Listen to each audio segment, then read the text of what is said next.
Check on. Check on two. Check on two. Ladies, 2 minutes. Well, ladies and gentlemen, good morning and welcome to Day 5 of the 2025 Indoor Cricket World Cup. I'm Cameron Walter, with me is Chris Griffin, and this morning we get underway with a New Zealand clash against Sri Lanka in the under-22 women's division. I'll take you through the two-team lineups, starting with the Sri Lanka side. Their captain is M. Sanaduni. With her is Sanuki Hasandi, D. Fernando, D. Pascamamana, M. Hasanka, V. Wickramarachie, T. Pereira, and M. Nihinsa.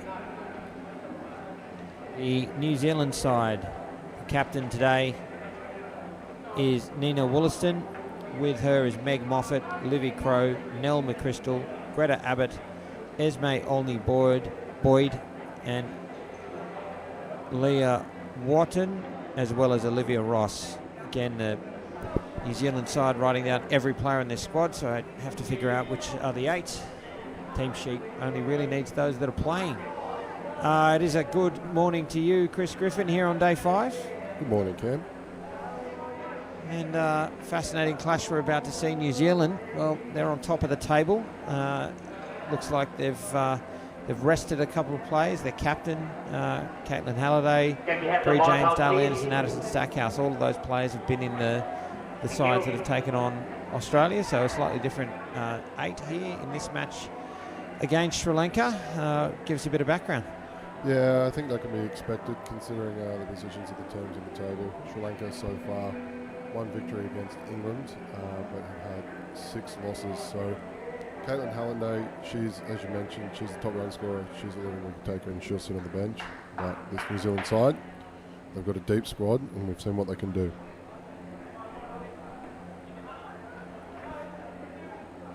Wickramarachie,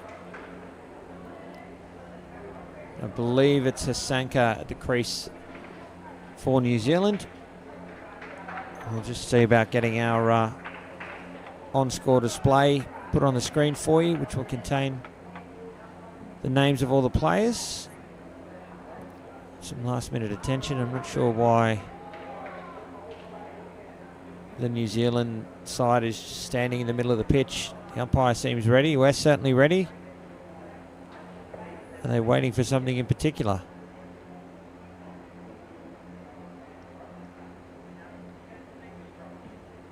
No. Looks like we were just waiting for them. That's all right. I suppose they've got 60 seconds. Nothing like cutting it fine. Yeah, they've got a little bit of time. I beg your pardon, the other batter is M. Sanaduni, the captain of the Sri Lanka side.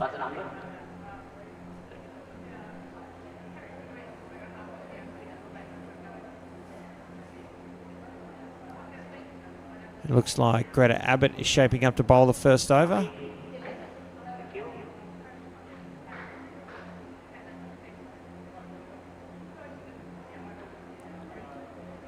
It's a slow start out there. People, just like you and me, Chris, probably coming off not a lot of sleep. Just easing into the morning. Looks like we're ready to go now, and there's the energy we're expecting. Here's Abbott, the match underway. Straight to hand and out. Oh, put down a certain wicket miss there for New Zealand. Yeah, absolutely certain. We talked about the completing the play. Really needed to commit. Sort of gave up hope and then just snuck through. But you've got to run that out.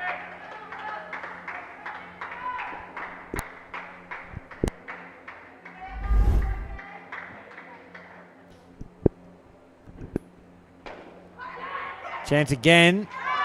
This time gloved, but there was enough time there for Sanaduni to get in the crease.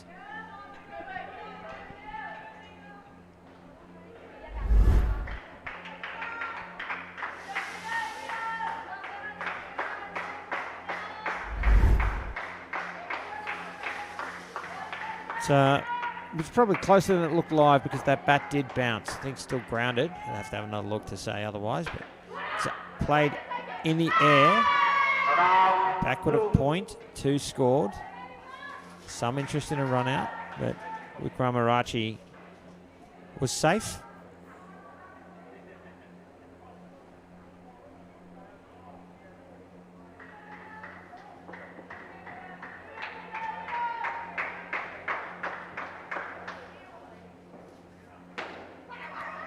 Good shot there from Wickramaracci. Down up 2 on the offside for the left-hander. 2 to go.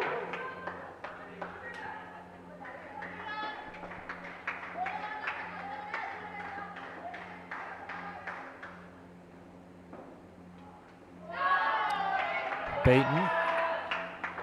Shorter delivery over the bails lengthwise and just outside off stump. It'll be second ball to complete the over. Sri Lanka must score.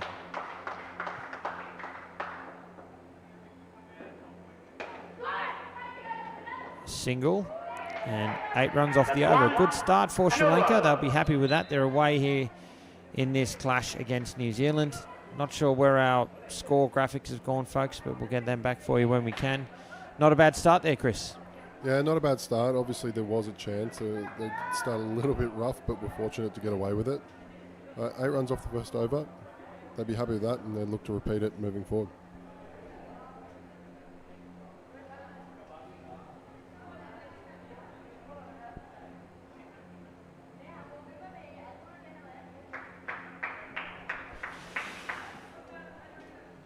Esme Only Boyd getting set to bowl the second over of the match.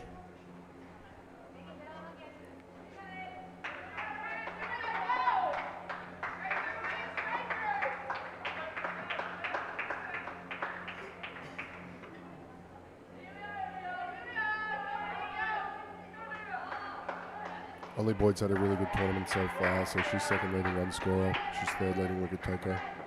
She's dangerous. Called through and just took 2 bites at the cherry there for New Zealand. That gave Sanadini enough time to get to the other end.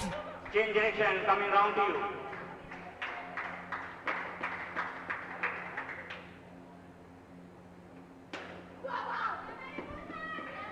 Played through the covers for 2. Flat shot, but in the gap for Wickramaracci.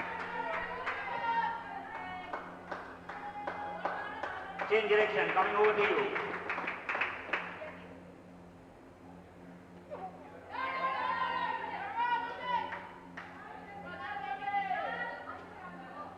Ladies, second ball, the scores must change. Second ball.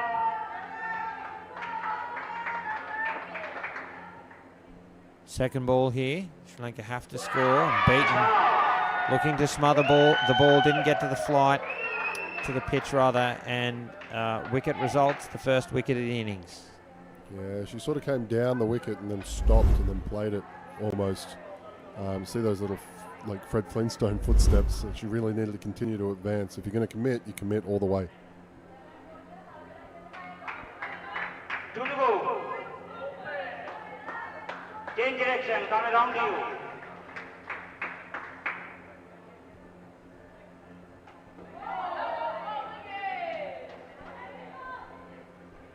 Another dot ball and another second ball situation now.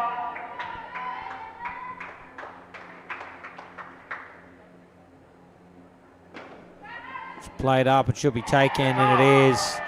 High into the offside net, the simplest of catches for New Zealand. Brings the over to an end. 2 wickets in it and -7.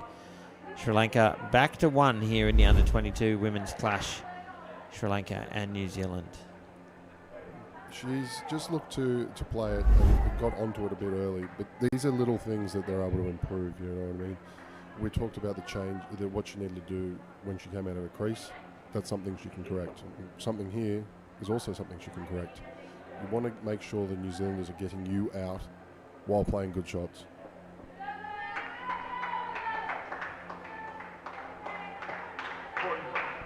Livy Crow to bowl, the third over. Sri Lanka in some trouble midway through this opening partnership. Thank you.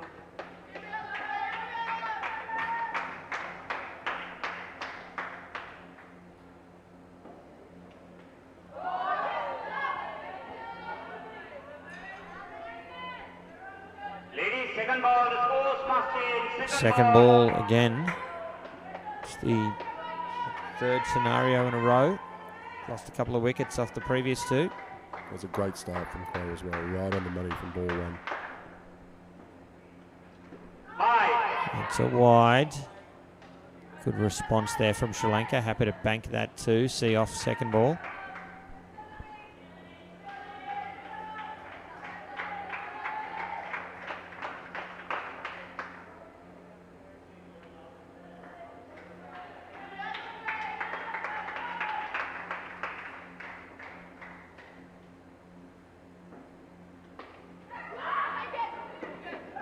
That's 2.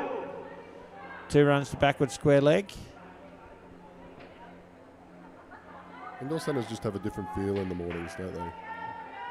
Obviously not usually not facilities, but it's a bit of a lesser tempo at the moment. Is that contact with the face? I think it is. We're going to have a delay here. It's got to hurt.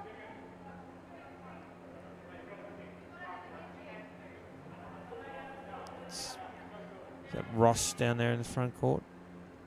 No. Yeah, potentially Ross.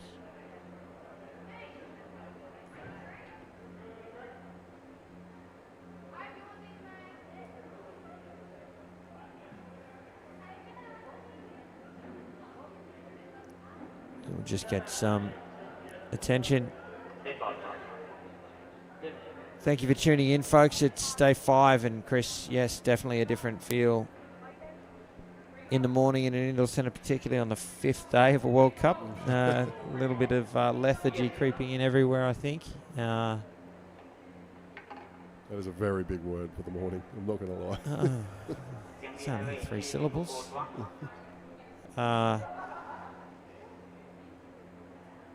Yeah, so energy levels, something everyone needs to tap into. And yeah, apologies, it was McCrystal who wore that one in the face. But, she's okay. I think it got her in the lip, which is, that might just swell up a little, be a bit uncomfortable.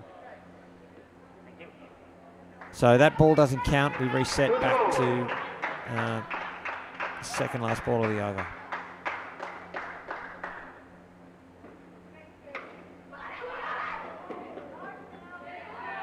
Two runs. That's 2. And you've commentated on this New Zealand side twice now, Final in ball 2 to go. consecutive wins over Australia. What is it that makes them so good?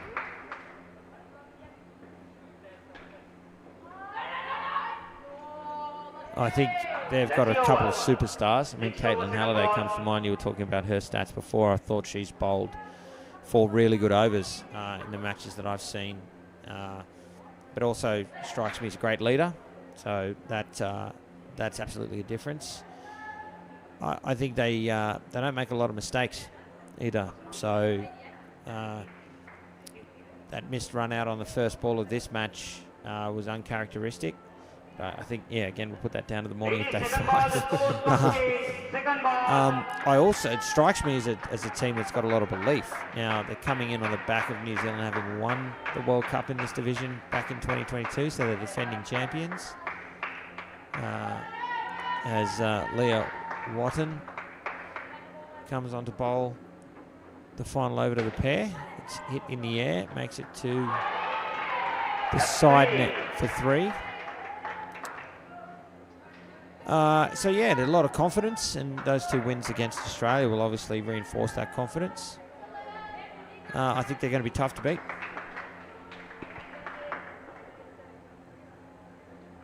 I'm also looking forward to seeing the players like Leah Watton, those that I haven't seen in those 2 games against Australia, because that will give me an indication of the depth in this squad. Second ball, and they get 3 for 2. We know that a lot of teams come to national and international tournaments with a really strong 5 or 6 or 7 or 8, and then a bit of a drop-off. I'm not seeing that so far with New Zealand. It looks like they've got a good squad of 12. And having a left-handed option like Watton just sitting there, good action. Seems to really be quite accurate so far from what we've seen. There's a bit of depth.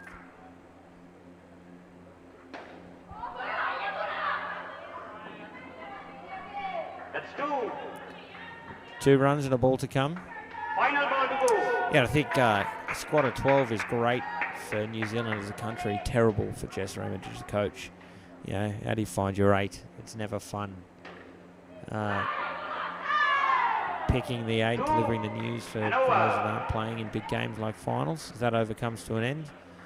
10 runs from it. Yeah, and I remember talking to, I won't name them, but some international coaches who have given the game away as a coach and or are close to it, and they say one of the reasons that that's the case is it's getting harder and harder to not pick people, because over your time as a coach you develop strong bonds with players in and out of the side you're charged with, and it gets harder and harder to deliver the bad news. And I've got a lot of empathy for that. It's a really tough job. Your job is to do the best for your country, pick the people who you believe are going to win a world title, both in the squad, and then pick the 8 out of that 12 that are going to do the job on the court. And that's going to mean breaking some hearts, and that's not fun. So, yeah, a lot of empathy for coaches that go through that process, and huge respect for the players that recognise that challenge and don't take those things personally. Manuli, Nahinsa and Tarushi Pereira at the crease with Olivia Ross getting set to bowl the first over of the second pair. Top ball to start, it'll be second ball. And I guess that's what we're talking about with squad management in these sort of games. If you're taking on a side that has a few losses, you've got to give people opportunities to impress. And when you're that player waiting, you've really got to take it by the scruff of the neck. Get through for a single. Yeah, and if you are playing a side that you're expected to win, then that means dominating them.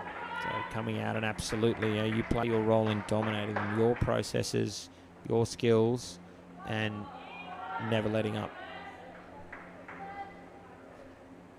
Second ball, ladies, second ball. The scores must change. Second ball again for Olivia Ross.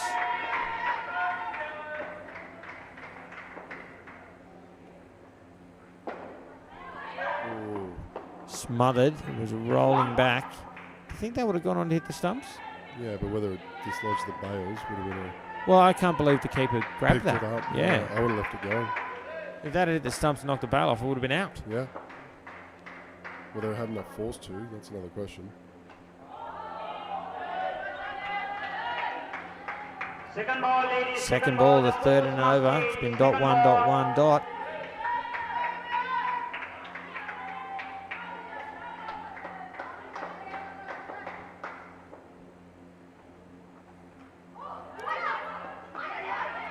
And a single again. It's a great over for Olivia Ross. Unrewarded, just 3 runs from it.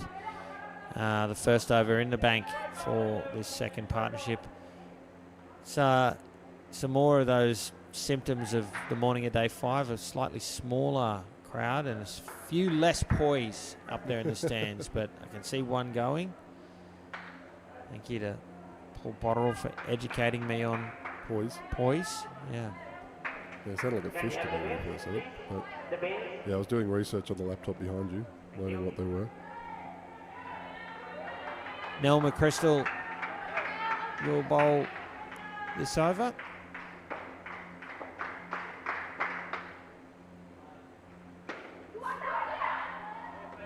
Push through extra cover for 2. That's 2.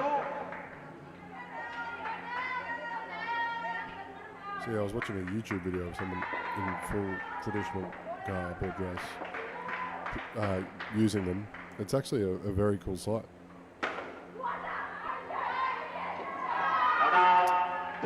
the pleasure, not that poise were involved, but an international event in Christchurch in 2008. We went to Marae, I can't quite remember how you pronounce that, but yeah, fantastic look at some Maori New Zealand culture. That's 2. That's one of my regrets of this tournament is you and I are here pretty much all day, every day, and not a lot of opportunity to get out there and see Colombo.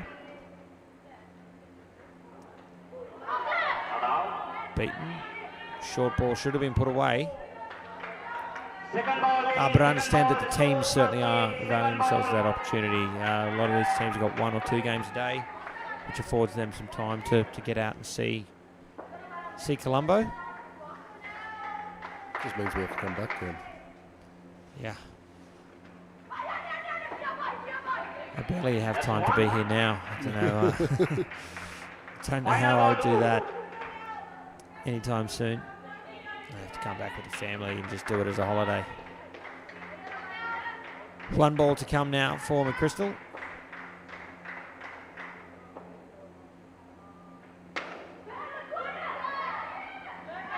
There's an opportunity there. The flick was high. It's just a few little signs here of wickets that you would expect New Zealand to be taking, and wickets that they will need to take against a side like Australia, and to be fair, have been taking. A few direct hits that they've missed. A few flicks that have been high like that. A couple that have dribbled into the corner that could have been a run out. So hasn't been the cleanest performance in the field so far from New Zealand. I know they'll keep coming hard though. Yeah, and by comparison, they've played each other already. It was 118 to 20. So for Sri Lanka, we're past that. We've still got a long way to go, but something to build on. Here's Nina Wollaston. Just out of the reach of McCrystal in the front court. And 2 to the tally for Nahinsa.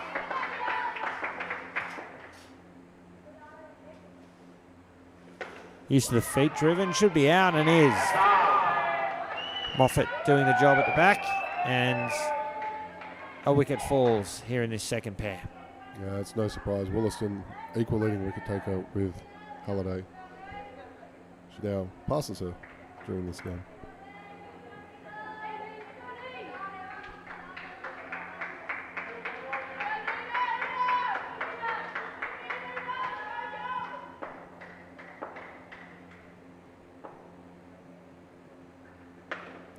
Used to the feet again, another chance. It's a good flick. This is out. Nice tidy piece of work. Sri Lanka going to review. I didn't see a signal. Let's have a look ourselves.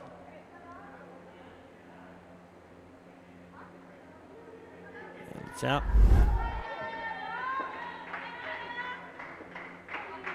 Hat-trick ball.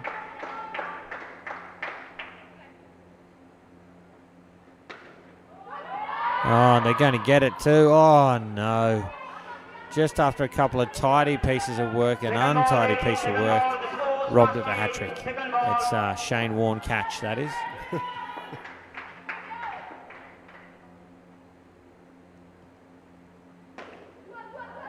This will be out. Yeah, it's 3 and 4 balls. It's interesting. All 4 of those deliveries, Sri Lanka have advanced and looked to drive. I didn't mind the first one, maybe even didn't mind the second, but after you've lost 2 wickets, that's not time to run at it and try to send it into the back court. You really need to knuckle down, get you 2, just settle back in. And also manipulate the crease. So if you're going to go forward all the time, they know you're going to go forward all the time. So, tight chance again. But it's just, you can then go going forward and push back and make it a shorter delivery, play it towards to the side nets. Now, New Zealand got 3 wickets in that over, but still just some real untidiness in the field. And we could put that down to 2 things. We've said it a couple of times. The fact that it's the morning of day 5, everyone's very tired. There's a bit of fatigue creeping in, fine. there's probably also an element of New Zealand expect to win this game. And even if they didn't, it's not going to be a disaster for them. So there's a lack of intensity, but world champion sides need to demonstrate every ball, every game, why they are world champions or why they can be world champions. And again, a little bit of untidiness at the moment. Here's Moffat. Starts with the wide. It's the last ball of the over, so Sri Lanka will get the ball again and keep the runs.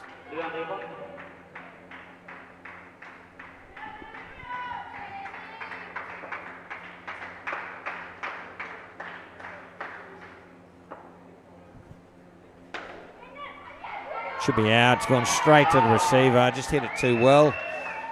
Run out off the net. Great fielding by the net here at UPro Colombo. Yeah, just consistently losing wickets here, Sri Lanka. What was a good start with the 19 pair, now only down to -3 for this second pair. They've got to rebuild, they've got to focus, play the side nets, whatever you can do to get to a 10, if at all possible. But probably more like a 5.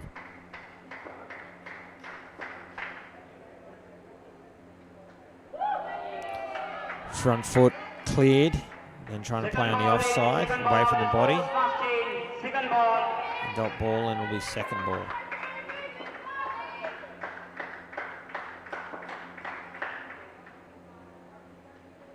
And out.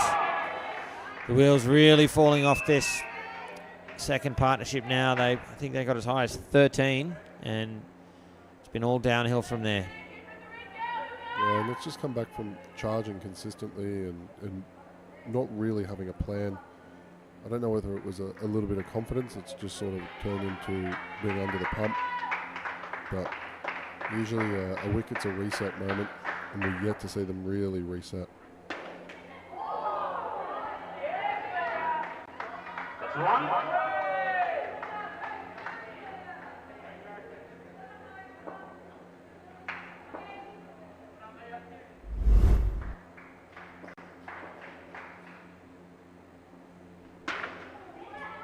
Smash through the covers for 2.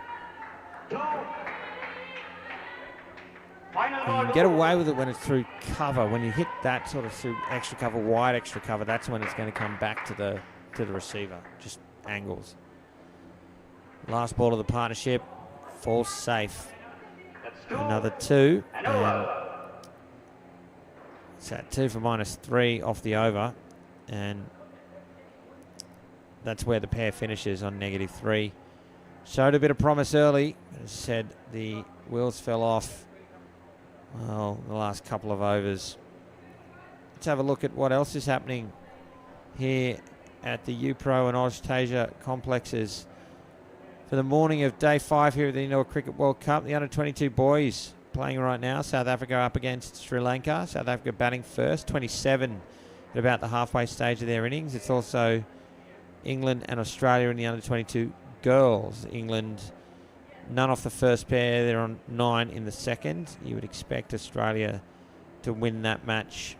You can keep up to date with those at WICFWorldCup.com or indoorcricket.news, and the latter website. All the latest news, analysis, fixtures, results, statistics, it's all there. Thanks to Ahmed Khawaja and the team, and plugged into the Scored app as well. You can see the product of that on your screen with Sanucci Hassandi and the Thumini Asara at the crease, with Greta Abbott shaping up to bowl for New Zealand halfway through the first innings.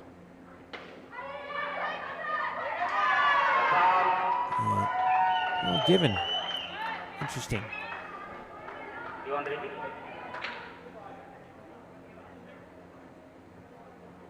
Not sure whether the keeper had the ball then. Just a question, I suppose, of when. Looks as if they might be reviewing this. Can we have the review, please?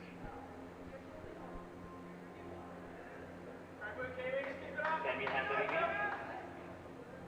You can see the umpire there having a chat to the team in the truck, parked just outside behind us. Hope your morning's going well, fellas. Let's have a look. Comes the ball from the bottom left of screen. No, it didn't have the ball. Now, as a keeper, you'd know that, right? Mm. You can't be appealing for that. Now, I mean, has the ball come off her and hit the stumps? Possibly. Yeah, So it's hit her knee. That hasn't hit the stumps yet. I don't think it's hit the stumps yet. I think that's not out.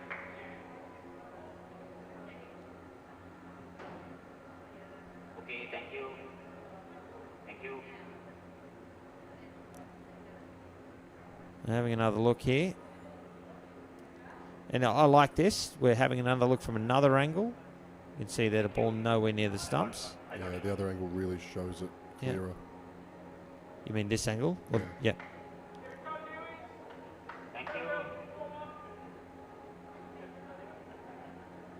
Hands take the stumps. Well, I think we've got to move on now, don't we? We've had a really good look at this.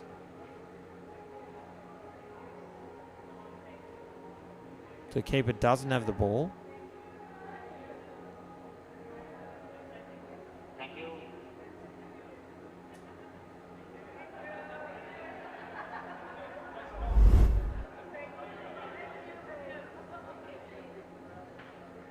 Yeah, he's changed his decision to not out. It's the right result. Might have taken a while there, but I don't mind taking the time to get it right. You know, I was critical yesterday of some decisions just happening quickly. Getting the freeze frame, getting a couple of multiple angles. I'm pretty comfortable with that. Yeah, good job at the end. And the result. It's obviously a difficult situation for the players because they don't have the vision. They're just sitting there, I guess, Yeah. waiting. So they don't know what you're looking at.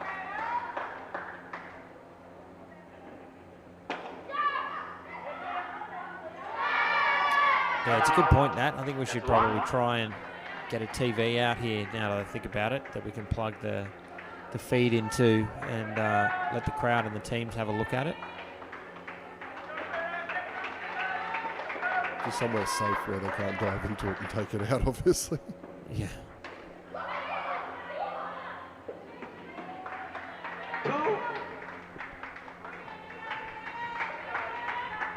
Two balls remain.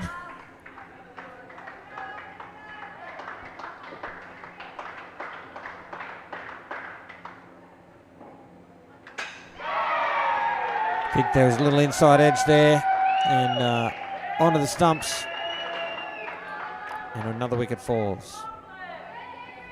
Just getting it up there and swinging. Not bad there, honestly. Not that bad of a shot. It's just a good ball. Final ball to go.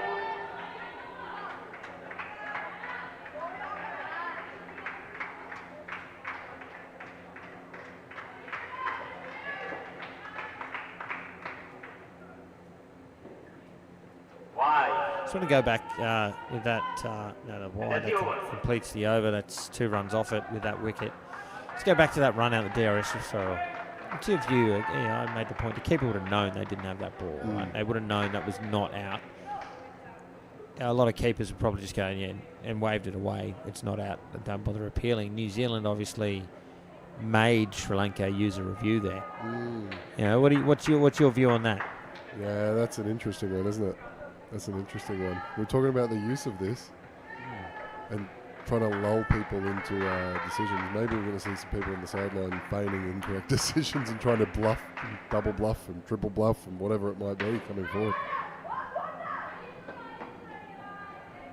Well, look, I'll tell my view of it. I think the keeper should have just waved that away. Yeah. You know, trying to buy a wicket, hoping they don't refer it.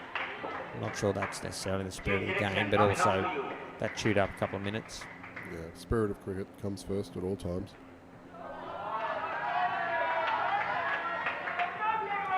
Of course, all that said, maybe that she actually believed it did hit the stumps, and this is all academic. Exactly. That's what I was just about to say. Potentially, it is. Everything's fast moving.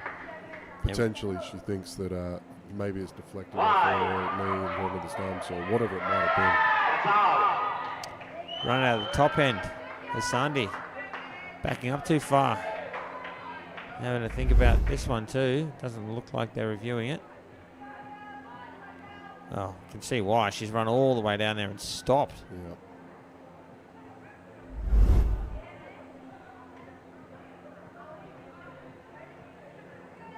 That was second ball. I don't know why Asara didn't run. Well, I guess they assumed it was a wide. It was a so It was a wide, right. And the on-strike batter mustn't have called. Gotcha. Wide. That's where communication becomes really strong, and body language as well. You know, if you see someone that's a wide, you almost press and push like your front foot, and a really loud call, no, that person's going to turn around really quickly.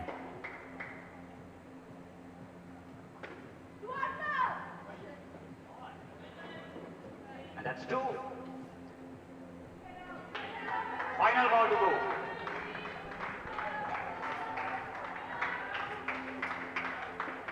Change direction coming over to you.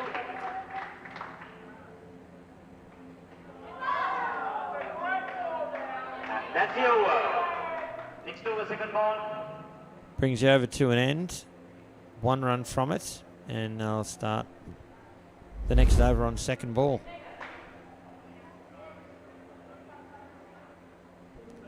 It's a miss there.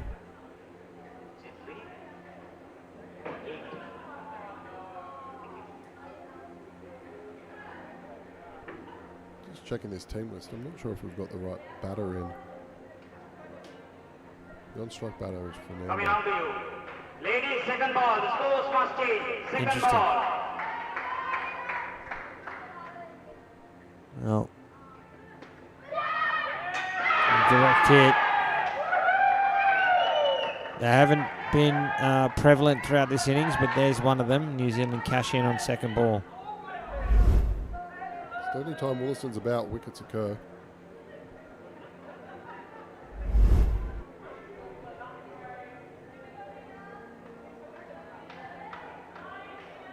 Yeah, I'm not sure the umpires noticed that issue.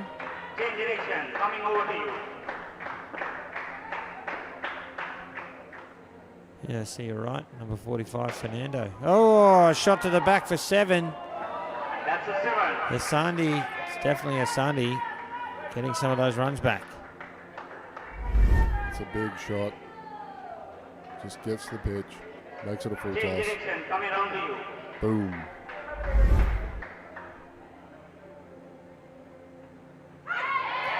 Followed up by a wicket using the feet. No good. Yeah, listen, on the off chance that anyone from the scoreboard team or from our umpire collective is about, may want to go and let this umpire know they've got the wrong batter in the system. I think maybe we need to get in on that walkie-talkie action. We can tell them, but not today. One team, one dream. It's all safe. 2 runs. 2. 2 to go. So is Change direction coming on to you. Asara. Asara's not even in the match. No, Asara's essentially Fernando. Yeah. Oh, another shot to the back for 7. It's another 7. Final ball to I did go. notice it. I sort of noticed it on the way out because I really liked Coming Fernando over to watching you. her play, especially with the ball. She's been good. Beaten again and out. That's the over. Yeah, we've all seen these overs in indoor cricket. If one goes for 7, everyone seems to want to put everything else to the back net as well. Usually the best shot you can play is a 2. The 2 usually gets the cheer louder than the 7.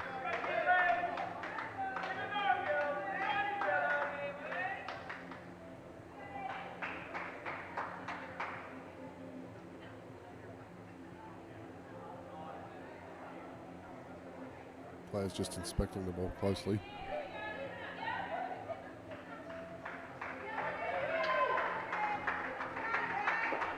We have Ross in as the bowler. She's not bowling, it's Moffat.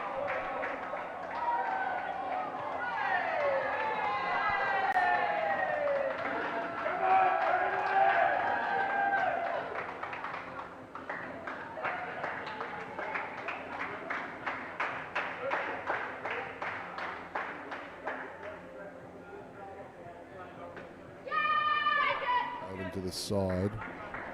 And that's Both 2. batters scamper through. still have Ross in as the bowler. She's the back net fielder. It's Moffat bowling. Oh, just doesn't get to it. Once again, comes down the wicket. If you're going to come, you've got to go all the way. Beaten outside off.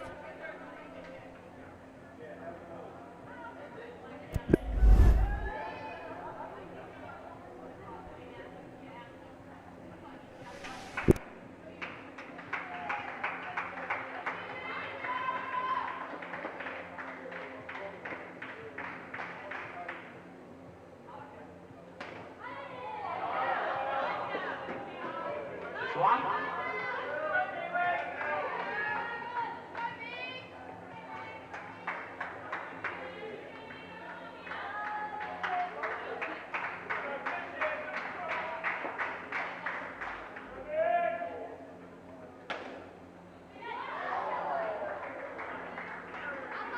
That's 5.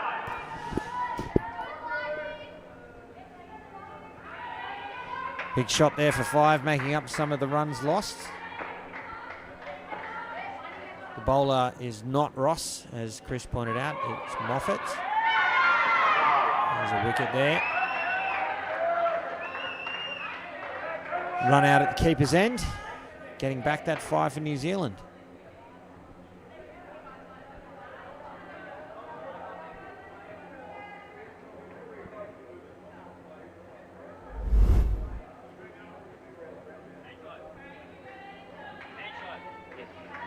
One of these batters, you haven't put the right name down. They're on the team sheet, but you've got the wrong name.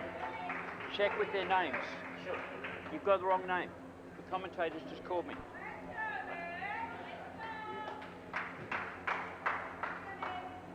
Final ball to go. Final ball of the partnership.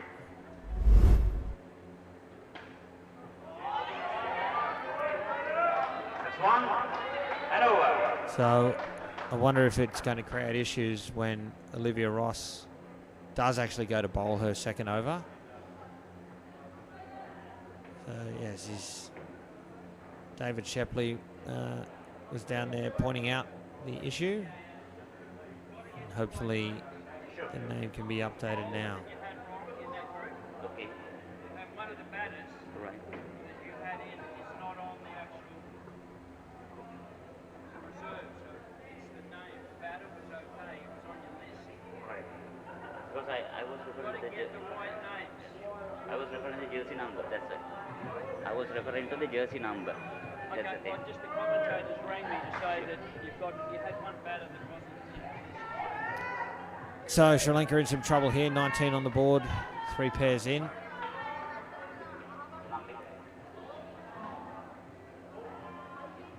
Looks like it's going to be Olivia Ross to actually bowl now, so this will be interesting. Yeah, straight up. Yeah.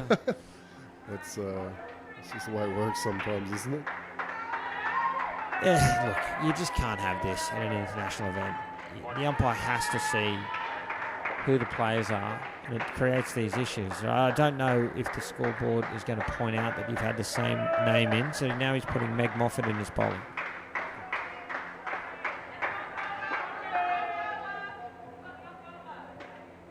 And this stuff matters. This matters. Like these are stats that go against players. You know. Ladies, second ball. Can be potentially corrected after the game, but I mean, I think we want it to be right for our broadcast, of course.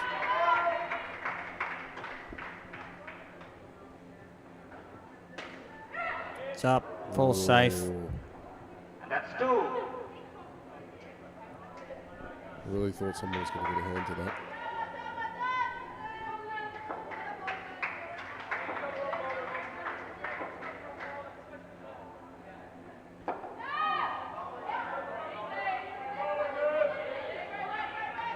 Ladies, second ball. The scores must change. Second ball.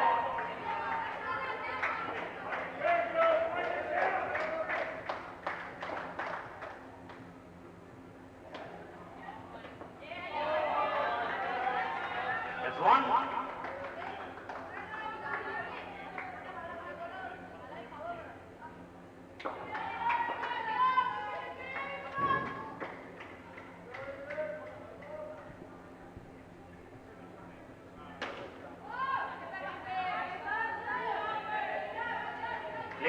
Second ball, the scores must change. Second ball. Third, second ball. We saw one nearly go hand early.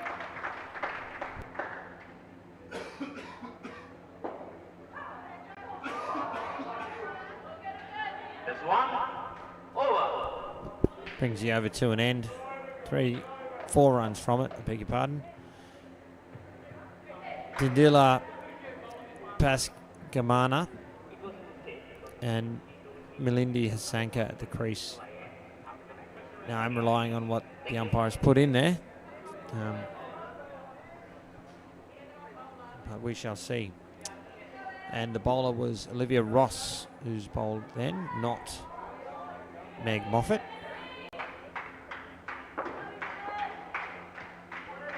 Only Boyd to return. Oh, almost a hand. That's two. I've just flicked a message to our Scored app team with the name correction, so they will address this stuff at the end of the game. Oh, direct hit. That's better.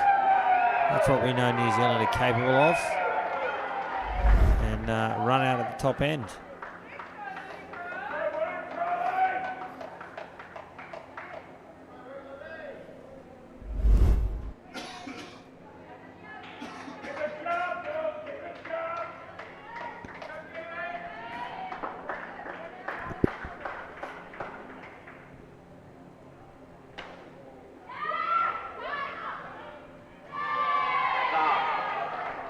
And another one.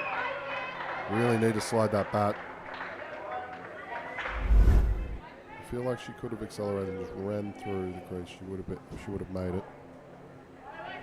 She also hit the ball and watched. Yeah, Cardinal sin.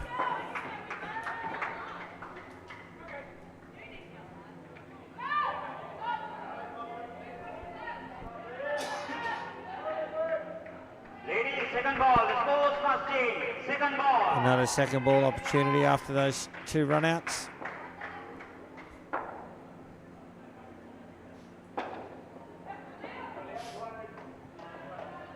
That's one. Paskamana gets through for a single, a ball to come.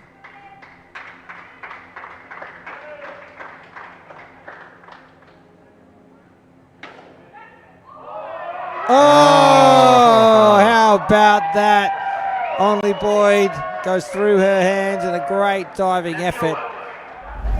At the back, let's see if we catch this. It's Abbott. It's whacked. It's travelling at a rate of knots. Off hands. Diving full stretch. It's a great out. 3 wickets in the over. It's a 5 foot. And yeah, -12 from the over. Sri Lanka, their final pair in the negatives. Brings Only Boyd up to 15 wickets for the tournament. She's really putting in a good performance so far this week.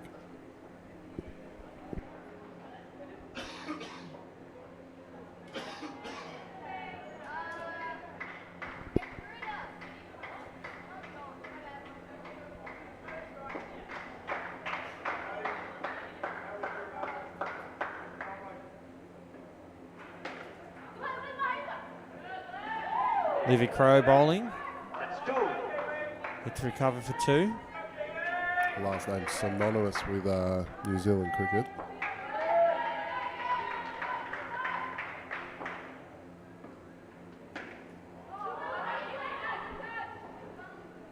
Two.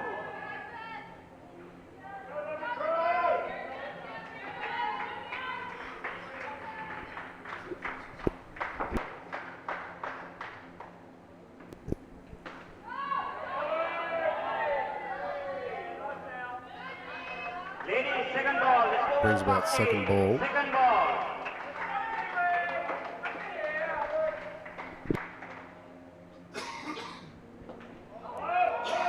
Oh, they get away with one.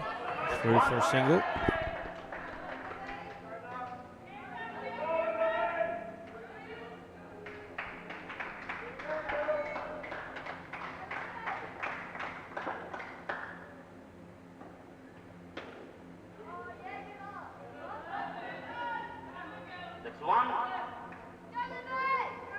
Final ball to go.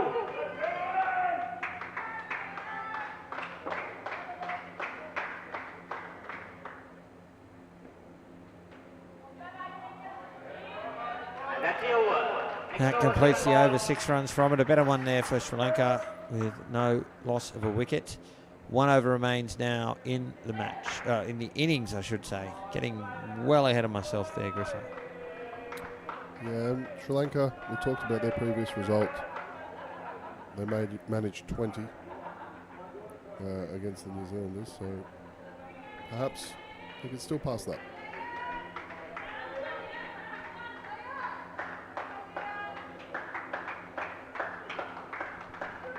Leah Watton to bowl the final over.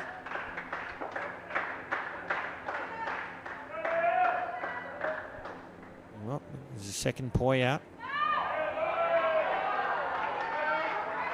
Oh, 3 in fact. One person in the crowd's got 2 of them. Poi's going wild. Poi, poi, poi. Pascama. What's happened here? Yeah, it was second ball. Right. You started talking about poise. It was second ball, and it's been given run out. I think that nobody really knew, nor the New Zealanders or the Sri Lankans knew that it was second ball because it was in between overs. Well, yeah, neither did I, but I'm curious as to how it's out then, because the bails are off at the non-striker's end. Was she out of her crease when that happened? Because if they're not going to run, what has to happen is the keeper's end needs to be run out, because they're assumed to be out. So what happens in this situation where the whole game freezes? Do you just go to third ball, the old third ball rule? No, so they don't move. You just run out the striker, because they're assumed to be out. That's what I'm saying. But if you don't, Well, then you're stupid, aren't you? You've got a player out of their crease. that's my point. I you don't just- think either team knew whether that wasn't made clear. Obviously, the graphic, I spotted the graphic coming up, which means the graphic would have gone on the screen. I don't know if that was communicated by the umpire. Not that I'm saying it wasn't. I just didn't happen to notice if it was. No ball. Oh, That's a brute of a ball, isn't it? No apology either. That's bowled a ball basically at her shoulder. Surely you'd be apologising for that. If you're not saying sorry for that, you're basically saying you meant to do it. she might have put a hand up when she got to the back, but I didn't see it.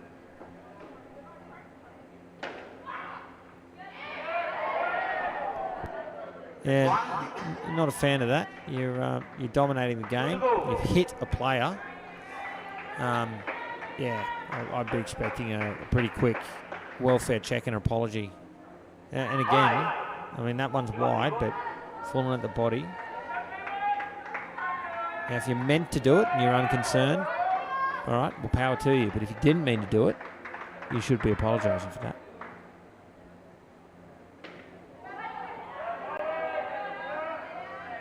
Ladies, second ball. Top ball, I'll finish on second ball.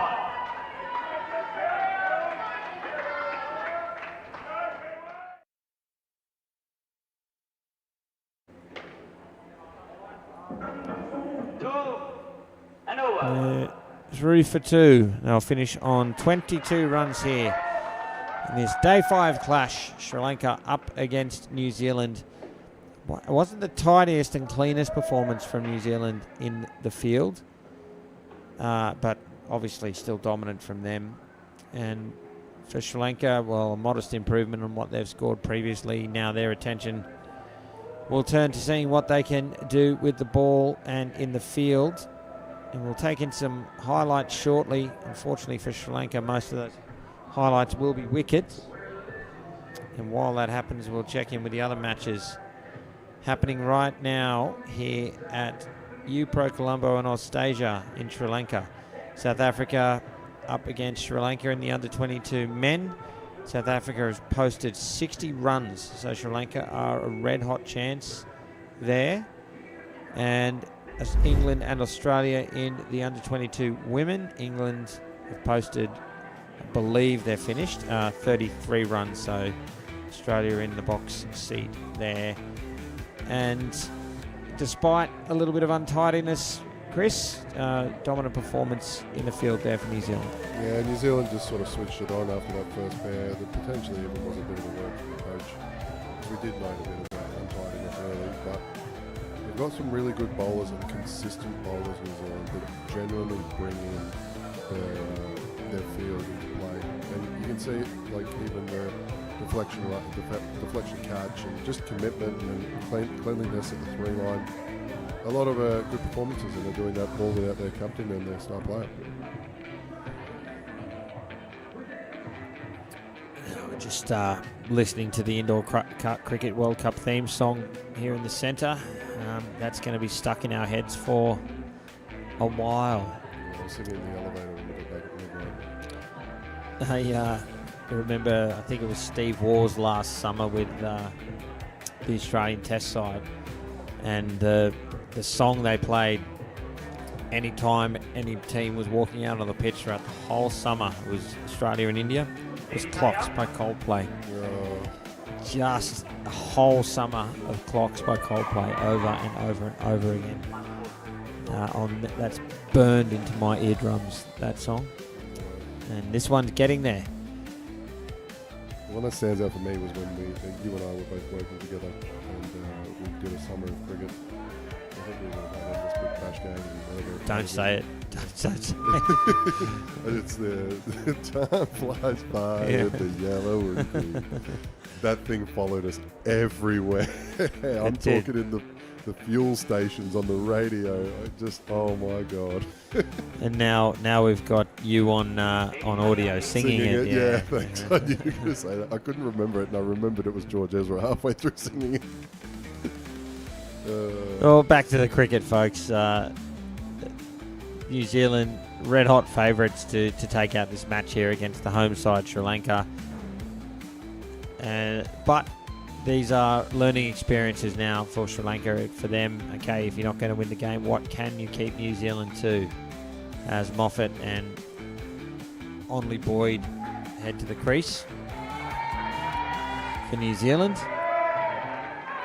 Expect a lot of energy in the field for Sri Lanka. I've had 3 exclamation marks sitting here on my sheet this whole time. I probably should have mentioned it in the opening. There was a game which we saw Sri Lanka take on the UAE, which was the wildest game I think I've seen in this entire tournament. My favourite game in the tournament so far. So they're capable of really picking it up. But we'll see what they can do. Pascamana is going to bowl the opening over of the run chase.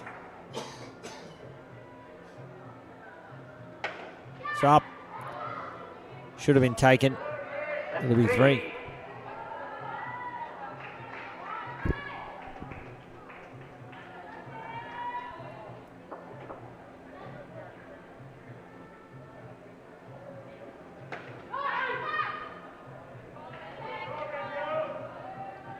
Second ball, ladies, second ball, the scores must change. Second ball opportunity early here for Sri Lanka. New Zealand have to score.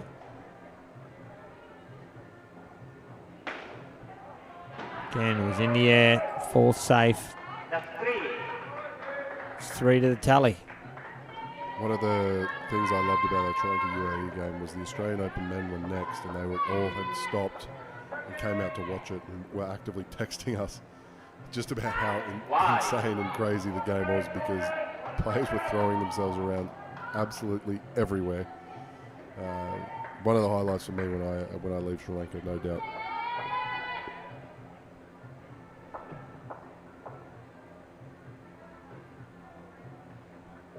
Full toss. Probably a case to make for a no ball there. So that'll be 4. Final ball to go.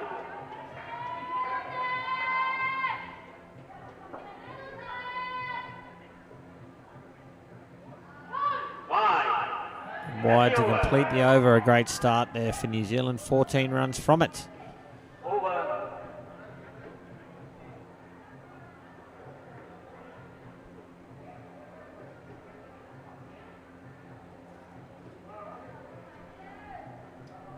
I am really interested in that Sri Lanka 22s game in the boys against South Africa. South Africa were here yesterday on this court, and they were incredibly impressive. So Sri Lanka must have done a great job to keep them to 60.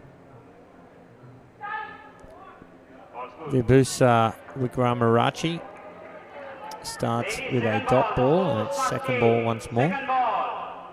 However, that South African 22 boy side has some serious bowling, so still defendable.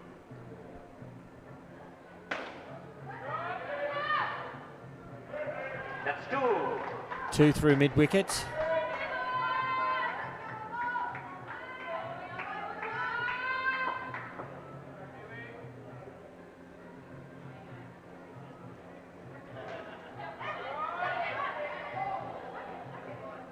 That's 2.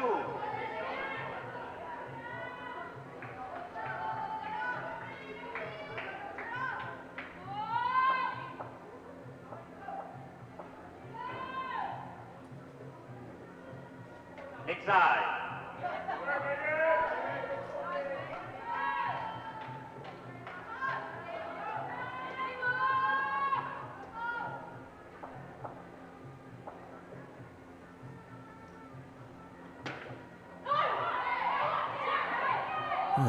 Sri Lanka failed to capitalise on what was a gift wicket there. Moffat miscued it and set off. Should have been out. Yeah, definitely. You've got to take those opportunities when they arise, because they're not going to go across too often against the side of quality of New Zealand. That's 1. A single to complete the over, 7 runs off it. New Zealand already just 2 runs away.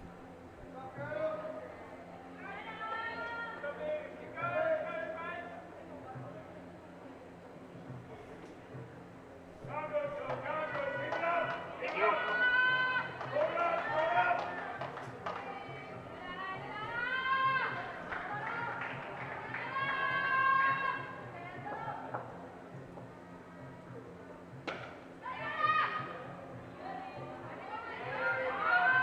That's 1.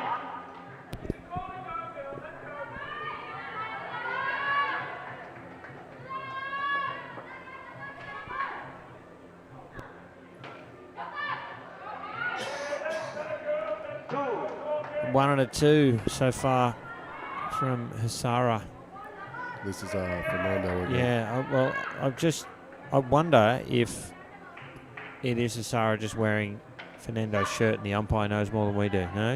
You familiar with Fernando? You happy it's Fernando? Yeah. It's Fernando. I remember the bowling action. As I said, I really enjoy her off-spin deliveries. I think she's got a bit. She really gets it through. Good pivot of the hips.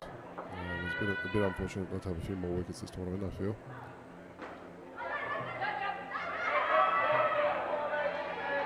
That's 2.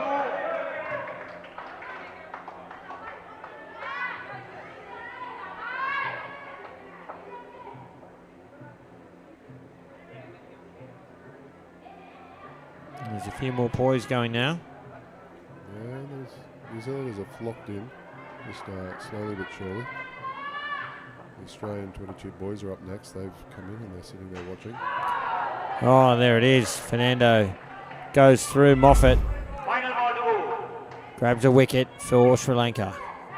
So it's just it doesn't turn it too much, but just hurries you on. Hurries you on.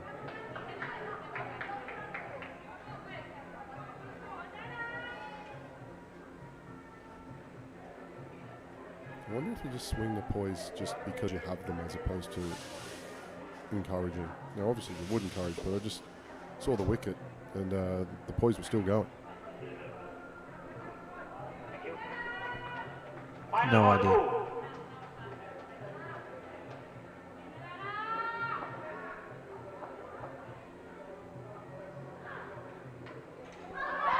Not out. And that's the over.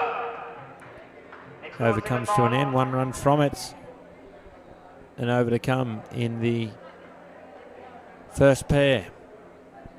See, like a bowler like Fernando there, I would really like to see what she could do if she had the quality of a field like New Zealand around her. You know what I mean?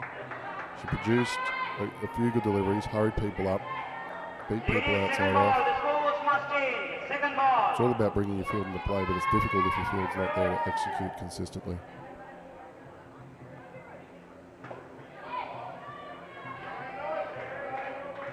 That's 2. 2 runs to start the Senadini over.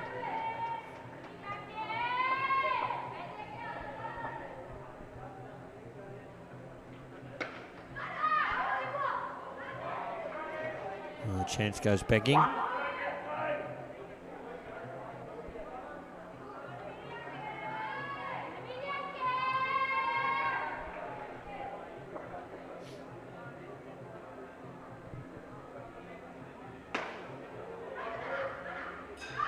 Oh, direct hit and out.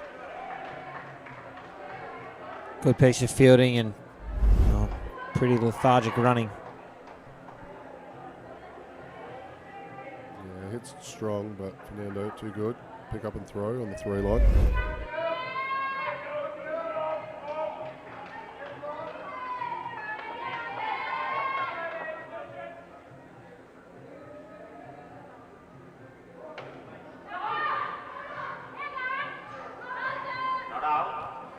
A little bit of a fumble gives only Boyd enough time to get back into the crease.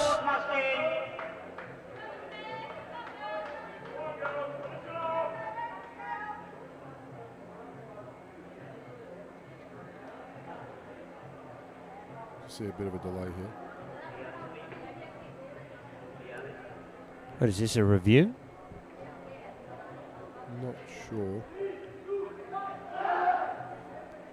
Yeah, it is. They've reviewed this.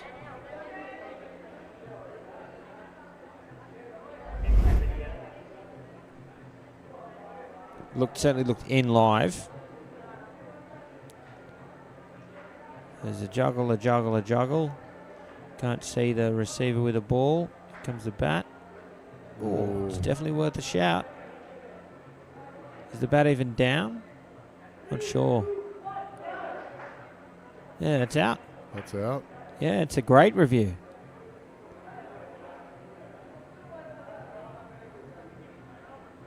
I'm not even sure the bat's grounded, to be honest. Yeah.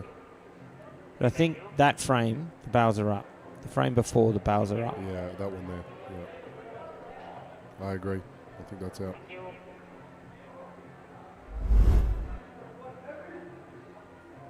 That's not out. The umpire disagrees. That could be the difference between one competition point here. That would have brought the skin right back into play with 1 ball to go. Yeah, I'd be pretty displeased with that if I was Sri Lanka. It's one to go back and analyse, and yeah, Second ball, ladies, second ball. I don't know what else to say about that. Yeah, I'm speechless.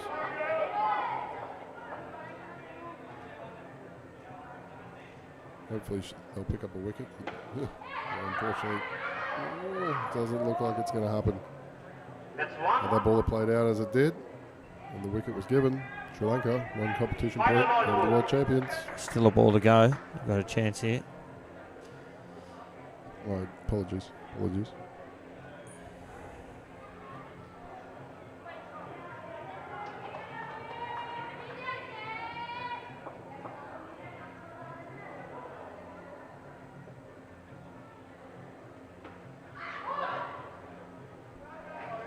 No runs, so that locks it up. New Zealand win the first skin in what as much controversy as there can be on the morning of day 5 at a World Cup in controversial circumstances.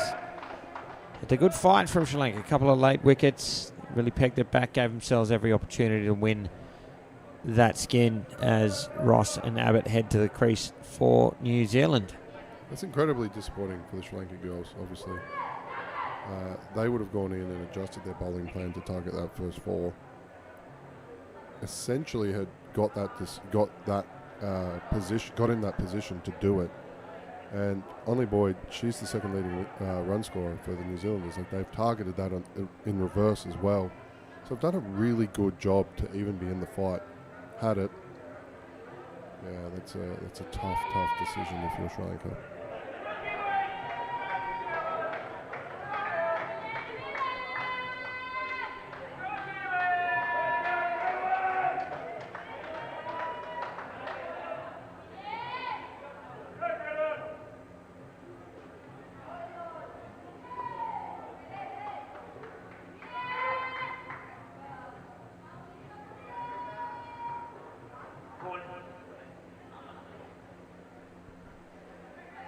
So Fernando, not Asara, will bowl. Thank you. Please. No, it says Sanka. Misfielded. Abbott through for a run.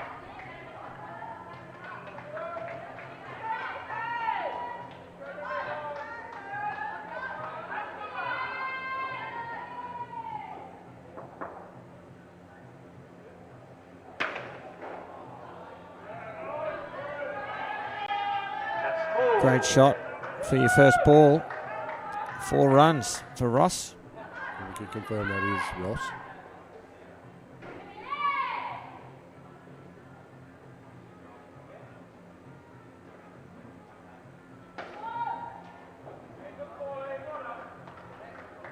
Ladies, second ball. The scores must change. Second ball. Second ball opportunity here for Sri Lanka. New Zealand have to score. And they do with 2 runs through square leg.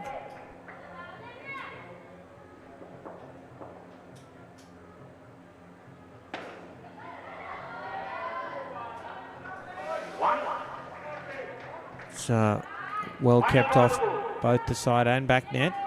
Will be just a single and a ball to come.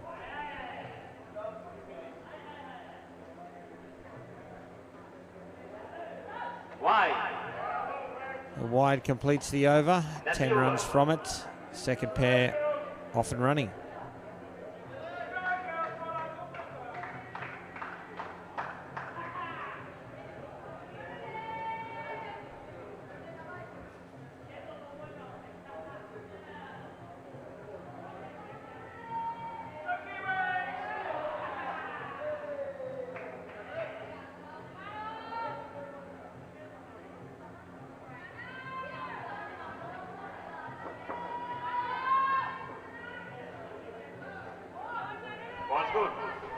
I thought that one was wide. But, umpire did not. It'll be a dot ball and second ball once again.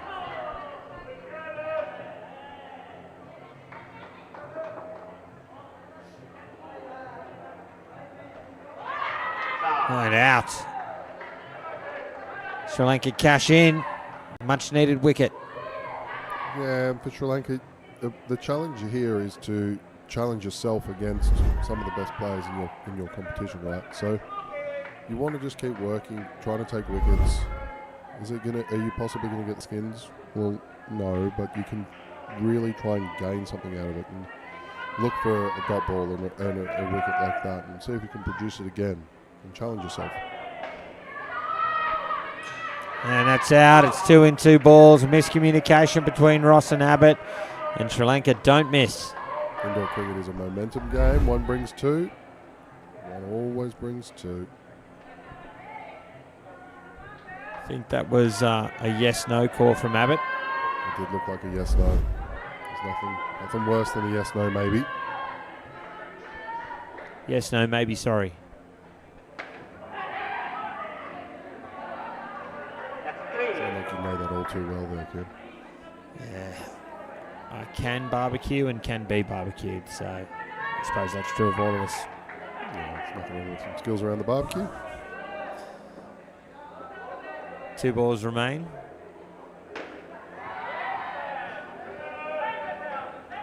I remember playing a game of Super League years ago with, at the time I was president of my club and I think most capped player and all that stuff, right? Played with a, as you see, a dot ball there, 2 for -6 from the over. Played with someone relatively new but who believed they were pretty good. And ball hit them in the leg and went into the sort of backward square leg, and I called them through and they didn't react, and they got run out at the top. We've got to run 2 was that, and he absolutely sprayed the hell out of me for it, like on the court in front of everybody. I was kind of like, dude, that was not my fault. You barbecued yourself. You did this to yourself. Self-barbecue. Yeah. Makes it through to the back for 5. Is a barbecue an Australian term? No. No, that's well known. It's not like a strike. It's known well. As in the euphemism for Yeah. cooking your partner. Well, I don't know. I just don't know the answer to that question. Yeah, I just thought we'd explain what we're talking about in terms of the barbecue. And basically, you're putting your partner on the grill and turning up the flame. That's what you're doing. Running them out. Sizzle bento, you know. That's one. I was trying to recall this. I've played against you once or twice. Have you ever man-catted me? I don't think you have. I don't think so either, because by the time you grew up enough to play against me, I had such a reputation for man-catting that I didn't need to anymore. It was all a long-term ploy. Yeah, that's right. I just repeat my offer as that one makes it through. Oh, I thought they were going to get away with that, but they do not. New Zealand cash in on on an error, really, on their own error. The unforced error run out. So this makes it through to the net. And the three-line fielder comes in and affects the run out. Yeah. So I'm saying every time, she's not one that appears on the stat sheets, but Fernando, every time something happens, whether it be on the field or not, she seems to produce things. Not always conventionally, but she was there again. And yeah, I'd just like to repeat my offer to provide free man-cad coaching to anyone here at the tournament. Yeah, I want to test your theory, my theory, with you that you can win a World Cup based on just a man-cad coach. Oh, I definitely think you can. I reckon you can. Definitely think you can. Second ball, ladies. Second ball. The scores must change. Second ball. We need to test this theory. We'll take an emerging nation, offer private security, and just exclusively watch the man-cad. It's 4 runs to Ross to see off second ball. It's back live. Misfield. They've turned that into 3, have they? Oh, it should have been a dot. That's sloppy.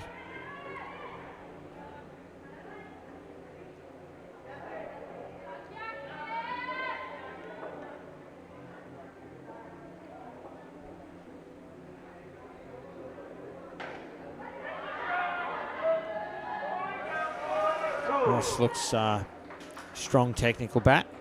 Yeah. Good technique. Yeah, long levers too, so she is capable of hitting it and hitting it hard.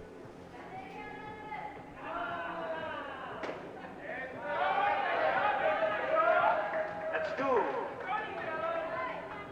2 to go. This is obviously my first time on the mic with the New Zealand team, but I have been around watching them, and shots like that.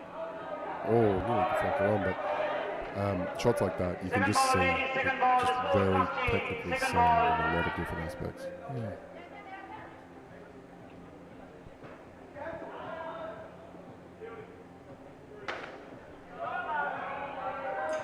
Oh, that's worth a shout. I'd be reviewing this. Bat upside down. Have they had 2 unsuccessful reviews? I would absolutely be reviewing that. Yeah, definitely. You see if we can, our truck can slow this right down for us. Yeah, that's out. That's out. That's out.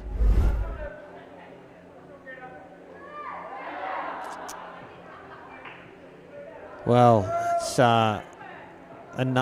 Sri Lanka robbed of another wicket there. Brings the partnership to an end. 22 on the board, and 43 is the total for New Zealand. At the halfway stage of the run chase, if you've just tuned in, folks, it is Sri Lanka and New Zealand clashing here for the morning of day 5 at the Indoor Cricket World Cup, the under-22 women's division. I'm Cameron Walter. With me is Chris Griffin, while Nell McCrystal and Libby Crow head to the crease for New Zealand. They've got the game stitched up. Just need a couple of positive skins here to take the match with all points on offer and consolidate their top spot Pascamana gets us back underway. It's a real shame about those two calls. I mean, we look at that New Zealand side, 2 skins, kept them to 21-22, quite easily could have been 16-17. Now, if you look across the board, New Zealand, unless they're playing Australia, have gone over 100 every single time. That would have been a real chance, Sri Lanka, of keeping them under 100 if they were coming out here and it was 35 right now. And that would be a massive win for a nation that is emerging, as we've spoken about. That's a brilliant shot from Livy Crow. That's 2.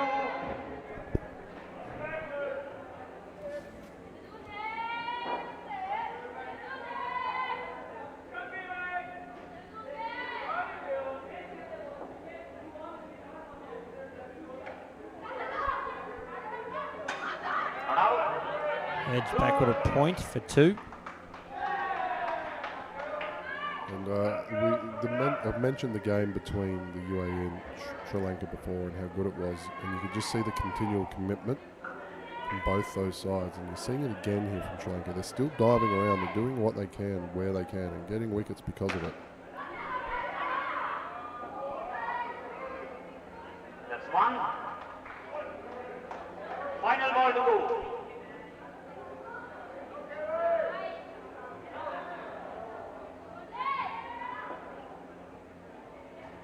Hurry, please.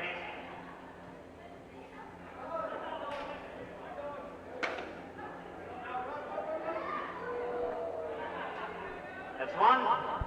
And over. 8 runs off the over. A good start for New Zealand here in this third pair.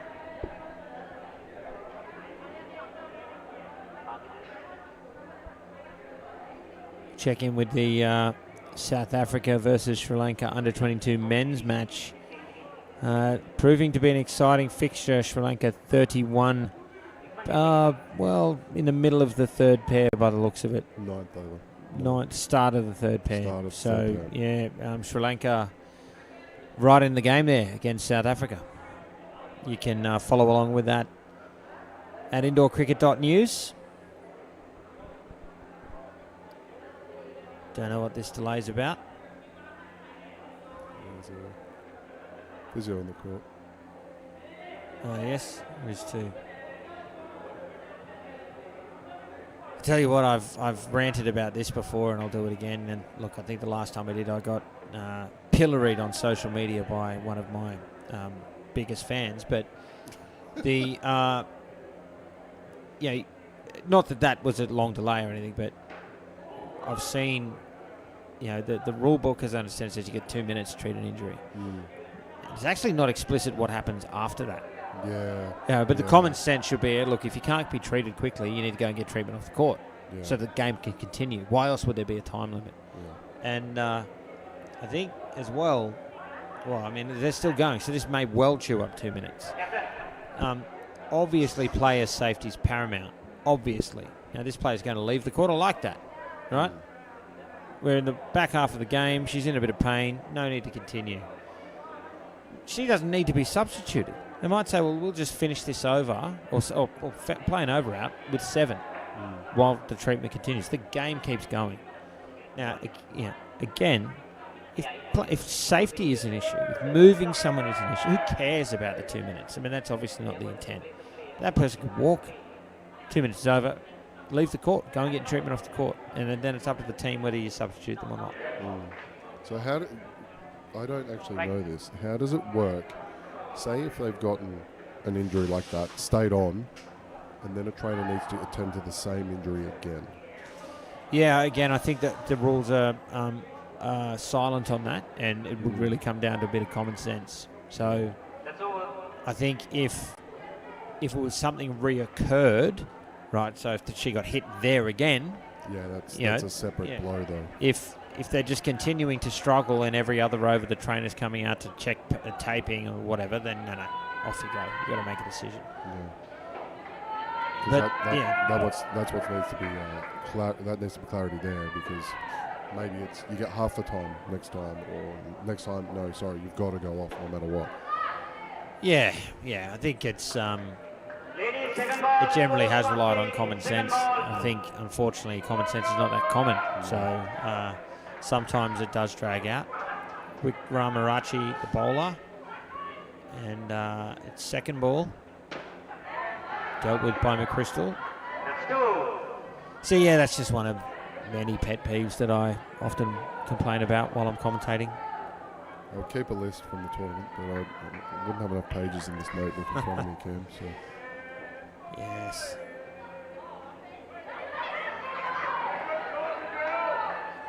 I mean, there's a couple of reasons why the delay concerns me when there are injuries that are treated on the court.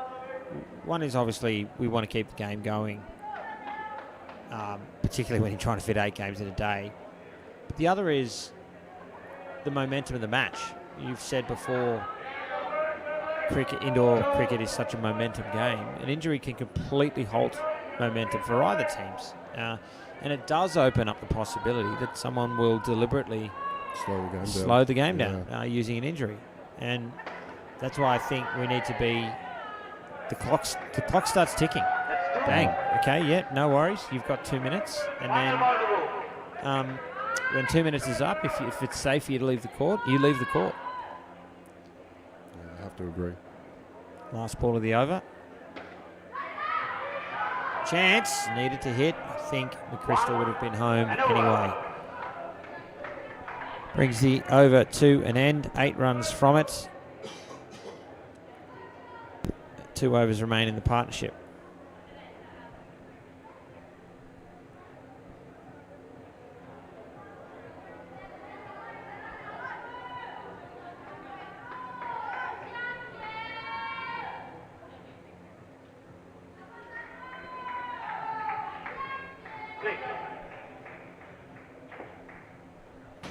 Pereira to bowl.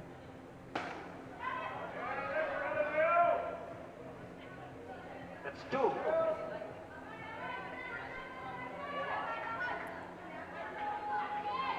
You're just starting to join the stream, and you might be tuning into the next match. You can see a few heads bobbing up and down on the left side and some leg swings.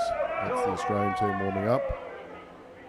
And from your camera angle, there's one of the UAE players, but there's many of them outside the camera angle there. They'll be next up on this court, and I'm looking forward to seeing the Australian side, who have performed so well, as well as the UAE side that has an incredible amount of talent, and they just have yet to put it together. So, and watch them go head to head. I've just gone back to the rule book, Chris. So it'll be a dot ball. The rules actually are explicit. They actually are. It says if it's non-blood related injury, you'll be allowed a maximum of 2 minutes to attend to their injury. After this time, if the player is not able to recommence play, the umpire will ask the player to leave the court There you go. to recover from their injuries. So I don't know if that was more than 2 minutes. No, I'm not saying that one was No. specifically. I mean, it would have gone close. Yeah, it was close. And they left the court anyway. I don't know if the umpire asked them to do it, but what I've noticed over time is that most umpires just allow the treatment to continue without intervention. And sometimes that might be out of fear. Well, is it safe to move them? I get that. I'm not a doctor. Neither is the umpire. The umpire's hardly going to say it is safe, get rid of them. You've got to rely on the trainer or the medical staff. But yeah, my observation would be it should be fair enough, time out, you're getting treatment, the clock is ticking. And at 2 minutes, please leave the court. And at that point, if a trainer says it's not safe for them to do so, okay, different story. Yeah. But if it is, off you go. For those that aren't in the commentary box, that was Cam Walter pressing a button or a timer. So saying having a physical timer would be very helpful. Well, I know a lot of umpires do. Yeah, they do time things. That's what I was about to say. When there are issues, you're just using their smartwatch or whatever. So, and yeah, I'm painting with a pretty wide brush here, as I tend to do, but certainly not all umpires. But most umpires just let the treatment play out until completed. Anyway, not really relevant to this game. As Nahinsa continues, has 2 for -4.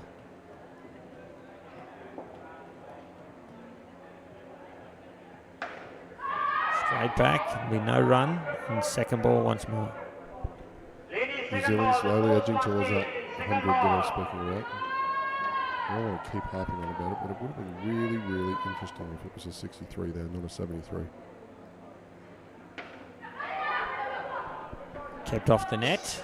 1 run and second ball negotiated.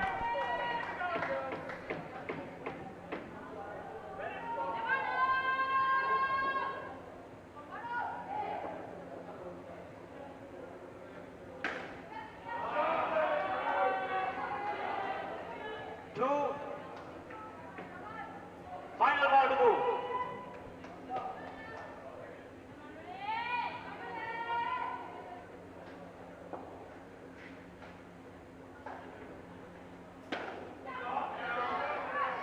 Oh, direct hit would have been out again. The bat upside down. And over.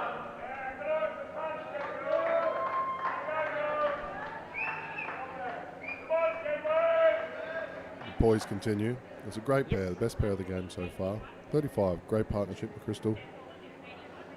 Yeah, they'd be very happy with that. Offered up a couple of opportunities. I know Paul Botterell's been talking about the diving and the bat being upside down, the wrist not being high. You know, we've seen a couple of examples of that. They've gotten away with it, New Zealand, but they're not going to get away with that against Australia. So, despite the fact that they're on top, they've accounted for Australia twice. They're going to win here. There's still absolutely there are things that they need to be working on heading into the final series, and no doubt Jess Ramage, the coach, will be doing that. Final partnership at the crease. Just to reflect on that partnership, McCrystal, 20 runs, a great effort, but Livy Crow, well supported, 15. I really enjoy watching Livy Crow play. Very, I would say scrappy. She just really gives her all and gets the most out of her own ability, so she worked really hard. Wollaston and Watton at the crease, and Hasanka to bowl. Final partnership underway here. Ladies, second ball. The scores must change. Second ball.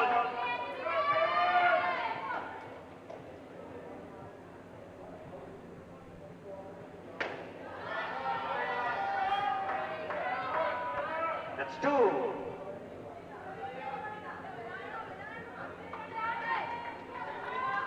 Wollaston away, having safely negotiated that second ball scenario.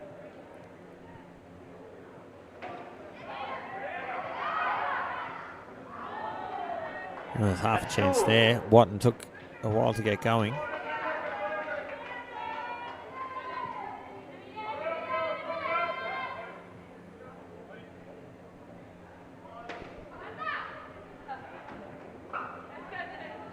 Ladies, second ball. The scores must change. Second ball.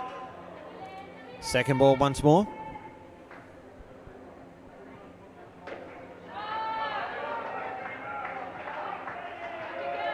That's 2. Final ball to go.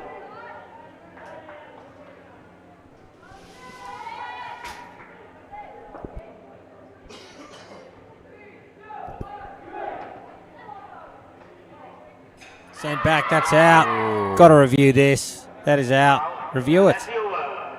Review it. Yeah, they are. Oh. Let's have a look. It's a direct hit.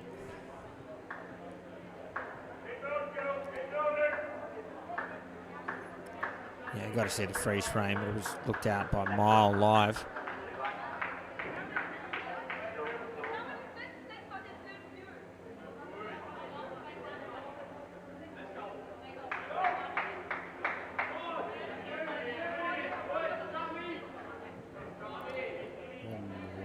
Oh, it's out. The bail's broken. Yeah.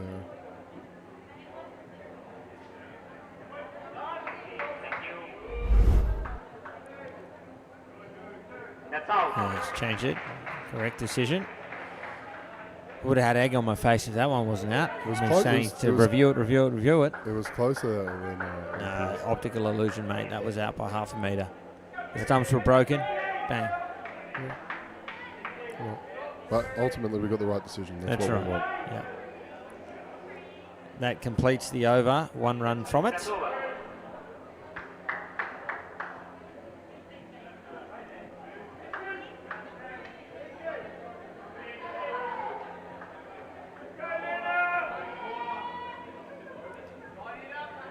Yeah, it doesn't appear to me that Sri Lanka have anyone outside of the court helping with a decision to review or not. So Senadini's first ball plays out. That's one.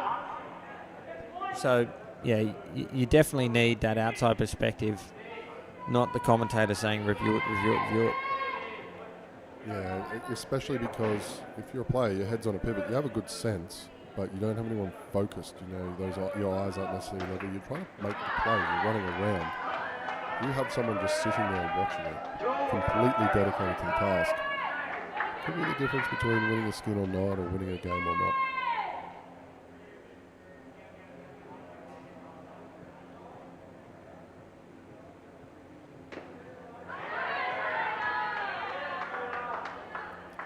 That's two.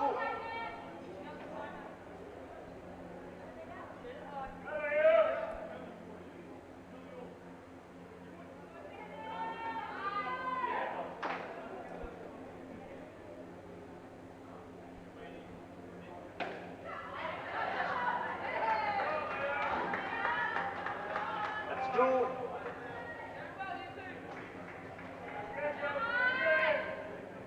One remaining poi in swinging motion at the moment. Stopped it. Poi counter. Have to see if we can get the scoreboard guys to incorporate that somehow. Oh, so you won't accept strike, but you want a poi. I definitely won't accept that.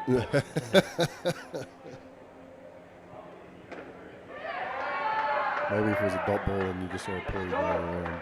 Because it kind of looks like a dot. No, it's a bit of a stretch. I'm trying to make connections here. I'm trying. 11 runs from the over. 2 overs remain now in the match.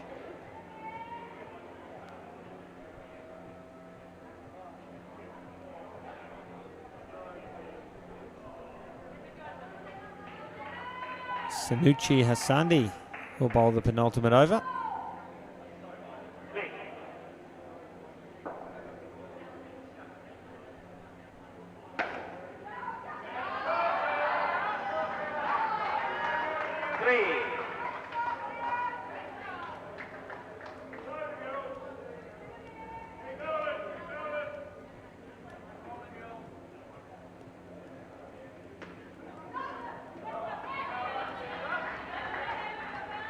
That's one.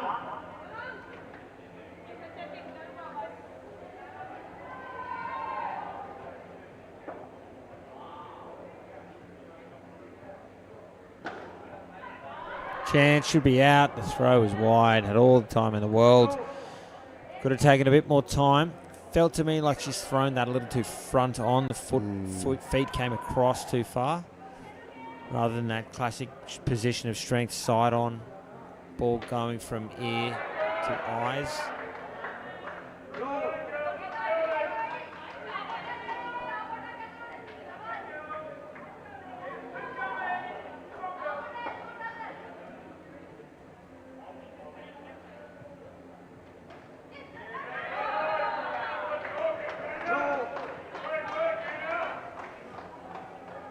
Final ball to go.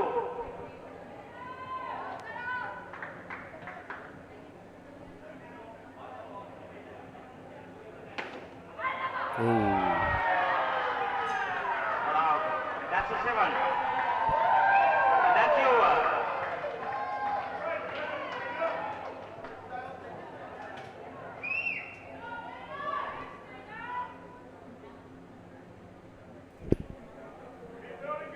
Oh, it's a special way to finish the over. And 17 runs from it. Let's have a look. Just out of reach. So big over there. 1 over remains now. It's going to be Fernando, contrary to what the scoreboard says. That's 2.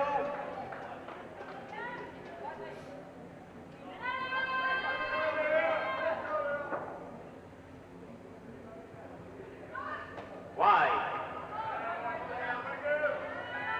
Lady, do you want the reball? Thank you.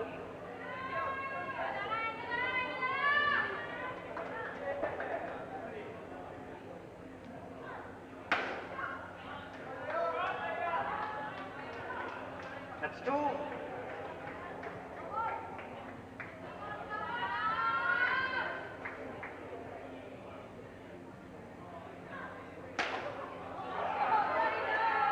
That's a very good shot, that one. 2.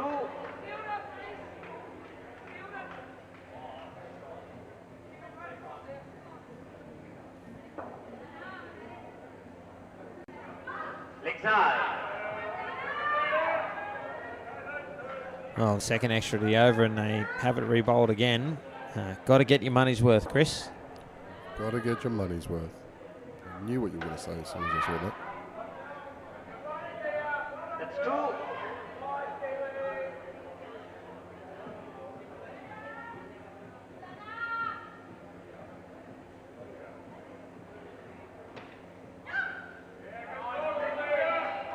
That's 2. Final ball to move. Last ball of the match now. And that brings the match to a close. A comprehensive win there by New Zealand, running out victors by 99 runs and taking all points on offer here in their clash against Sri Lanka. Your final thoughts, Chris? Look, we obviously didn't have the previous game between these two on the stream, but very similar results. So we saw 118 plays 20. About what we were expecting coming into today. A good hit out for the New Zealanders. I think they really improved after that first 4 overs and started to wake up as they got past the morning blues, it seemed like. But consistent batting effort from New Zealand. A big pair of 43 there to finish. But for the Sri Lankans, they remain committed. A lot of refinements to make, but not things that are impossible, things that will just take a little bit of time. Indeed, so there you have it, folks. New Zealand victorious over Sri Lanka. We'll take in some highlights, but plenty more to come here from Colombo. Coming up next, it is the under-22 men's division, the United Arab Emirates up against Australia. I hope you can join us for that. We will take a short break on commentary first, though, so until then, for Chris Griffin and Paul Botterill and the rest of the broadcast team, I'm Cameron Walter. Thanks for watching.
Hello and welcome back to the Indoor Cricket World Cup 2025 at UPro Colombo. My name is Chris Griffin and I will be taking you through the action here today as we watch the Australian under-22 boys take on the UAE under-22 boys.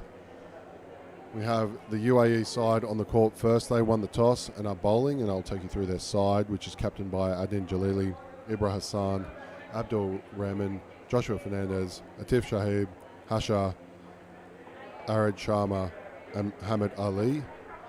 And for the Australian side, we have Jay Norbergen, Cruz Harper-Connell, Paul Drahim, Lachlan Campbell, Nathan Kerr, Ethan Benson, Josh Smith and Luke Meek.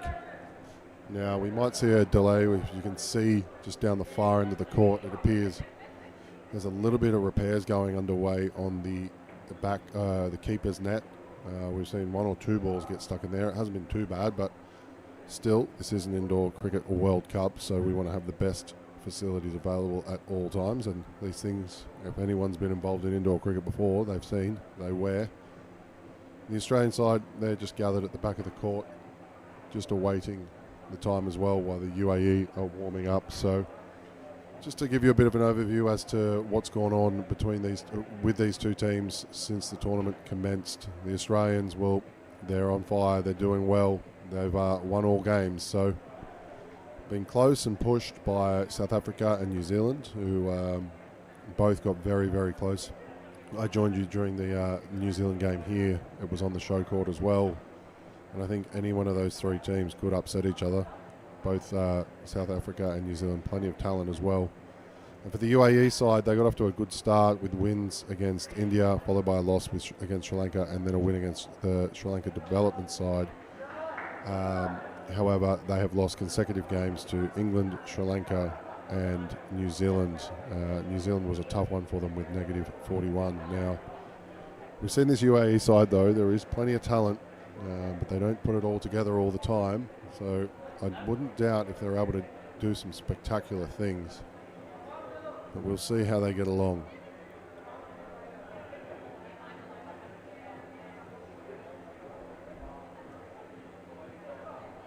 Just continue with this delay, so I'll just run you through a bit of the players to note from both teams. Blake Norbergen, who's not playing, he's the leading run scorer for the Australians. Hamid Ali, the lead run scorer for UAE, while Ibra Hassan Sajid Butt, he is on 11 wickets so far, and the top in the bowling tally for the UAE. And Nathan Kerr has got 5 wickets more than any of his closest teammates. He sits at 14 with his very, very impressive leg spin. So we'll see a few of those people here today once we get underway.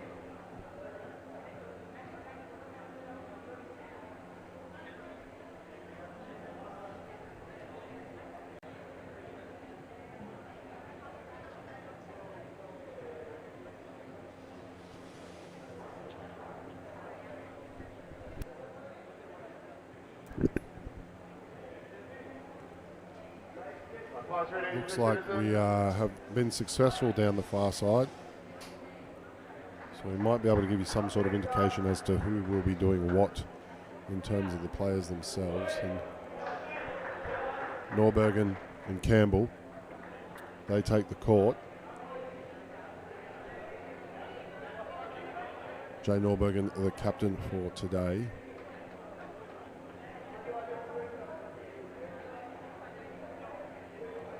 And after a short to medium delay, the UAE team have taken the huddle.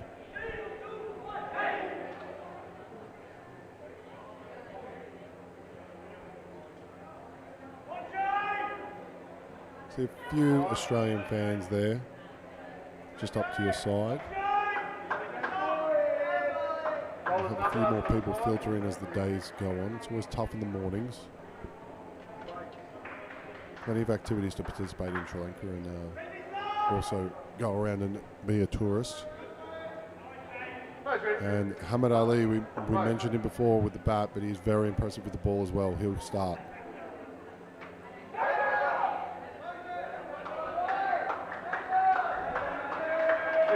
It's immediately onto second ball.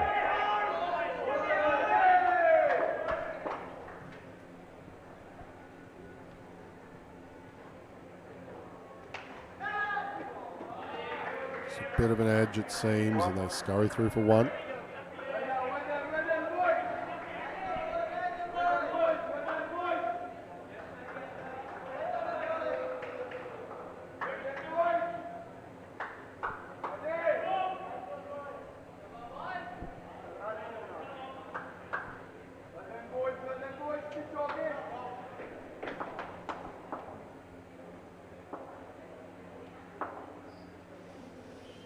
Ali continues. Played down and up. Good communication, good look up. Australia as Campbell picks up his first run.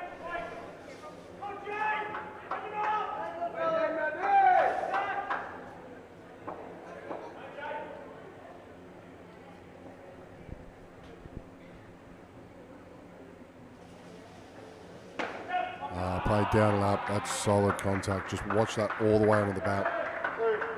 Very impressive shot from Norway.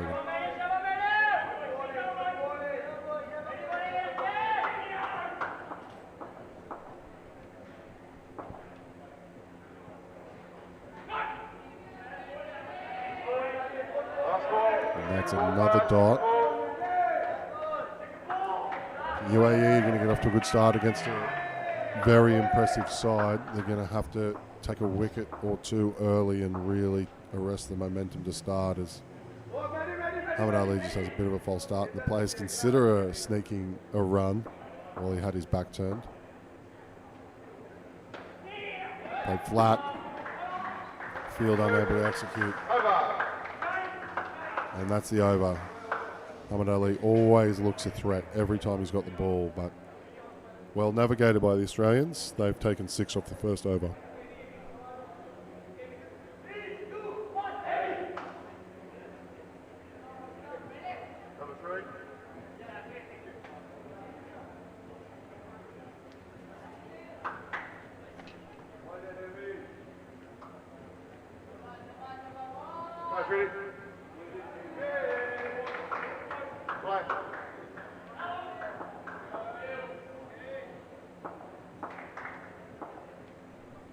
Raymond, he starts, just shaping away.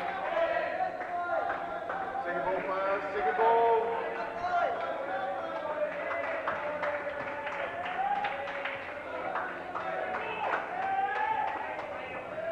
Raymond's a good player, second in the charts, batting and bowling.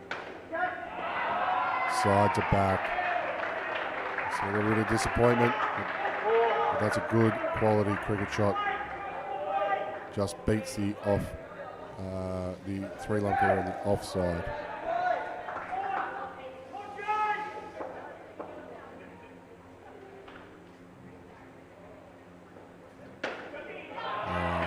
That's absolutely brilliant. We've seen it once, we've seen it twice. Warburton, you just cannot give him width. And we'll put it up into the springs.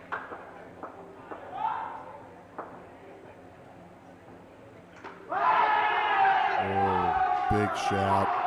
There's a lot of bouncing off the net. I'm not too sure what that celebration is. That's a new one on me. I know a few centre owners that would get upset about that. But that's a wicket all the same. And the first breakthrough for the UAE. We can get a replay and potentially all the way through to the celebration. I'd really appreciate it. See, just beats him outside. Big appeal. Good work from the keeper. You definitely have to take a note of ball 1.4 to watch that celebration. Or perhaps they'll do it again. 2 runs there to the total. Brings Norbergen back on strike.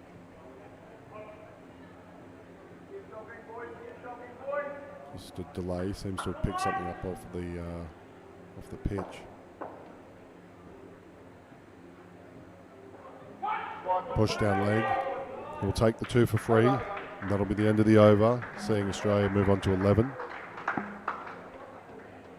Despite the wicket, still plugging along well there. 5 runs off it.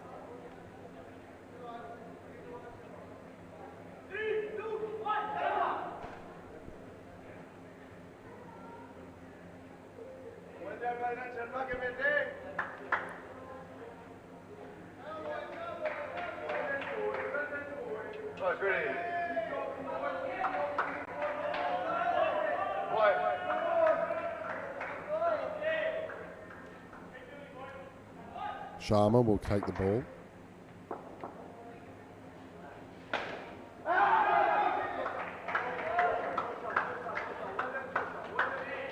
A very good morning to anyone that might be watching back in the UAE, and a good afternoon to anyone watching in Australia. Sharma continues.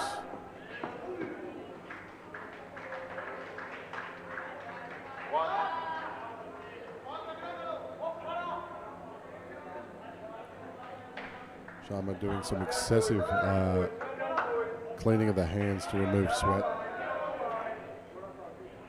Really looking to get a grip of any off break deliveries or anything that might be coming up in terms of off cutters, leg cutters, etc.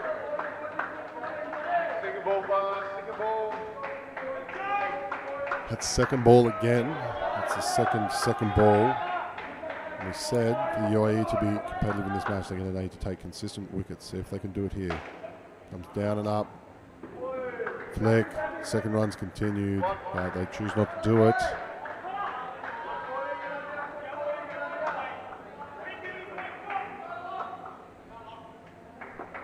Really impressive quick turn from Campbell to consider the second run as well.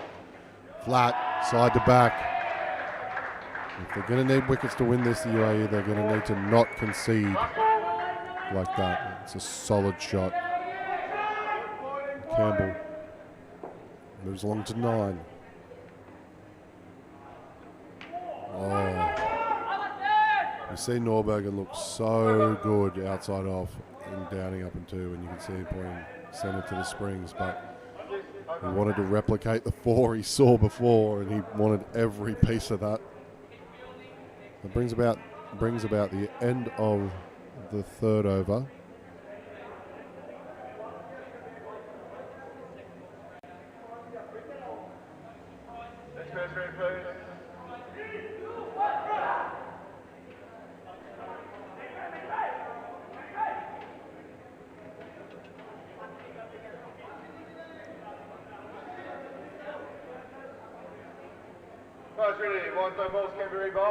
And they will go to their leading wicket taker so far, Ibra Hussain Sajid Butt. Second ball, class, second ball.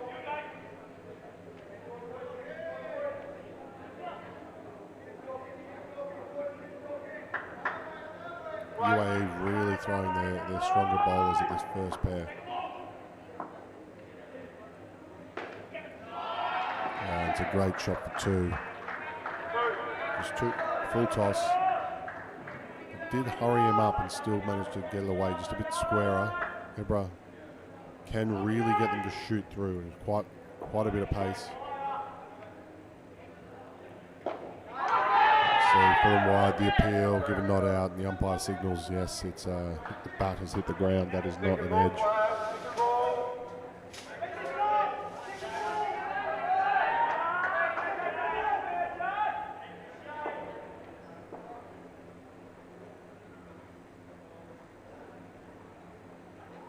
Into the legs again, plays onto it. Good dive. Kept to 1.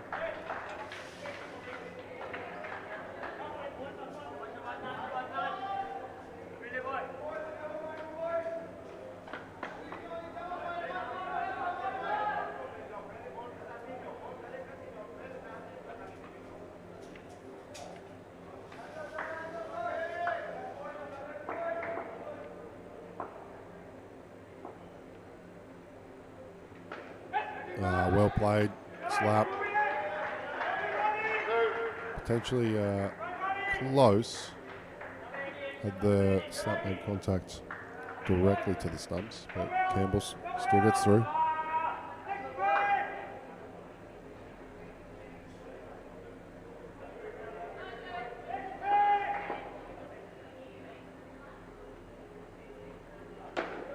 Outside off, played down and up straight.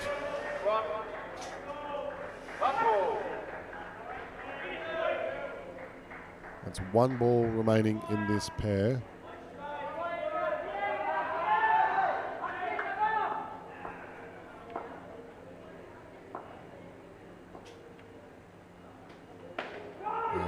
Big call of no, and understandably so. They've done a good job. They've made their 23.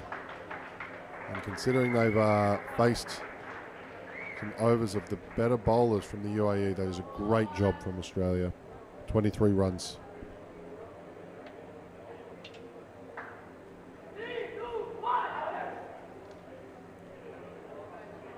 Cruz Harbour-Connell and Ethan Benson, they'll take the court.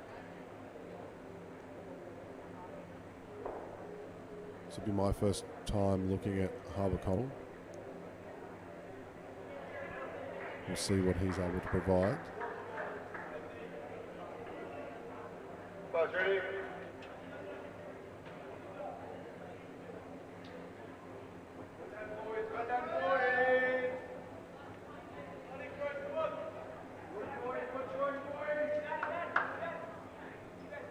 Latif Shaha.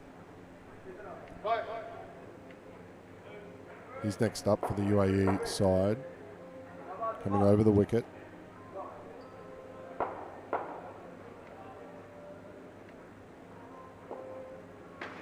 Forward delivery, plays it well. Just strolls through for two.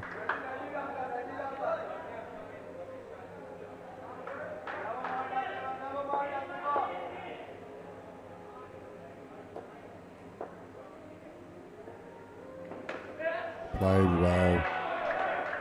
It's a great shot from Benson. Full face, nice angle.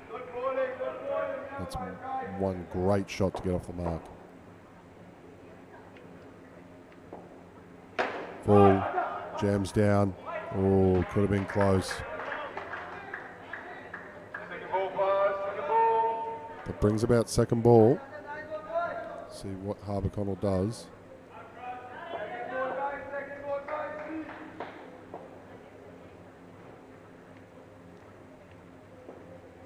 Full delivery into the legs. It's an easy out after a second ball. You really, really cannot afford to give such an easy delivery on a second ball.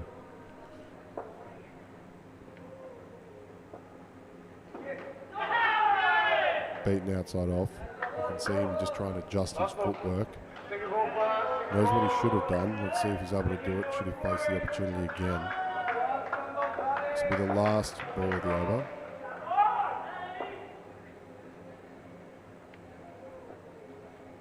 Pull him wide again. He does adjust. Really quick hands. It's the end of the over. 8 runs off it. No wicket for Atif.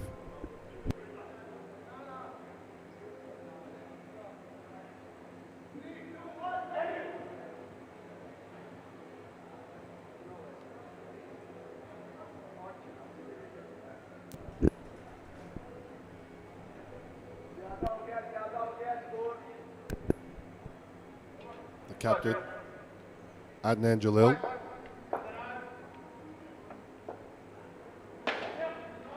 That's a nice shot.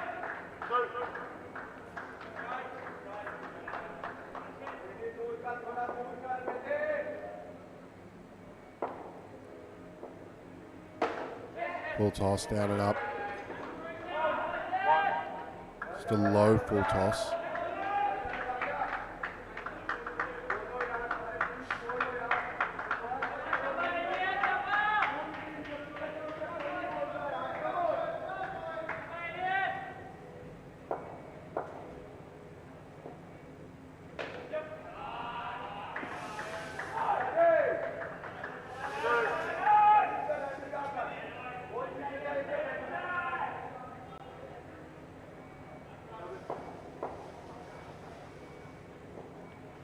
Pushes down leg side. 2 for free.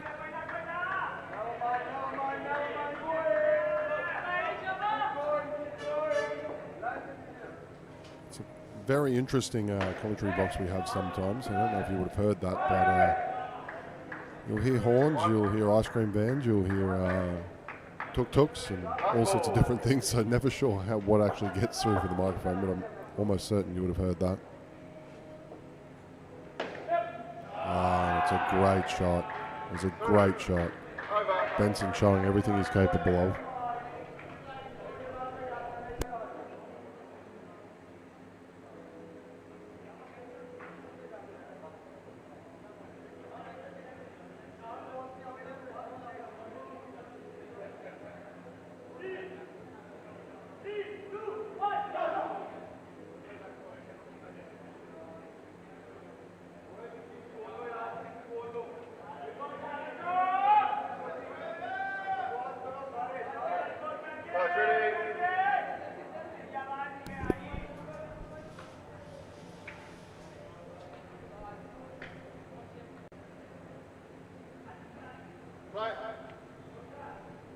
Joshua Alex Fernandez.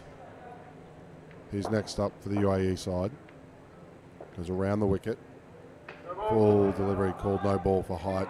And understandably so. Just seems to be a run in on the leg side between three-line fielder.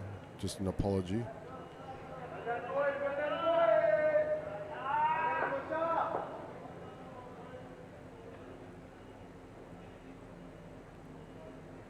Adjusts.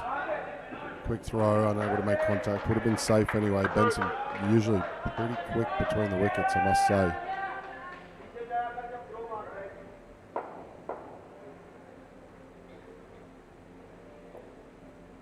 Full again. And that got what it deserved. Not enough pace to be bowling that full delivery, and we find the back of the net. And Harbour Connell, he would have enjoyed that. Still got to do it though. Still got to do it even if it's a full toss. Adjusts better. It's solid outside off. Probably more on off stump, sorry.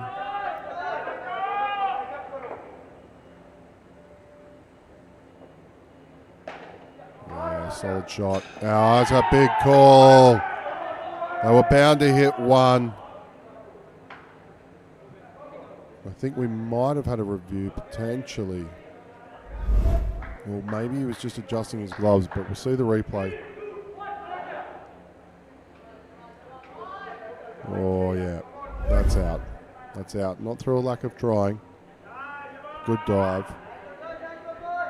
I think he might have just been adjusting his gloves and not reviewing. I couldn't see through his back in my position here.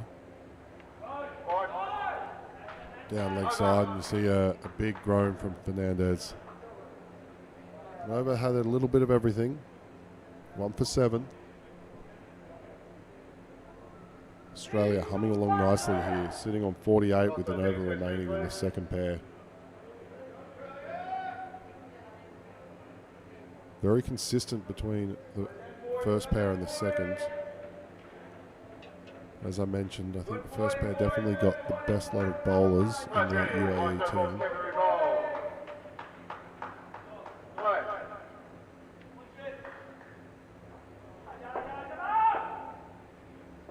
Sharma pushes down leg side. This is his second over. Benson has looked very impressive to me. Currently on 18 after 11. Very solid. Down and up to 1.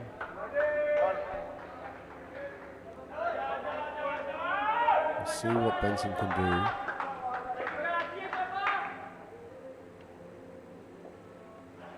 Fuller played flat. Good call of no. And that can be the difference between a good team and a great team, is the ability to just call no at the right times. See, they're always watching. Harbour Connell even there. Sees a misfield at the back net by the back sticks. He sees where the ball's going. Just that attentiveness and good communication. Played into the leg side. Solid strike for 2. 3 balls remaining.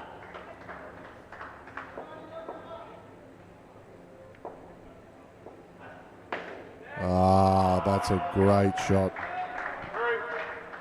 Harbour Connell just clears the front leg and down and up 3. That's indoor cricket bread and butter, the old down up 3.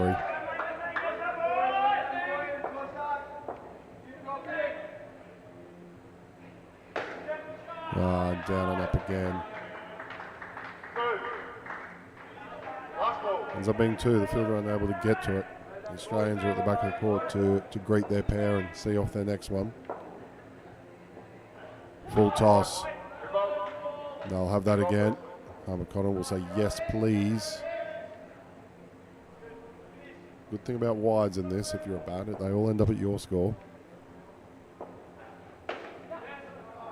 And down up 2 to finish. It's a really good effort from the second pair, as we see Jaheim and Kerr, they'll be the next up. The Australian team will be at the back of the court alongside Vinesh Bennett with a laptop to congratulate that pair for a good effort. 39 is a big finish, really taking apart that last Sharma over. Sharma doing a bit of the damage himself though with 2 wides and getting re-bowled.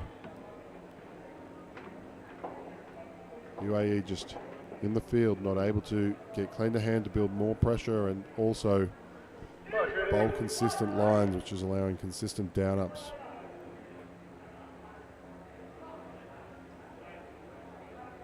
Raheem and Kerr just having a look, seeing who's going to pick up this ball. Yes, it's normally Hamid Ali. He normally takes the ball to start the 3rd pair.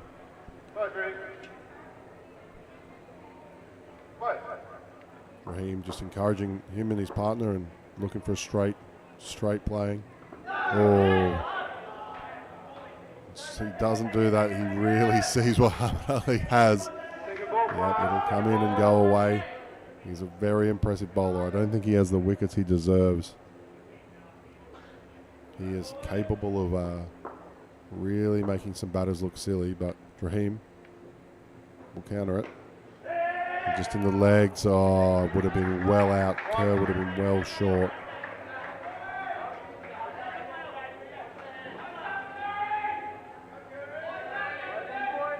Yeah, big call from Vinesh Bennett. I recognise that voice. I don't even have to see him. Kerr needs to have the eyes up. It's a good ball into the hip. Well played by Kerr.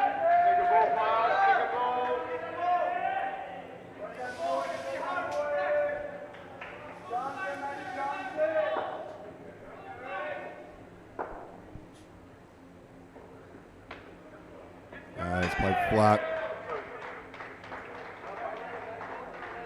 That's 2. Kerr inviting the field and allowing a chance if they're willing to take it.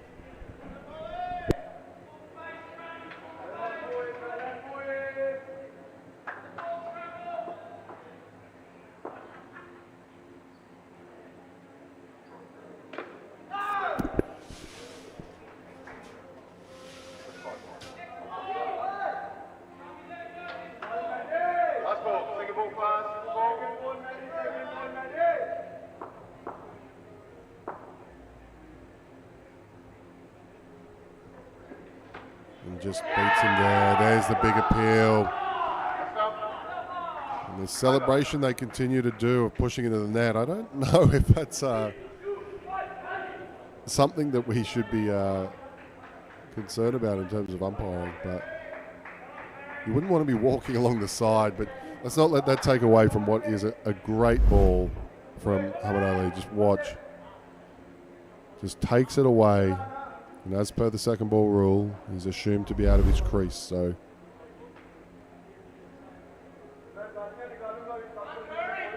this is nothing against Kerr and Raheem. As I said, he's a very impressive bowler. Adnan Jalil. It's a solid contact from Kerr.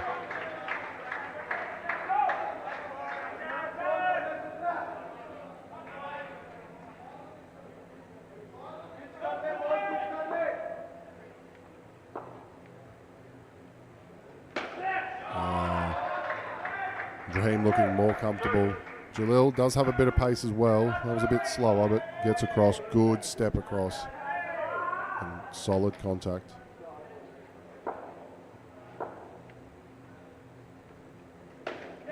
Played flat, straight. Gives a chance to the top.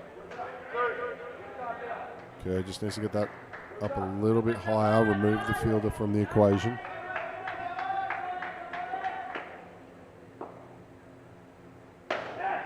That's a cricket shot. That is a cricket shot and a half. Stop it, Paul Raheem. Stop it.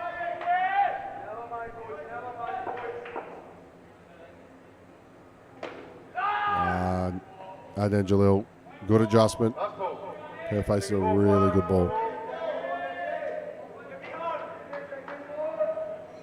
And Raheem, no mug with the bat. 74 runs so far this tournament, second in the charge for the Australians.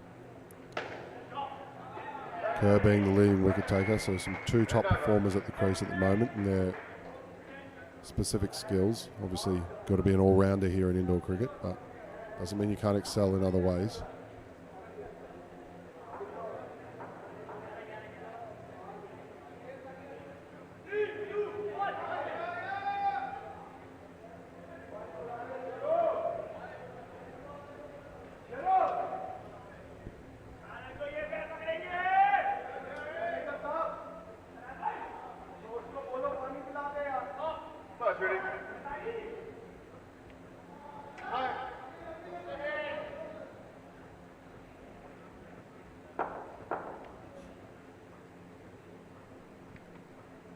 Latif comes in, down and up 1. The Australians really building a good total. As I said, UAE, they do have some good bowlers, but the UAE have only conceded over 100 once this tournament, and that was against New Zealand. Australia look on the way to that, should things continue as they are.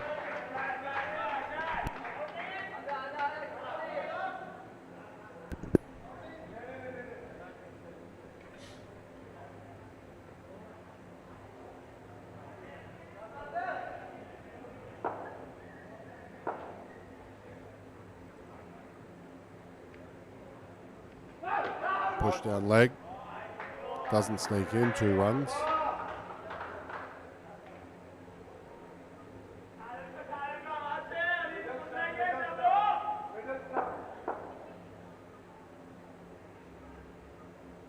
Full. I will say Kerr has had to face 2 or 3 deliveries right on the money, Yorker length, and has jammed down each time.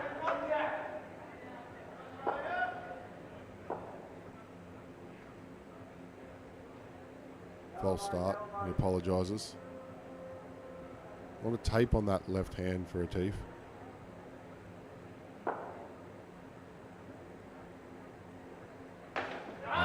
Doesn't get it right this time.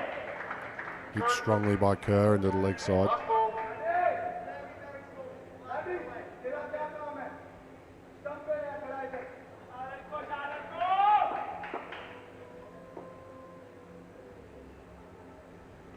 Shorter, big chance, had to hit, and hands all over his face. I understand his frustrations.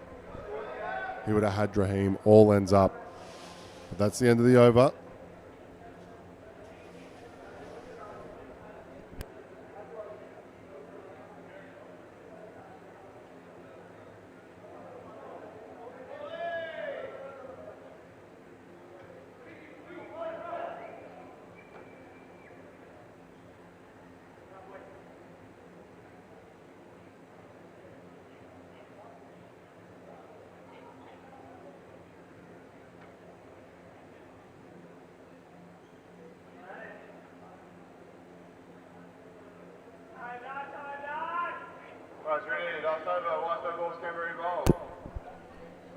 Ibra Hussain Sajabat takes the ball again. And I must say these bowlers continue to bowl in the same order, or at least at the same pair. Where they're bowling 1, 9, 2, 10, 3, 11. Doesn't appear to be too much calculation in terms of matchups or anything like that, and scouting notes from the UAE side.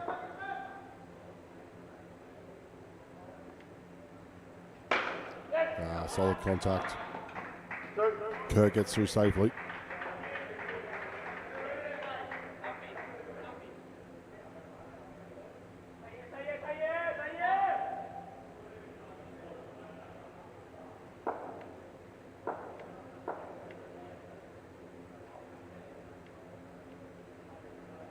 Ooh. Call a no ball. I believe it'll be a front foot. Or potentially a side foot. I didn't quite see it. I wasn't looking at the front foot.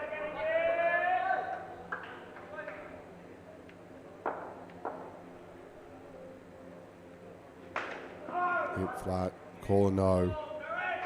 And that's a big difference that you see.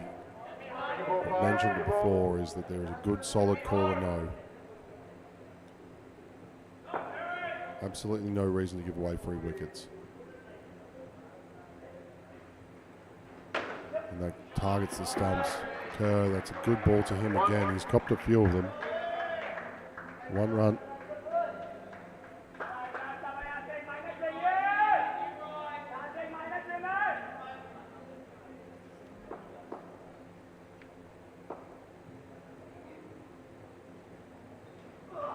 Oh, big shout. They jump into the nets, although not too enthusiastically. That's a great delivery. Raheem left all ends up.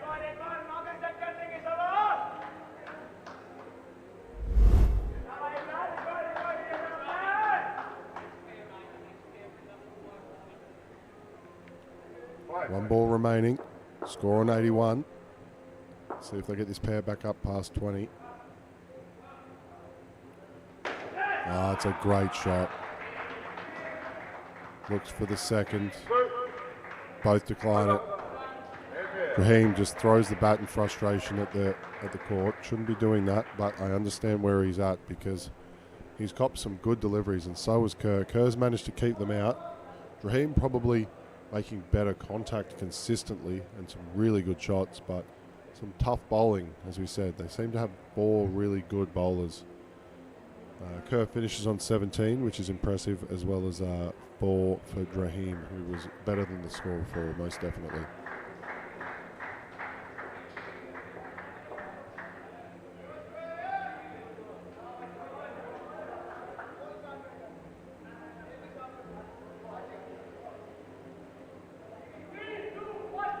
Josh Smith and Luke Meek, as you can see their faces on the screen, and they'll be in next.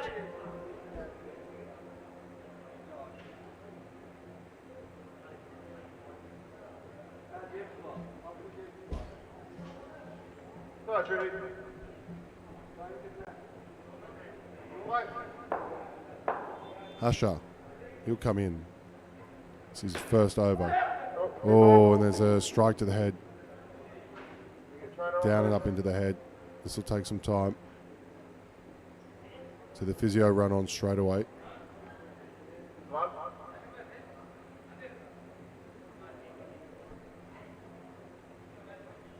were talking about this in the previous game. He's got 2 minutes to look at it.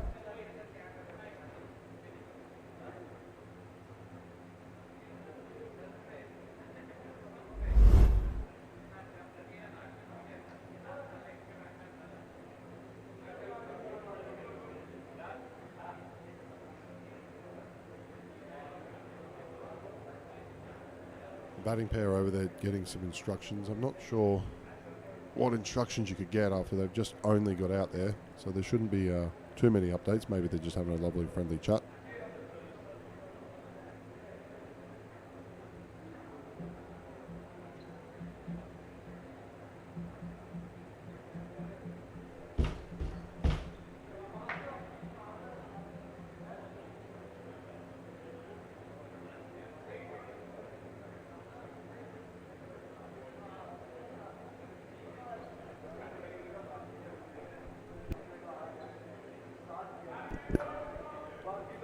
Everything looks okay. We're going to continue. It's a bit quite quick wipe of the mouth as I stumble on my words. But he looks okay. Hashid, the spinner, coming around the wicket. And there was no call of play. We will get this last pair underway.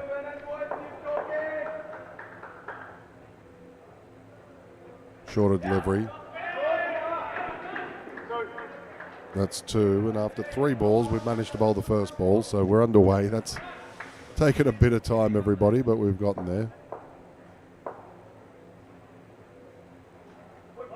Asha pushes down leg side, and it's adjudicated as such.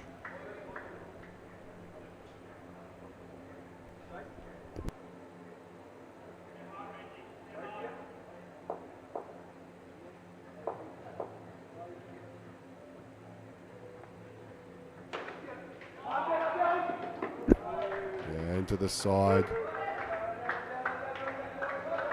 Meek would have potentially been out. I'm not sure. We'd have to have a closer look. But it was a bit of a cleaner release. Hit straight back and good call of no.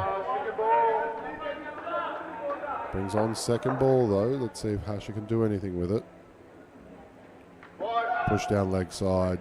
Well watched from the non-striker Meek. Advanced like he needed to. Quickly returned.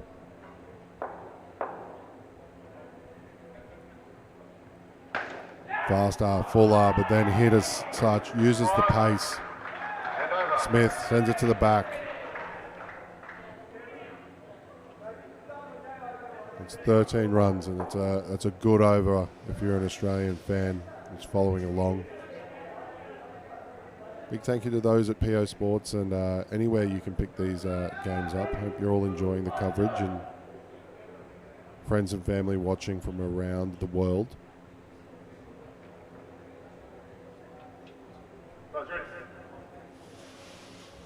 Fernandez, he'll come in for his second.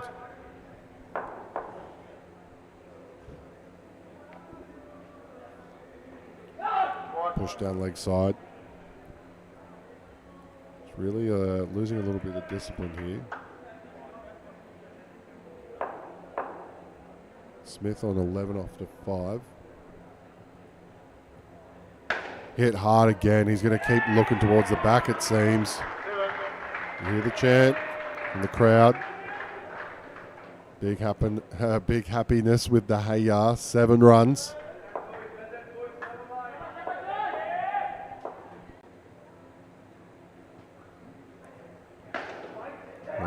They look like they're just going to play flat and straight at the moment against Fernandez.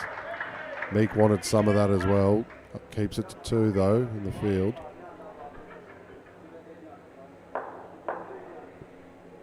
This pair already on 24 after 9 deliveries. More conventional shot, down and up for 1.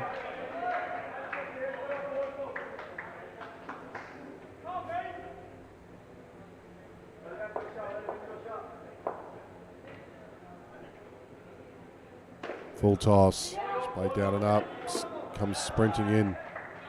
The 2 UAE players couldn't be further apart on the court, but somehow run into each other.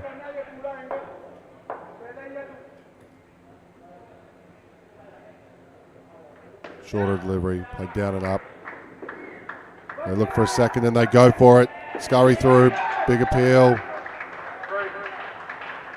Really pushing it, but they manage to sneak through. Smith gets back on strike.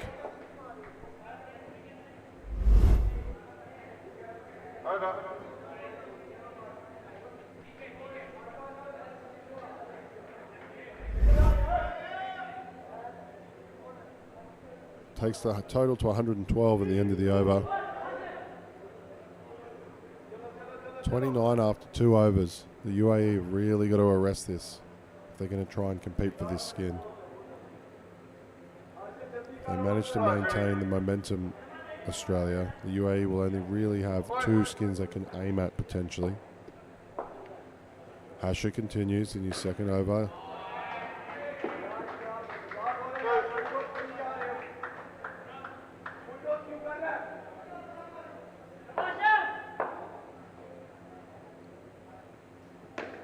Shorter. Just plays it really nicely, Smith.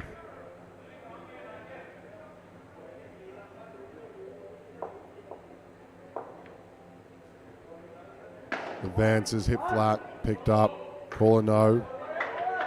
Well watched from Meek. And you can just see the difference. You can just see them call and concede the dot when they have to and not give away negatives.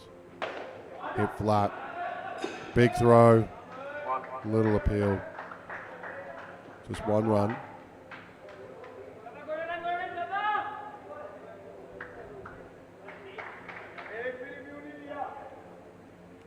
Ahmed Ali has not gotten to much in the field. We haven't really seen him, but he has got a bit of a good arm and some capability there.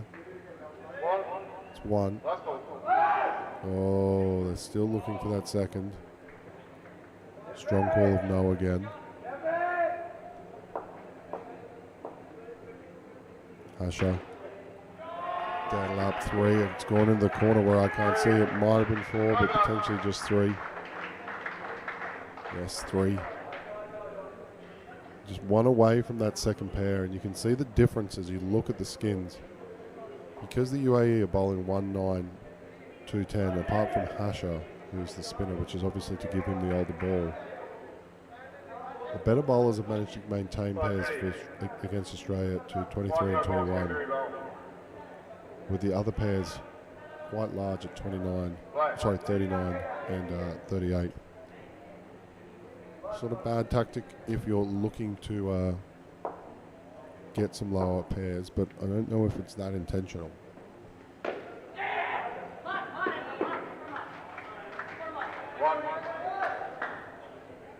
Meek with 1.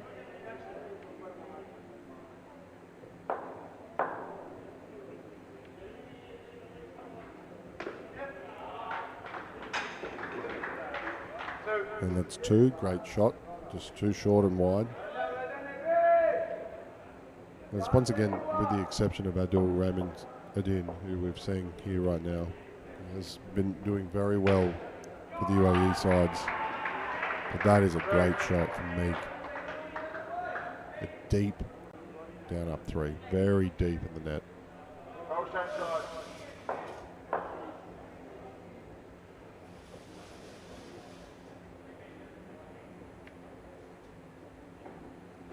Oh, that's a great ball. Just jams down and keeps it out.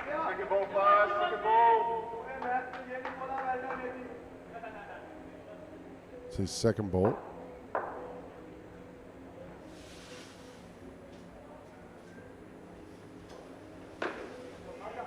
Down and up 1.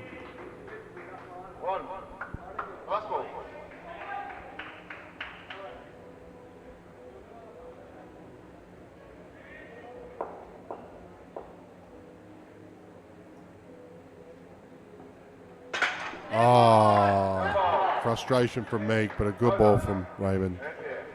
He really does skid it through. Very quick.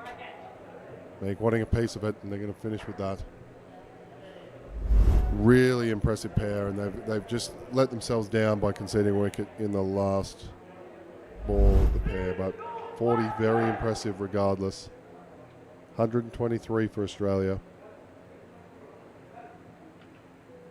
We see a UAE side that looks a little bit dejected, and you understandably so, but they're going to have to pick themselves back up, because they'll be coming out to try and take on this skin and get after the 23 of Australia.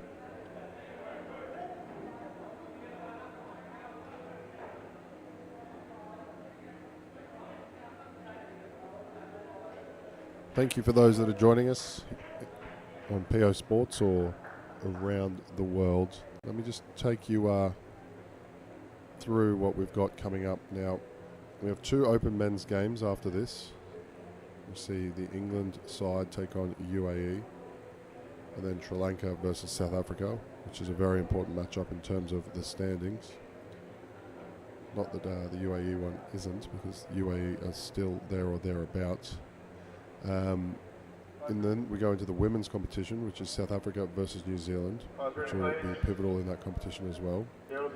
And the 22 boys will then return after they played this morning. We will depends on some of the results, but it'll be first, second on this court.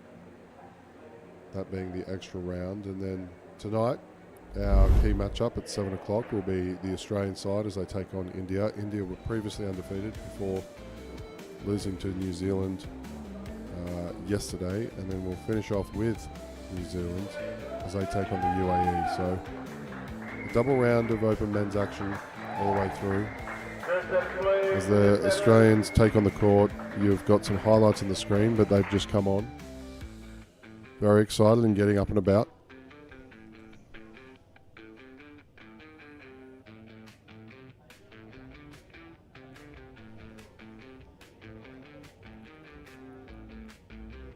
Just wait for the batters.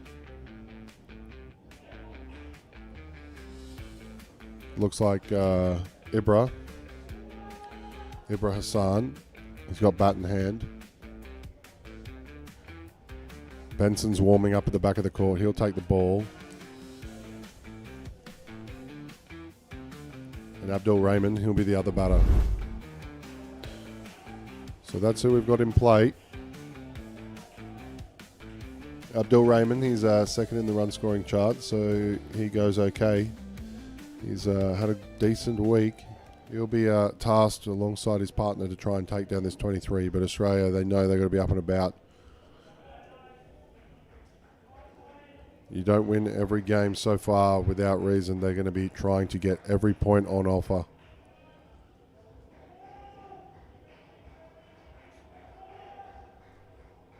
As we're back underway, Benson with the ball.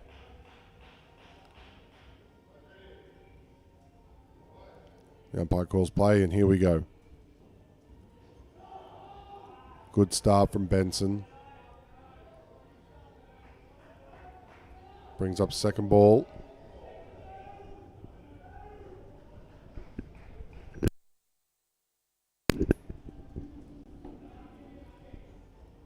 Full and swinging. Called fair, collects the stumps, and you just see the energy and the deliberate movement of the Australians. Raheem covering the second throw, and they're all about everywhere. Just take a second to fix the stumps. Good collaboration between the keeper and the point fielder. Up and swinging, very similar to the first.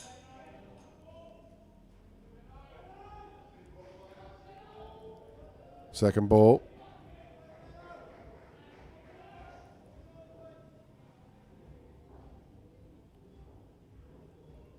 Same ball. Oh, that's a great take from the keeper. He goes full and wide again. And just absolutely perfect display of an indoor cricket delivery to be able to get that to your keeper and execute the second ball. And you can see that these are not by accident. They're very drilled, very intentionally chosen deliveries. We'll see if Benson goes to the top of off again. Just a little bit more on the hips, potentially stepping across as well.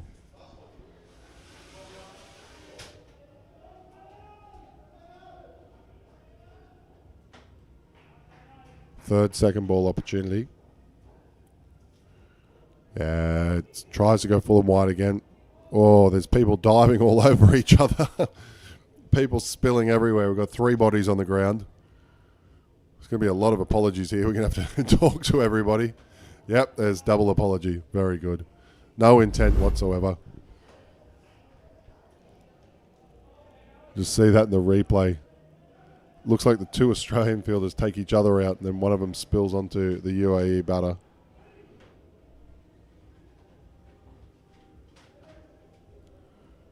It'll be Smith with the ball. He'll be second over. He was so impressive with the bat.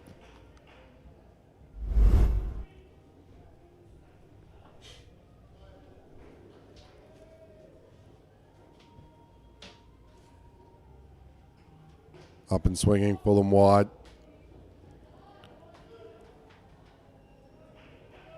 Non-striker, that delivery got very close to the pitch. Very close. So just keep an eye on that. He's facing up now, though.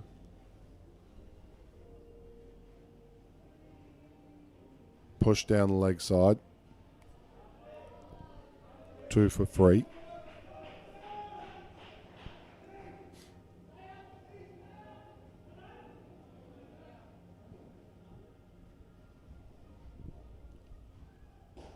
Full toss on the legs. Kerr throws.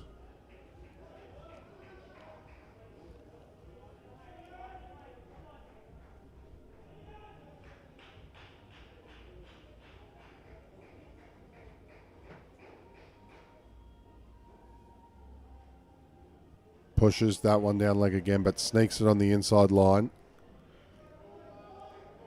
That produces the first second ball opportunity of this over for Smith.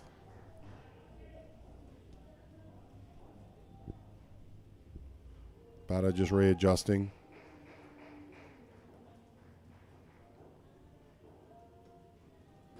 Attacks the stumps. Bit of a fumble. Manages to keep it off though. 1 run to Raymond.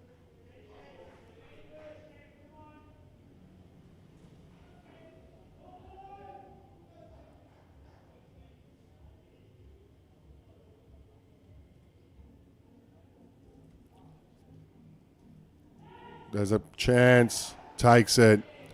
Good commitment. I believe it was Meek down there diving across. Good commitment to get in as we see the replay.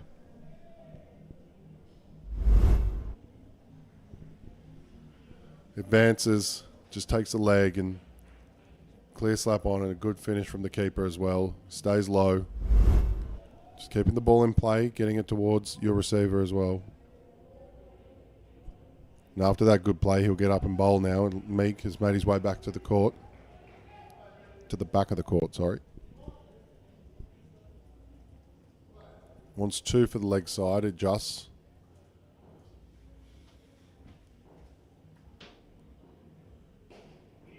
gives width, outside off, flat. Meek doesn't look happy with that. Seems to have missed his mark.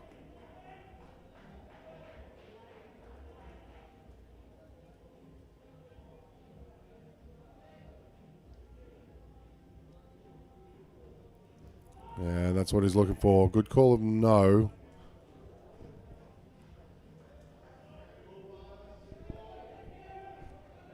And see Meek really trying to bowl to that two-leg side field.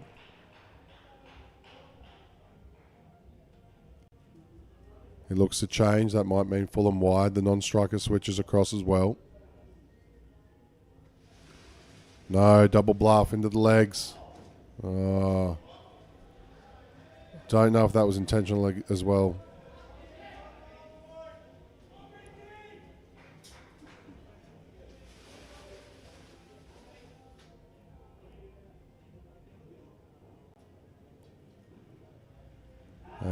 Brings a chance.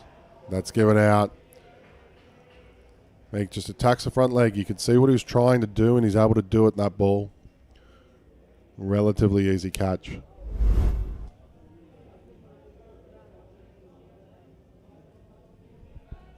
It's Campbell down there.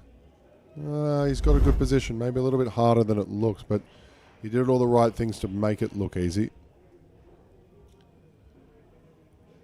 Meek gets played into the offside. Goes to flick. This is the last ball and second ball now.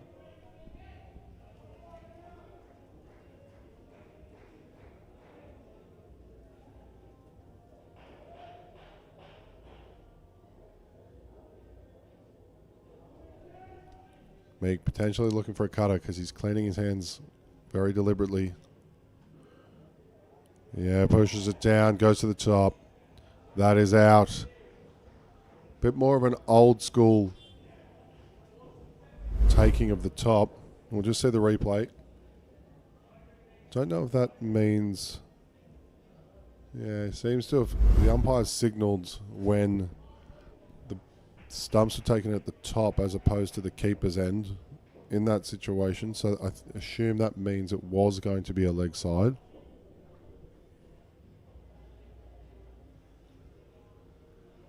Raheem, despite facing some good bowling, and he looked impressive at the bat at times.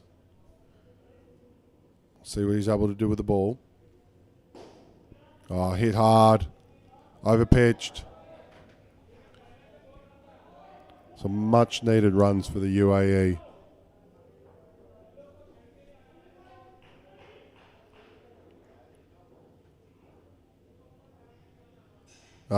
Raheem gets that 5 right back.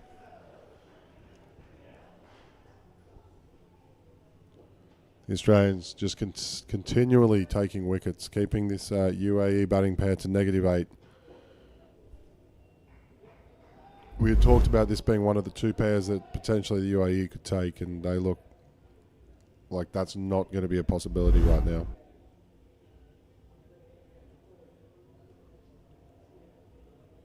We see another committee meeting at the stumps to get the bails on.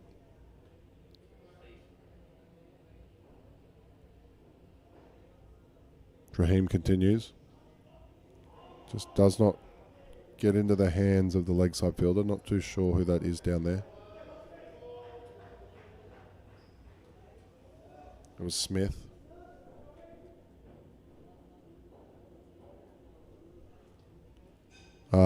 Chopped on. And good from the Australian team. The little huddle would have nearly encapsulated the batter, and they adjusted it. But it's another dismissal for Raheem. He's got 2 and 4 balls.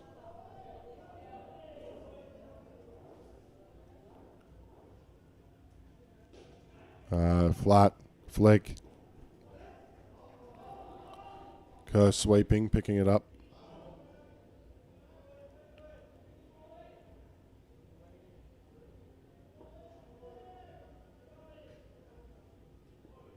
Oh, just pulls out as the batter changes sides. Play flat. Call of no. That'll be the pair that the UAE team finish on -11 for the first 4 overs. Raheem, 2 for 3. 2 for -3.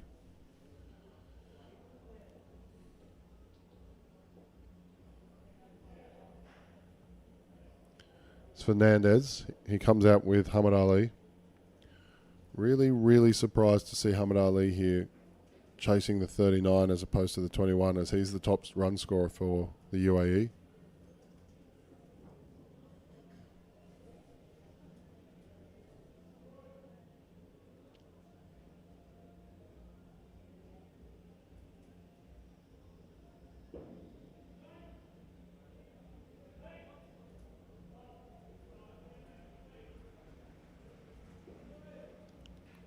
Jay Norbergen, he'll come in for his first over and will be the one to get us underway here in the second skin.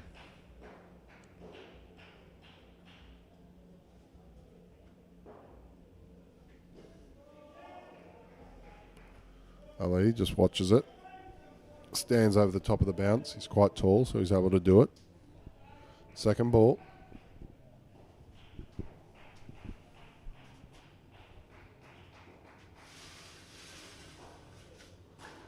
It's hard, up, down. Bit of a release of the wrists like a baseballer there.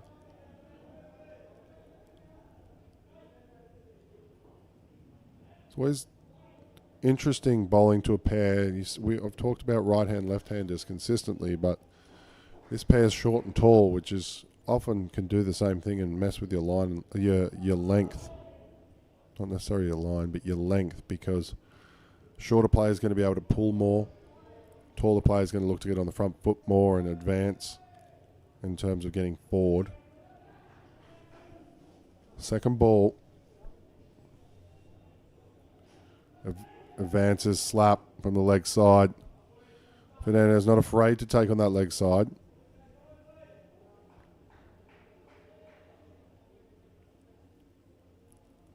Just see some shoelace diplomacy.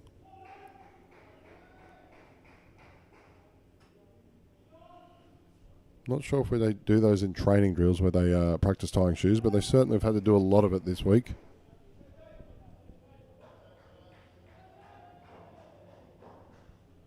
Norbergen to continue now. Shorter delivery. Ali just comes charging.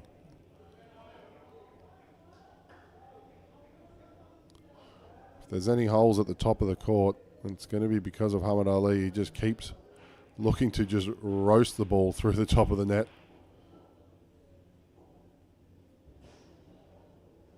And Fernandez gets squared up a little bit. That's the end of the over. One without a loss, most importantly for this UAE side, although they're looking towards that 39 with their leading run scorer, Muhammad Ali. They're falling short of the pace at this moment.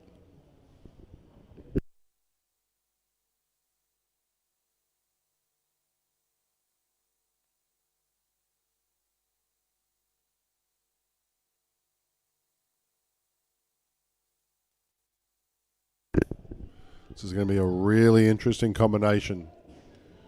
Nathan Kerr, the leading wicket taker for Australia with 14, the big leg spinner, taking on Muhammad Ali, the left-hander, who's not afraid to throw the bat at anything. We'll see who the winner is.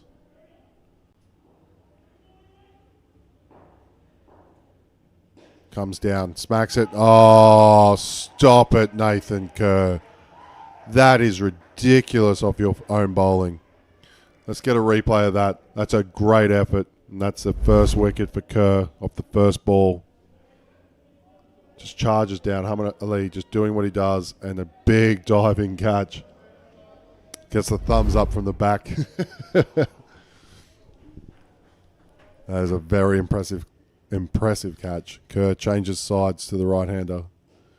Fernandez advances flat on the leg side. Just for 2. That was a very impressive and athletic catch from Kerr. Prefers going around to the left-hander.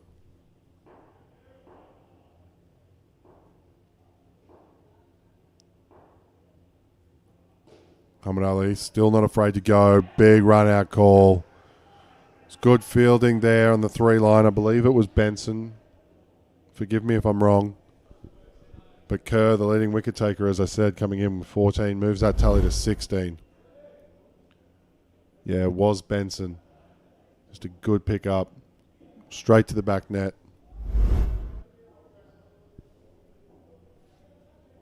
Harber-Connell doing his job. There to receive. Good positioning. Goes around to the right-hander now. Fernandez plays down and up over the offside.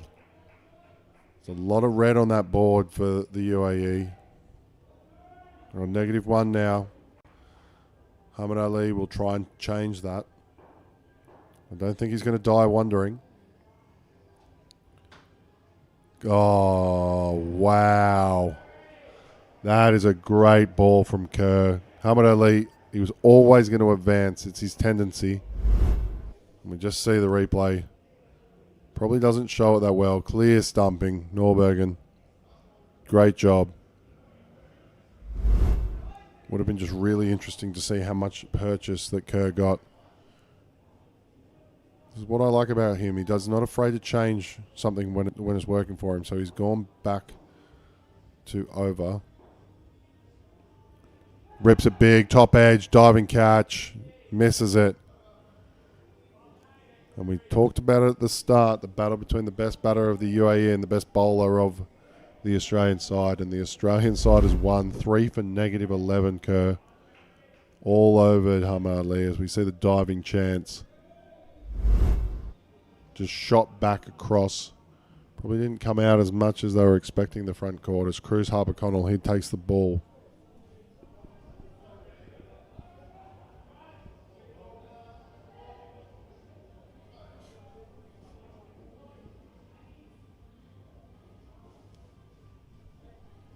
Advances.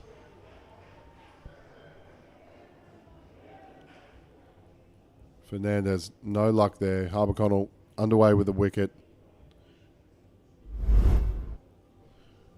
You see just some clean work from Norbergen. Doesn't have to do much, and that's what you want as a keeper. You don't want excessive movement. Just minimise your movement as much as possible to minimise the risks and the risk of errors. We see a change of sides followed by a change of sides from Harper-Connell at the back of the court. It was very deceptive change of sides.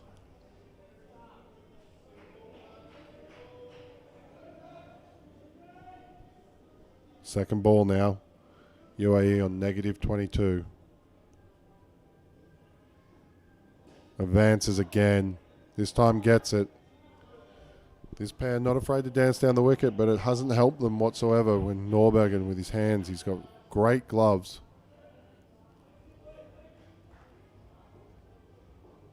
Harper-Connell comes over. Muhammad Ali just steps across. Touch. That's a good touch from Meek. He's made a good effort from a down up two coming flying in. Just trying to lay it up for Norbergen, but 2 runs. Harper-Connell goes around. Fernandez half considers advancing. Cramps him up a bit.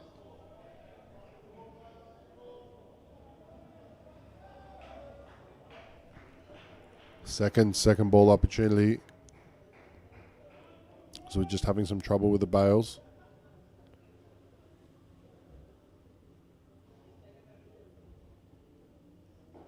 Into the leg. It's 1.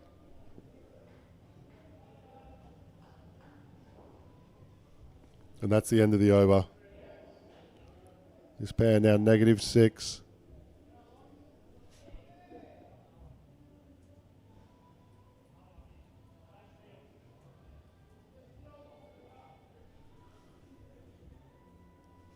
Lachlan Campbell, as his name appears on the screen with his profile picture. He'll be the next one into the attack for the Australians.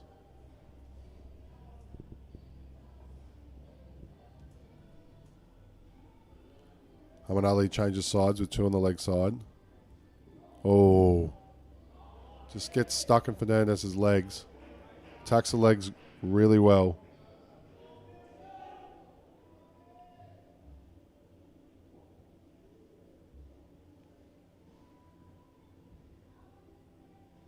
advances. 2.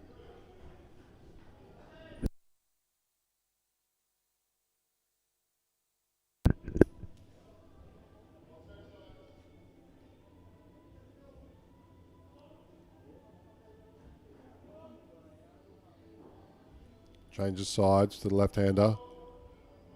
No ball, front foot called for the overstep. Eyes to the sky from Campbell. We'll see if he adjusts. Manages to go far behind the line that time.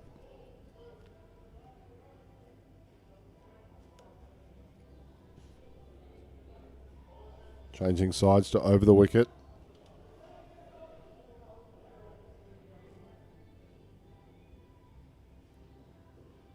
Advances.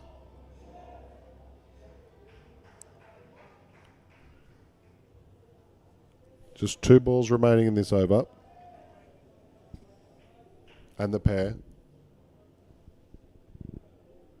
No ball was rebowled, so it'll be a 7-ball over. Although despite the overstep, Campbell looks like the kind of bowler you need to use and use well in the last over of each pair. Very consistent, good line, consistent line.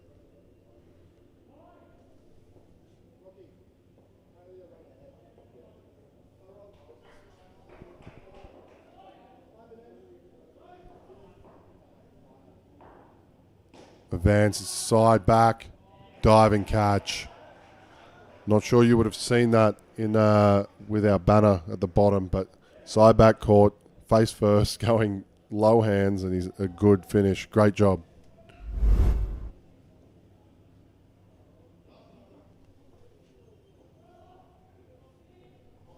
See the replay. We won't get to see the back net, unfortunately. Sorry, viewers. In the leg side. Call of no. He's abandoned Fernandez.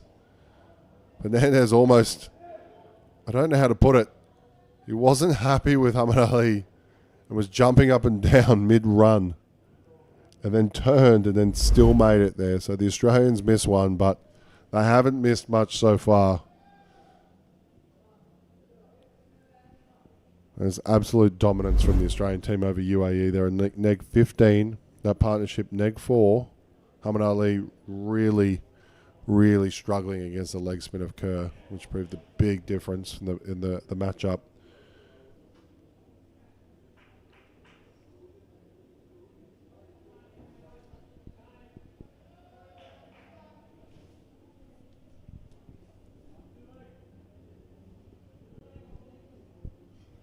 The opening bowler Benson returns.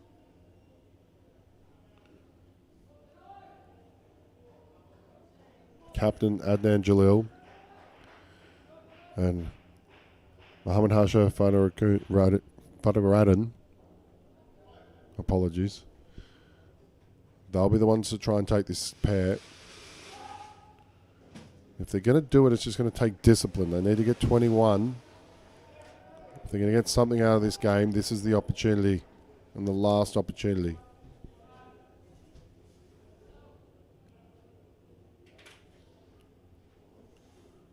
Outside off, taken, adjudged out of his crease as it was second ball. Benson's really good at finishing off those second balls. He's very good at finding his mark when it's going wide outside off to allow Norbergen to come into play. Goes around the wicket now. Sorry, over. It was the signal for 2 to the leg side that threw me. I thought he was changing sides.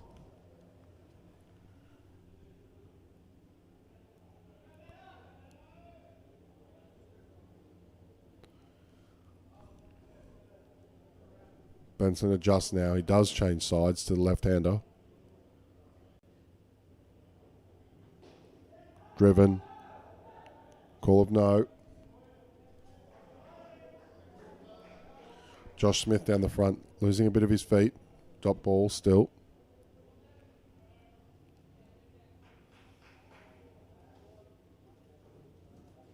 Just played flat. Simple cricket gets them off the second ball.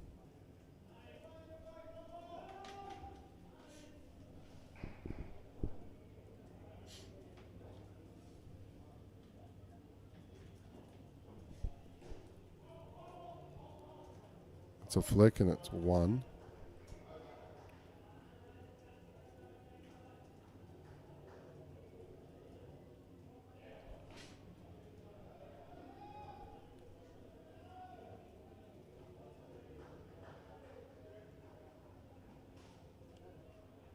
Guild at the back of the court doing the job and assisting the bowlers.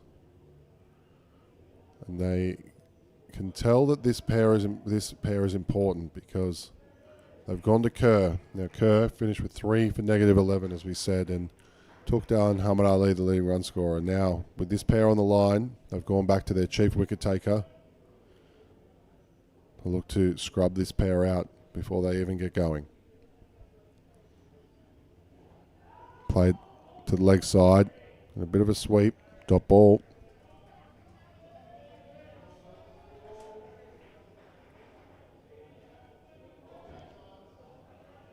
Bowlers changing sides.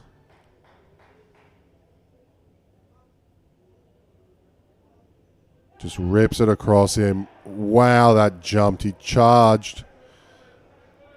That really, really took off. Looked to try and arrest the spin, but drops it short and just takes the outside edge. The frustration from Adnan, you can see it written all over his face. Okay, changes sides again to the left-hander. Driven hard. Just overpitched that slightly. Hasn't got much wrong, Kerr, so far, but that's 5 runs. You see the shot. Just getting the feet moving.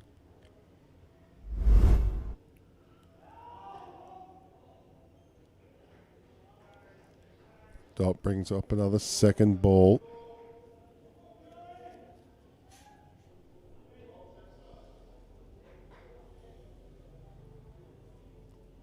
Changes sides again.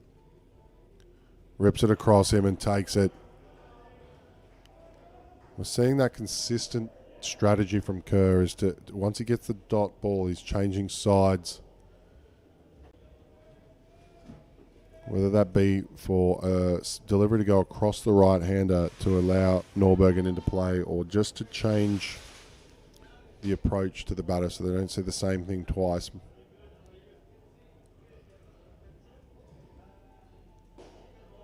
Fuller delivery called no ball. That's the over. Kerr had a job to do, which was to try and help protect that skin. He's taken 2 wickets, 6 runs off the bat, so -4. He finished with 5 for -14. Sees his wicket tally go up to 19 for the tournament.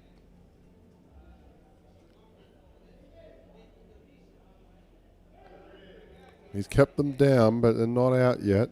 Still within the realm of possibility to get this skin. And Luke Meek, who's also got very impressive figures of 2 for -7, he'll be the one to take the ball. We saw him really attack the front leg of a right-hander with a 2-leg side field. So we'll see what he does to the left-hander as he jumps across now to a 2 on the offside field. Oh, and he's got a good cutter on him, Meek. That comes up into the body.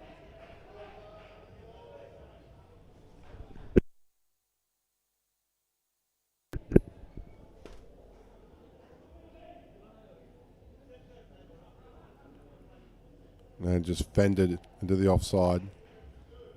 The Australians have been everywhere in the front court, but the one spot that they've been able to succeed is just there to past the right hand of either a wideish cover or a point fielder. Goes into the body again. Campbell does the job.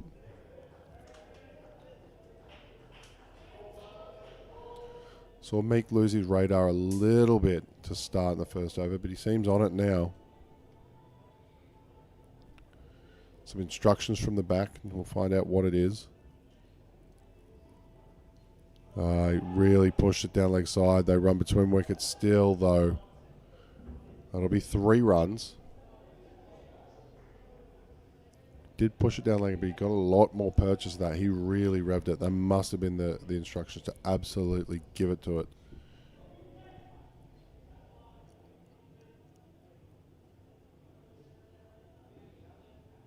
Meek gets the jump again.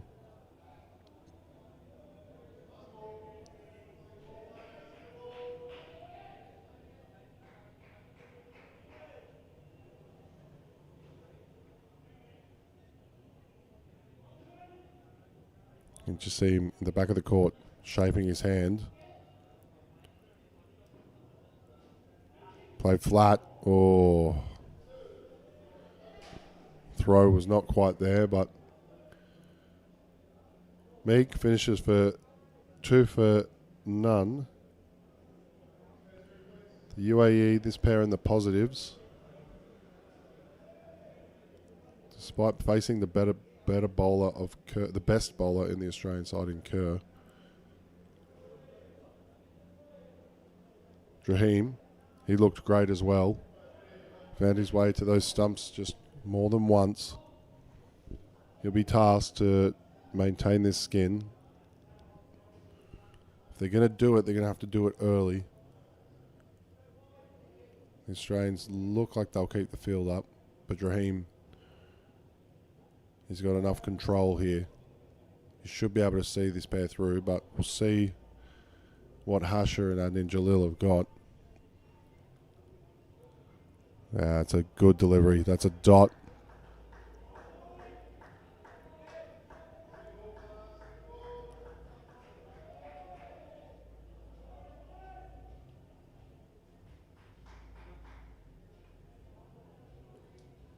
Advances. Oh, 3-line. Nearly picks it up.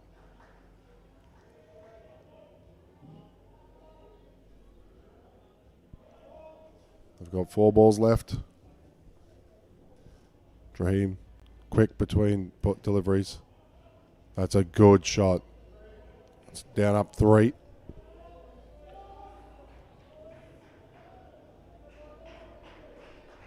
Still possible.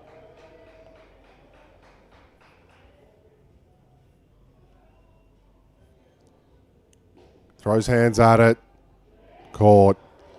He had to do it. He had to try and come to the back. And it was a good catch right down the back by Harper Connell. He's taken a few of them really low.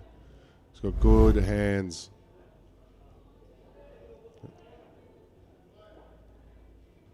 Raheem just hurrying through his overs now. Pushes down leg side. Half an appeal. He's considered it fair. I could have sworn I saw the umpire slightly lift his arm. So it must have been close. Played flat. Sorry, down up on the leg side. And that's the first pair in the positives for the UAE. That'll give them a little bit of bragging rights over their friends, but the Australians, they just seem to be in cruise control here.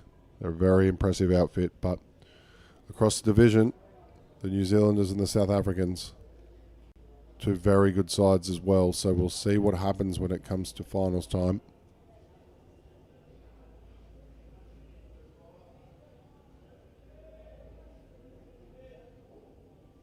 Atif Shahab and Adaya Sharma. They're your next at bat, while Josh Smith, he's drying his hands at the back of the court. He'll start us off here in the final pair in the under-22 men's division.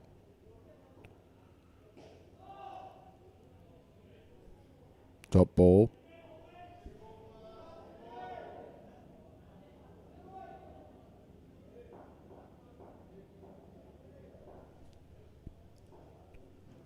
Short, down leg side, puts the bat at it. Oh, Meek believes he should have gotten there. It really jumped out.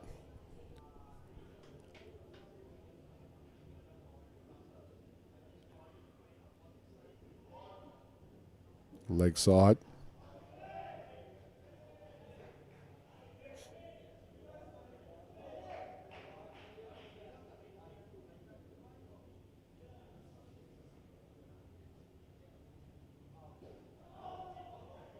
Played flat to the 3 line in Kerr.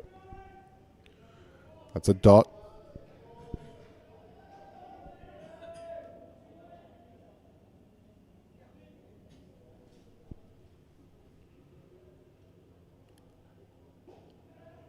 Oh, just gets away with one potentially there, Sharma.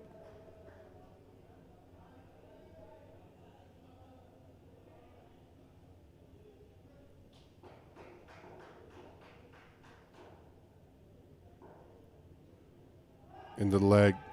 Half an appeal. None of the Australians really believe the appeal, but the umpire in a poor position because of where the ball strikes. He can't see through, so there is the possibility of an edge there, but definitely not that time. Absolutely not. Cruz Harbour-Connell, CHC. He's been very impressive at the back, very good hands. Did well with the bat. He'll bowl his second over. Oh, some quick work in that front court. A lot of traffic. They've gone up for the review. First review we've seen. Oh, it's close, but I think he might have just gotten there. That's the broadcast replay, so we'll see. Oh, yep, we're just going to adjust. The fielder takes the ball. The keeper's hands. No, I think he's home. The fielder does get in the way of the runner, but he's fielding the ball, so he's entitled to do so.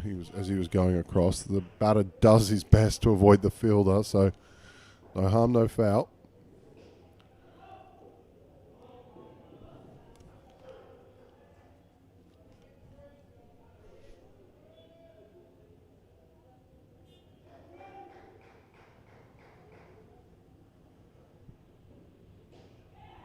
Down and up.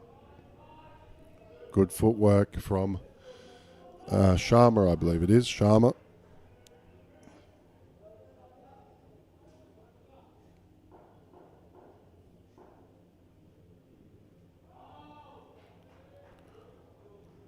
Full and produces another dot.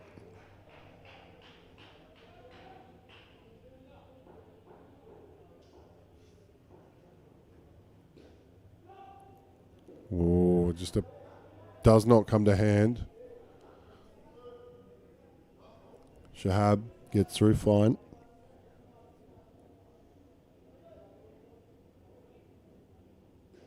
And down and up too. It's the end of the over. This pair's quietly accumulating. That was a good over for them.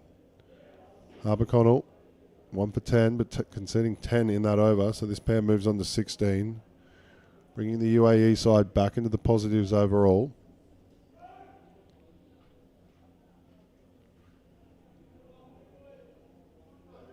Lachlan Campbell, we spoke about how consistent he is. He'll take the second last over, sorry.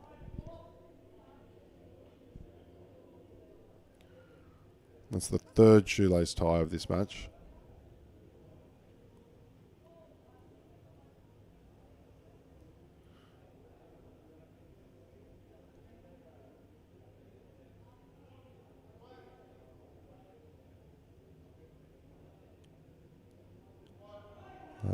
Down leg side.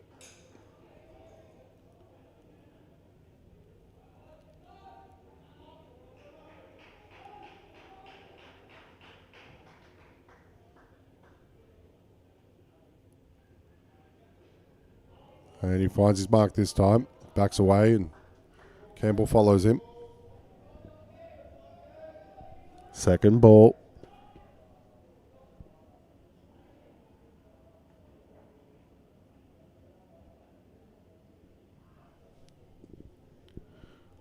Pushes down leg. Non-striker leaves. That's F. Wide turn, but a very quick wide turn. Manages to make it back.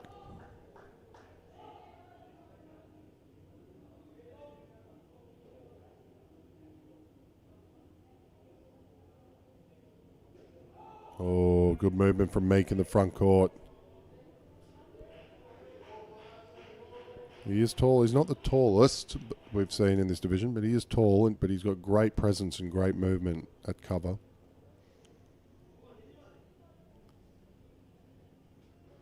He's there again. Appeal. Let's see if we just talked about how quick he is. Managed to beat Meek that time. Very impressive skill from both of them in the speed of the runners, but Meek's movement.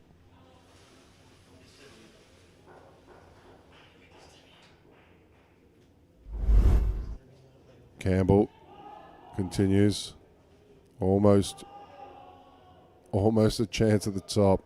Probably was a chance, just couldn't get the ball out. It was flying around, and that brings an end to the over, and we've got one more to go here in the under-22 boys matchup between Australia and the UAE at the Indoor Cricket World Cup.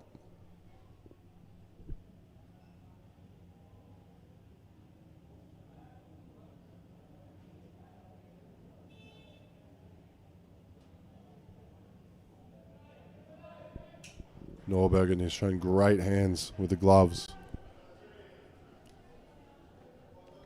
He's going to finish the job.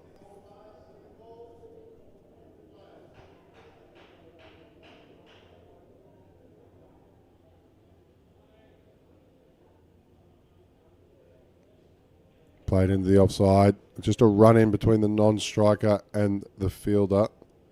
It's the second time I think they've run in together. There's not much they could do because it just seems to be coincidental.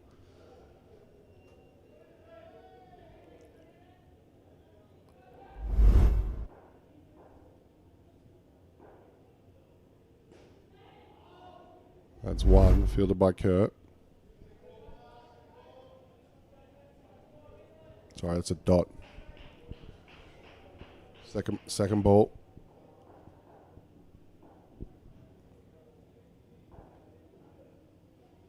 Into the leg side. This pair really putting in a good performance. Very quick between the wickets. 25 runs. Australia's biggest skin of 40. I didn't think they would get this close.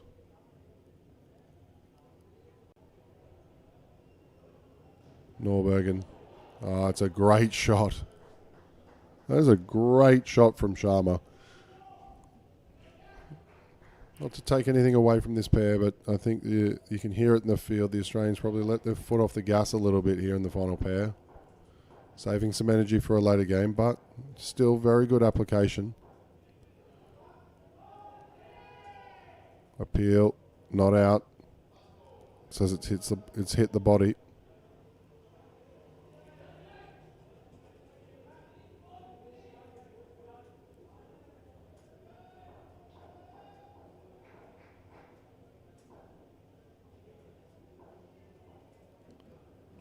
Advances down the wicket.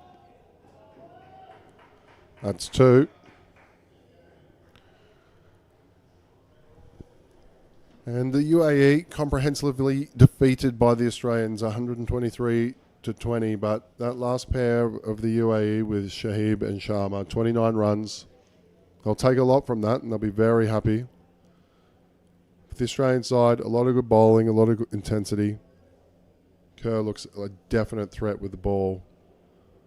And for the UAE, some good bowlers, as we mentioned, and perhaps just a little bit of game planning, a variety, and looking for attention to detail as to who they would get in matchups against who. Might see them get a little bit closer. But for myself, Paul Bottrell, and Cam Walter here in the commentary booth, a big thank you for listening. And we'll be sticking with you as the next matchup comes up, which is the English side against the UAE in the Open Men's Division.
Ladies and gentlemen, welcome back to UPro Colombo for our continuing coverage of the 2025 Indoor Cricket World Cup.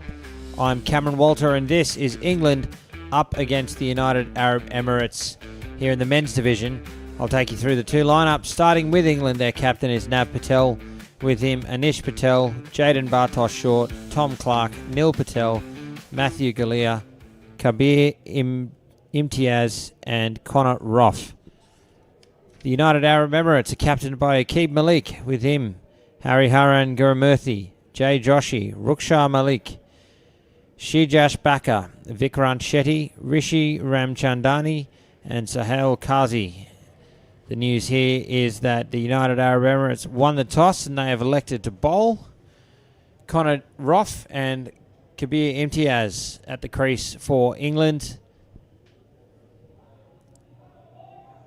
Looks as if Baka is going to bowl for the UAE. And we're just about set here on court 1, UPro Colombo.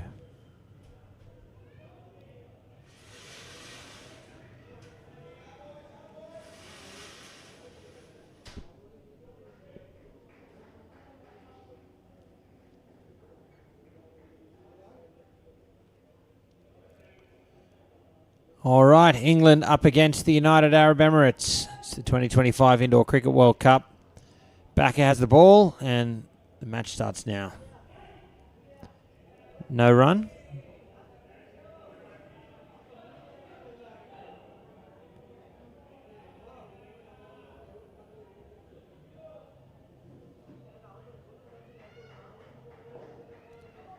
They get through second ball. And Roff off strike.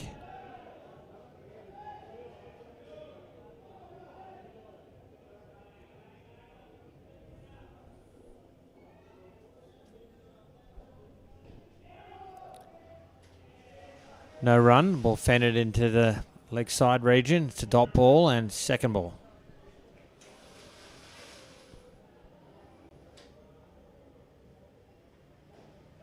Straight to the fielder. It's a tidy piece of work, and the first wicket falls. Malik there in the cover position.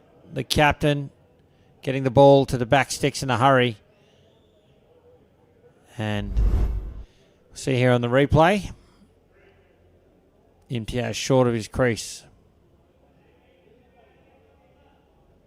Well short. They had to go. It was second ball. Back live. Back down the pitch and no run. Not sure that counts. The umpire hadn't called play yet, so the ball never happened. Same result. Dot ball, and it'll be second ball to complete the over.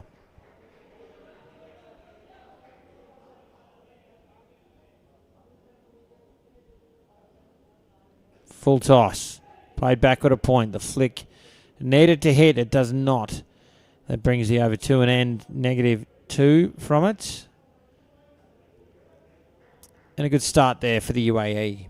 It's an important match here for both sides. Just having a look at the ladder on indoorcricket.news. For the UAE, a win here could see them break into the top 4 again, obviously depending on other results.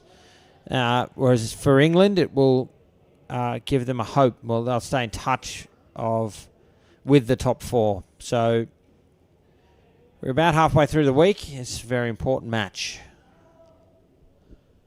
Lots on the line here at the World Cup.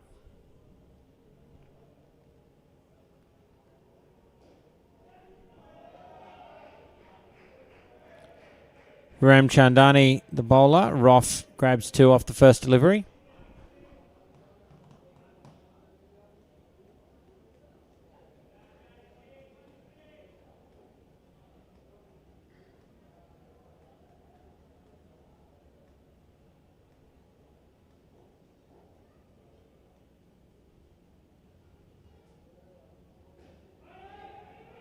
This should be out. A direct hit as well. Brilliant fielding from the UAE. England pay the price and lose their second wicket.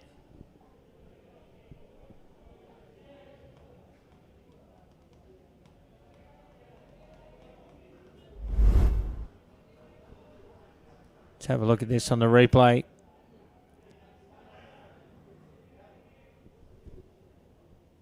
And it's not a bad throw there for Ruksha Malik. Down at backward point. And just a wide there. Well left by Imtiaz.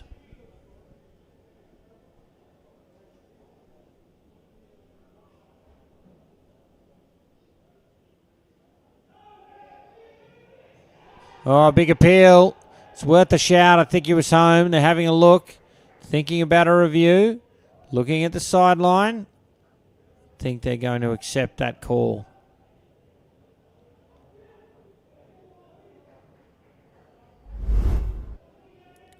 Let's have a look at the replay. Yeah, well and truly home. Confirmation.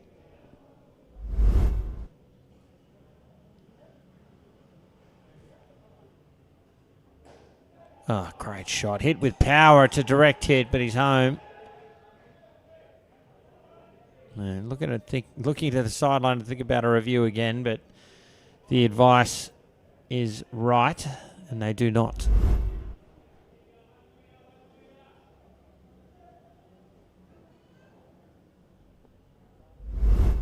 Back live.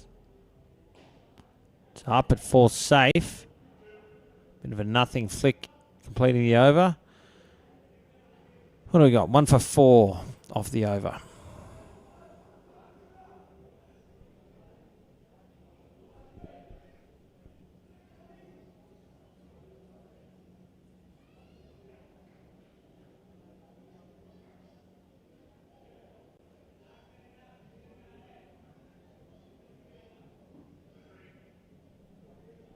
Guramurthy to bowl.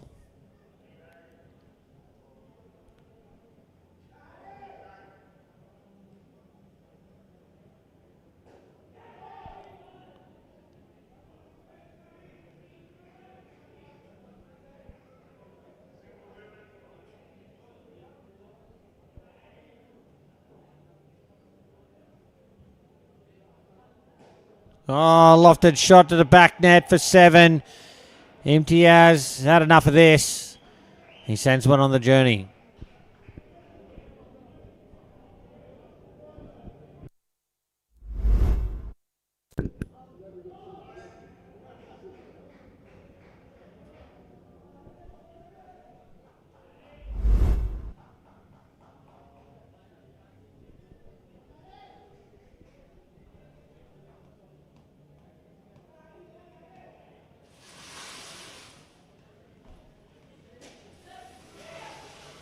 Direct hit, a bouncing bat, that is out.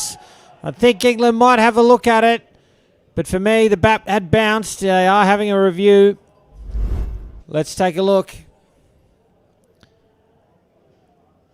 It's a good early call. They set off, direct hit. That bat's in the air for mine. We'll have a, as part of the DRS process, we'll look at this frame by frame.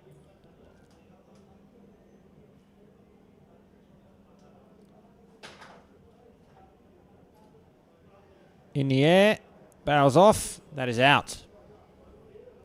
Confirmation. I don't mind the review. I can understand why they've done that. The bat was certainly across the line. And that's why you've heard Paul Botterill talk about it on the broadcast previously. The wrist needs to be high with the bat pointed down. The momentum of a bat hitting the ground with your wrist on the ground is that the bat goes in the air and you're not grounded behind the line. Wicket followed up with a wide.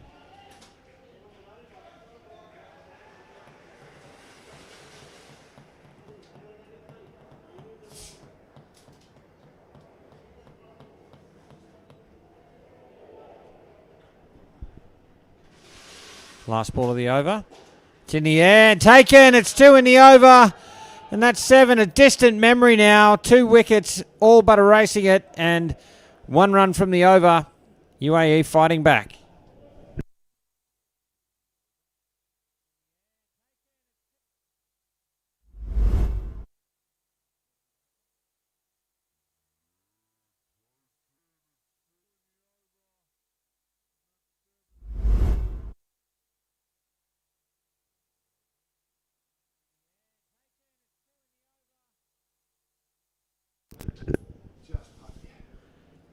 Shetty, the bowler. No run.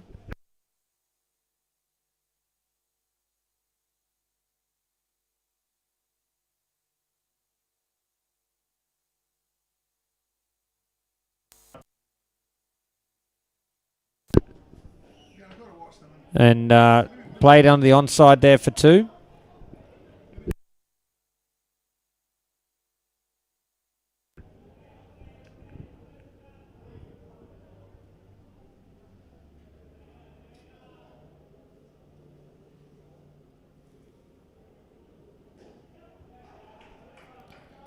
Short of a length and played comfortably into the offside for 2.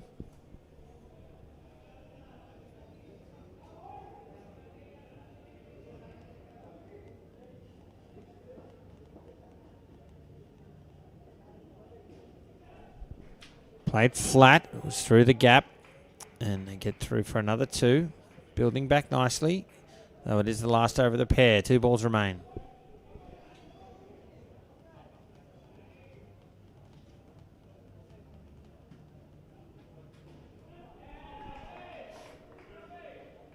Safe shot again. 2 runs. A ball to come.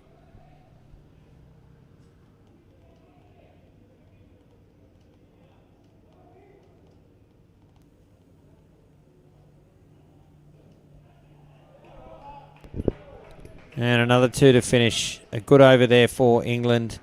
10 runs from it, but the damage done in the first 3 overs of that pair. Just 13 away there for the first pair.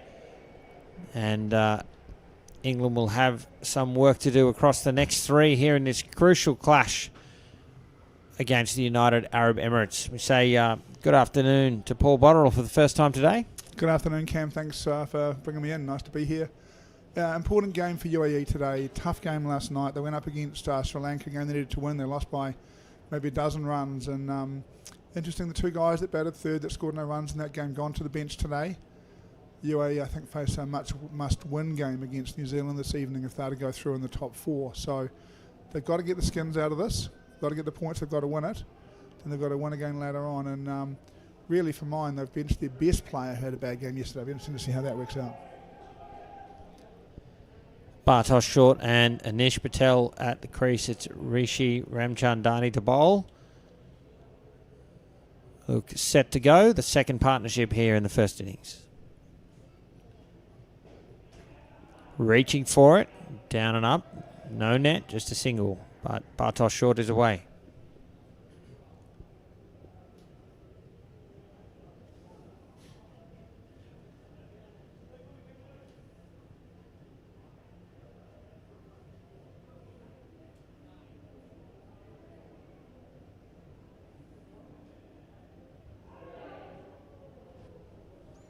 Fair delivery, and they'll face their first second ball scenario, this pair.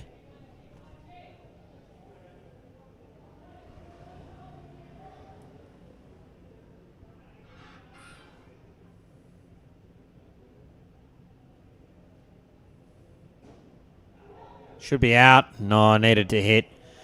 Had time, just slightly wrong-footed, rushed the disposal, and England get away with one. Yeah, they'll be disappointed with that. That should be out.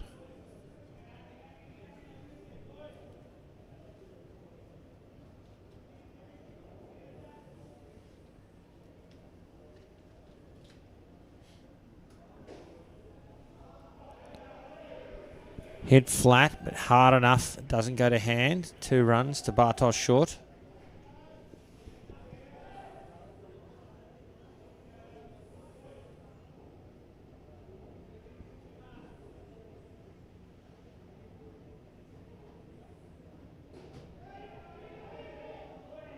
Down up 2, the net almost doing the fielding there for the UAE. The ball to come.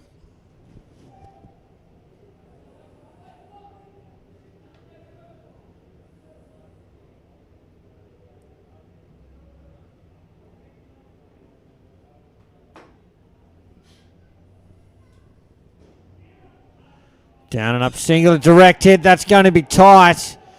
I suspect they're going to have a review. They do immediately. I think this one is home. call given from the coach on the sideline there to review it.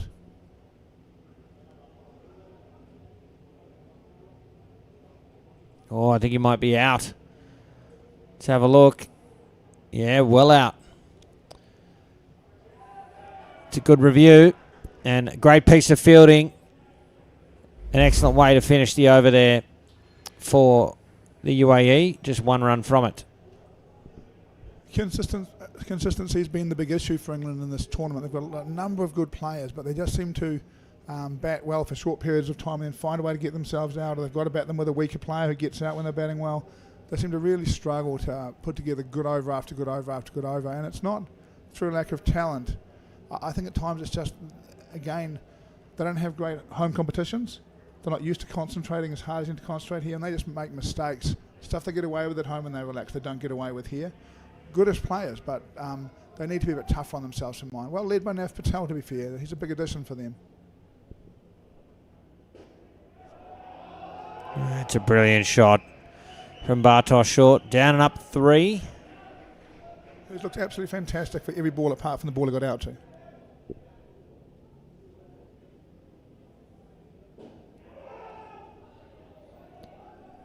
Good reaction. Back in the crease. So it will be second ball now.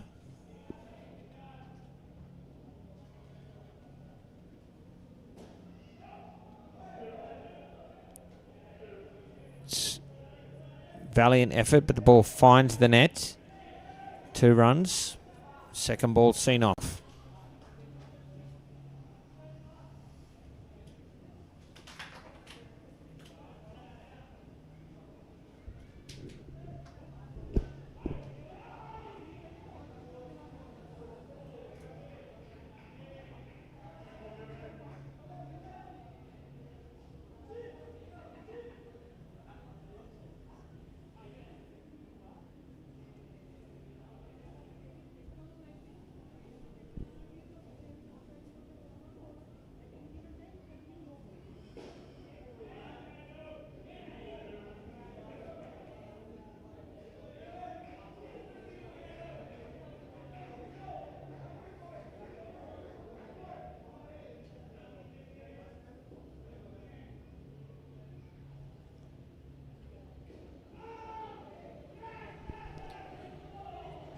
That's a good piece of cricket there from England. Early call of no from Patel. Corrected it when there was an issue there. Bartosz short responded instantly. Got on his bike. Got in the dive. Got home. And they avoided dot ball. I think it's been reviewed though, hasn't it? It looks like it has, but this will be in. Always right, Cam. I was wrong on the last one. Oh, bouncing bat. Ooh. Is it down? That's the question.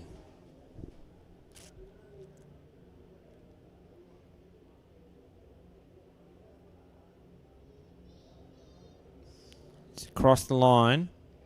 Bows off there. Is the bat in the air? Can see shadow. Not sure what the decision.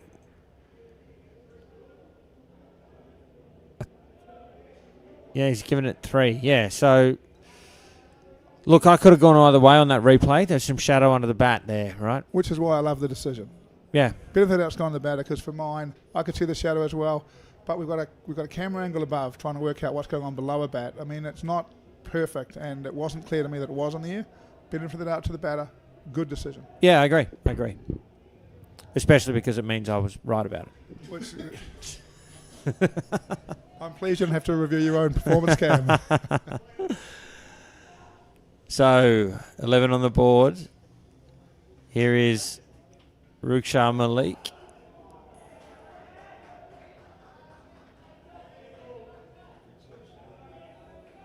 Players, they get a tight decision go their way. Now he's grumpy about his little wide call.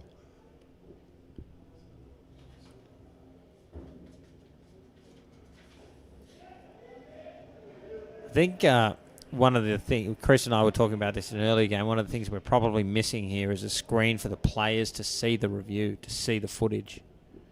You think that'll be a blessing or a curse? It'd be terrible. Why do you say that? Because you've got both sides then standing watching that review, both cheering, trying to put pressure on him while he's trying to make his decision, and one of the sides saying we've been ripped off. Well, And we've had it before. We had it at Wellington. Yeah, I think we've had it in South Africa. We had it. You could get behind. It was a separate screen over the side, and you could get behind the screen and watch it. I think Great shot again. Bartosz Short has hit that 3 net on both sides of the court now and looked classy while doing it. Doesn't he look a good player when he's not going out? He really does. We'll have a look at him if we can. The line field is getting in the way of my vision, but we'll have a look at what he does if we can get a view of him without a field on the way at some point. Quite quick too. Not super quick, but quite quick.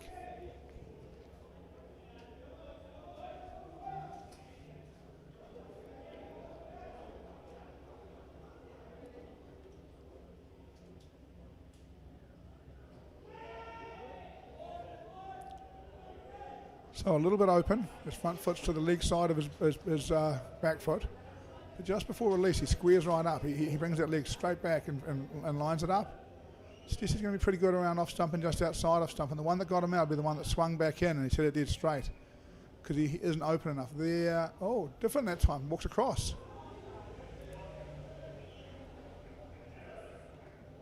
That's unusual. 2 different approaches.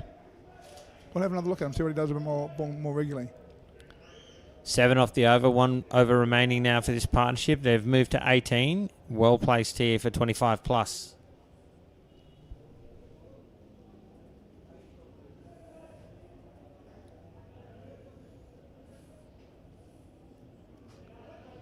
Interesting, Cam. We've seen the Indian team play with 2 gloves for the keeper, and now we're seeing Joshy keep for UAE with 2 gloves on the keeper. Has a real bearing on the dynamic of the game because technically what it means is your non-striker can back up another step, which means he can get in a yard earlier. The problem is it really is hard for a non-striker to go another step because it changes their routine completely. And in different teams. Great shot. Boy, he plays well, doesn't he? Yeah, goes to the side net again for 3. They're saying went to the back for 4. Well, yeah, I thought it did too. I saw the umpire put 3 and I had to correct myself, but he's obviously corrected it. So 4 runs.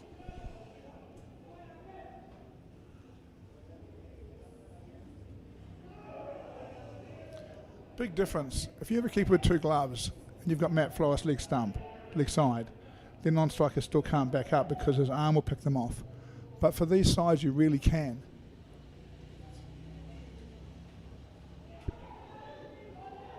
Off the leg to the fielder. Square leg. 1 run. Get through second ball with no issues.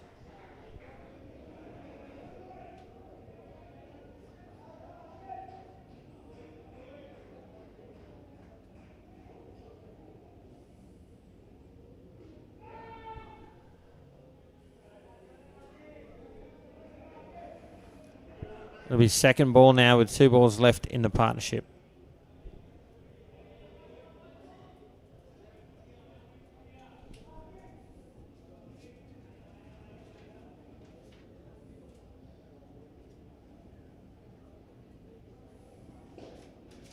It's hit flat in the gap though.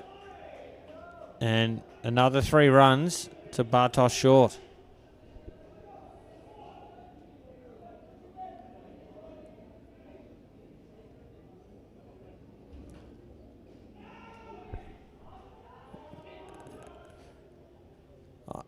A lot to like about that ball, and I'll tell you why.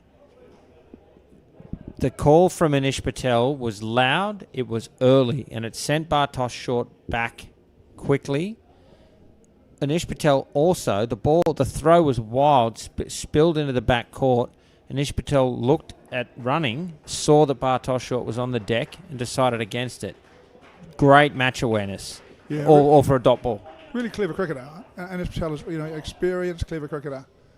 I think we're seeing here one of the problems that UAE face.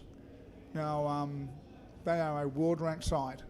You'd put them in the top 4 or 5 of any competition, and they've won a Masters World Cup series recently, made a Asia Cup final, but they're a very, very consistent side. What they don't have is they can't just go to a strike bowl against a team like England and bowl a -10 and get in control. They just have got to plug away and bowl good areas and field well, and it takes up gas. And they don't, again with the bat, they don't really have a bat that's just going to come out and just command it and take it away from a side like England. So they get stuck in these arm wrestles.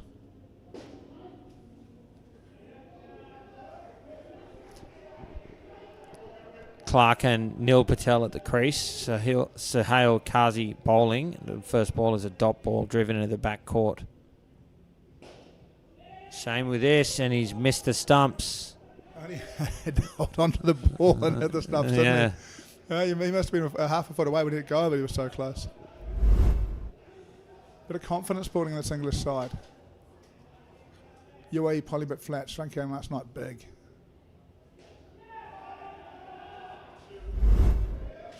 Just missed 2 first runs for Neil Patel. Looks a little bit slow.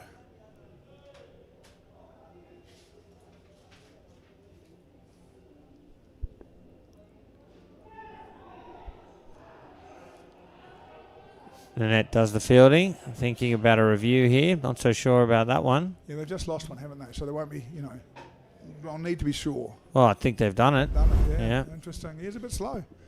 Kazi, a fascinating player, Cam. He played the Asia Cup final versus New Zealand.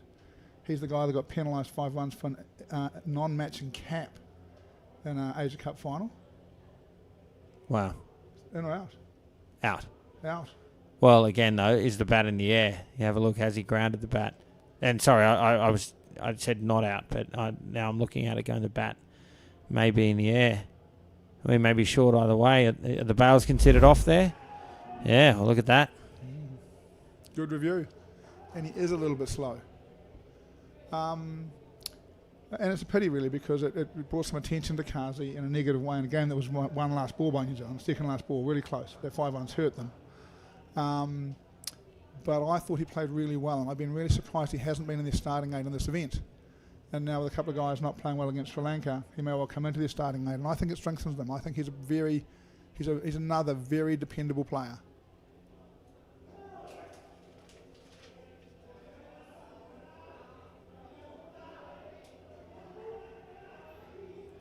Wide to follow up the wicket. A ball to come now in the 9th. That one a fair delivery. And no runs from the over.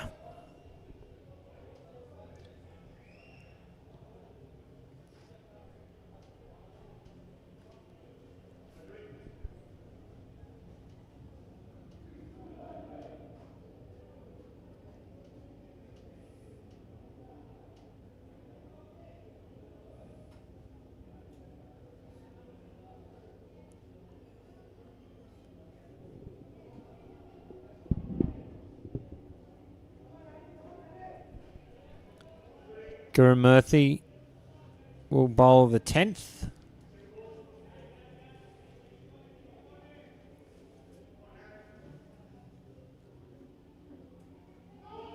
Chance at the top, should be out. The throw was just not good enough. And that's 2 gloves. Potts? Yeah, mate, it does take that play, and it's been such a key play over decades of indoor cricket where the keeper throws it back and runs you out. Makes it far more difficult with 2 gloves on, but one of the things I prioritise, and we'll just get through this ball. What they're saying in the modern day game is that catching the ball from the field is more important than throwing it back, and I think that's a really valid point, that really most outs these days come from front half fielders. It also says that UAE still believe that the front half is the keeper is the option in the field, whereas for Australia, back sticks is the option in the field. They almost never go to the keeper. Great delivery. Just did a bit in the end there. Took the top of off. Love to see it. Yeah.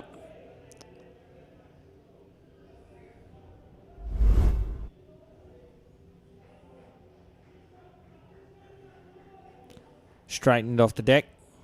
Little leg cutter. Yeah. You can see the batter go. Just rolled away.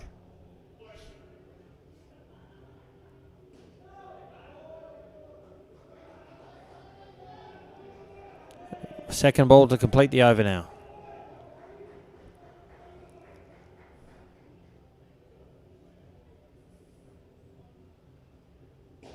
Driven. 7 runs, a big shot. On second ball, having just had his pole knocked over, Neil Patel goes to the back net. Yeah, England hanging around in this game, aren't they? That's tough for UAE because they don't want to burn a lot of energy here, but they're having to, you know. 44, but they don't want to chase 70 here. You know, it can go wrong. How long ago was the Asia Cup? 2 years. 2 years. So I think last year there might have been a different, because every year there's a different Asia Cup. It was New Zealand 2 years ago, Australia's done one, Singapore's done one, England's done one. I think England might have done last year actually, which was our Sri Lanka-India final from memory. Been a really good addition with the amount of teams in Asia for them to get together once a year and play some tournament of cricket, and you're seeing the results out here. You know, the Asian teams are getting better and better, and that's part of their growth. It's not accidental.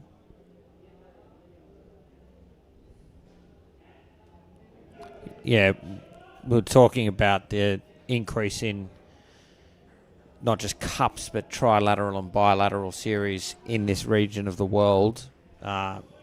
So important, and that will only grow more and more if things progress in India as planned.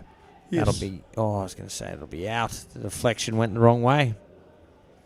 I think as well for New Zealand, you know, they gave Harlem Amaral a run in that series, who's back playing under 22s, but Michael Conroy would have made his debut for New Zealand in that series. So it is a chance where they, you know, they don't bring a B team, but they rotate some players through, you know, and some of the older players were encouraged to have a year off because they spend so much money on the cricket, they need a year to keep some funds and go and pay for a wedding or something, you know. So it's quite a handy tool for a developed nation coming through. That's a very good shot.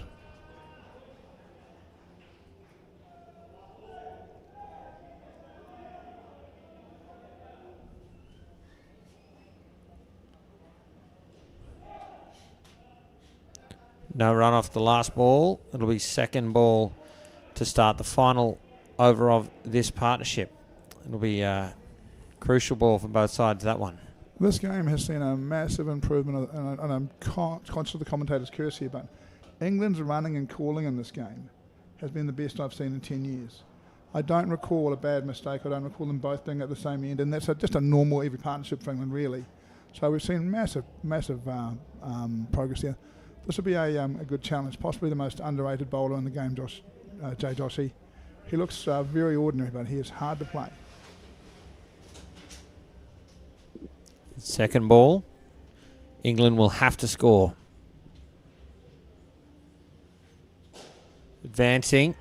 Oh, it's a great piece of fielding off his own bowling, Josh. He just couldn't complete it by hitting the sticks. Would have been out.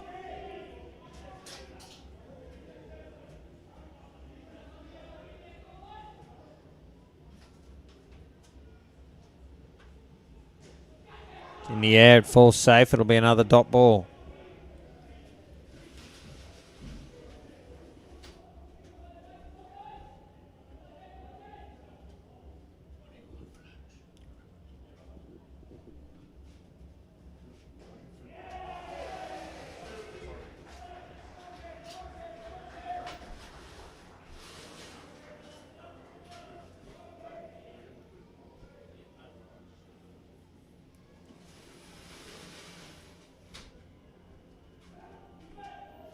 Get a single backward of square.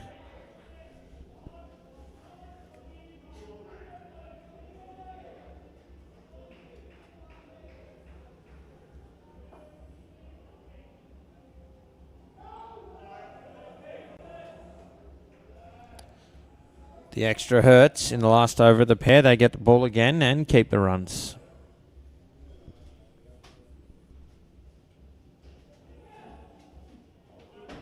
There's a chance there. UAE can't cash in.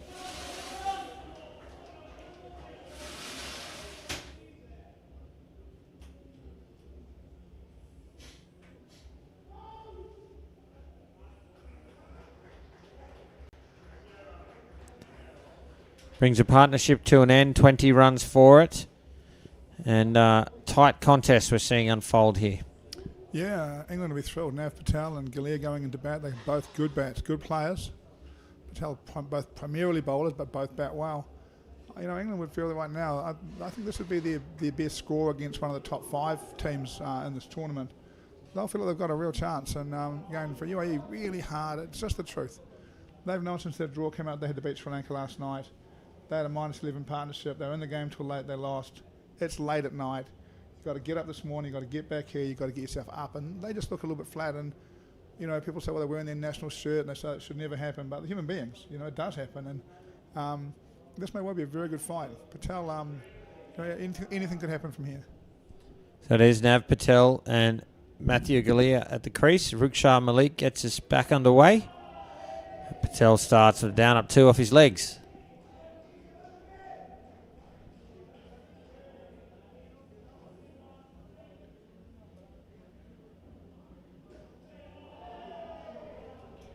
Short and wide, bread and butter for Galea.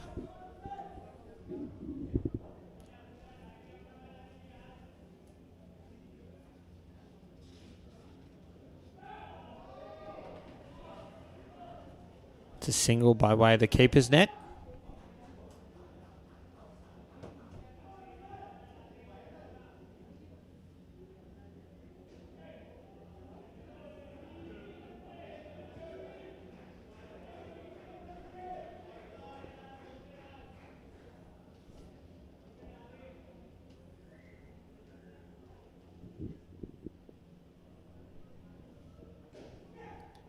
Chance. Needed a hit. I think Patel would have been there anyway. Malik fortuitous. That was a full toss. Could have gone anywhere. Yeah, and Shetty needs to get that a bit higher. That's come a long way down before he's put a hand on it. That's created another yard for Patel. Shot. Galea belts it to the back. Through the side net for 4. What a way to complete the over. 12 runs from it. That's a great start to this final partnership for England.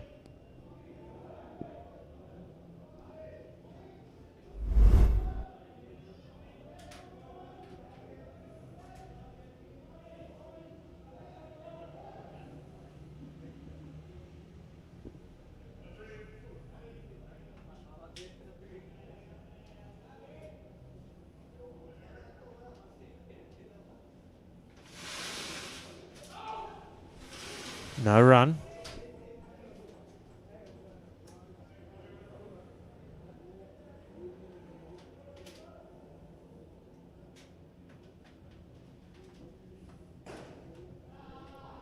I was going to say put down. I meant the chance for the run out put down. The ball not cleanly in the hand. They get through for a single. Hitting it hard, Galea. And soft hands from Patel.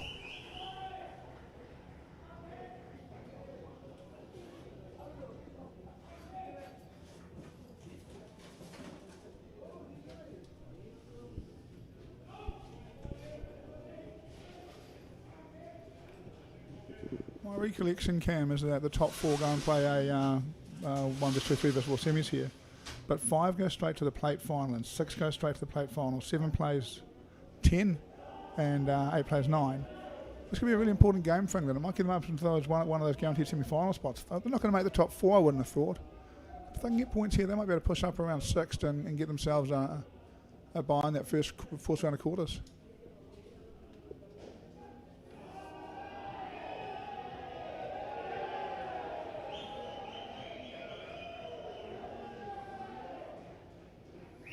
Geez, I see when they came out that, you were going to be careful here. They didn't want to chase 70 on, and it's 79 with 2 overs to go. Yeah, shots like this are not going to make life easy, and that's just a bit of bad luck. That's hit right on the corner of the court and the net and zinged out at a different angle. But you've got to be ready for that, and to be fair, I think you should have gone forward to the ball and made a better effort to try and keep it off the net to begin with. Yeah, they just look a little bit tired, don't they? Yeah.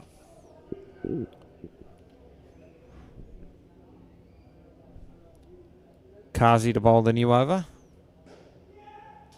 That's an ambitious call, but Patel is quick. Put the pressure on Kazi, who was nowhere near the stumps. 2017 New Zealand World Cup player. Patel, good player.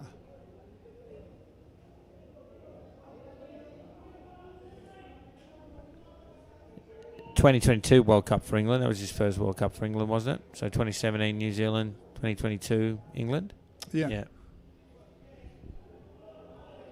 Went over to England. He was a first-class cricketer playing for Central Districts, and New Zealand got a contract to go and play cricket in Australia and in the UK, and just never came back.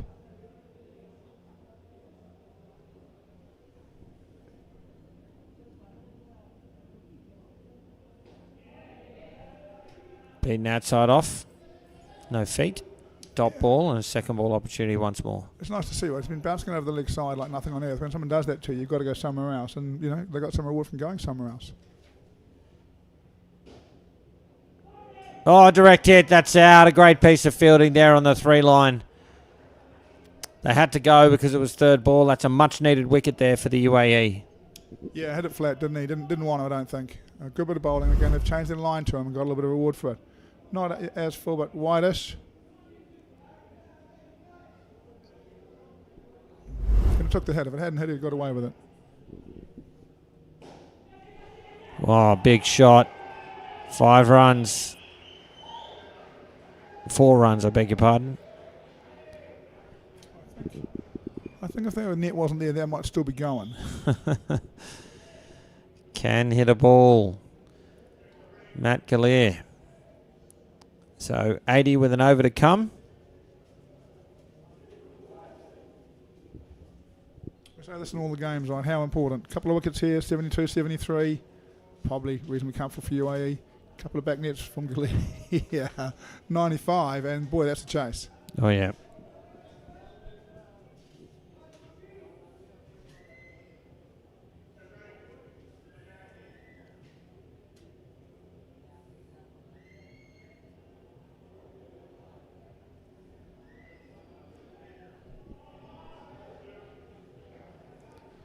Comfortable too for a shorter delivery.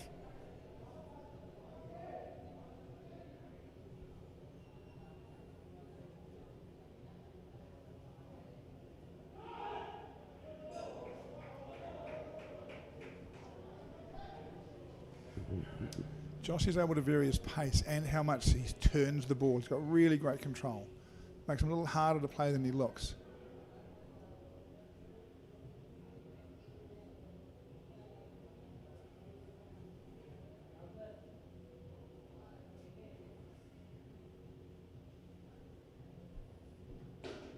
Used to the feet. Down up single. I think this ball will be interesting. I don't think Gallier will be looking here for a dot or a 1.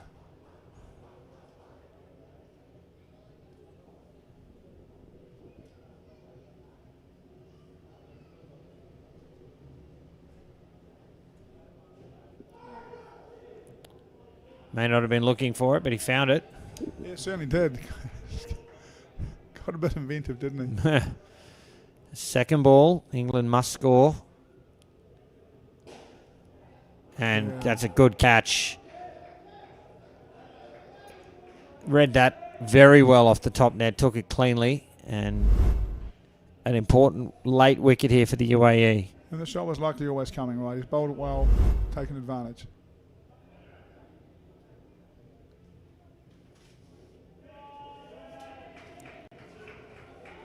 Two to finish. No runs off the over. A final score of 80 for England. A very competitive total here in this Day 5 clash. England up against the United Arab Emirates. If you've just joined us, I'm Cameron Walter. With me is Paul Botterill. Great pleasure to be with you live from UPro Colombo here in Sri Lanka for the 2025 Indoor Cricket World Cup. We'll take in some highlights shortly. And, well, it's a great contest. England putting on 80, lost a few wickets throughout, and that's what's kept the UAE in the hunt here. Question will be whether or not they can chase it down, Bots. Going to be very interesting to see again. Mentally, I think quite a tough place for the UAE. One thing they do have is they just won a World Masters title. There'll be some belief deep in some of these players that they're good enough to do this. It'll be a tough game. England will like this one. They'll be wrapped with their 80 and have some bowling.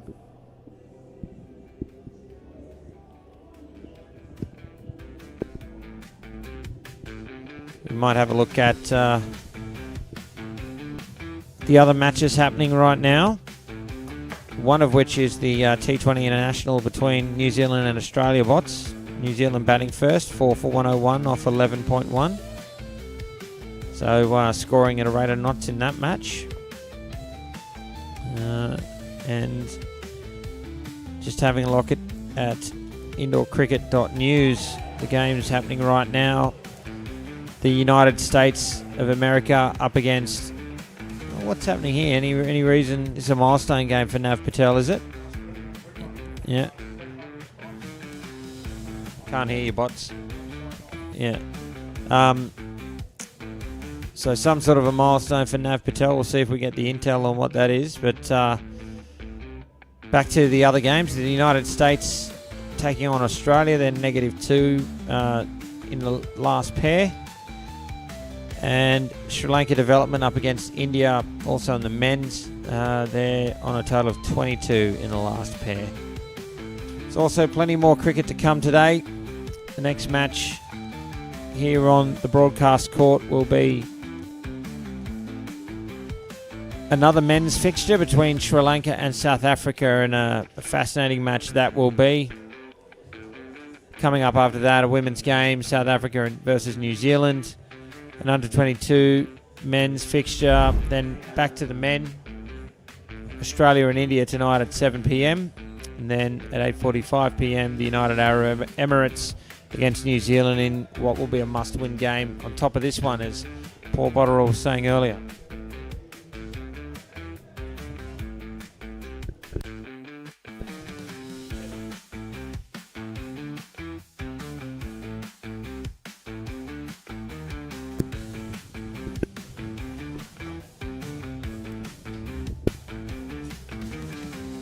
I can only guess that might be getting close to the 50 test matches for Nav Patel. Certainly it's nice. I really like the UAE acknowledging that as well. It's clearly one of the English players has let them know something's happening. It's been a real, as I guess you'd expect at a World Cup, a lot of cricket's played, 150 internationals for Sunny Chan. As you say, New Zealand does it differently. We count all games, whereas for this side... Yeah, and I'm not a fan of that, by the way. That's one of the great things, Cam, right, is that we don't want to do the same as everyone else. You know, sure. A test match is a test match for us, and it gets acknowledged in a different way. And I love the fact it's different. You know, I think we've got to be really careful that we don't just look at everyone else and want to be the same as them. So I can tell you something. That meant a lot to those players. Sunny Chan 150, Victor Davies, big deal back in the New Zealand hotel on both those events, and really held up by those players. Peers are something really important, and that's what it's really about. It's about the culture. Yeah, zero issues with Victor Davies' 50 test matches as a player. No problem with that, and certainly no problem celebrating the people making similar milestones as an official, and even acknowledging a combination of those two things. But I think they do need to be separate because they are very, very different things. Oh, and in New Zealand they are acknowledged both together and separately. Yeah. Aqib Malik and Jay Joshi are going to open the batting. Nav Patel has the ball. The run chase starts now.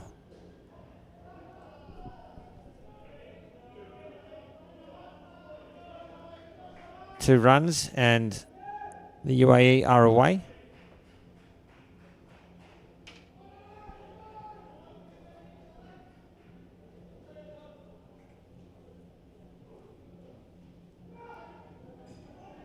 I'll tell you one thing I did like, and where was this? This was at the Masters Trans-Tasman, where Hayley Rawson was acknowledged for 50 tests.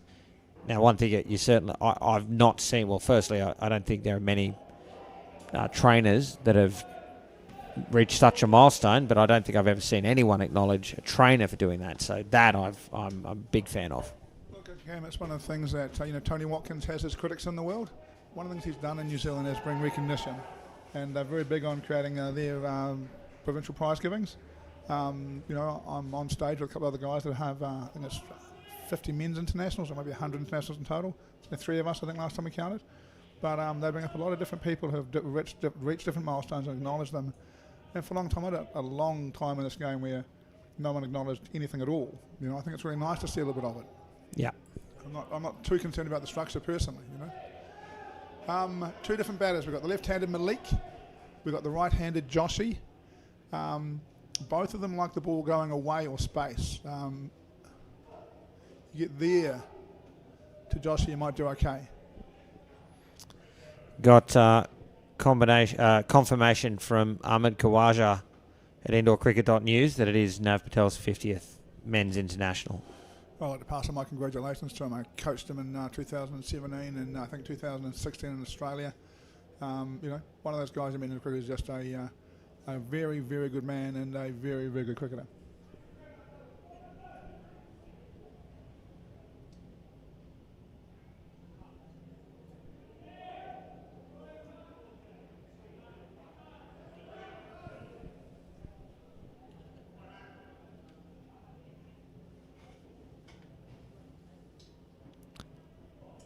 Matthew Galea, 2 off the first ball.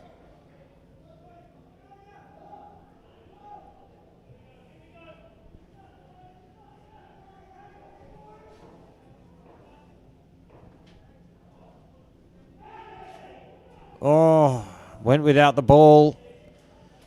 First real chance, goes begging.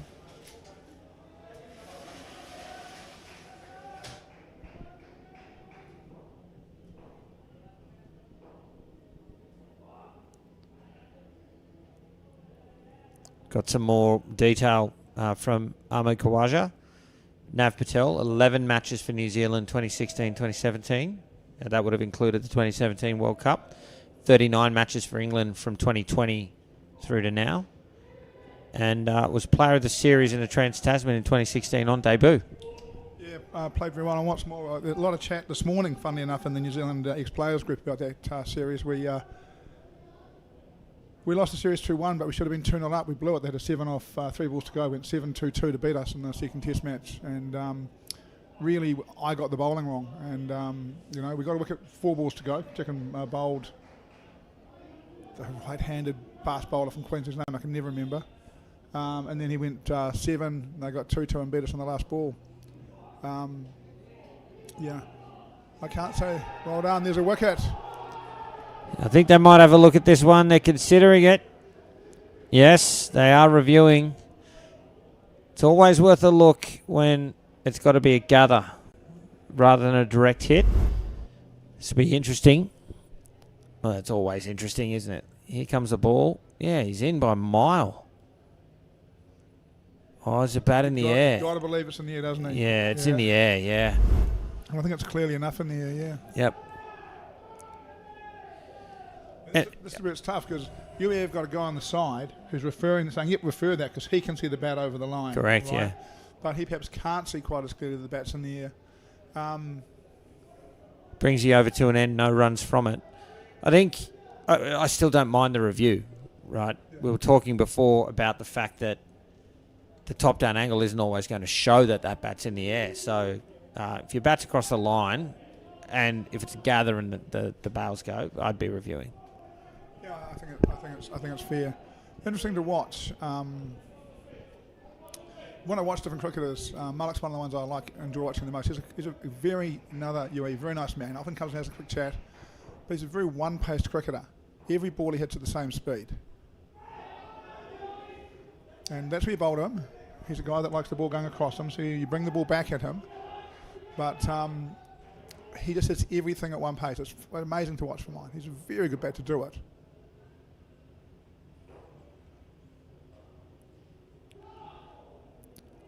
And that's where you bowled him. He likes width. You just bring it back into him, make it quite hard. He'll dot you on one, and you get him out occasionally. Roth is the bowler.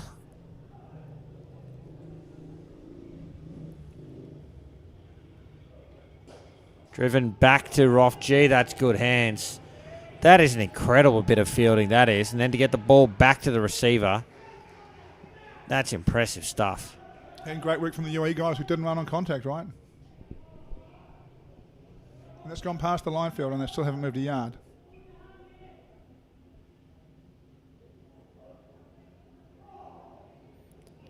Getting through second ball again. Let's go back to that run out with the bat in the air. I should have mentioned, great call from Michael Guest, by the way. Amazing call, Yeah. right? Perhaps New Zealand's premier umpire. Yeah, he has earned the name of Kiwi, I think. For those who don't know what we're talking about, Michael Guest, of course, from Australia, was appointed to the World Cup by New Zealand. And here he is. Always, it's good to have him at another World Cup. Wow, how many of that would that be for him? 4? I thought at least 4. And, one thing I really like, he's not the first Australian umpire that's umpired for New Zealand in an event. What I really like is he got very involved. New Zealand's over here a week before the event. They have their black day out where they break up into different teams, all the different officials, and they mix everyone up together and they have contests all day and prizes at the end. And I really like the fact how fully involved in that he was. He's got on his Facebook pictures of what he was doing. If you're going to come and be part of it, you've got to come and be part of it. You can't come and be separate from it. Sure. That's official then. His nickname is definitely Kiwi now. Oh, look, honestly, I did tell him at the provincial prize giving he has to have the tattoo. So, -1 from the over.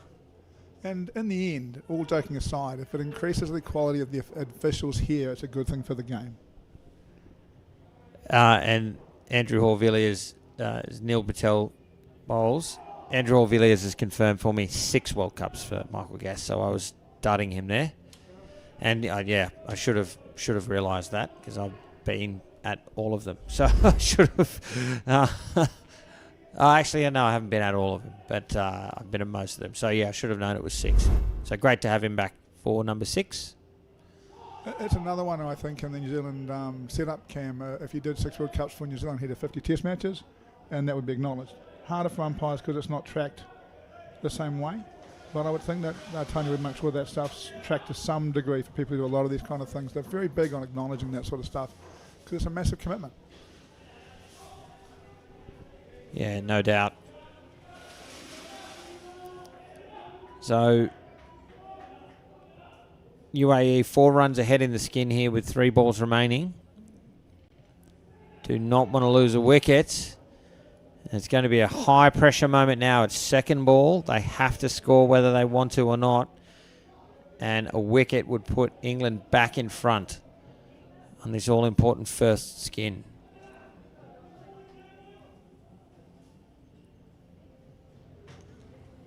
Good touch. Find the net for 2. And that will put it beyond doubt. They will win this first skin, the UAE.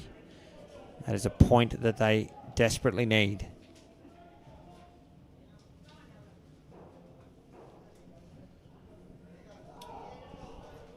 Left alone, fair delivery. Keeb Malik doesn't like it, but it looked fair to me. Yeah, well, it's well bowled. It's right arm around, takes it through the gap there, nicely done, and it leaves this game beautifully poised. 1 partnership, 19 chasing 8, and sort of right on target. With probably their senior bat going out to bat, and Vikram Shetty. I can't remember if he's captain of this men's side. I don't think he is. Might be Joshy actually, but very much. Keeb Malik's the captain. Sorry, of course he is, number 1. But a very senior player and a very good bat. Been around for a while now. Was part of that side that won the over 40s World Cup. But that Australian side in the World Cup, that was a heck of a side they beat in that Masters World Cup final on this court last year. Good bat, and they're going to want more than 20 out of these two if they can get it. So there it is. Shetty and Ramchandani at the crease. Kabir Imtiaz will bowl. Match set up quite nicely here.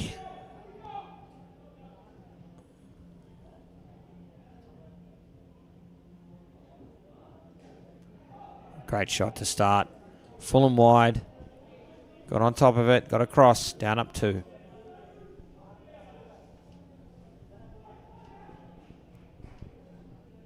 Interesting signals from Shetty down to his batting partner. I'm not quite sure what he's seeing he bowled. It was just sort of a flat palm. Maybe saying he's not quite as quick as he looks through the air.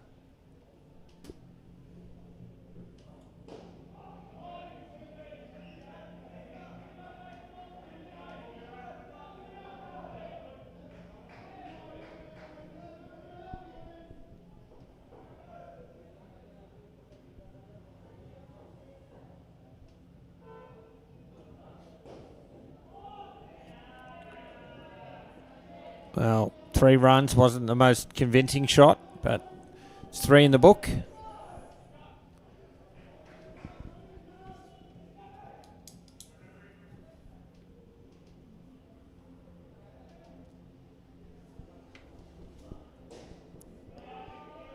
Excellent shot from Shetty.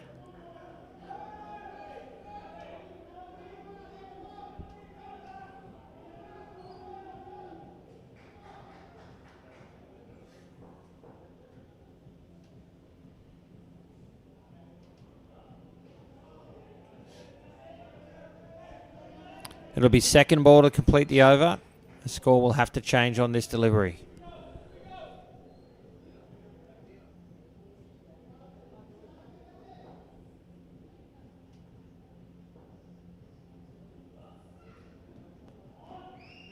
Get a couple of runs backward a square, and good over there for the United Arab Emirates. 9 runs from it. This second partnership with a great start.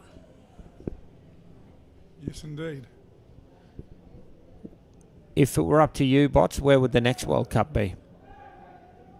Oh gosh, Cam, that's a really good question. Look, I still quite like UAE because it is one flight from every country. Anyone can get there direct. I quite like that, but it's expensive. Like, it's really expensive. These events are getting really expensive anywhere else. There's word that the New Zealand and India is not far from opening, and that it's going to be incredibly nice. And I guess, you know, from the good of the game going forward, you might say if there's a New Zealand and India that's, you know, big enough and the owners of it are committed enough, then I think you'll have a good look there. Bartosz short bowling, starts with a wide. Yeah, I agree. The facilities there, I think that's where we've got to go. Particularly at a time where India as a team are on the ascendancy and the game there will hopefully start to take root. It's the perfect place to go.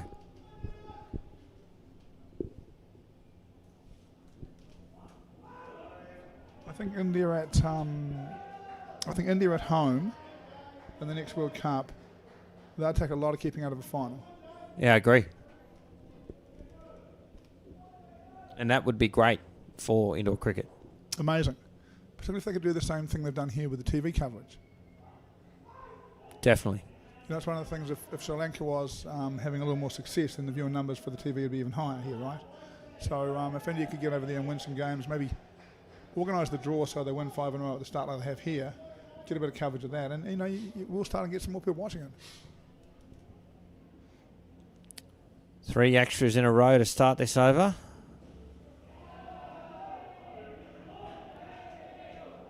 Two runs off the bat this time, and 2 balls remain.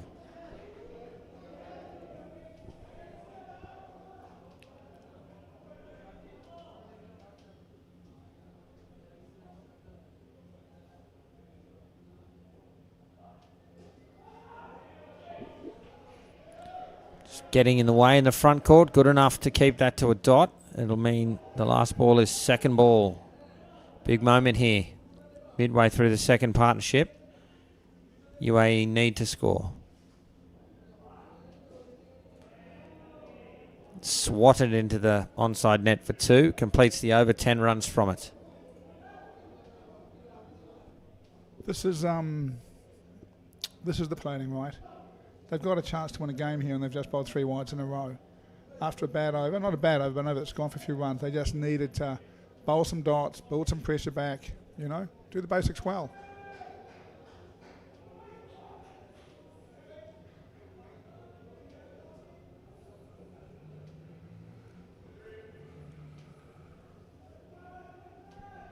Cam Nav Patel hasn't bowled.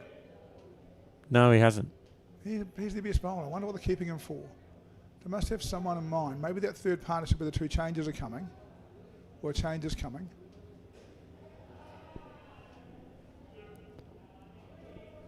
Thomas Clark is the bowler.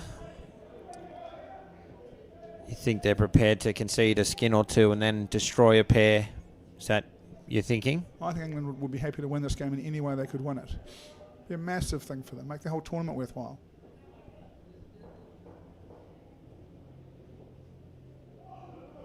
Another wide.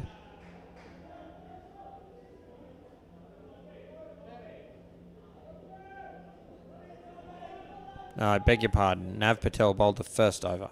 Sorry, my apologies.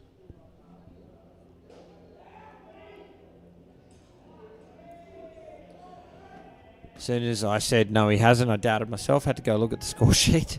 I can't believe I just played 50 test matches. I can't believe I missed it as well. We've done a couple of things at the start of the innings. Yeah.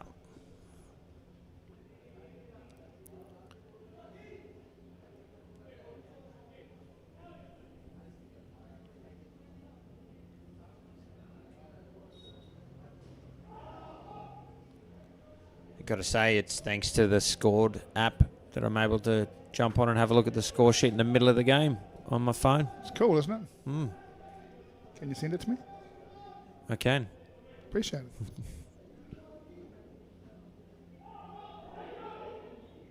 And then this one. England here. UAE being UAE. They're just being relentless. They're being consistent. And England, they're just starting to make a few mistakes. As UAE starting to get control of this game.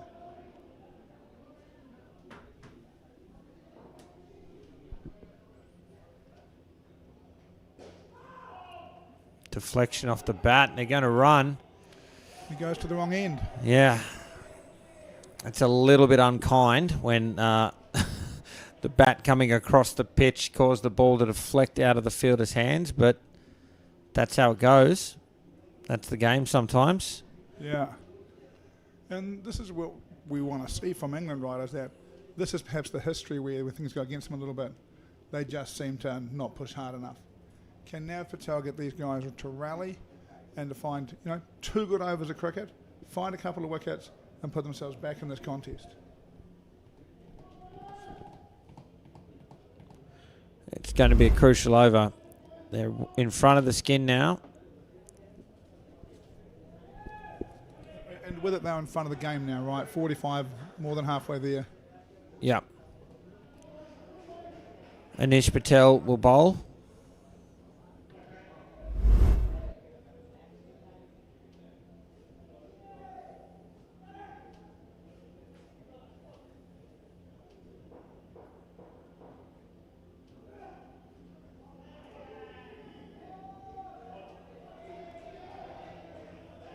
Single off the first ball.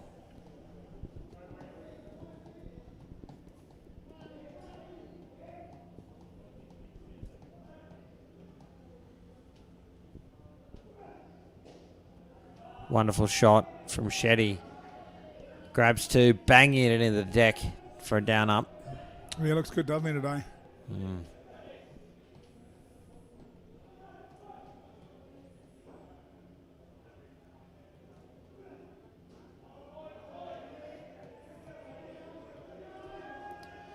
So, pressure moment now. It's second ball. The UAE must score.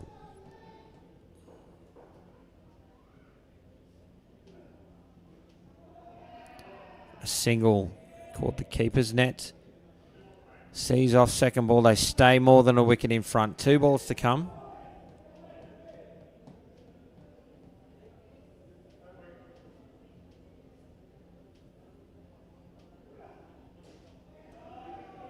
Just more class from Shetty. Can do it when it's full. Can do it when it's short of a length. Off his legs. Yeah, good player. Edged. And no run. 6 runs off the final over. The United Arab Emirates have banked the second skin here as well. 2 in a row, and they're in the box seat now to chase down England's 80. Might go around the grounds here at the World Cup. UPro Colombo and Austasia, the 2 venues that are, well, more or less right next to each other here in this complex. The United States finishing on -3 against Australia, who are 56 midway or somewhere in their second innings, second partnership rather, and well on their way to locking that up. And Sri Lanka Development posted 26 against India, who are 44 in their second pair in reply. Don't forget, coming up after this match, we have another men's fixture. It'll be Sri Lanka up against South Africa. Another match important to all of the ladder permutations. Chris Griffin will join you, bots, to take our viewers through that game. Sounds good. And for now, Shijash Baka and Sohail Qazi at the crease. For the United Arab Emirates, Kabir Imtiaz will bowl his second over and the action resumes.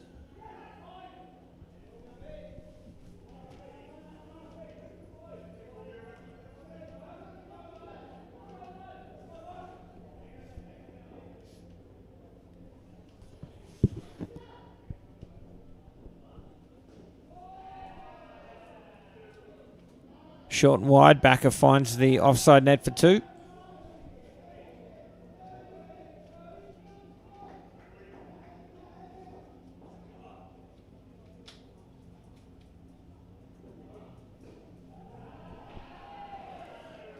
Excellent shot for Qazi to open his account. Both bats on the mark. Off the mark, I should say.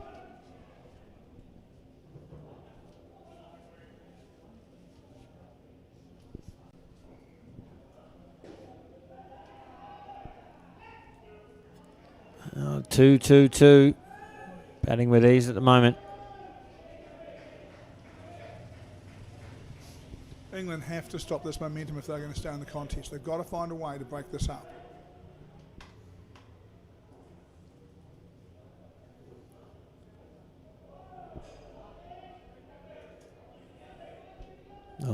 It will be a second ball opportunity on the last ball of the over. Maybe this is where they can do just that. Bots need to find something here.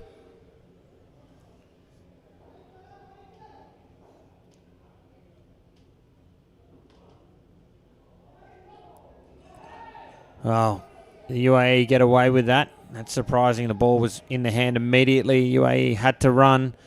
Needed a direct hit at the top, and even then, that may not have been enough. 7 runs off the over. Yeah, he's quick, but you'd like a fielder in the front half whose arm can't be run down like that, right? That has come literally straight off the knee, straight to the fielder. Who could have gone either way, I guess. Went to the top, got run down. Look, I think it's time for Nav Patel to bowl Nav Patel. Momentum here is going to bury England reasonably soon. They need to get back into this game. They need some wickets. Yeah, I agree. Bartosz Short, a good bowler. He's an option. First over went for 10.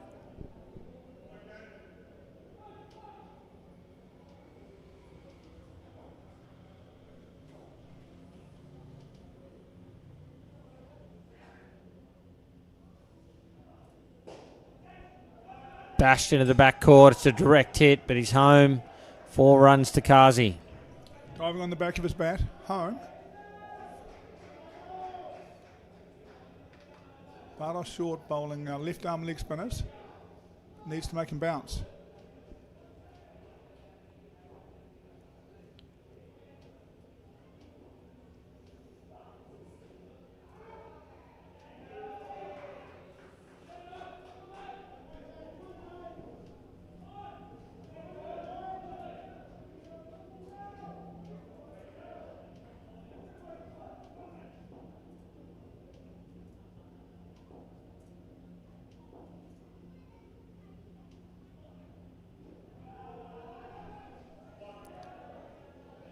Getting through the crease easily at the moment, the UAE.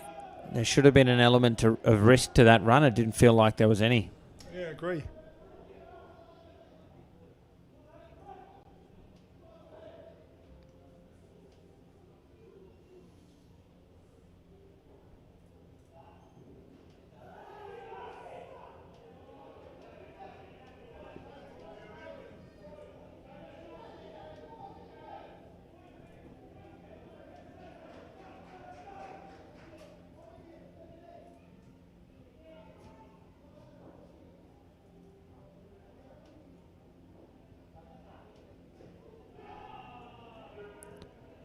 Not quite sure how they got away with that, but they did. Another 2.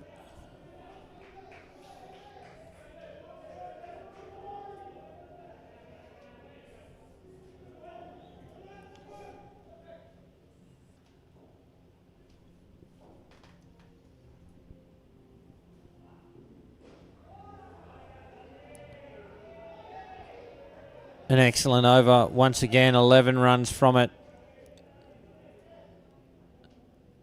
And they've moved to 18 box seat for this third skin here to United Arab Emirates and just 9 runs away from victory.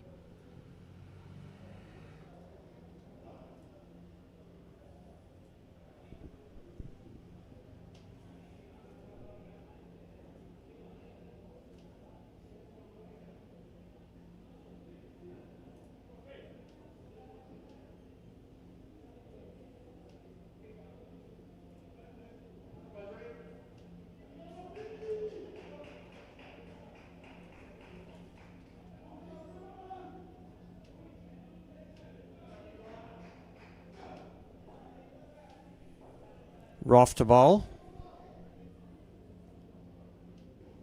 Starts with a wide. That doesn't help. Now, when you're looking back on the this coverage and listening to this, you need to bowl yourself these overs, buddy. They need 6. The next over's a re-bowl over, so you can't bowl that one. So you have to bowl this over and get your team back into this game.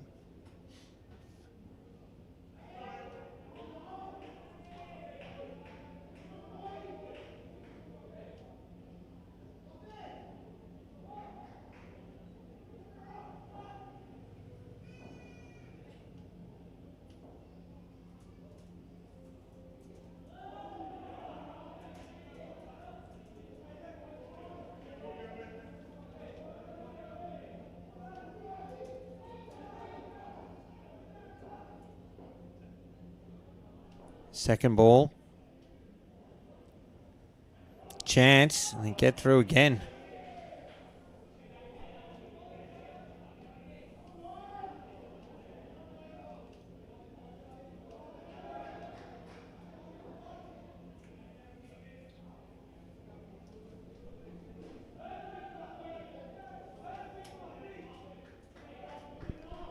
Another second ball opportunity. England have to cash in on this one. They're running out of runs here.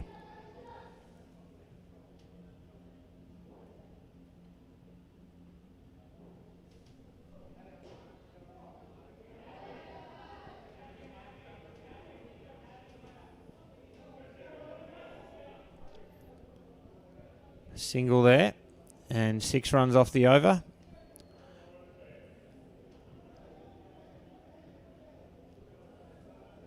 Just 1 over remains in the partnership now. They're in front in the skin.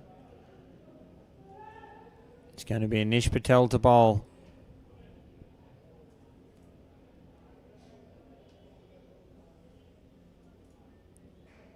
And UAE box seat here to take every available point out of this match. That's exactly what they need.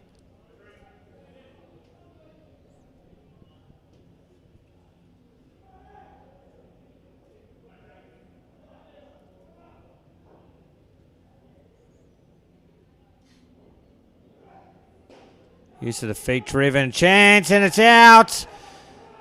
There's a wicket out of nowhere. The ball was flat. It's the first time we've seen them actually look in danger there. Let's have a look at the replay.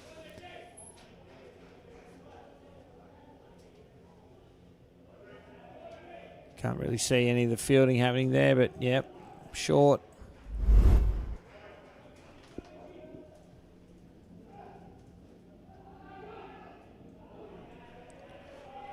So UAE go back in front in the skin. 1 more wicket needed urgently for England, right?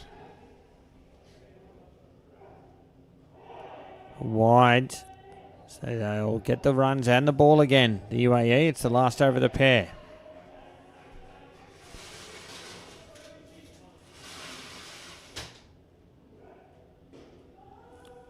Sent back.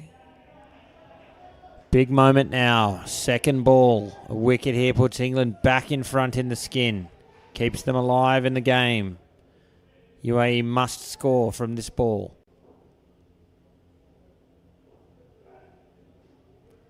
And they do. He pushes it through point for 2.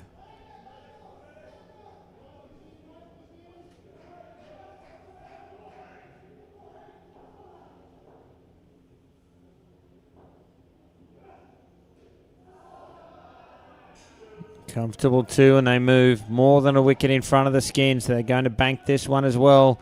They've also gone ahead of the total.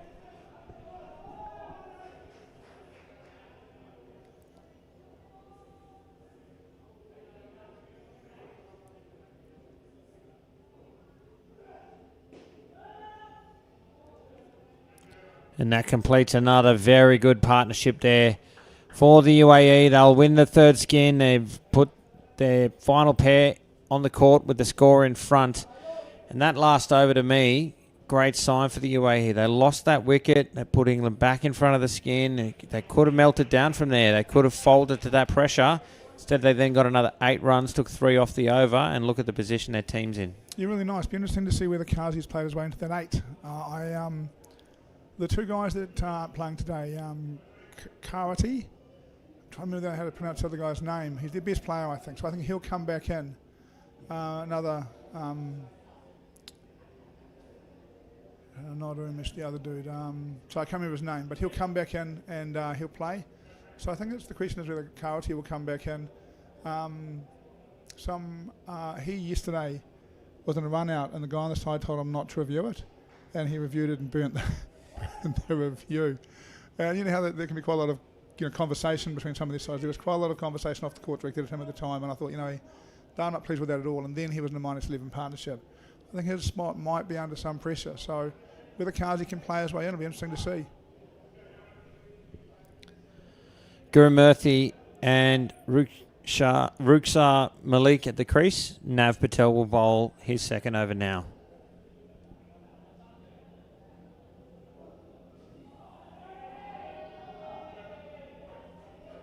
Two runs to Gurumurthy. He's underway.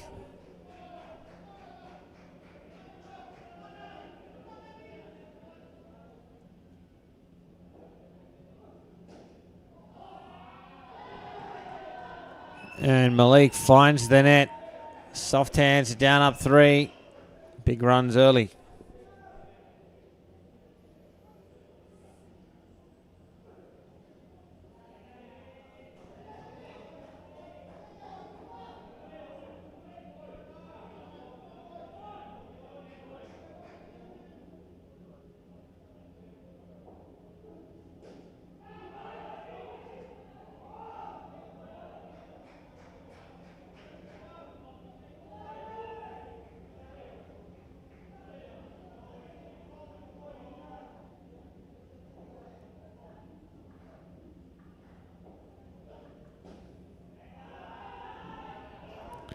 Oh, it's probably a 1%er.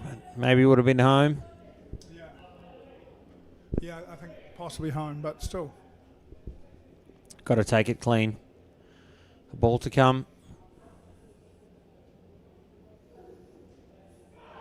Sent back, should be out, and is. A run out at the top end. Back 6 hurt his finger. Malik backing up too far. Let's have a look on the replay. He set off. The call maybe a little too late, but he'd gone too far. And run out at the top. So 2 runs off the over. England stay in touch here with 3 overs to come. Yeah, they keep them with one dismissal, don't they? And give themselves a little bit of a look at their skin as well. I guess the thing for England really is that what we're seeing from them is 1 or 2 errors and over. If they can get through the next 3 overs and just play basic cricket and get their basics right, they'll put the UAE under some pressure. Go to the right end, field things cleanly, no extras. I think that'll probably be enough for England to get up and get it. Clark, the bowler, starts with a dot ball. It'll be second ball immediately.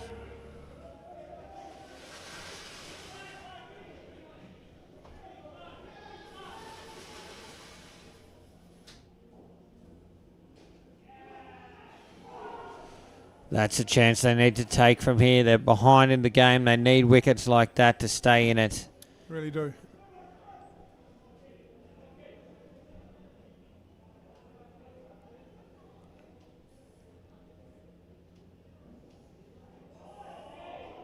Left, fair ball. It'll be second ball again. Thought the first one was a goodie. I thought that one was pretty tight for wide. Definitely was.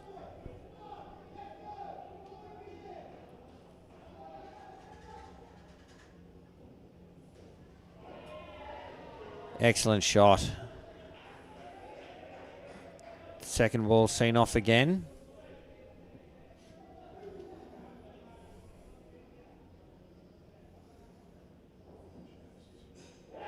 Oh, huge wicket.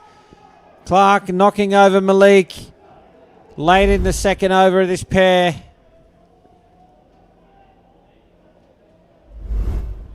Again, England stay in touch and perhaps favourite for this final skin now, either way.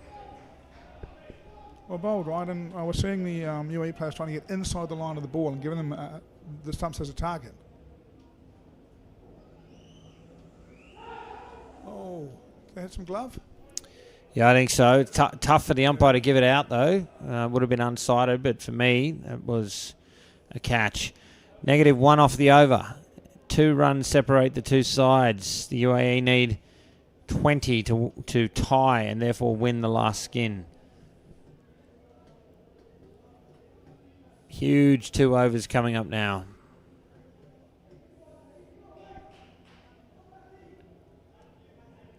Simple for England, right? You know, you've got 7 or 8 to play with in this over. Just got to be solid. Give your last bowler 12. Should be enough.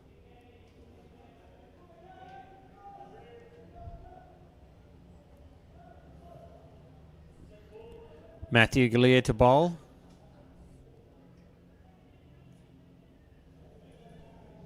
It will be second ball, so UAE need to score off this ball. They do. It's flat in the gap too.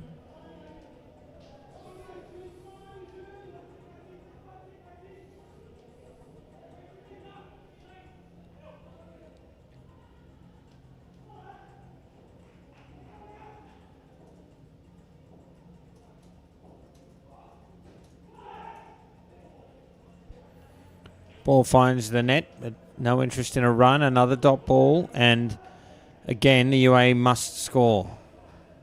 England maintaining some pressure.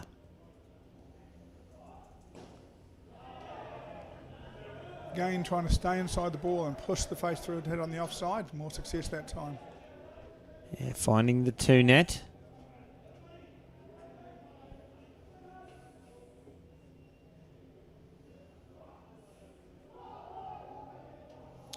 Dots like gold for the English. Yeah, another second ball opportunity. UAE are more than a wicket in front at the moment. Oh, juggled.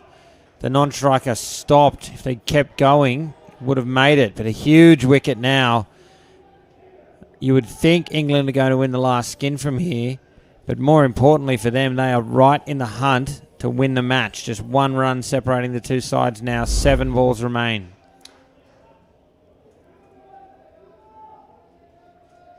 It's ball 2, so he has to run. So the hesitation from the non-striker, no good. A wide to finish. Tight too. Yeah, 1 run off the over. So again, you would think England will win this last skin. Can't see the UAE getting 20 runs off it. But can they win the match? And I think that's one of the things, that as long as the match is this tight, there's no way that UAE can chase this skin, right? If they were 20 runs clear, they could just go all out for the skin and not worry about it. But because the match is so close, they'll have to forfeit the skin, basically, and just make sure they win the match. And for the English, what is it? 1, maybe 2 outs. Well, 1, probably 2 outs to win it, right? 1's enough if they string some, like a series. Well, you can't string 2 dots together anymore, but you know what I mean, a couple of those. Neil Patel to bowl the final over of the match. 1 run separating the two sides. Shoo, jeez, no run. So again, second ball. Huge pressure here on the United Arab Emirates. Got to bowl the same place.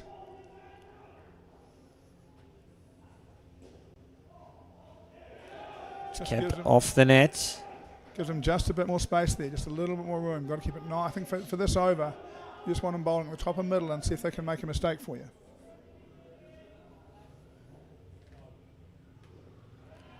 They go more than a wicket in front. Oh, apologies, they started this over 3 runs in front, not 1 run in front. I didn't account for the wide off the last ball, but 3 balls remain, more than a wicket in front. And UAE taking some time to tidy up the shoelace now. This is England's delivery. They really need to get a wicket here. They'll get 2 opportunities to win it, really.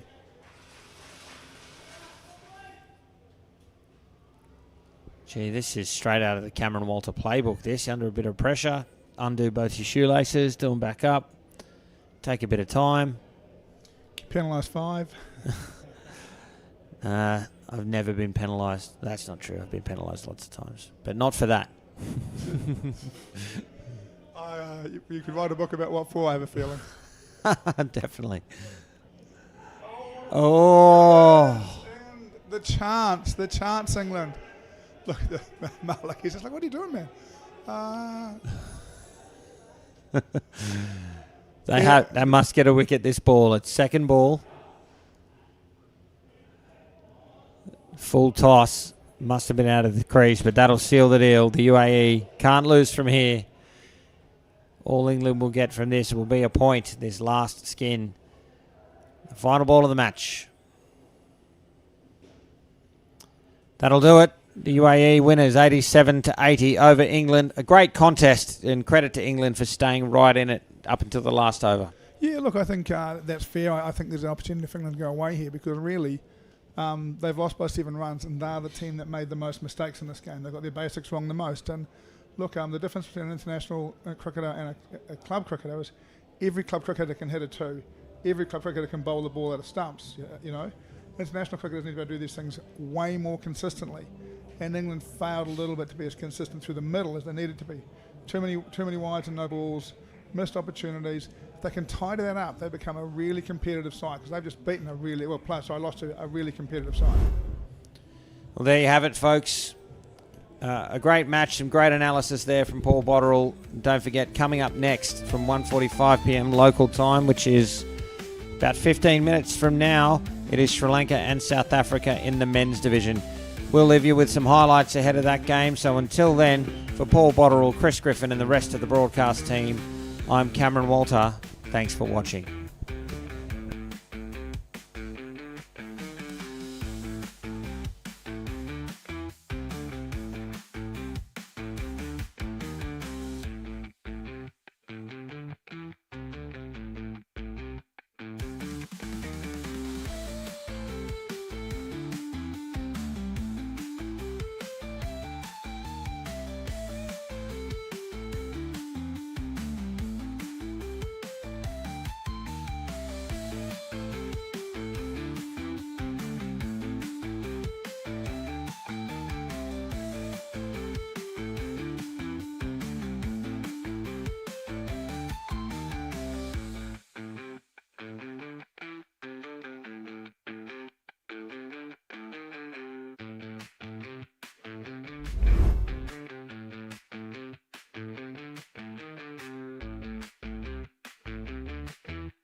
Hello and welcome back to the Indoor Cricket World Cup at UPro Colombo. My name is Chris Griffin. I will be soon joined by Paul Bottrell, and we're here to witness Sri Lanka play South Africa in the Open Men's competition. It's fourth versus sixth, plenty to play for. Both teams will be going hard. Looking across the lineups, it looks like we're both at full strength. And just going through the teams, and first off, the South Africans, it's Jose Vandenberg, the captain, Tristan King, Hanno Grovier, Gerhard Wessels, Edwin Eckstein, Marcellus Oliphant, Justin Joseph, and Gareth Roll. And for Sri Lanka, taking the court, led by Kalitha Haparachi, is Shewan Fonseca, Isaru Yamesh, Kasun Gamage, Rumesh Pereira, Chandama Abakun, Nalan Vimukthu, and Dilasara Sasanka. We just hear the umpire, Hayden Brunt. Oops. Sorry, just got a bit tangled there. We just hear the umpire calling play. The toss was won by Sri Lanka, and they have elected to bowl.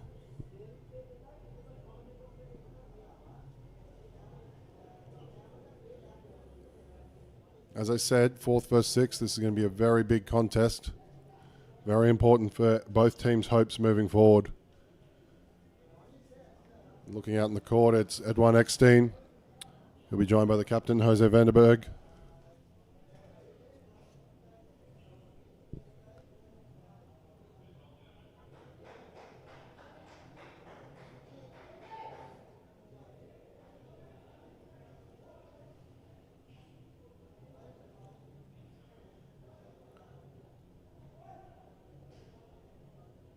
Just both teams taking a little bit more time. Dilasara Sasanka, he looks like he's at the back of the court warming up, and yes, he will take the first over for you.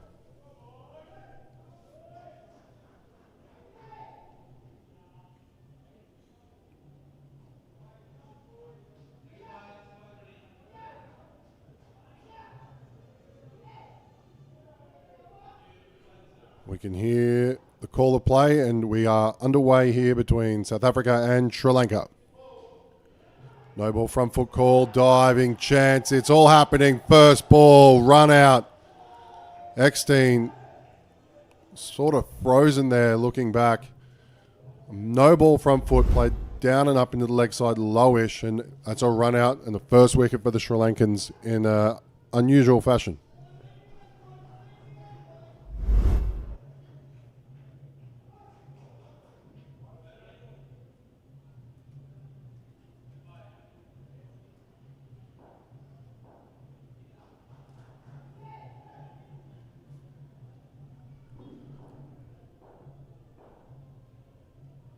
Another full toss to Sasanka.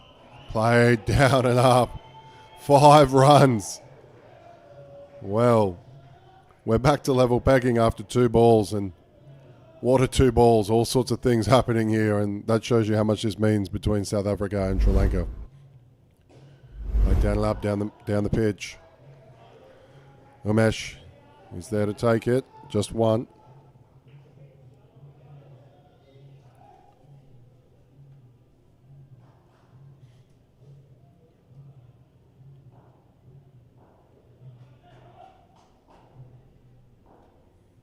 Sasanka comes in, fields off his own bowling, earns a dot. That'll be second ball.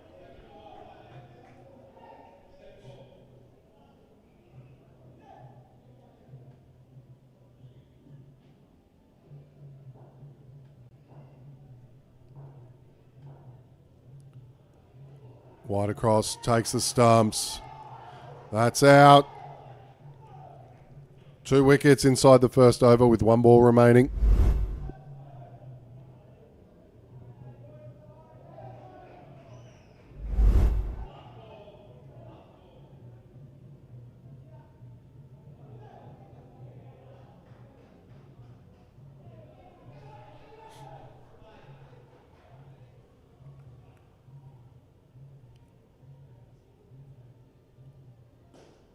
Down and up on the offside, touched twice.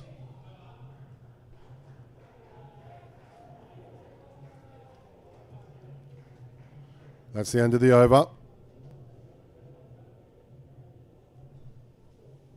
A great start for the home side. They've got to be happy with that, and they'll see if they can keep up the momentum. Very important for Jose Vandenberg and this pair to get off to a great start. Jose Vandenberg being the leading run scorer for the South Africans throughout the tournament. He'll play a key in setting a decent total here.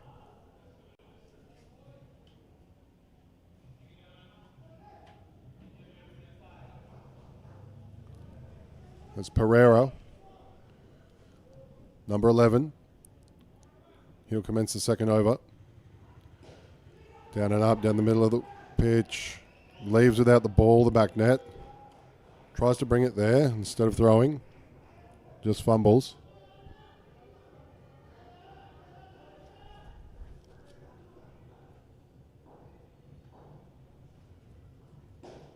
Down and up. That is a great shot, and that's what we're talking about when we're mentioning how well he's performed with the bat.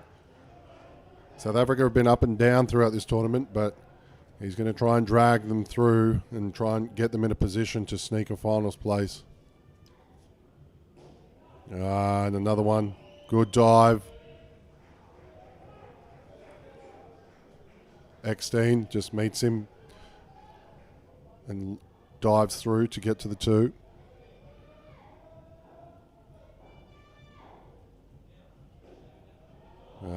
They're looking comfortable now. After a rough start, that's 3 in the high wires.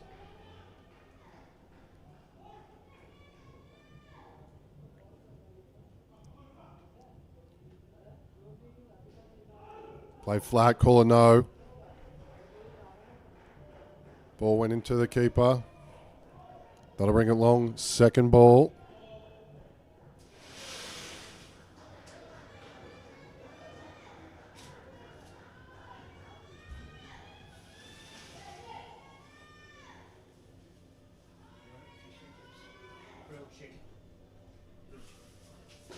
Down and up.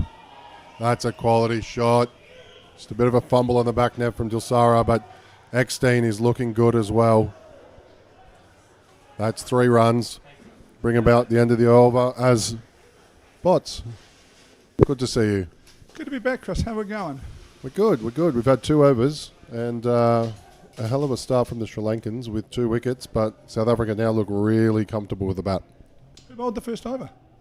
You have to remind me now. You put me under the pump. Let me just check. Pereira's bowled. Dilsara Sasanko, I believe. Cool. Good bowler. Same for Sri Lanka. Big game last night. They got up for it. Chance for South Africa, who have been another team different to England.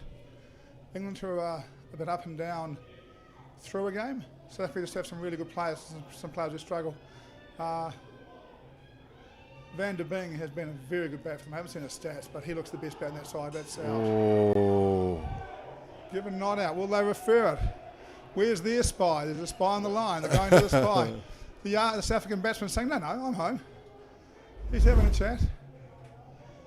They've got a guy on the line, but they've got no signal from off it. They do not refer. Can we have a look at it? Oh, it's home. Good decision not to refer then. Yeah.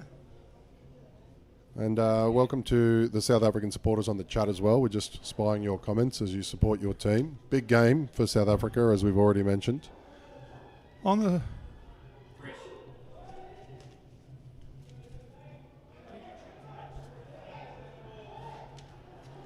Just introducing the bowler, Kalida Haparachi.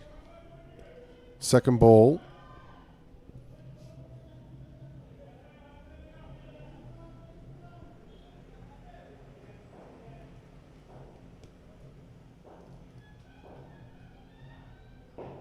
Full taken. Vandenberg, we talked about him being a key bat, and you've mentioned it. He is the top bat, but misses that one. It's another wicket for Sri Lanka. Yeah, it is, and a big wicket for them. And, one of the things that we're seeing from, as this tournament takes shape, different teams have got different characteristics going on, right? Sri Lanka still got the top 8 out here. Yeah. And that'll take a toll later in the week, right? You've got to be able to rest some players. I don't think they've got anyone out of the top 8 out. Yeah, it's headlined by both full front eights, I believe, here. Yeah, and the Sri Lankan captain will be bowling, won't he? Yes.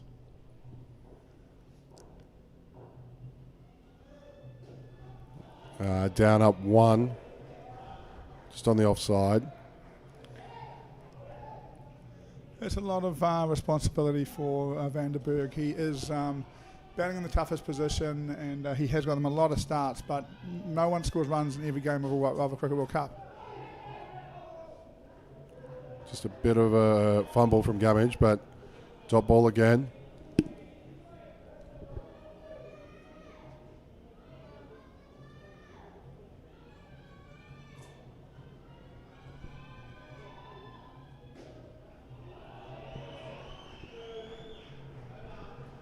That's the over.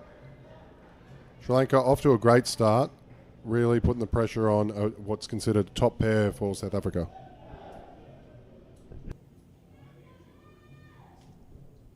Been a bit of a yo-yo game.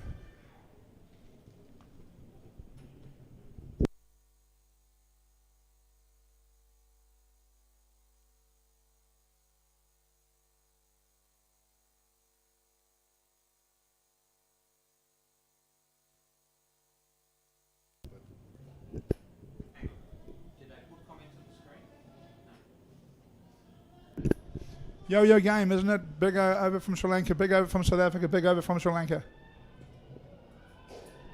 Hit flat. No hand to it though, collects the stumps. Another second ball. This pair really under pressure.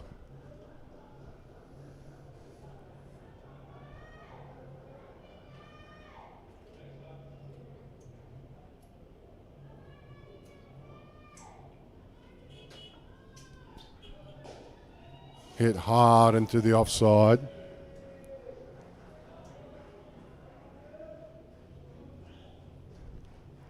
For McCrystal, here's your bowler.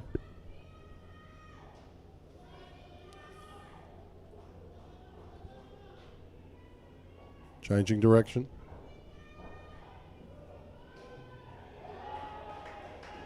That's 2, quality shot. Just a bit tense and back and forth here, Bots. Two good players opening the batting from South Africa. The Sri Lankans have gone pretty hard at them, and right now, I'd say Sri Lanka's winning this partnership because South Africa would like to be mid-20s, but they're having to do a lot of work to do it, and the next partnership will get a slightly easier ride because of it.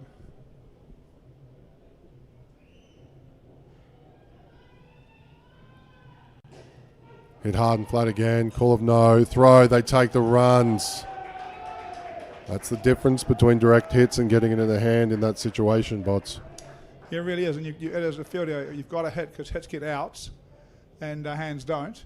But you do take that risk every time you do it, right?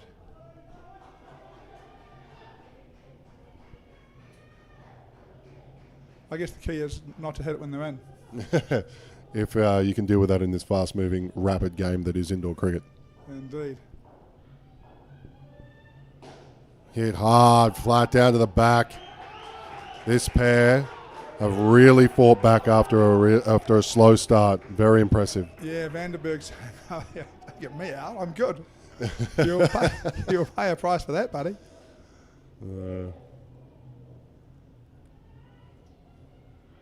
Push down leg, and the pain continues for Sri Lanka. They'll look to have that again.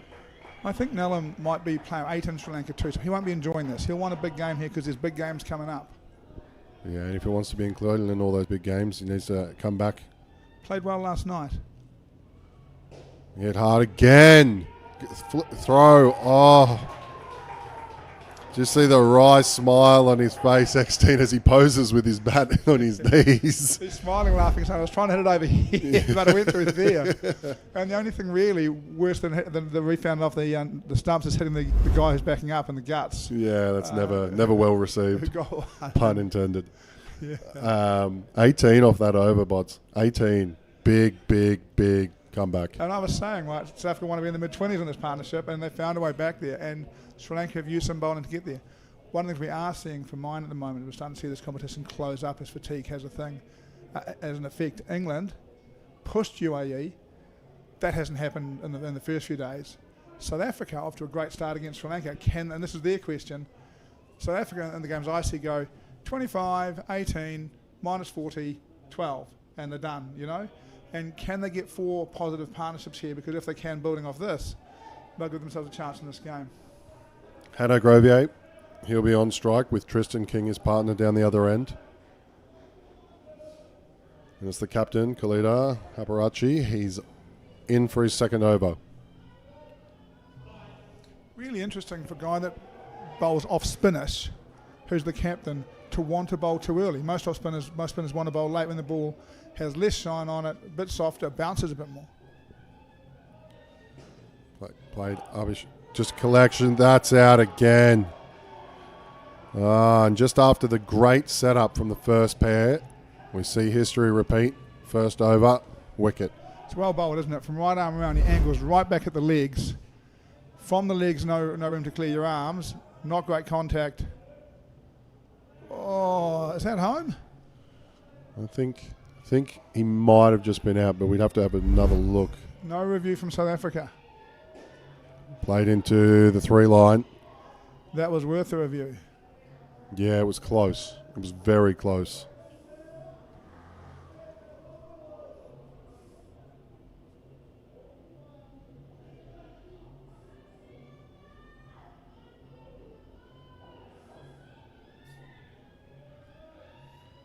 Oh, that angle just creates intrigue for the batters.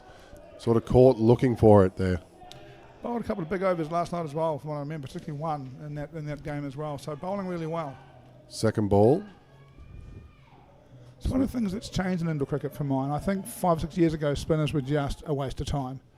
Whereas now, they seem to be bowling good plans. Oh, push it wide and given out. What a comeback. We did see the captain bring himself on for a second over very quickly, and now you're starting to see why. Yeah, a couple of wickets. And look, I think part of it might be, and I don't mean to go on about this kind of stuff, but he's not a tall man. He bowls from quite low, and that has skidded through and gone past the bat. You know, with an older ball, that won't skid through as fast. And maybe that's the reason he likes to bowl with a newer ball, is because he is a guy that does skid on a little bit. Yeah, as opposed to skid, like low release and then holds up. Yeah.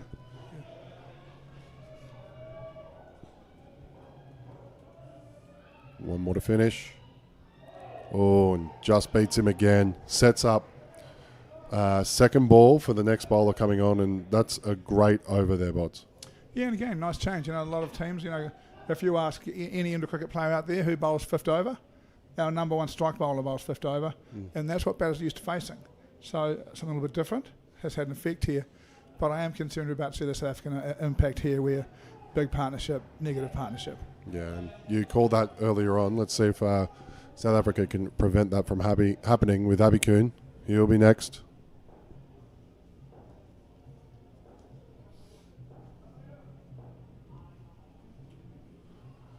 Just settles it in, down to the leg side.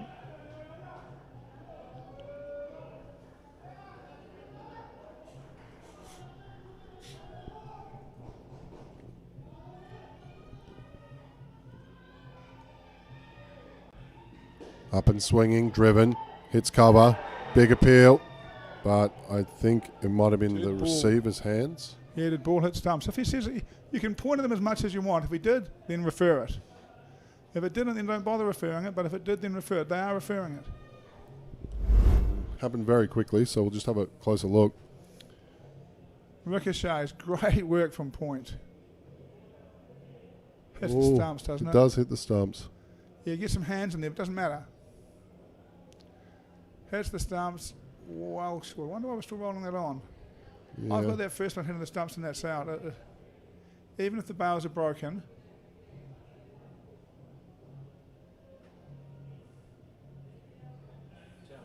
Yeah, overturned.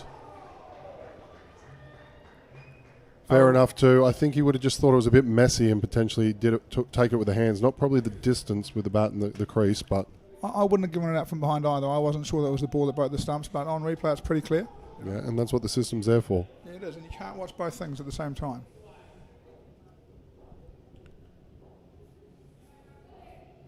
Abby Kuhn continues. Down and up, 1. Oh, fumble on the back. That's 3. And that's a great point with being able to watch things at the same time. You have to use your peripheral vision when making those decisions and from a distance. Down and up on the outside, goes to cover. Just 1.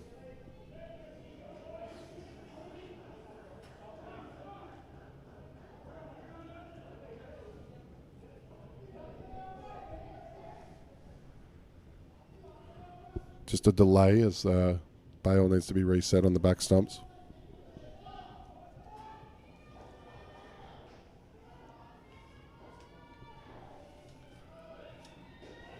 Down and up, leg on the leg side. Call of no, brings about second ball. Here we go, second ball.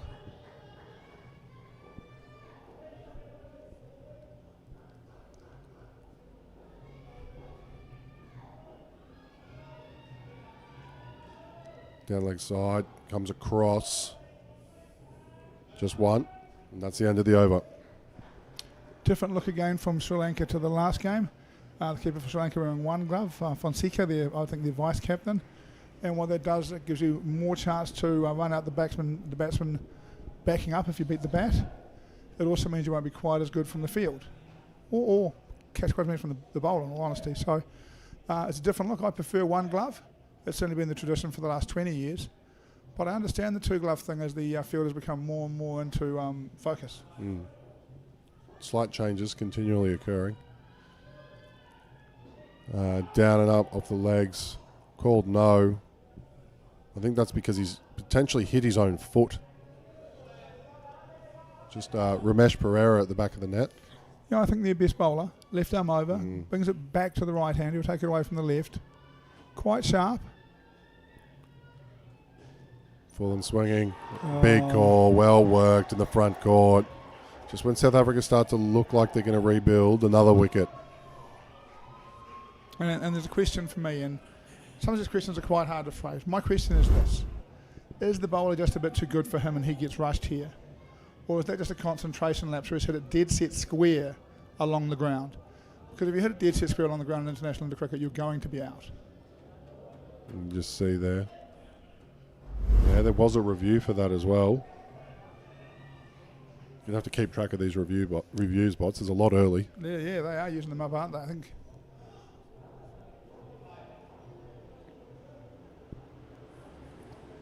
Pereira. Upesh. Just gets a bit of bounce. As I said, he's a very dangerous bowler. Off cutter, bounce, and that's okay, right? So, and you know, the bowlers out bowled him there, and that's out. The earlier one from mine, it's just a mental issue. I mean, it's a mental concentration mistake, and they've got to try and reduce those from these guys who aren't scoring a lot of runs. That one there, fair enough. He bowled an offer, you missed it. It popped and bounced, got a bit of a neck. That happens to anybody. Goes hard. Oh, it's all crumbling down for South Africa. Just manages to get their hand to it, bounces back off the net and takes it in the hands. That's a hat trick. That is a hat trick. I did say he's the best bowler, and he just smashes that. It is a great catch, but not sure it's really the shot for -16 part in the partnership. No, and you did say there'll be one partnership that's always been in low negatives, and this appears to be it so far.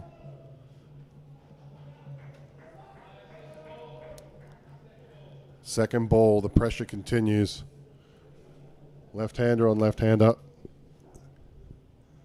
I think Pereira might go straight through the gate here. No ball. It's going to be caught up the other end, short. Oh dear, it continues. Tristan King struggling along, just trying his best to make up for the situation and falls short at the crease again. That's why the keeper wears 1 glove, right? That one. Gets it, turns, throws, beats him back. The South African halfway down. And for mine, well short. That's a massive over. Massive over. 4 for -20.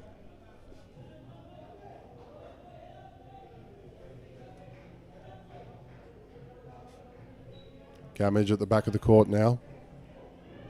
It's a good move too. Gamage is going to slow it up. Bowl, Oh, full, and see if the South Africans want to lose their cool and hold out around the corners to him. yeah, right on the spot to start too. Second ball. Yeah.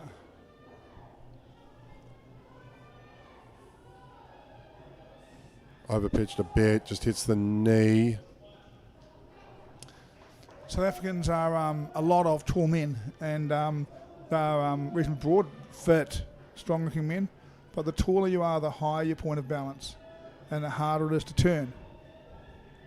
Fuller delivery, hitting the leg side for 2. That's some welcome relief for King. I don't think when you're a tall dude, you know, he'd be 6 foot broad. I don't think you can back up to halfway. I think you need to understand your own shot. Oh, bad would have luck. been out again. Yeah. King was net. It might have been Grovier at the other end. Potentially, we got people back to front on the scoreboard, but that's all right. Damage to continue. We'll just do a quick check.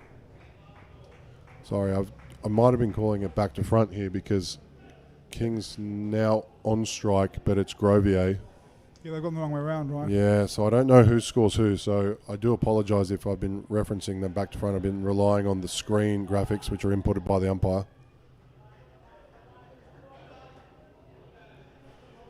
Or even if they potentially crossed and went to different ends at the end of an over or something like that. But I'm sure those in the truck and those who look after the score can figure that out for us. Yeah. There's enough of them in that truck out the back of the building, isn't there? But regardless, Bots, neg 22 after a partnership at 25 to start. Your predictions come correct. I will give you credit there. Look, it's just part of being a development side over here and not having enough really good players. You know, those guys haven't not tried or not done their best. They've done everything they can do for their country. They're just a little below this level at this stage. And that'll come with it. They'll get heaps from the experience. What you'd like to see at St Middle England, where really you'd like as part of the learning process for them to get their basics right and make it hard for other teams. Gerhard Wessels and Justin Joseph. They're next up for South Africa. We'll see what they can do. Isaru Amesh coming in with his first over. Full toss, outside off. Easy as you like to, and that's a good start. That is a good start, isn't it? He looked good, didn't he?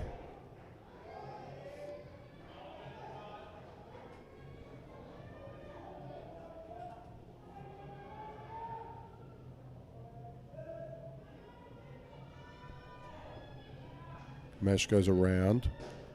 Hit hard and straight. Gets close to the stumps. Given two. Ball's on the ground, no one there. There we go, well done. Got to make it, well done. Yeah, and good eyes. I think the Sri Lankans might have even considered reviewing, and that was what they were discussing. It kind of looked like, but... Well home, though. So many times in this tournament we've said, just hold the ball, get it to the stumps, and that one you had to throw it. But it does become 3 runs. Actually, maybe he didn't have to throw it. Maybe he couldn't have thrown it. He's probably got it as quick as he could get it, and it's just taken too long.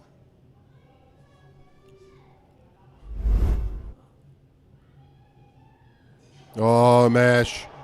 That is a seed. Gets it up and moving. Beautiful ball, Bots. Yeah, well bowled. And look, Sri Lanka, they've got a number of... I said Pereira is their best bowler. They've got a number of decent bowlers. I think Fonseca's also a little underestimated. Bowls a good wrong, but that is just too good for him.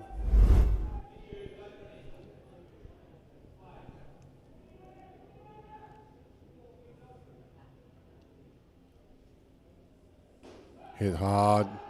Just to one. Look, it's real detail stuff, Chris, but you're trying to take away the things that can hurt you, right? The bowled, if it hadn't been bowled, it would have been stumped because out of his ground. That ball, his foot rolls onto the line as he hits it. He needs to get that back foot just a little bit further behind the line to make sure when he plays a normal shot, he doesn't just roll out of his crease and get stumped. Beaten, outside off. Yeah, and just minimising ways that you can get out, of course, in any way, while also emphasising your ability to score runs, I guess. Yeah, and the cricket has a very nasty way of bringing bad things back to you in the worst possible moments. Mash gets it up and swinging. just sort of hits the leg and rolls out towards leg side. That's the end of the over and another good one, although still positive 2 runs for South Africa.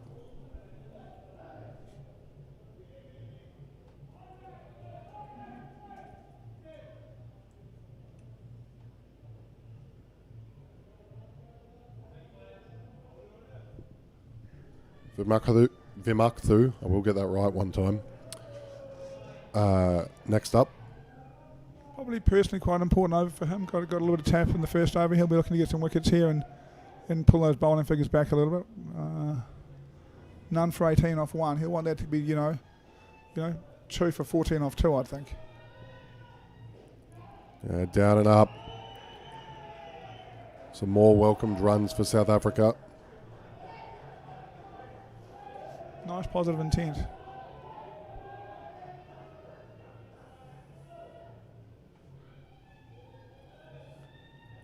Oh, pushes down leg side.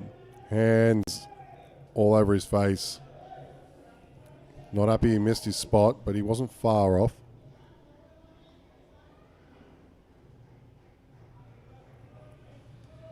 Gets it across. Gives him room for the throw. His hands at it. More runs. Yeah, look, and hands over your head doesn't make any difference to anything you do. What does make a difference is the next ball you bowl. Hasn't bowled a wide, but he's got full and wide and allowed them to free their ears. What he hasn't done is bowled a good line to follow it up, and needs to bowl a good line here over top of middle. And just played down and up on the offside. Only one person over there, unable to execute.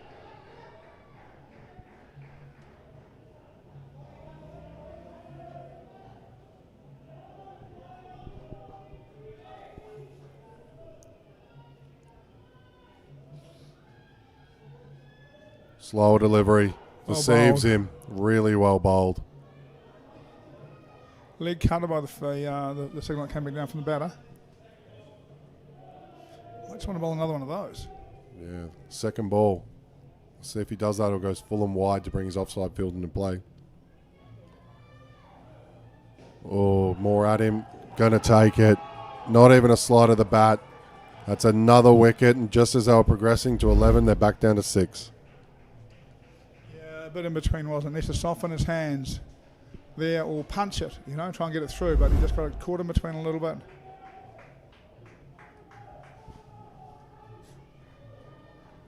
That brings about the end of the over. These headsets remind me of the days playing rugby with cauliflower ears. Well, you've had a fair stint in the seat, to be honest, so you're allowed to feel that way. Concern Gamage.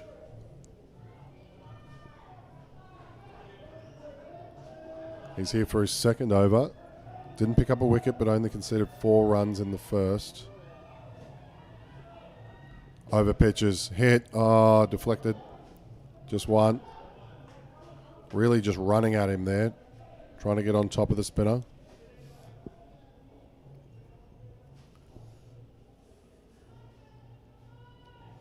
Gamage. Oh, bit of a hesitation between the 2 runners, but they both struggle through. Again, maybe there's some personal bias for me, but I'm not sure that when you're a big guy, sweeping it into a cricket flat is a really good option.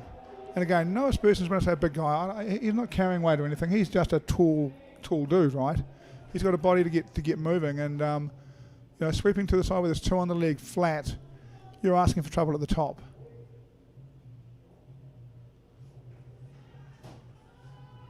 Gamage. Just 1 on the leg side. Lots of noise in that outfield. Sri Lankans still very, very positive. They feel like they're well on top, as they are.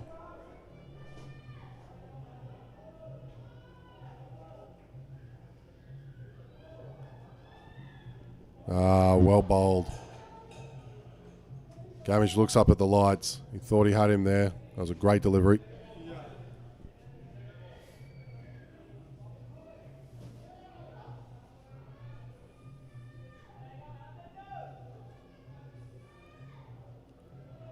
Gamage gets charged at again.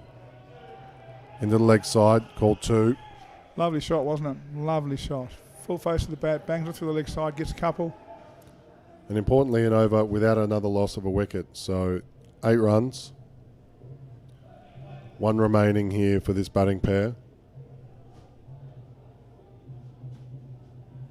And they'll be looking to get at least 60 if they can get into the 20s as well. See if they can get a skin to defend. One thing South Africa's got on this side, again, is a mixture of bowling. They've got a little off spinner, leg spinner, and some guys with some genuine gas.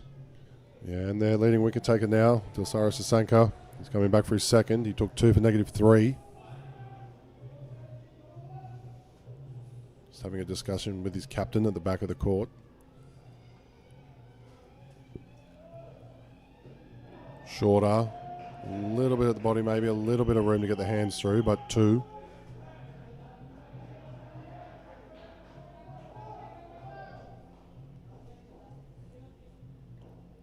Going around into the left-hander with the 2 leg side field.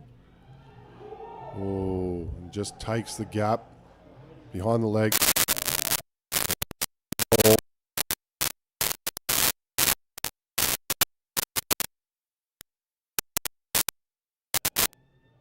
I love seeing this. 3 leg side now. Do you double bluff and go full and wide, or do you just try and jam it in there again? And you bet on the leg side wide line, just make it hard. Oh, it's well delivered. Yeah, look, he got 1 too, right? Good on him. Yeah, it's a brave plan, but great execution. Just 1 though. I do think you want to shuffle around a little bit on the crease here. Either get further to the leg side and make it so you can hit him through the offside, or bat on off stump. And see if you can buy some wides down past your body. Yeah, and that was 3 after the misfield.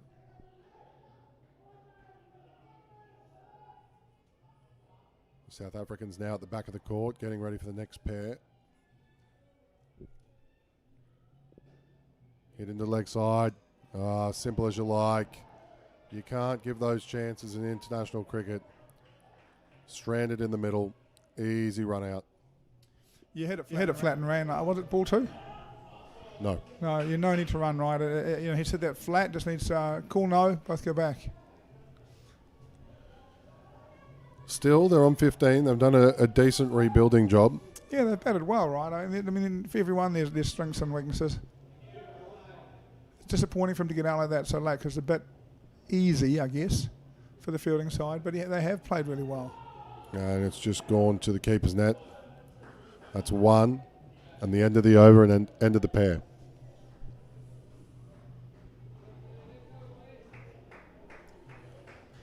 Rawl and Oliphant, they'll be the last batting pair.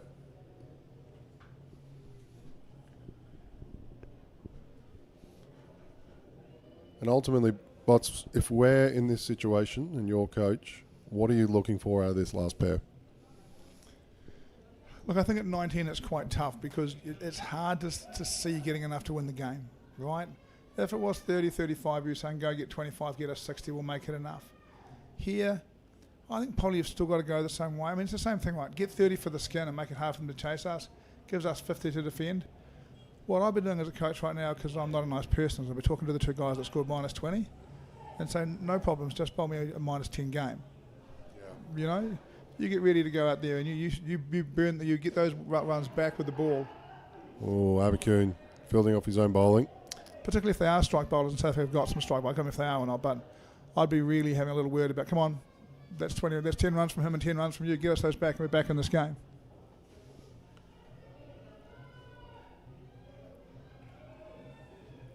Just slows it up a little bit into the offside field and builds a dot.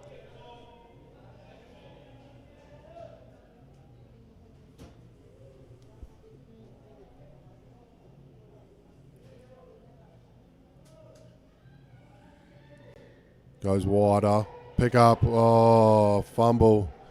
I think he went to go to the top end and then saw the opportunity to go to the keepers and got a little bit confused and just happened to fumble. Yeah, he just got a bit grabby, didn't he, you know? It might have been, completely no fault, but there was quite a big South African body running past him at the time. Might have distracted him a little bit. Yeah. Slowing the ball up, Abicoon. Just not giving him much pace to work with. Another dot. It's another second ball situation, 2 in a row.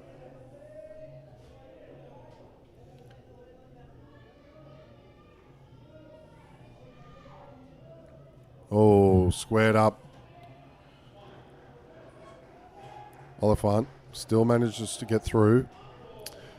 Gareth Rule has been a guy who he hasn't got the batting ability of Vanderberg, but he is tough. He's fought the games I've seen. He's just fought really hard. Does that? You buy me a bit of length. I like the way he bats.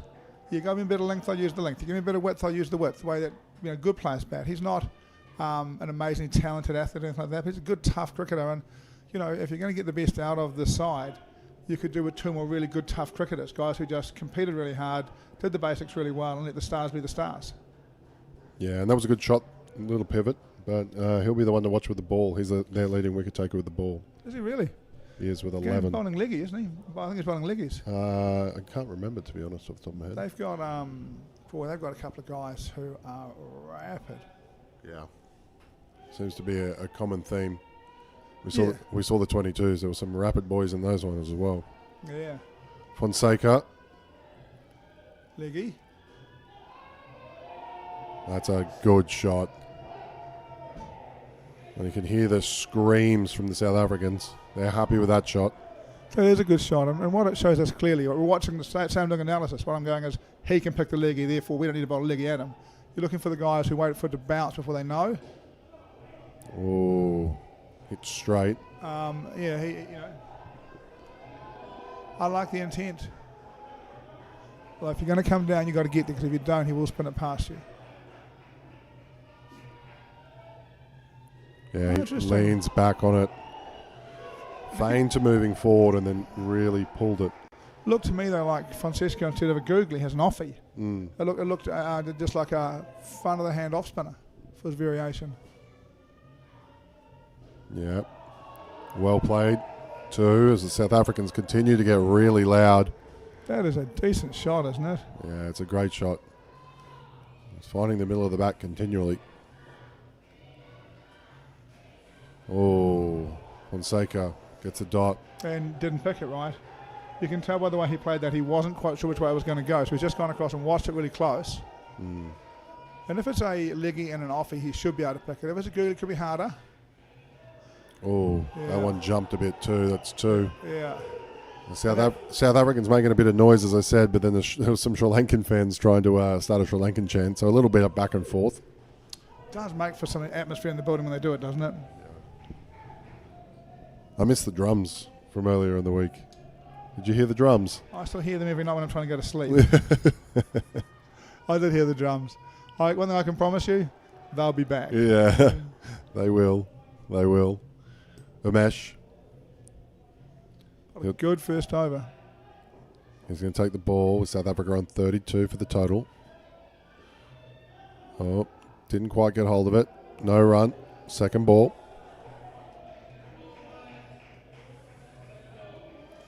They've got some funny hand signals on the South African side.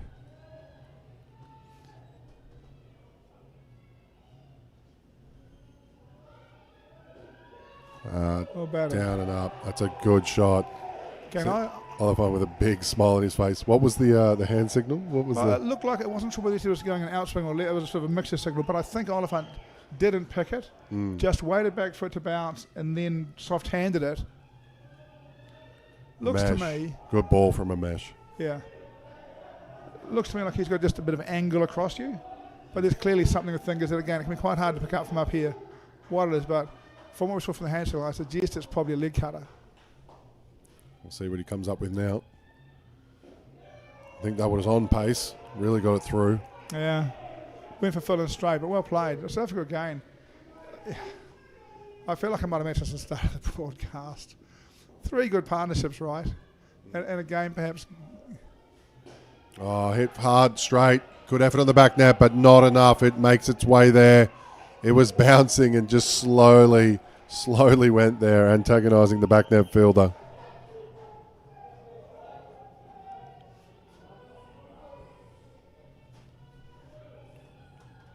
Umesh takes the pace off it. That might have been the leg cutter there.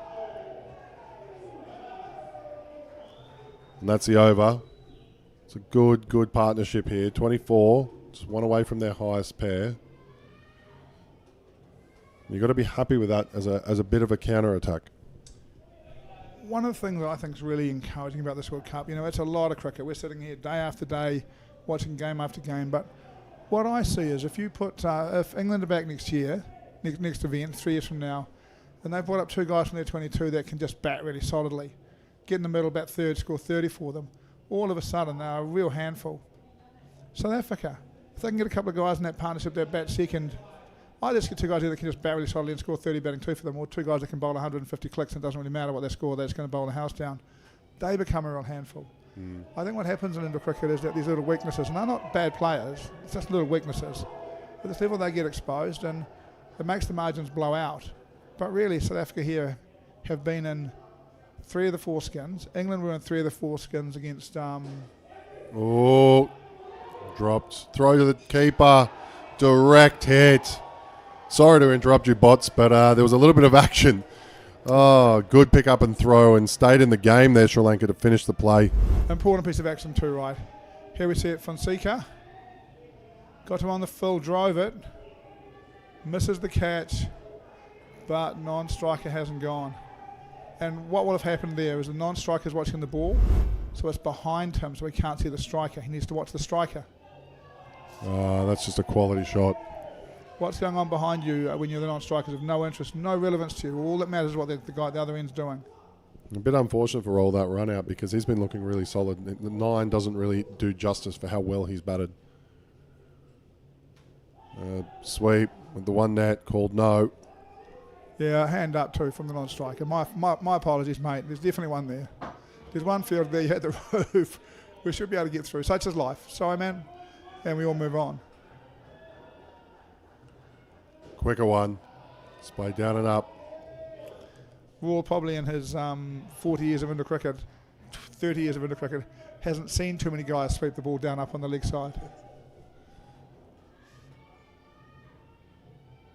Fonseca goes quick again. It's a big call from the South Africans. And ultimately from the first 2 pairs, they were on 3. To get to 46 is a good effort. Yeah, I think very much. And again, we have seen from them 3 solid partnerships. And look, if I was coaching South Africa right now, I'm like, okay, well, I'm not going to make the top 4. So what I've got to do is I've got to play a quarter-final or semi-final in the play session. And right now I've been looking at my players and working out who am I resting? How am I developing my side so I've got 8 players that can play that game? Now, conventional Indoor cricket wisdom says the 2 guys that bat a second, they go and bat last. They face an older ball, hopefully with a fielding team that's tiring a little bit. You don't put them in second where they get exposed a little bit. The question for the South Africans is, what is their plan? Because this game for them is close to irrelevant in the top half scenario. So how do we set up to win the bottom half scenario? Because I think for South Africa, England, possibly UAE, that's the only result that's okay for this tournament. All right, as the lovely lads in the truck give you a hand with some highlights, I'm just going to give you a bit of a rundown of where we're up to today. So you're obviously watching Sri Lanka versus South Africa, but if you are a South African fan and you want to carry on and continue, your women's team is up next and they'll face the might of New Zealand. And in the under-22 boys division of 5-15, we've got 1v2. So the way it works, bots, is it's a second round drawn essentially based on positions, based on the number of teams in there. So 1v2 is an equivalent of Australia versus South Africa. So it's a run of South African games here. That's one I'm really looking forward to. Is that Australia, South Africa and... 22 men. Oh, yes. That'll be a ripper. That's the game. Yeah. That's the game of that division. Obviously, the New Zealand, there's a lot of talent there as well, but we've seen South Africa on this court. Very impressive. And we've seen Australia yet to lose a game. So, I think Cam summed up the best in his summary of the day yesterday. He just said that this is now, that 22's got a very unpredictable finals. And, I, as a New Zealander, I certainly hold hopes for that side to win it, even though they're third at the moment. They're a good side, and that South African side looks sharp, and that Australian side looks sharp, and good coaches involved as well, and we'll see how they go towards the end. Yeah, and then it carries on. Open men, 2 games in a row. India, fresh off their loss against New Zealand, but winning every other game since, is playing Australia, who have yet to lose a game, which is our matchup for the round. And Then we'll finish off with another open men's game, as I mentioned, UAE versus New Zealand. UAE have just picked up a win on the previous game against England, and New Zealand, they're out to get ready for finals as well, and UAE potentially could be a top opponent depending on how results fly. I think UAE have probably got to beat New Zealand and Sri Lanka in their last 2 games to make it. So they'll be going all out. They'll be targeting that game all out. And I think everyone's talking about, there's a lot of people going, well, in the men's, Australia beat India, Australia won New Zealand 2, India 3, we'll go forward from there. But if India knock over Australia, then 1, 2 or 3 is a lottery. So that game takes on real significance. If India could beat Australia and pick up 3 skins, I'm not saying it's going to happen, but all of a sudden that points table and the men's will just squash up for those 3 teams and who's going to go through, and every skin will become important. Yeah. So Fonseca, Abikun, they're there to open. Eckstein is coming in right now. Bit of pace about Eckstein. The South Africans, they're going to need to scrub a pair, really. They need to get one down into the negatives at some stage during this to have a chance, potentially even 2.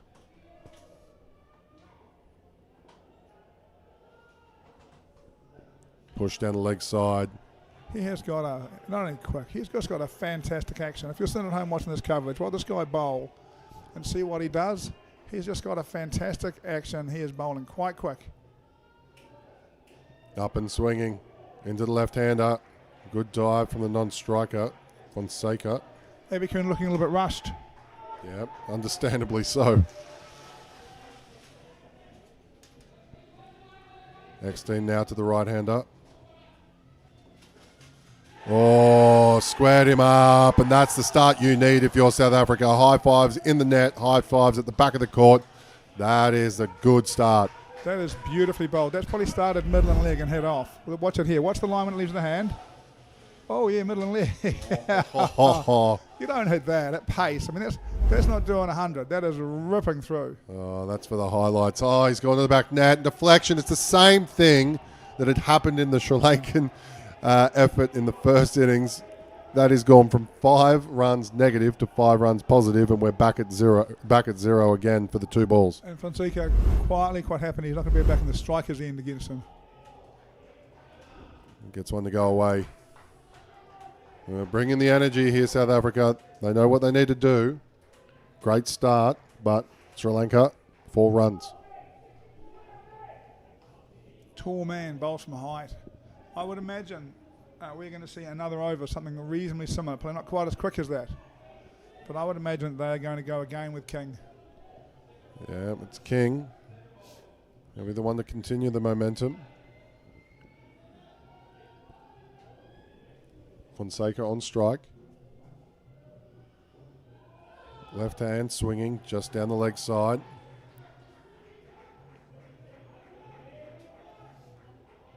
Yeah, I'd like to see him just run one straight. Not even an off cut, just straight after that. Swinging down the leg side. Just a bit of a cross seam or something to go across the body. Just go dead set straight, because they'll be looking for it to swing back.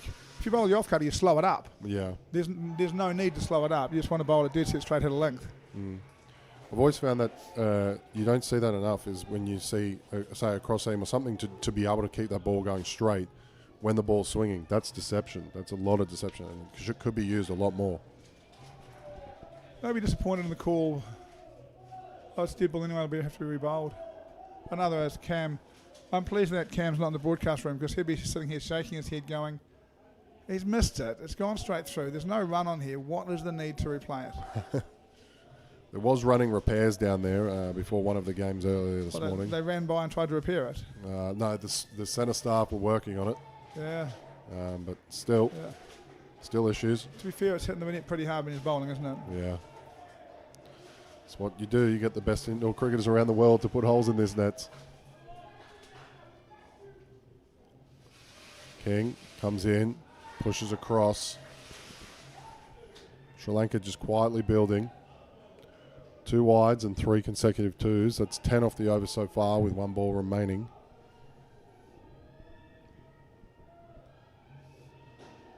Hit hard, flat corner. No, just kind of gets a little bit stranded, but dives in.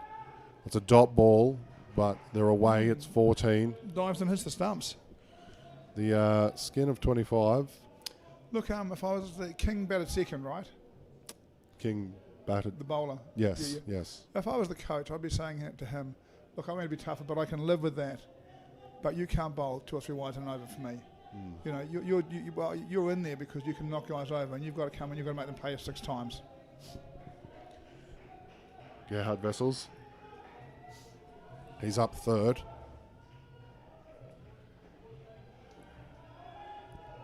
Another one that doesn't look like he's going to bowl off spin.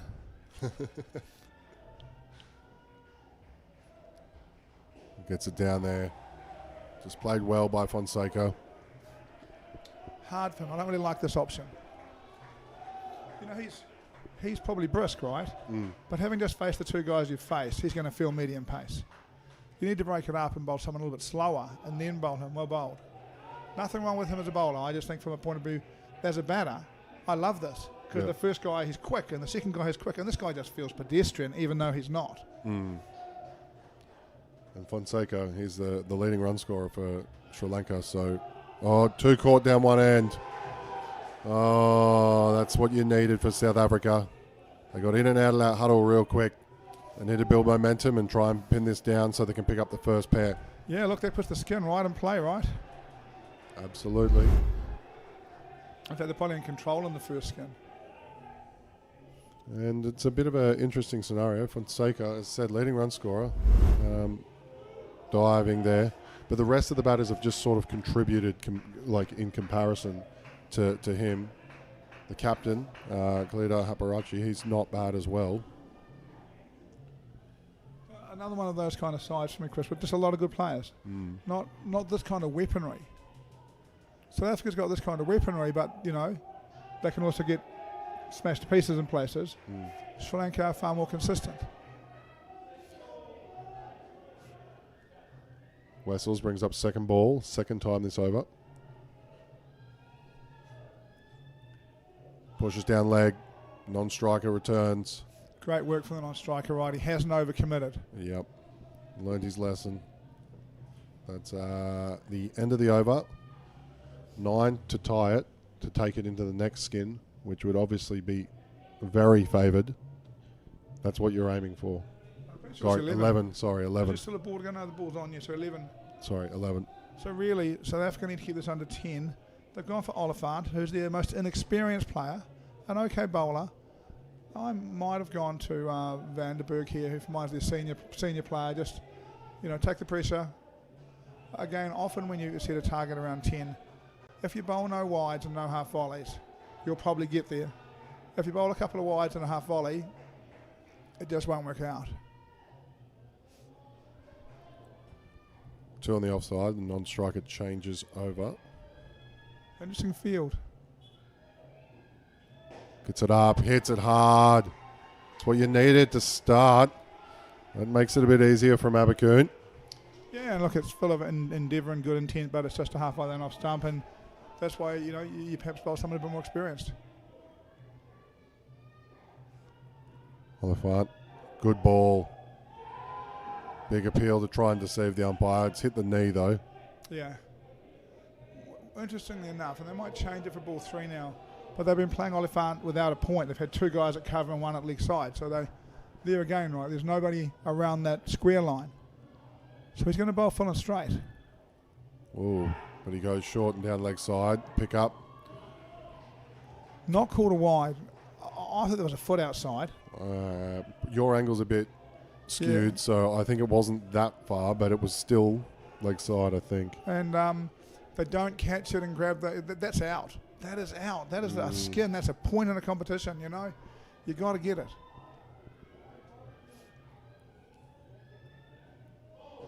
No ball called. Front foot. Oliphant puts his hands up. That could prove the difference for this pair and this skin.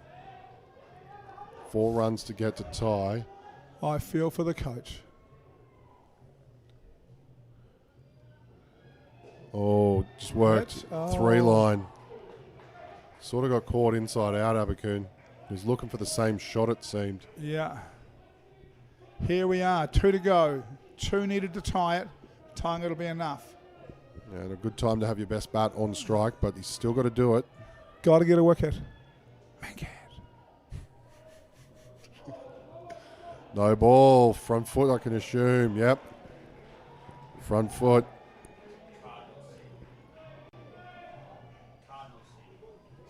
Just, look, this is inexperience, right? And you can't blame him because he is inexperienced, right? Yeah. And sometimes you put him in these positions and you grow them, and sometimes you bowl the over and get the point. It's the hard decisions. Oliphant slows it right up. It says one ball remaining.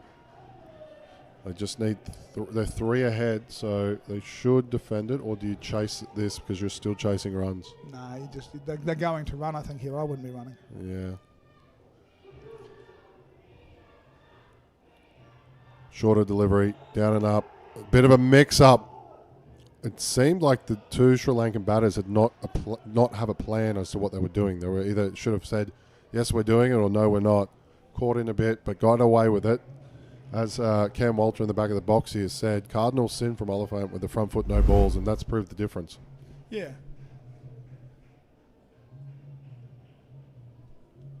In by 2 hands. Yeah. Good desperation from him, isn't it? It is. Bowled a half volley early, went for 4, bowled 2 no balls, and in between looked really good, and that perhaps is the difference. Ramesh Pereira, Isru Yamesh. That's the next batting pair here for Sri Lanka for the home side. And South Africa bowled all that strike bowling and got nothing for it. Disappointing. Yep, and you would imagine that the negative 22 might be gettable, but once again, I've seen crazier things. What are you doing here? You're just trying to set up the pair and set up the victory. For me personally, if I'm South Africa, I'm picking my worst 2 bowlers and bowling them twice. I'm going to concede the game because they need 18 to win. I'm going to concede the skin because it's minus 22. And I'm going to strop as much bowling as I can. I'm going to have a decent crack at the last 2. And we're leading with the experienced Vandenberg. So, I'm not going to give up. Yeah. I'm just going to bowl my worst 2 bowlers and try hard with it. But not waste anything I need later. What's your thoughts on Vandenberg taking this over, though? Well, interesting enough, it worked for Sri Lanka, didn't it? They bowled a spin of 5 and it worked out really well. I'm not a fan with the bowling attack they've got unless they're doing what I'm talking about. Big dive, makes the ground, 2 called. He seems to bowl it quite often. He's a senior player, so he'll be having some input into where he bowls. A bit surprised. And look, he's bowling finger spin, right arm round. Should be able to not bowl wides and be able to bowl re-bowl overs. Oh, no, he's not. No, he's not. Just a bit of a misfield, bit of a frighten. Vandenberg, the second leading wicket taker for South Africa as well. Interesting. Well, the end of the game for me. Look, quite often as a coach, you go, well, let's bowl one and have a bit of a look. If we get him, we might attack, but if we don't, we'll defend. Whereas I think with minus 22, you just defend. Down up 2 over the offside. Very good shot. Pereira looked comfortable. Right now, Sri Lanka play UAE tomorrow. Again, they've got to win, but really it is looking like Sri Lanka might be 4th going into the playoffs. Just into the foot.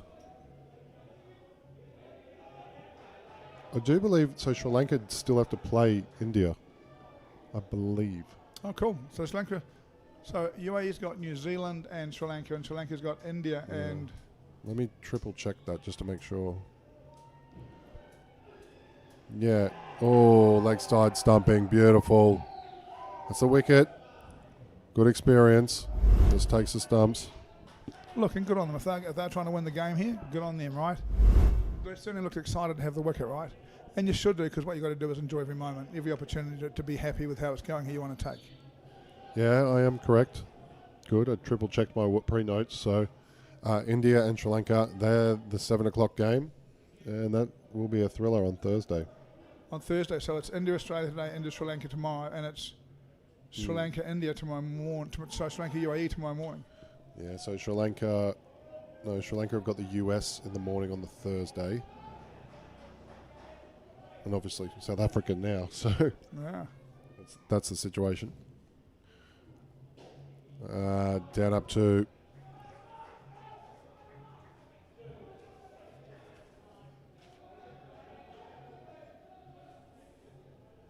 Grovier at the back of the court. Attacked, hit hard, 5 runs. Holding no prisoners, Umesh.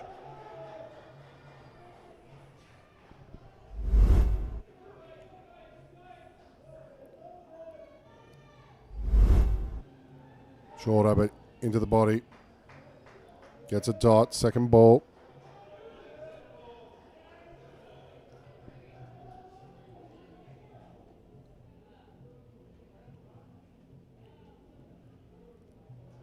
Just comes off the leg, I believe, for 1.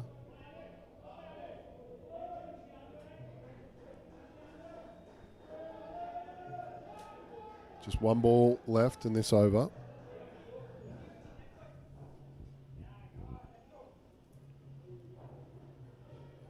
Down and up on the leg side.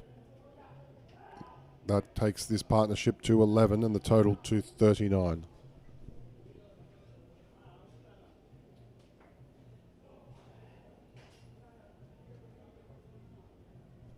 This partnership looking comfortable enough, Bots.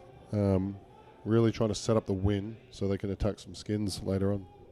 Yeah, I think they are, for now, Sri Lanka are just trying to they're trying to get 20 in front and to take all the enthusiasm out of Australia and make the last 2 skins as easy as possible. Again, out of South Africa.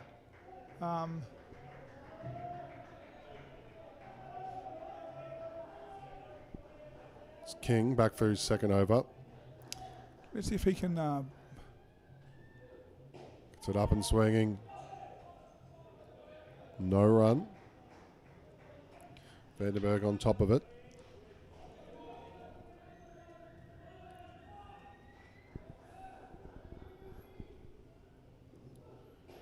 Played through the offside.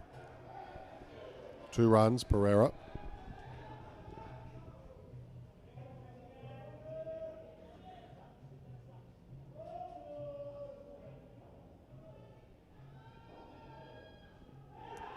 Big appeal. Give a not out. Once again, that's a very difficult call for any umpire to make. If you look at the umpire's positioning, when you see the full court and where the batter is and where the keeper is, you have to be superhuman to see through. It's played into the leg side. Big slap, but to no avail.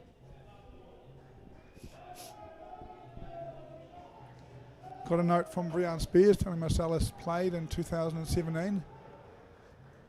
There you go. Nice to hear from you, Brian. Hope life is good for you over in South Africa. I'd imagine you're having a braai and enjoying a bit of cricket. You want a braai or a hungy? Me personally? Yeah. Braai, hungy or barbecue? Interesting. Hungy isn't a particularly social experience because the food cooks under the ground. Whereas barbecue and braai, the food cooks up top, so you're talking and having a drink while you're cooking it. So probably for me, I'd probably rather a braai just because I haven't been to too many South African braais, I've had a few barbecues in my life, as you can tell. Well, I've had all 3, and I'll tell you, hungy number 1 for me. For the food or the experience? For the food. Yeah, for the for food. the food I get it. For the experience, I'm not as convinced. It's a good down up over the offside.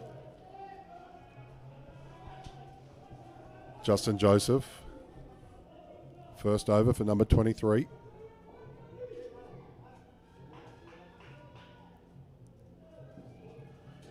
It's a lot of effort in that action. He does. He's a full-hearted cricketer, isn't he? Yeah, you can see him bouncing back and forth. You can't see the footwork before he bowls on the screen, but we can. It's called no ball, I believe, off the pitch.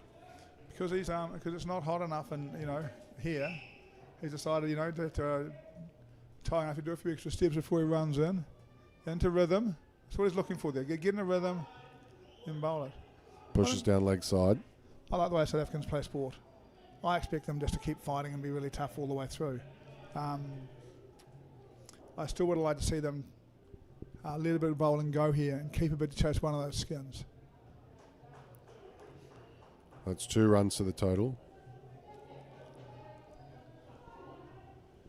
I guess it's interesting that the highest 2 wicket takers are not the fast bowlers. Yeah, very interesting actually. Sort of out of the back of the hand, it looked like. And just so you know, so if you're new to indoor cricket, this is the last over of the pair. So because there was wides and no balls, they've been re-bowled. So that's why you're still seeing 2 more deliveries. It's down at 1 on second ball. It's another thing for the rule book for mine, to be honest. Wide, do you want to re-bowl that? What a waste of time. You know, it's a wide. If you don't want to re-bowl it, the umpire know. Yeah. Because 99.9% of the time there's just no need to go through the process. It's a wide. We'll re-bowl it. Oh. There's a wicket. There it is. South Africa, they're definitely behind, but they finished with a wicket, which is a good bit of momentum they can take into the next pair. Has a bit of a chance. He runs past the batters as well. Probably friendly.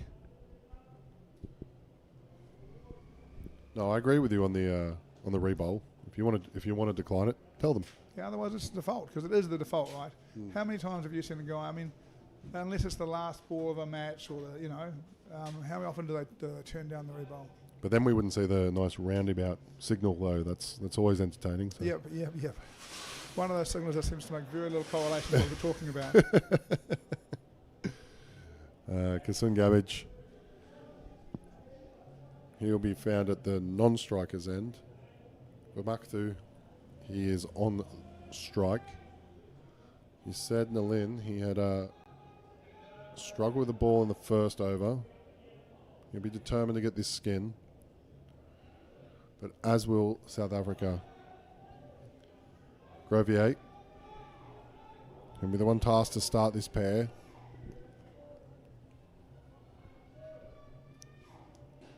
Straight into the leg side.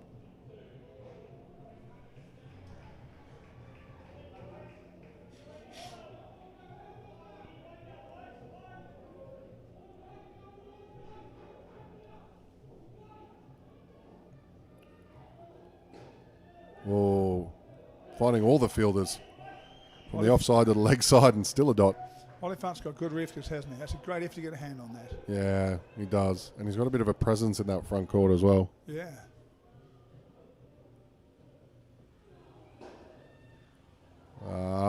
We see some contact between Vandenberg and I believe it's Pereira, yeah. So Pereira's had enough. I think we need to leave Pereira alone. He's had a hard enough week after getting one in the face in the first game against Australia. I had a quick chat with him today. He says he'll be able to play at some stage, which is good news. Is he? That's great news. He's really lucky because he got a little cut under the eye, and really often they'll swell up and close the eye.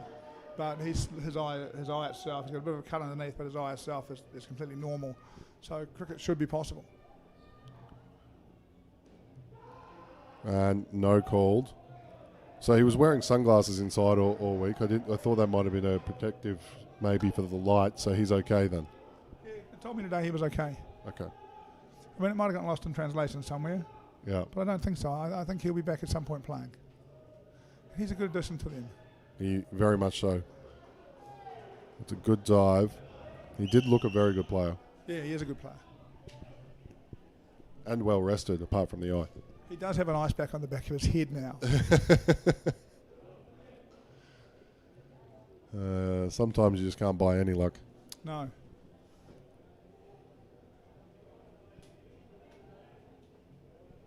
Gareth Roll. Spoke about him before. Batted really well. Leading wicket taker for South Africa. If they're going to defend this skin, he's going to need to do that again. He's going to have an over each of the last 2 skins, right?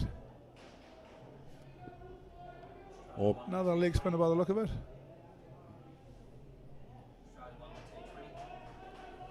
Australia have won the T20 against New Zealand. Cam Walters just telling us in the background.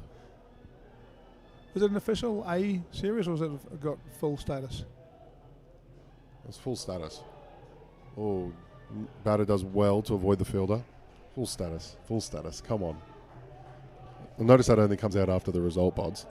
I told you before the game that I thought it was the worst result I've ever seen. There's so many players unavailable. We just don't have, we've got great depth, but not at that level.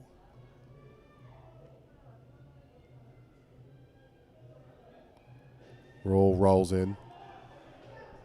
3 runs. New Zealand will be looking forward to the recovery from an injury from New Zealand men's indoor cricket captain Finn Allen. Yeah, fair enough. I've seen him live. He hits a ball hard. Yeah, I tell you what, I've seen him bat now. He batted in a 5-test series against Australia and Paul Macquarie, I think it was. And he hits it indoors as well. Oh, Good keeper indoors too. that is a misfield. He is a misfield. 4 runs.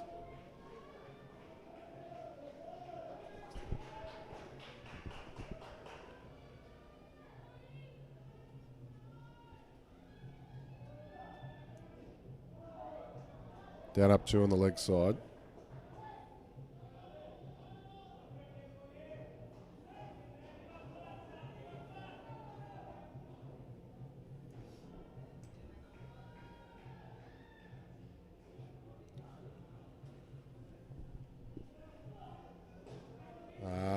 Played to the side. Oh, big appeal. Give it out. See if he reviews it. Gamage reviews it. I don't think he was fully stretched either.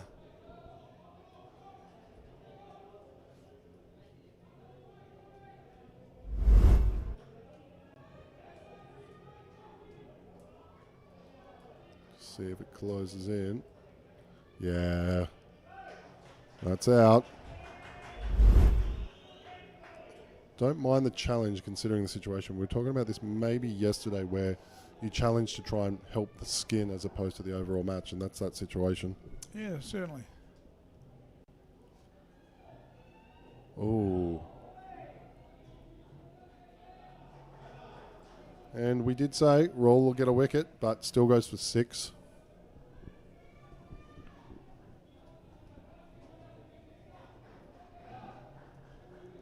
Just too short of equaling the skin, the Sri Lankans.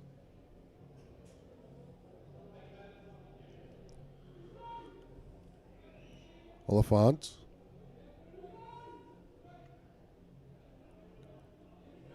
He'll dry his hands at the back of the court as he takes the ball. Got it. Thank you, Oliphant. Now I get it, Brian. Thank you very much. I thought you might have missed that. I forgot to mention that. Brian, I sat next to his parents on game 1 that he played in this event, and they told me he was on debut, but I clearly meant here.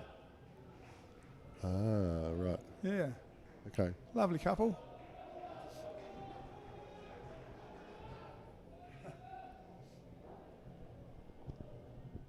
Two on the leg side. Ball goes outside off, just down up for 1.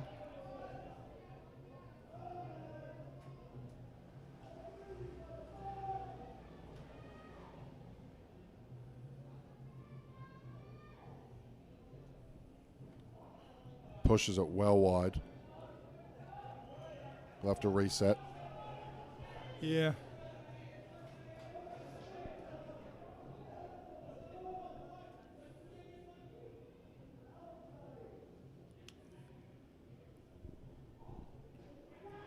Reaches out. Could have potentially been wide again. It still gets 2. Yeah. Could have gone to hand as well.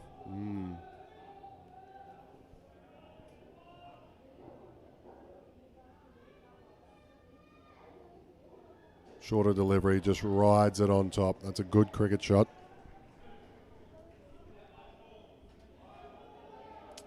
Drop us a message, Brown. Let me know what you think about the state of South African indoor cricket. Clearly a rebuild underway. Some great players have moved aside, and are things in place in South Africa for this team to come back 3 years stronger and better, and a real possibility? Send me a message in a wording that I can read out on air, please, Brian. Well, you can edit it as before you start speaking. I don't think you would, but it's the end of the over. Skin goes to 24. As I said, they were trying to get them under 16, the South Africans. So not looking likely, but wickets, you never know. Bryce sounds good, Brian, and I'm giving some thought to going to Cape Town for the All Black Test next year. I've got a trip to England, so I'm a bit conscious of time away from family. I don't think there's any indoor cricket for next year, so I might get to South Africa for that rugby test match as well with a bit of luck. Would have been more likely if we'd beaten you twice this year. Justin Joseph.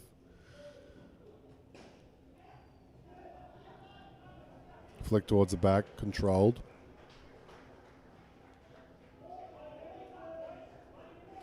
We'll see him press off each foot as he comes into bowl. The Yeah. wholehearted cricketer. Dive, big dive, but just one. And that's a good area too, right? Yeah, it was. Very well bowled.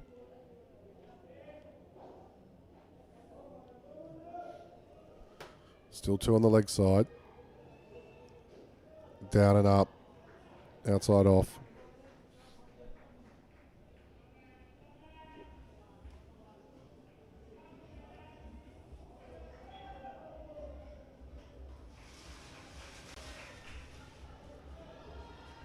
Just into the body. Brings that field into play now. Second ball.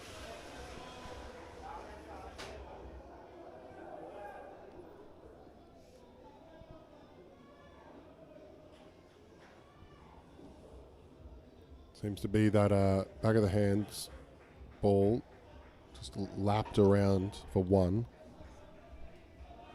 We'll have a look, eh? You won't bowl it now, you say that. Probably. Last ball. On pace. Gets it full and defended, and that's the highest skin of the game in the end. Really well built. Lin and Kasun Yamich. That's a good effort. 17 and 13. 30 runs for it. Yeah, we said when he was bowling that we thought Nolan was around the last eighth player on the 8, and no disrespect, this is how teams work. And he didn't have a great first over, but he'll be very pleased with the bat. You know, he keeps putting his hand up for selection. I'm sure in every team right now there's guys who are 7, 8, 9, 10 in the selection area who know that, who are trying to put their hand up and say, well, you know, look what I can do with the bat, or look what I can do with the ball, or, you know, I'm going to be the best fielder in the team. And we've got Dilsara Sasanka. He'll be on strike. He's out there with his captain, Kalitha Haparachi. 27, biggest pair that South Africa have. Leading with the experience of Vandenberg.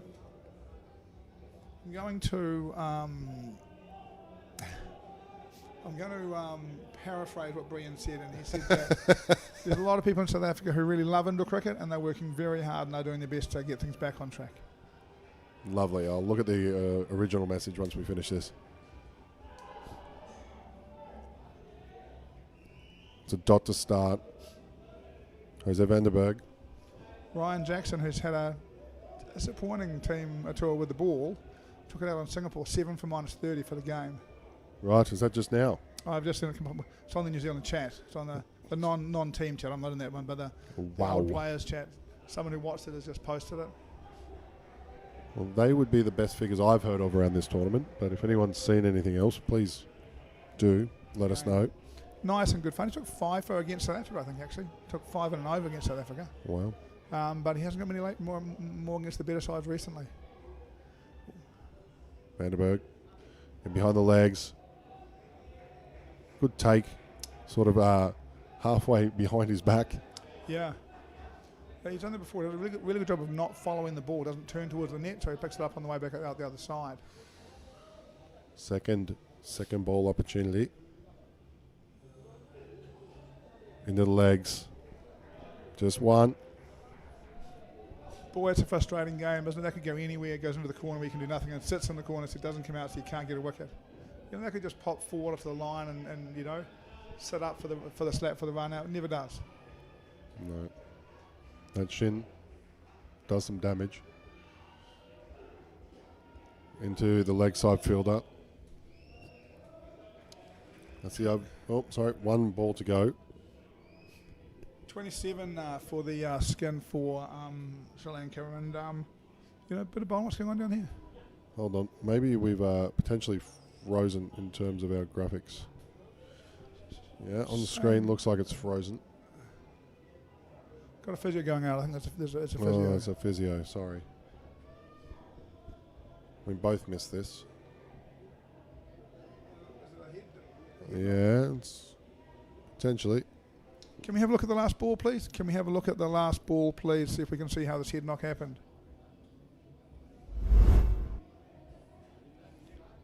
Bowls it. Hits it. Oh, hits him in the head. No problem. Okay, fair enough. Fair enough. That's one of those head injury things that is for mine, procedural. Yeah, just a quick check. Yeah, you're not getting concussion from that, I wouldn't have thought. Again, I'm going to say that unless you've got a history of it. If you've got a history of it, very different, but, check it out, get back to the game. Surely you can, to take Cam's point from many a time, you can just come to the side of the net and talk to the physio. Yeah. Because it's a verbal check and it's a verbal, perhaps feed a drink through or a little bit of a towel through the thing just to speed it all up a bit. Oh, nearly. Van der Berg pretty keen to see if he can put South Africa in a position to win this skin, right? Dot one, not bad. Needs to turn this last chance at a second ball, strike two if you like, into a wicket.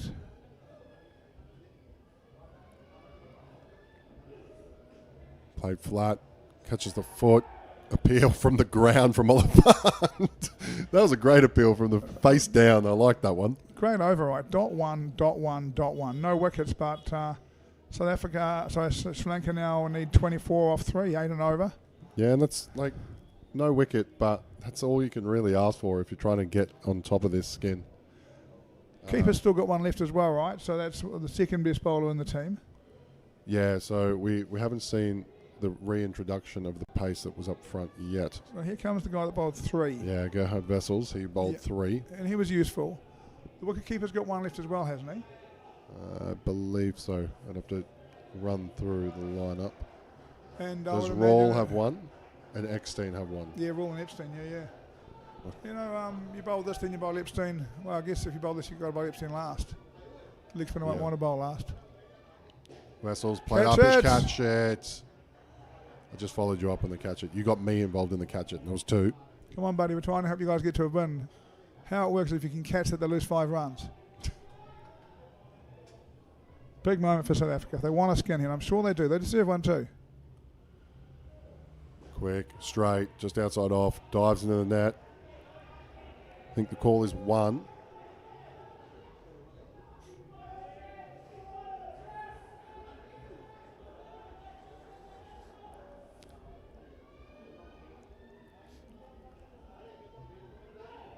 Push down the leg, into the leg. Dot. It's been good bowling from South Africa. That's the 4th dot in the first 9 balls. It's good, and there's a number of ones in there as well. They're just keeping some pressure on. Played to the off 3 line, and that is out. Advantage South Africa for the skin. Hasn't had the best game in the field. He's enjoyed that, the line fielder. It's one of the things I was talking about with one of the guys a couple of nights back. I was saying that, maybe the game's changed, and in the past, you were trying to get guys out, and now what you need to do is try and dot guys up, because if you dot them up for long enough, you're going to get a wicket. That's the 4th dot, 4th or the 5th dot, and they've finished one, and you will finish the odd one. Just gets a bit of jump. I think, play towards the back net and reassesses and plays the shot he probably should have played. I like that. We've seen a few Sri Lankans get out and just have a wild hit next ball. He's changed his length back to make that really hard. It's nearly been effective for him. Do it again. Last ball of the match for Wessels. Down up, just for 1. Another 1. So really, 2 overs into this partnership, we've seen 1 ball go for more than 1. That's really good bowling. Yeah.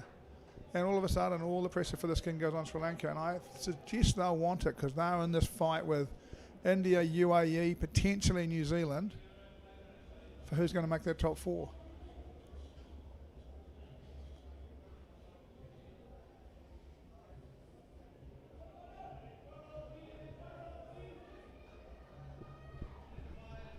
We did say Roll will take the next one. And I think now Sri Lanka, if they want it, they've got to go after him, because it's going to be hard to go after Epstein. You need 25 off 12 balls. So 1 ball here, they've got to say, I'm going to go after 1. Yeah, and you've got to attack the leading wicket taker for South Africa. So no easy task, but 1 to take down if you can. Yeah. Interesting what he bowls here. I haven't watched him bowl closely. No, he's got a leggy. He's got a left-hander, and is he going to spin it into him, or is he going to got something else for him?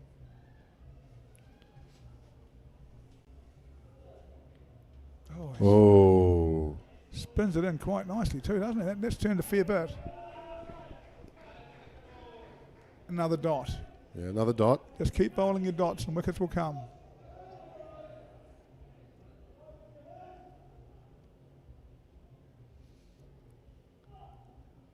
Oh, big swing. That's out. And that could potentially be enough just for the skin. Yeah, it really could.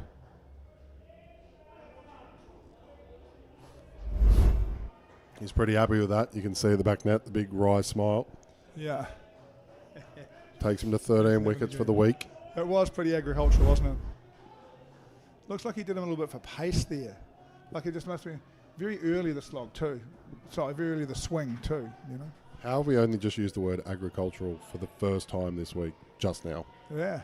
I like that from you, bots. I like it. Just changing sides with 2 on the legs. And now they're going to start to adjust just a bit deeper. I'll have my lines back if I'm bowling this, because he's going to bowl straighter and turn it back at him if that's with that field. So instead of bowling wide, I'll stump and turning it back. I'm staying around, sorry. Oh, just follows him. He tries to give himself room. He is hard for a left-hander, isn't he? Because he does turn it. As I said, that's been a real feature of this World Cup for mine, is that the wrist spinners have gone from being numphies to real weapons. Yeah, there's been some dangerous spinners across all divisions. Got a wrong'un? Got a wrong'un. Shows you wrong'un. Fuller. Oh, they've missed him. Just one, though. There's been a lot of ones. There's been a lot of dots in this pair. Yeah.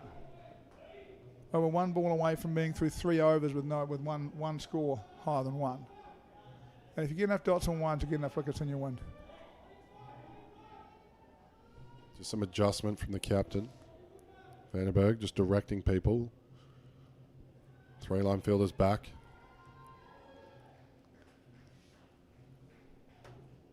Big bounce. Played and just takes the 2. That's the end of the over. Big job to try and get this skin, but Sri Lanka, they've got the win. 25 for Sri Lanka for the skin. Looks like it's going to be 3 skins to 1. We'll wait and see. If I had a choice of all the bowlers in the competition to face to need 25 off for a skin, I would not pick Epstein. Could bowl some wides. Could do. See all the South Africans rushing for a drink. Towels hanging in the net, telling you just how hot it is down there as well. It's quite pleasant here today. Yeah, the commentary box seems to go all right. Yeah. Don't know what they were complaining about down there, Chris. Yeah, I'm not sure. Here goes Eckstein. Oh, well bowled. Expecting big pace. Stepped across, gave room. Agricultural shot. Another wicket for South Africa. Epstein's loving it too, coming back. Here's the replay. Give himself space. Big swing. Misses it. They were going for the skin, weren't they? Exactly. Yeah. So probably in a different position. That shot's not being played. They've done what they had to do. Now they'll just have to continue potentially, but we'll see. Eckstein gasses it up. That's fast. And that's straight behind the legs and brings around another dot ball and another second ball.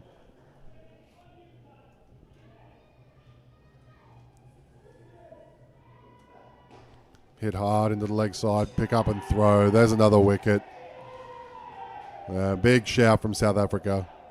It's been a good job defending this skin, and they've really put this pair under the pump. Yep, I agree with that. See, very clear. Short by about a metre. Are we going to see it? 3 balls to go. Only 1 score above 2 in the partnership. Whoa. Now, I don't know if that's hit something or it's just Eckstein really getting something together, but that thing has jumped. I reckon the yellow line. Oh. I reckon that's caught the yellow line and taken off. Could be wrong. Wow. Oh, there's another wicket. But I want to keep talking about the ball that's jumped. If you're another team, you're going to play on this in the finals, and you've seen that. You've seen that ball. If we take it, what number was it? I think it was 15.3 potentially.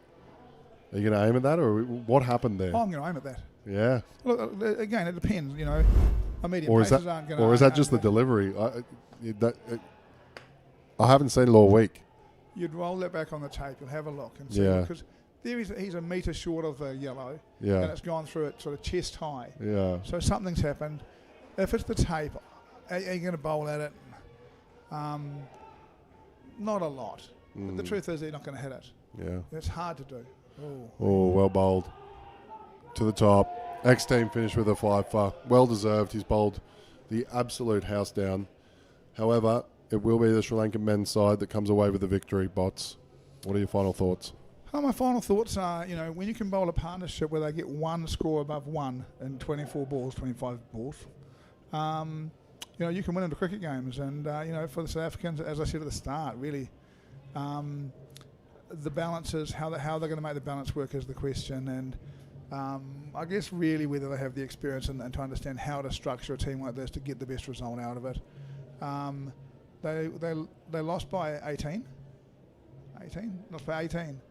And it does make you think, you know, could they have defended it? Probably not really. But, you know, could they have been more aggressive? Maybe. I still would have gone a bit harder the second partnership. But overall, I thought good cricket. And I think neither team will be too unhappy with the outcome.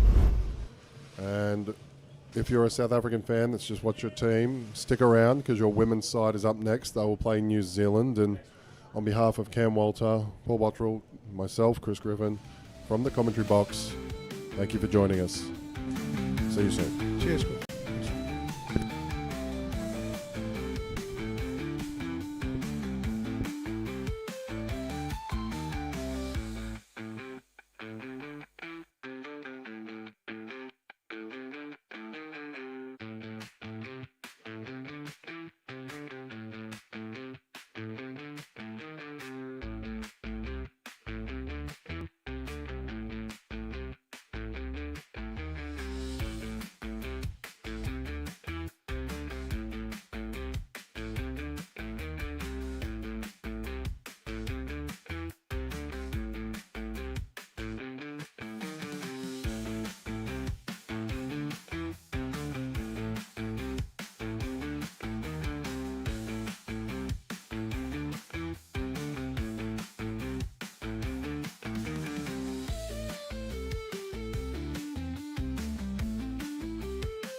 Good afternoon, ladies and gentlemen. Welcome back to UPro Colombo for our continuing coverage of the 2025 Indoor Cricket World Cup. I'm Cameron Walter.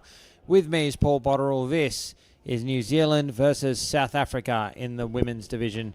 I'll take you through the two lineups, starting with the South Africa side, captained by Nicole Boshoff, with her Nicole Daniels, Bernadette Chedre, Kyla Peter Stiles, Amy Bathgate, Kaylee Von Rooyen, Avaway Sewu and Kayla Ferreira. The New Zealand side is captained by Marama Downs. With her is Tatiana Gibbs, Gemma Krebs, Michaela Mason-Jones, Kat Thomas, Claire Crooks, Rachel Bryant and Hannah Francis.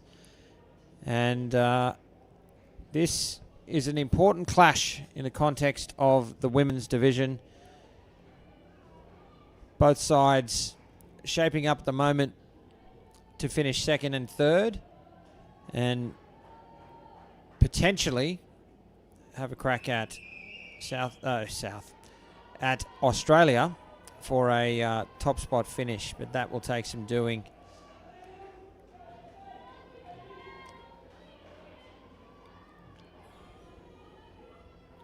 New Zealand currently 6 points behind Australia. South Africa a further 5 points behind for South Africa.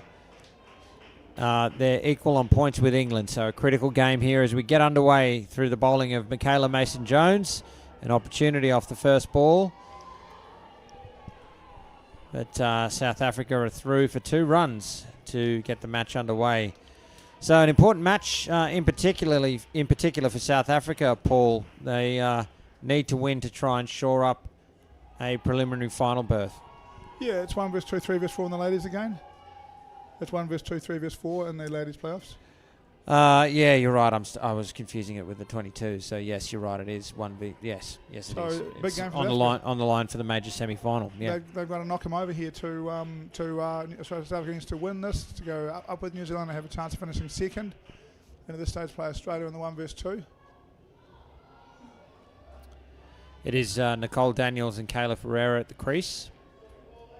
I've only heard good things about the South African side in my journeys around the arena in the last few days.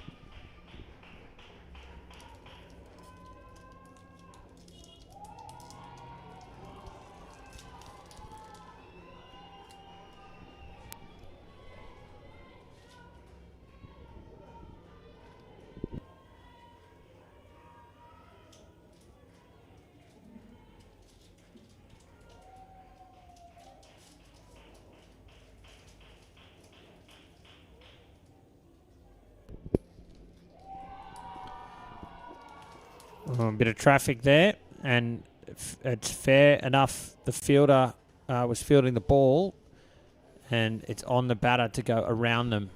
You can see Shane Rook, the umpire, communicating that to Nicole Daniels. First time I've seen Mason-Jones play for New Zealand. She didn't play the game against Australia. Looks useful with the ball. Might have got a kind call there.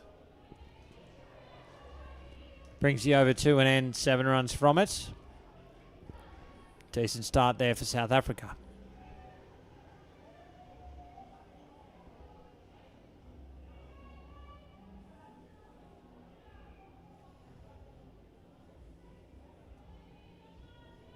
The New Zealand captain, Marama Downs, bowling second.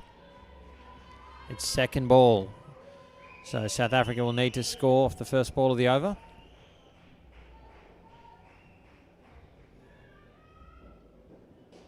Driven. It's flat. There was a chance at the top. Direct hit. Ferreira would have been out. Nice and tense so far from the South African bats. They do look very positive, don't they?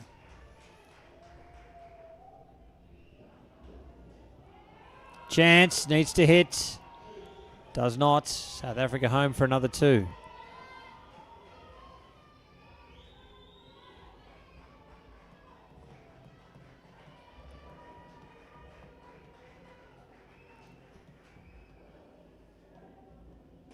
Driven, deflected into the back for 5. Downs had it covered, but a deflection off Francis. Can't blame Francis for trying to field the ball. It was right at her. And they pay the price. Short, down up pull shot for 2. Scoring freely at the moment, South Africa.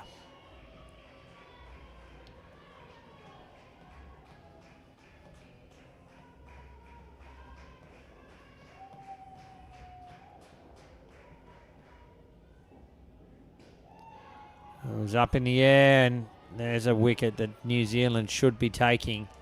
Yeah, first sign of frustration from Downs. It's very rare to see it from her, but I think she feels like they've missed a few now. And Misfield going 5 off her bowling won't have helped her mood about it. But New Zealand just needs to settle here and see if they can get a direct hit and take one of these wickets. Last ball of the over blocked out. An excellent over, 13 runs from it for South Africa. They have raced to 20 runs after 2 pairs, but will start the third over. 2 overs after 2 overs. They will start the third over on second ball.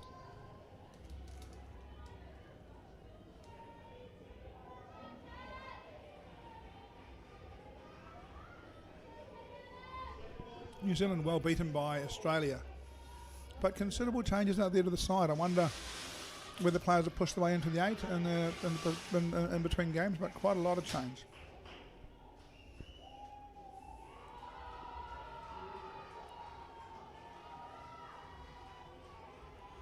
Two runs off the first ball of the Tatiana Gibbs over. That was second ball, so safely dealt with.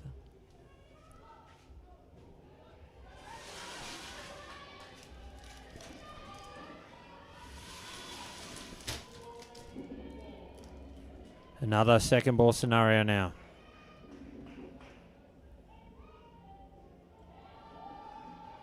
Again, 2 runs over square leg. Yeah, I think that this partnership is from mine. They're a real length partnership. You've got to bowl bails at them. Don't get too full, don't get too short. Bowl bails at them, make it hit straight.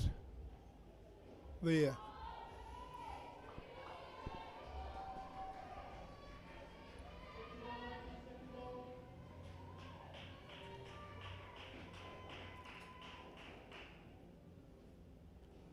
Another second ball, and enough width for Ferreira to back away and hit a down up single. Yeah, there's no bails out there either. I mean bails and straight.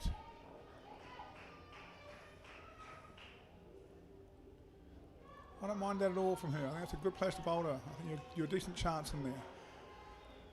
Especially because Daniels has to play across the line, looking to play the down up. You introduce a lot of reasons, a lot of ways that can go wrong for a batter. Yeah, she wants to hit the ball behind her, and if she wants to take that on, again, she'll hit 9 of them, but the 10th one will knock her over, and that's a reasonable risk as a bowler, She looks very comfortable. As soon as New Zealand gets short of full, they look very comfortable, but top of bails, this pair from mine, you can at least make them work. They're good batters. You're not going to dominate them, but you can make them work.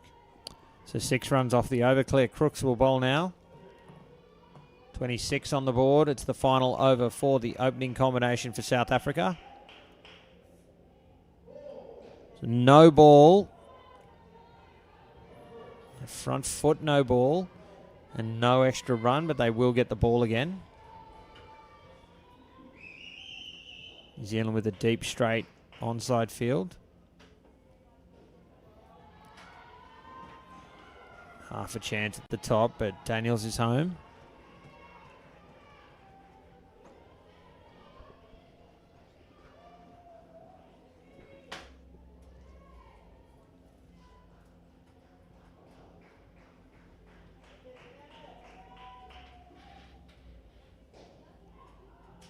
Should be out. It is. First wicket falls. And it's taken till the last over of the first pair for it to occur. And it's been a goodie when they've got it, isn't it? That's a nice one-handed pick up and back flick. Straight to the receiver, bails off. That's a good bit of work from the Kiwis.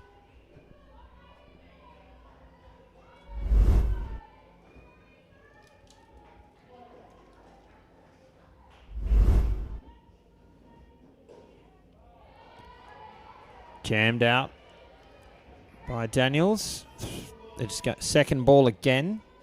So they'll have to score, and 3 balls left in the partnership. Advances, checks a shot.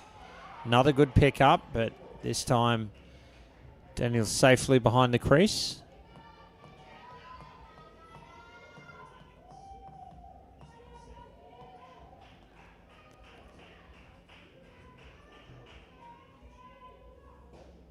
Fances driven straight to Downs. Clean hands, no run.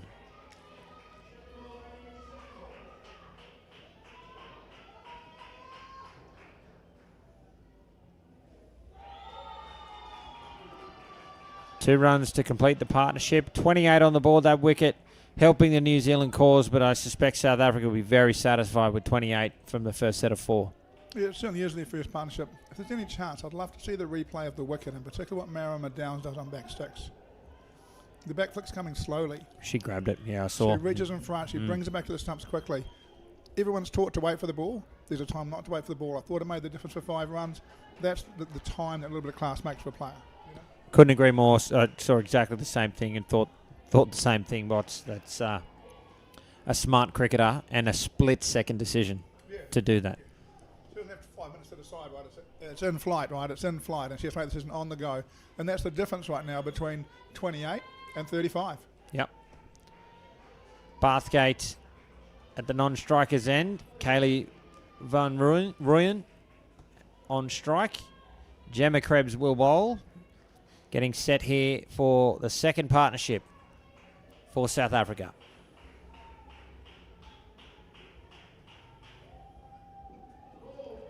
No ball. Front foot.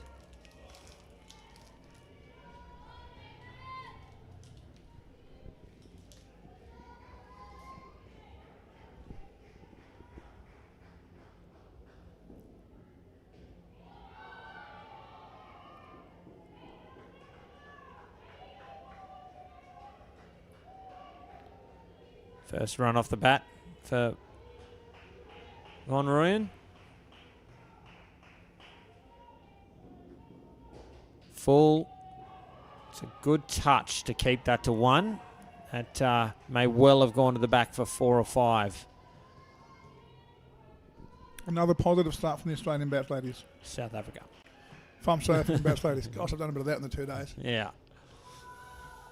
I don't know who it is. I say the wrong word. It's easy to do. I've got to say this, Cam, and I've got to be fair, right? I've said earlier in this, today, I've said England, too many mistakes. I've said South Africa, too many mistakes. New Zealand, 2 front foot, no balls, a couple of wides, some misfields, haven't hit the stumps. They're a really good side. And they need to be just a little bit tidier for the next 4 or 5 overs than they've been for the first 4 or 5. I'm sure they will be. That's a great start from South Africa for this partnership.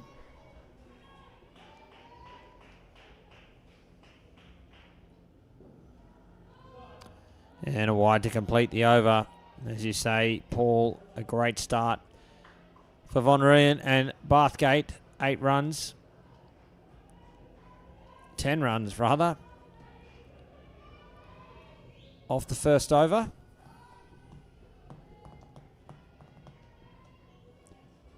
And Rachel Bryant coming on to bowl.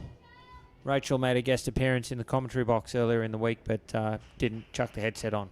Oh, really? Come up and said hi? Came up and said hi with Saffron Burrows. Saffron Burrows jumped on the mic. Rachel Bryant spectated, I guess. Hopefully they'll come back later in the week and have another chat. Yes. Cam, do we welcome it? Wrong end. Do we welcome it, Cam? The odd player turning up and saying hi? Oh, absolutely. Absolutely. Yeah.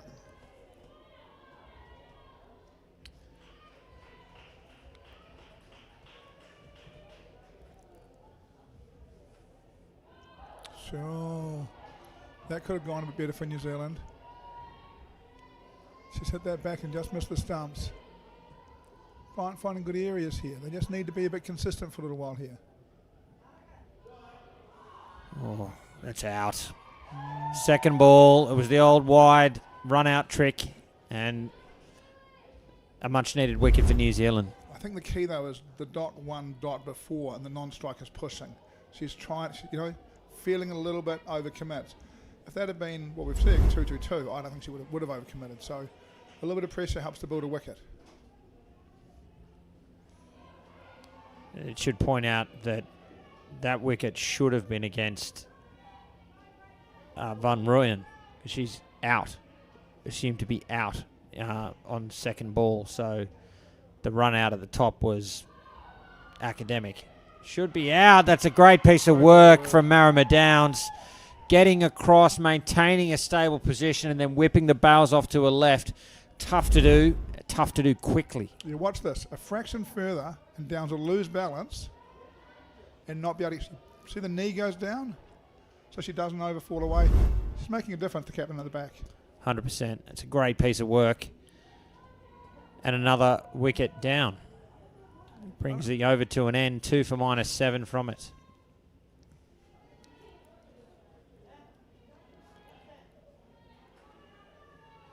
Kat Thomas to bowl.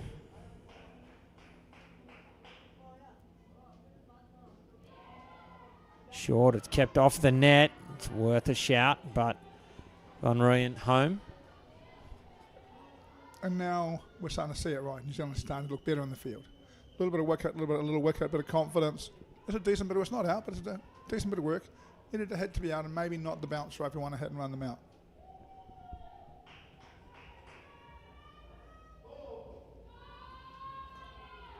Oh, it's out again. Backing up too far. These two South Africa bats have got to sort this out. That's the 3rd or 4th time you've seen a non-striker end up halfway down with no reason to be there. Just watch. She doesn't. Oh, she does go. She goes on contact, doesn't she? And really, yeah, trouble. Trouble at middle. Suddenly, the second pair in the negatives. And doubly important because it saved New Zealand the no ball. Yes. You know, there's 2 free runs on offer there. No way about strike 2. Didn't matter. You know, and they surrendered a wicket instead. You know. One thing I've noticed from commentary is I say you know far too much.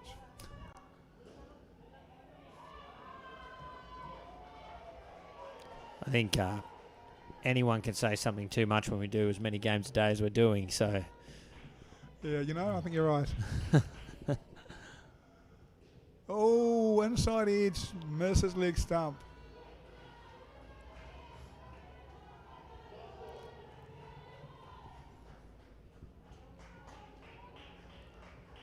Final ball of the over.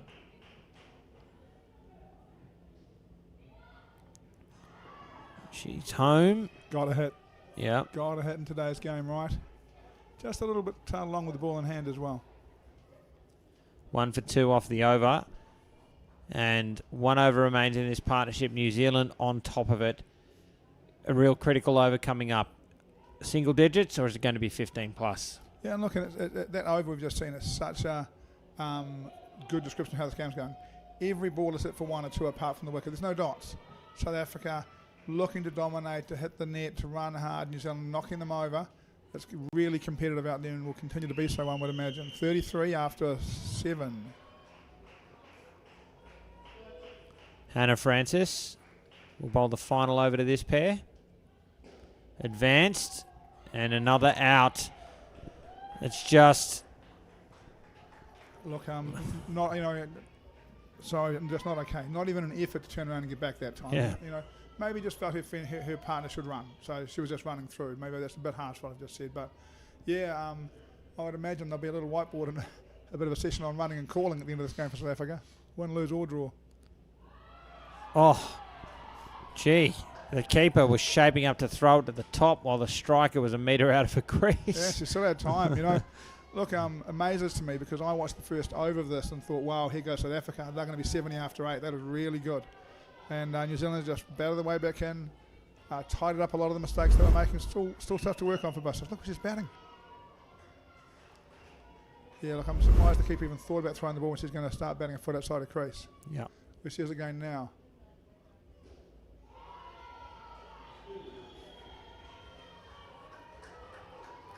I used to do it, Cam. I used to bat about twice that far outside my crease. Because everyone bowled really straight at me and I had to run. I didn't like running. So I bowled out of my crease, they'd bowl wide at me and then I could score runs easily. You know? But I don't know why she's doing it. You know? What's the point of her being a foot down the crease against good bowling at international level? How's it fixing the calling or the running problem? I don't quite know what she's trying to address. Certainly not fixing the calling or running problem. That much is certain.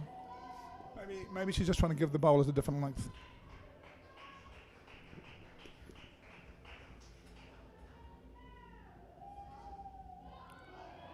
Oh, that's out. Run out at the keeper's end. Another wicket falls. It's a third in the over. That completes the over. Negative 11 from it. And the second partnership puts neg 6 on the board. Wow, and look, to be fair to her, that is a great dive. Full length, full extension. Couldn't quite get there. South Africa, who I thought looked dominant after 5 overs, 27 after 8. Big turnaround. The net doing the fielding there. Between the legs, roll back at the stumps and -5. New Zealand's been better. They finished a little bit. South Africa have been to the wrong end, but New Zealand started throwing the ball to the right end. They've made the right options a little bit. They appear to me to have had South Africa a little bit rattled. Lady batting out of a crease to mine is probably a sign that she's, I think that's a reaction to what was going on more as opposed to a normal game plan. If it's your normal game plan, I apologise to you. I haven't seen enough to be sure. But interesting. Well, I think the running, there were, 2 or 3 run-outs as a result of the non-striker.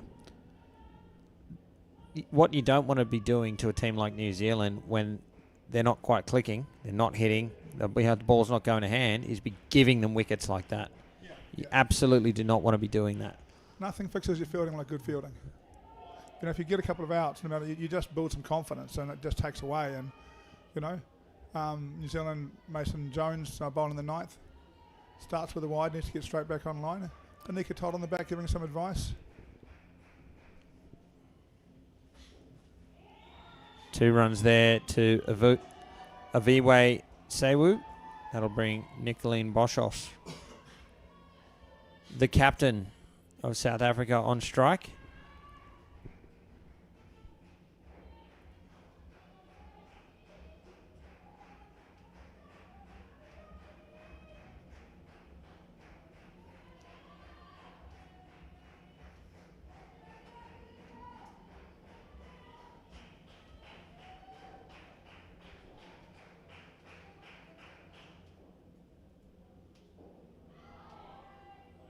Full and wide, shaping away. Boshoff beaten outside off. I wonder if it's a response, Cam, because I don't particularly like this either. Non-striker there's backed up a foot. She's got to get to the other end, and that doesn't, not backing up at all doesn't appear to be the solution to me. She's gone probably there. Strike 2, I guess. Second ball, yeah. Yeah. No such thing as a strike. It's all a matter of opinion, isn't it? Well, it is, but one's right and one's wrong. Yep. I've never seen the word dot used in the rule book. Oh, that's a fair point. I actually think it is in there for the third ball rule. It was a great response. We'll talk to Mr. Watkins. Here we go, guys. Mason Jones bowling.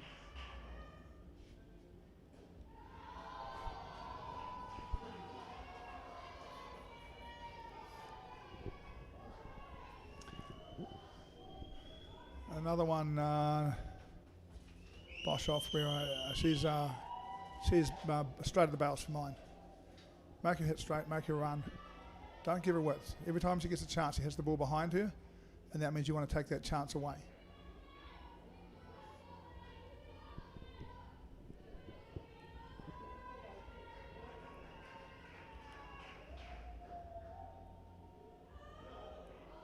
Whoa!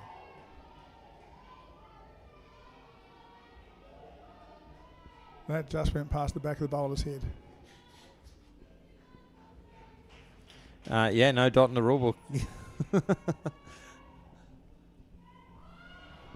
Oh, they've missed it. Just need to be decisive. I think there needs to be a call there to help the keeper out,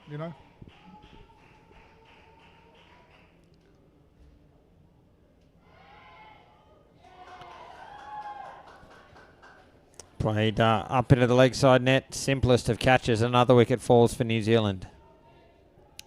Brown Spears tells me he'd like to join the commentary team on one event in the future, Cam. He'd be good. Yeah, for sure. Love to have Brian.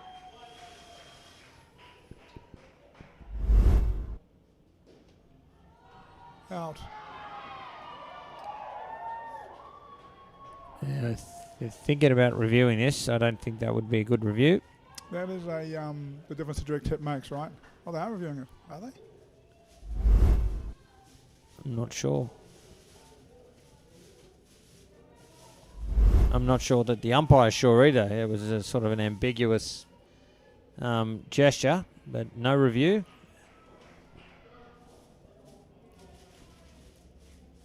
New Zealand well and truly taking control of the match now.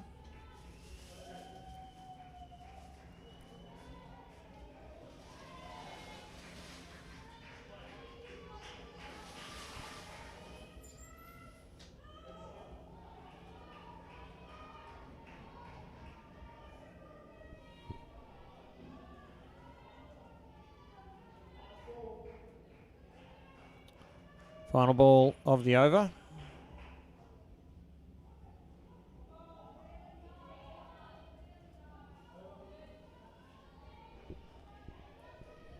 Brings the over to an end. 2 for -5. And this third pair for South Africa in some trouble as well. They do have 2 overs left to try and get this north of 20. Look, a great over, 2 wickets for New Zealand, but it would be really nice, so just a clear work on for them, right? The 2 wides, if they can take that out, they turn it into a far, it's -5. It could easily be -9, Merriman Downs will bowl. Second ball once more. South Africa must score. I think this is a plan. Merriman Downs bowls when the first ball, second ball, because she gets good shape away and thinks she might get past the bat. I think it's a plan. Could be wrong.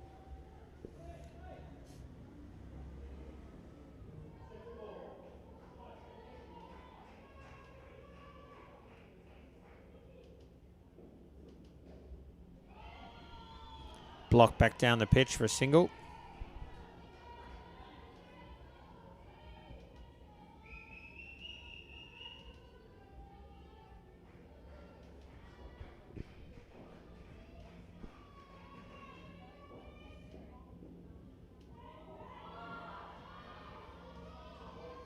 So I like this from New Zealand.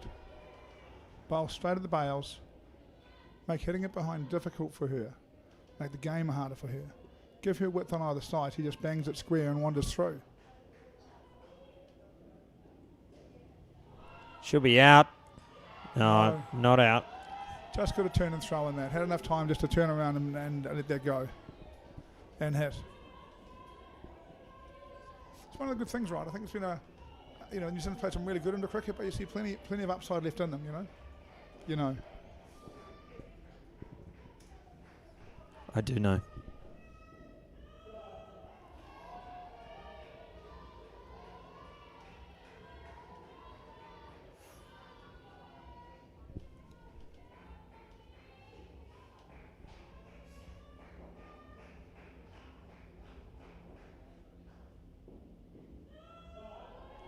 Couple of wides in a row.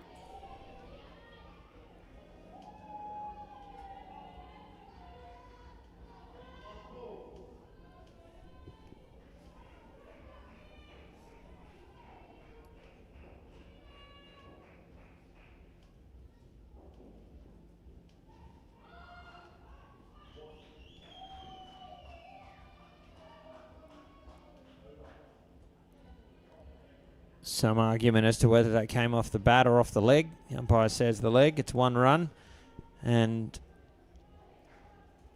9 runs off the over. A better one there for South Africa. Important final over of this pair coming up now. Yeah, very much so. Downs were disappointed with the wides. Bowled well other than that. And very unusual. I don't know Martin Downs very well. The women's team a couple of years ago cleaned a rental property of mine as part of a fundraiser. So I spent a bit of time with them, but she's very calm and she seemed a little bit frustrated with that over. She's a really good player. She doesn't want to be bowling wides. I think calm player but has a level of intensity as the skipper. Oh, yeah.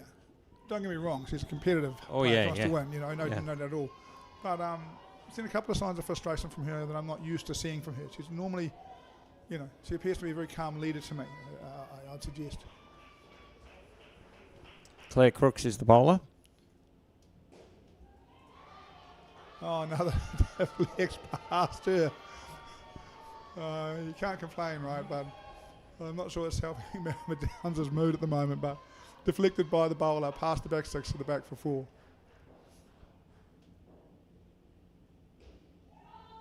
Well done. Kept to 1.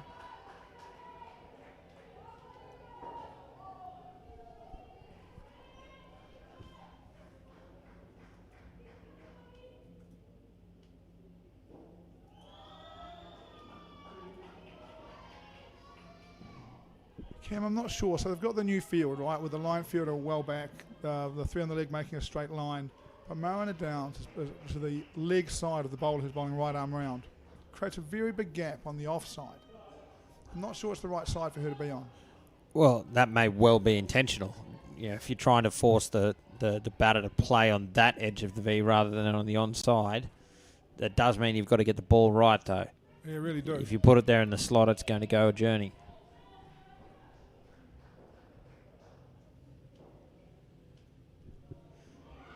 Well, lulled her into that one. Yeah, it's quite possible. That's exactly what they did, right? She certainly had to go at that gap and got stumped in. And really, it's been a great recovery from this partnership. There's been a few wickets, but they're on 20.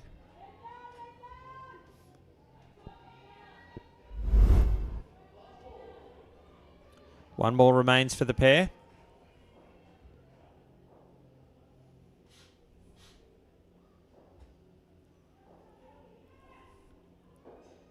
Oh, another wicket. It's 2 in a row. What a turnaround off those 2 balls. And the third partnership finishes on 15, the total on 37. And South Africa will need a strong finish to this partnership to post a competitive score. Yeah, that's shaped back a little bit. Just drops on here and goes straight through. Interesting bit of trivia.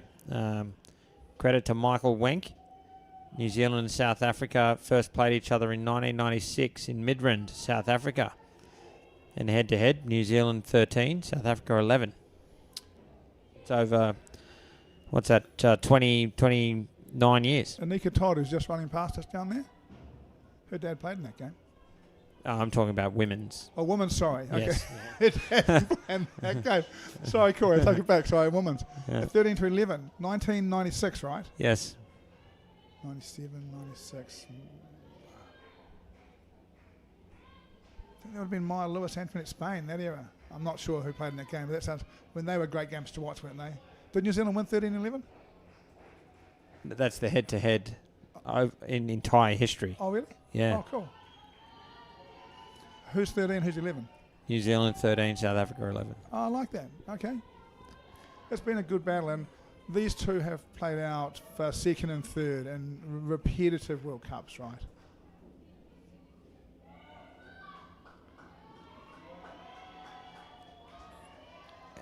And have frequently pushed Australia. You know, in 2009 is probably the most recent example of where Australia were really, really, really pushed in the grand final. Is that by South Africa? Yes, yes. Yeah, I remember that. Steve Hart with Australia? As coach, no, I think Earlier than that. Donna. I think it was Donna in Brisbane. That was 2009. Yeah. We have seen, some outstanding South African women's side over the years, right? They have been some very good teams. Without question. Tredrawi is at the crease. Peter Stiles at the other end.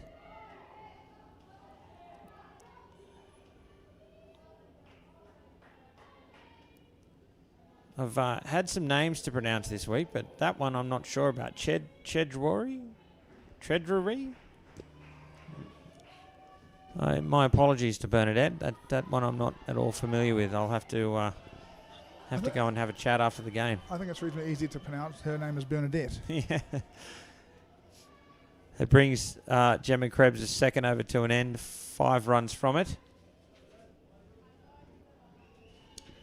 I guess for South Africa now, it's about, they're probably in trouble in the game. Right? We wouldn't expect them to be able to defend 42. What they're looking for, like we've seen a number of the games now, is a good skin and a chance to get a point out of it. You never know what will happen with points during a series. Rachel Bryant for her second over. A direct hit would have been out. I've been talking a bit today about the quality of the spinners. Brian, another one who, once he got a wicket and stopped flattening out, you see her get a little bit of loop, drops turns. He's got some useful skills.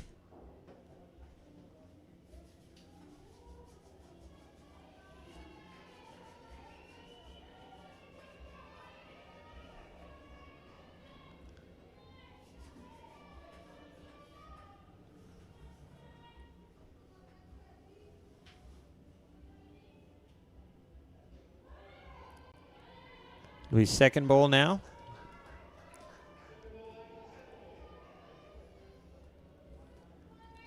Wonder if he's got a little arm ball or something for this. Flatter. Flatter, quicker, big appeal off the leg. Yeah, the fielder has to sell that bit. Yeah. Right. The fielder turned to throw while the rest of the team were appealing. Well, then the fielder's got to look like she hit it to have any chance of winning that bluff. You've got to commit to it, don't you? Yeah. If you're gonna say, well, we'll try and buy a wicket here, no attempt to throw. Yeah. Absolute certainty that it was out. Yeah. I tell you, the best person in the world at convincing the umpire that it's out just by their behaviour, Bill Floros. Rob Bird. Yeah? Wasn't bad at it. Yeah, but Billy Floss, yeah. They're tough, those Flosses, aren't they? Oh, yeah. Brings you over to an end. 9 runs from it. And move to 14 for the pair. I see Benji in the Queensland side for outdoor. Just been named again. He seems to be a repeat regular in the side. Yeah, great to see. Well, I mean, not that good for indoor cricket because we'll see less of him, which is probably good for batsmen around the world. But, yeah. Look, at the end of the day, right, we love the game of indoor cricket, and we all know the income sits in outdoor cricket. Yes. And when our guys go through there and make a living from it, guys that are like Benji, genuine indoor cricket player, goes through, makes it. I'm just really happy for him. 100%. The second from his family to play for Queensland after his brother Jason did. Yep. Jason even captained the Queensland side for a while there too. Played quite a lot of. Did he play BBL? Jason Yeah, Phillips? he did. Yep. Yeah, thought he did. Yeah. See, they're looking at adding New Zealand to the BBL. Mate, I'm not making it up. No, I work for Cricket Australia and then I couldn't discuss anything about that. Sorry, Cam. I'm sorry. Sorry. My apologies. I withdraw the question completely. Sorry. And that's not any confirmation or denial of anything. I don't know what's happening, but if I did, I couldn't talk about it. We should stop talking about watermelon. Yeah.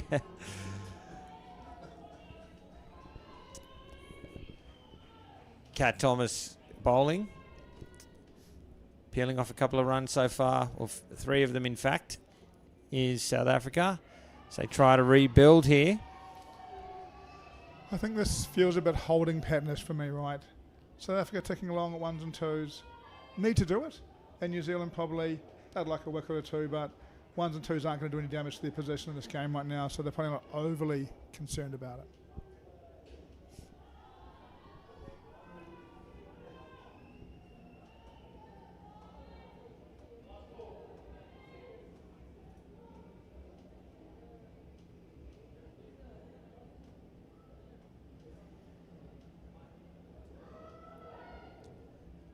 Brings you over to an end, 7 runs from it. It's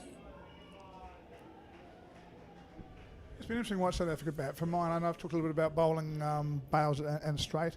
For me, the South Africans are very good on either side. They want to play cross-bat shots. They want some width to whack it down and up on the offside. They're happy to play the pull shot on the leg side. You've just got to bowl very, very straight at them. They don't look quite so comfortable to me when the ball's straight. It's going to be the final over of the innings now.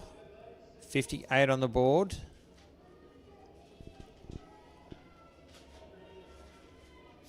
And welcome to all of the parents in New Zealand and South Africa, all of the family, everyone else watching their family play. Hope you're enjoying our coverage. Hits on the body but gets away with it. Shouldn't get away with that, really. No. That should be out. We'll have a look. Maybe that New Zealand field a bit deep. Too much width. Put away. 2 runs.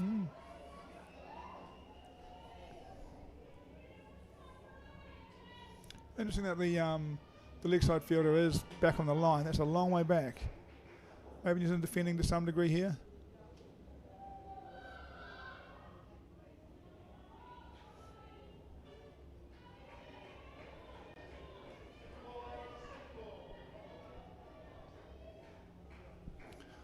Second ball now, an opportunity. Yeah, big ball. Checked her shot, a chance. It needed to hit. The bat was upside down. And she dropped it. Well, that was after she made her ground.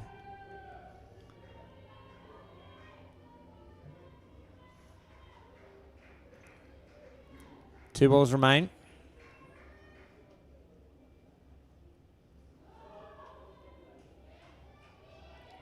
Wide, not very good, but nice shape.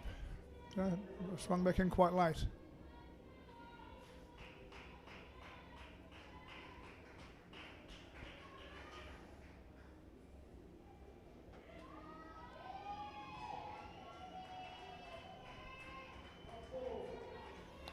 One to come in the partnership now.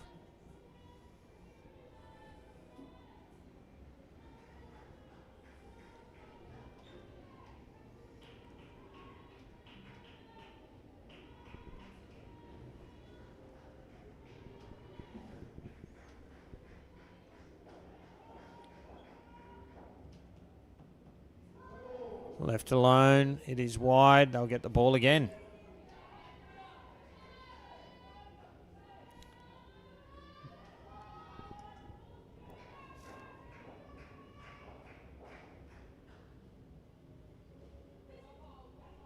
Slapper in the gap. 2 runs to finish, and South Africa have recovered well to post 70 here. Batting first against New Zealand. It's day 5 here at the Indoor Cricket World Cup.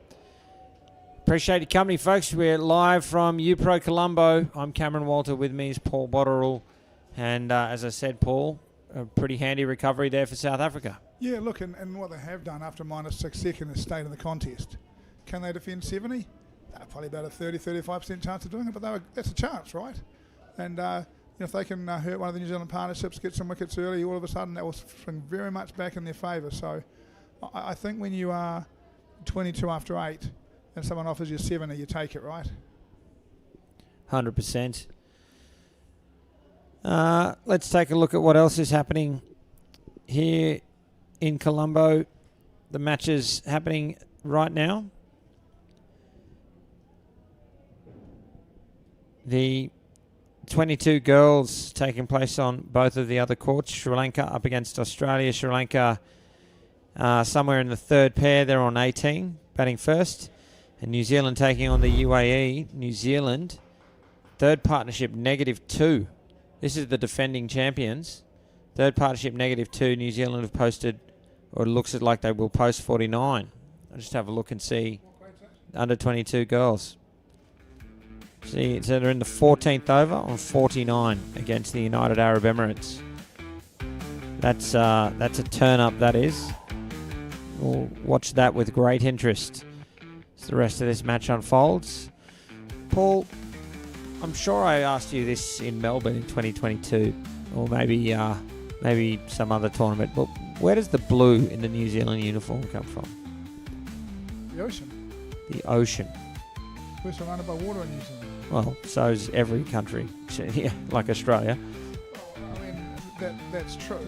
There's not a lot of, to be honest, Cam, what the blue represents in New Zealand uniform is a Māori design. Now, where that Māori design comes from, the white's blue, I just can't tell you, but if you have a look at it, it's a Māori pattern as part of our culture. Yep. So I think it's on there, and I guess part of it's just that it's a black and white shirt, so what colour can it be? Well, that's kind of what I was curious about, whether it was just chosen for aesthetic reasons or if there actually was a meaning to it. So if it's the ocean, then there it is. I think to some degree, Cam, the truth might be that it's well beyond my pay grade in New Zealand cricket. They sent me no emails to confirm my opinion on it. Well, I wondered if blue had a cultural significance for New Zealand. I think blue and the ocean is, New Zealanders live close to the ocean. Not that much of the, 80% of Australia lives close to the ocean. But Sure. New Zealanders live close to the ocean. I think it's something that they identify with, and I think they'll have some part of the blue. Did you notice that the training kits are also blue? We're back live. First ball hit for 2 for Gemma Krebs. Michaela Mason-Jones will face her first ball. The bowler is Bernadette Chedrory. Yes, I absolutely have noticed that training kits are blue.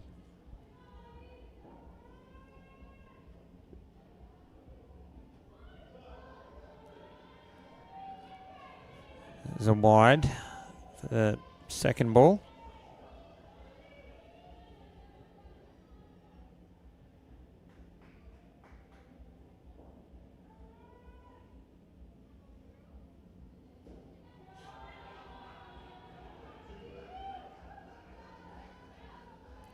Excellent shot there for Mason Jones. Her first runs off the bat.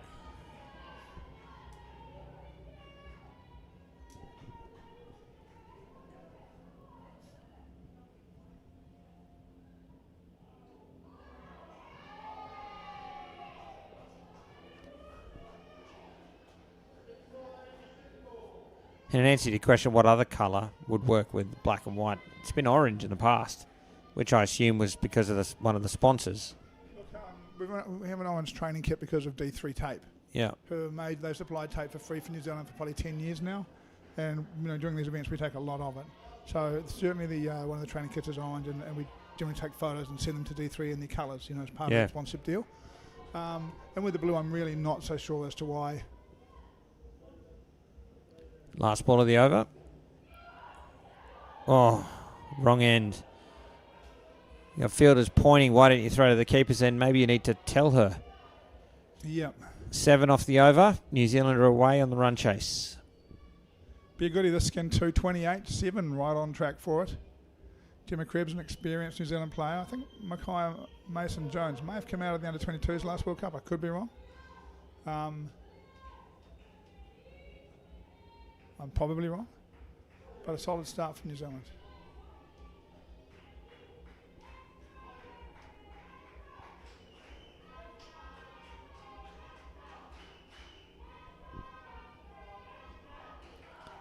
Then Royan, the bowler, starts with a wide.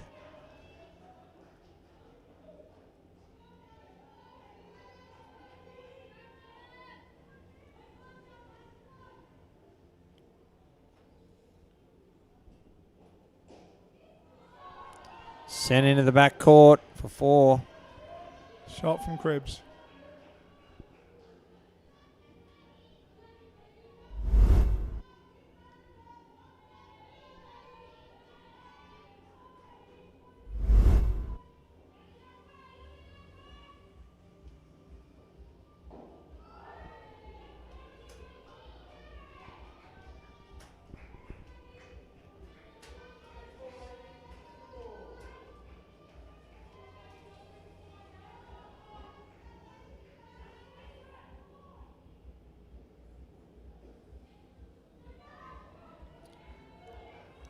Believe Mason Jones was actually in the women's squad Last World at Cup. Melbourne, yeah. Shows I've got the memory of a 58-year-old. Oh, all these tournaments are a blur, aren't they? They are. Funny enough, a few minutes ago, in between things, I was just thinking to myself, I wonder what the first game I coached was. I'm trying to remember. Cannot. Gee, I can't think of what that would have been for me either.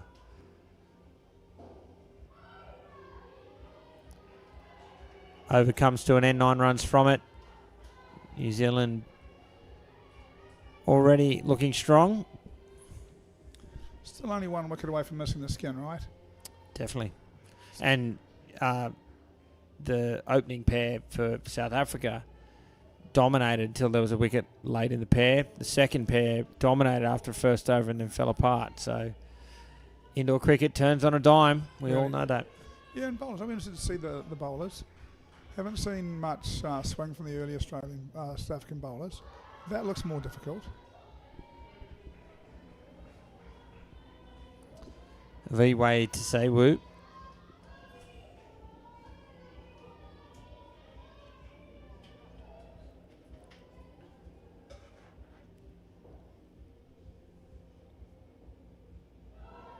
Just having a look, the players from that under-22 world champion side that are now part of the women's squad: Saffron Wilson, Tatiana Gibbs, and Hannah Kells. Those three have come up.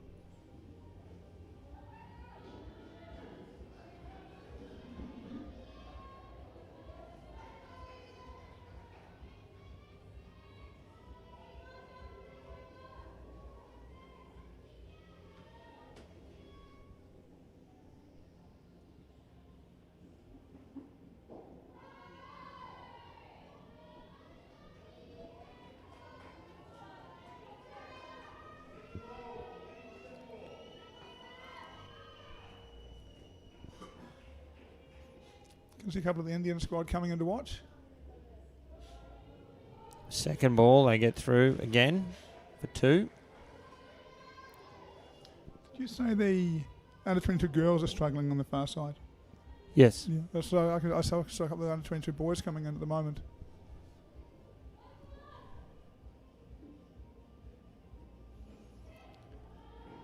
I'm going to say this, Cam, and I know it's the guy I'm talking about, but as someone who's watched a lot of indoor cricket, the under-22 girls are being beaten at this point by a side that's developing.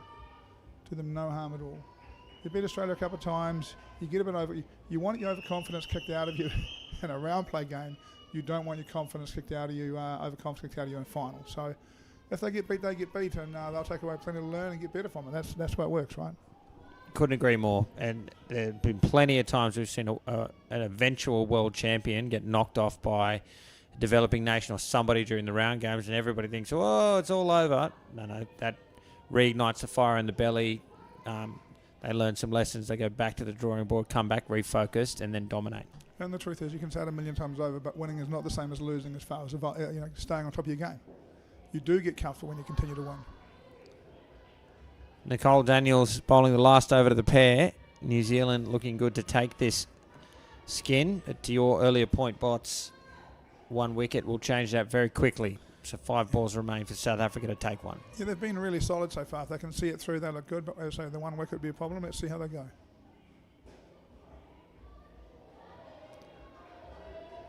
Deflection into the side net, so still 2 runs. Hit it hard too. Did it deflect off the leg side fielder? I lost it. Yeah, I lost it as soon as the ball was hit too. I assume it was.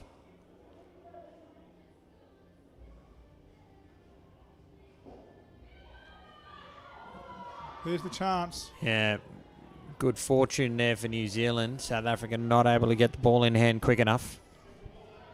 Second ball now. Big moment in the match. New Zealand will need to score.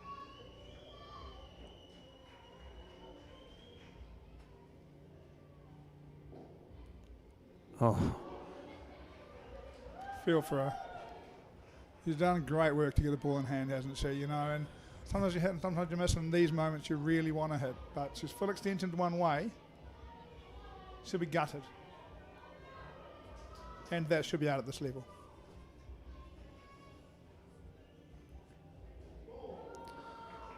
Well, the no ball plus runs. They're going to get the ball again. And more importantly for New Zealand, they go well ahead here in the skin, moving to 32. Yeah, and it means they can re-bowl it quite comfortably because there's a couple of balls left, and if you get out for one, you can still score off the last ball and get the skin, you know. Otherwise, the option here may not be to re-bowl it and just block out the last ball.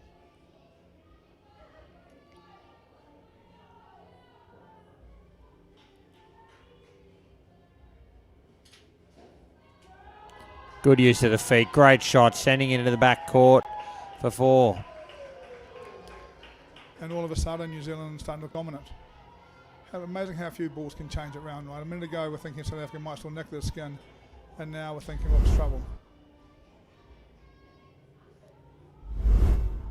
Back live. No run. Completes an excellent opening combination for New Zealand. 36 from it. They take the first skin and get halfway to the required total. Still with 3/4 of their innings to go. Couple of this is obviously a strong New Zealand outfit here at the World Cup. The 2 names that spring to mind that aren't here, you know, Sky Bowden, Zara Jetley, a couple of guns. Yeah, there may be others, but Lulu Matthews. yeah, yep. Yeah, Look, Skybound, my understanding is and again, I'm not prior to this in reality, so it's only an opinion. Please don't, but my understanding is that it's partly about an after cricket contract, and it's just partly about a cash flow point in her life where the cash flow wasn't the right decision to make for her. Zara Jetley's contracted to the Wellington Spark, the side that Amita Kerr plays for in Wellington, so it'll be a contract matter, would be my understanding. And Lulu Matthews, her and Vic have got a young child, maybe 6 months old now, I think. Please forgive me if I got that wrong, but around that age, quite young, maybe a year old now actually, but I think it was again just about family priorities,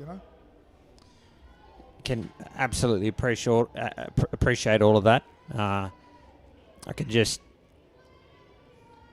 maybe next World Cup, whatever, the stars will align and New Zealand will be able to field a side that brings in some of those players of that calibre again.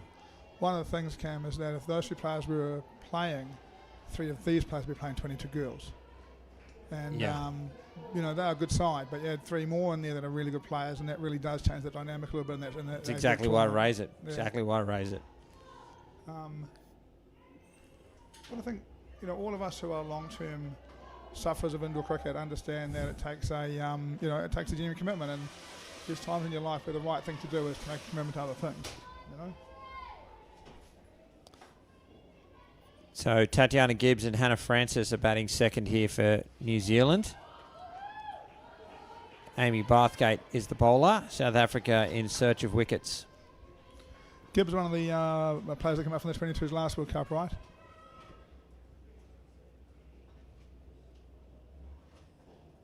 Edged. It has been a little bit of that kind of day, hasn't it? Where early on, New Zealand couldn't quite do anything, and South Africa had a little bit of luck in the running, and then it has just turned around. A few top front edges have gone to the right spots. A few misses have gone to the right spots. They've gone to the wrong end. It's amazing how the luck runs with the flow into cricket. Shot. That is a really good shot.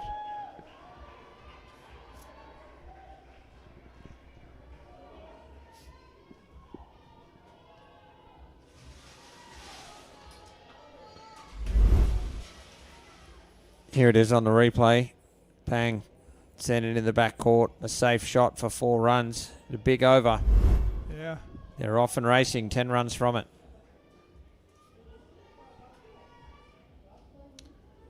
Really, we're in a situation where South Africa have to beat New Zealand to push into that 1 vs 2 semi-final, right? New Zealand making a statement here saying that, look, really, at this point they're making a statement saying, we're going to try and dominate you. That is well bowled. Bit of shape down through that leg side area. Yeah, see the signal from the striker. Big guinea. It did go. What's he bowling? Right arm over. Goes straight through that time. Well batted. You've seen the beginning, you'd be wondering about it. Comes straight through, she just comes run straight out and hits it.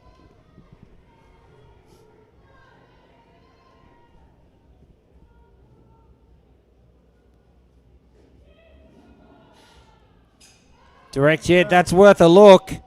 I'd be referring that. Yep, as would I. They need a wicket. I thought it was out as well. So yeah, so did I. We'll refer it and have a look, eh? Well, I hope we can. If we can have a look, that'd be great.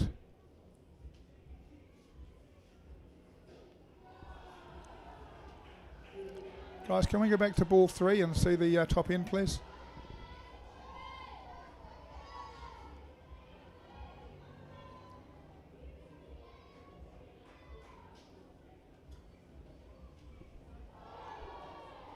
Bowled. We'll just have to go back and rewind the stream at some point, have another look at that one. But yeah, I thought it was definitely worth a referral. On the stream has had a look. Want to give us a note? Let us know. Wow, that's a great shot.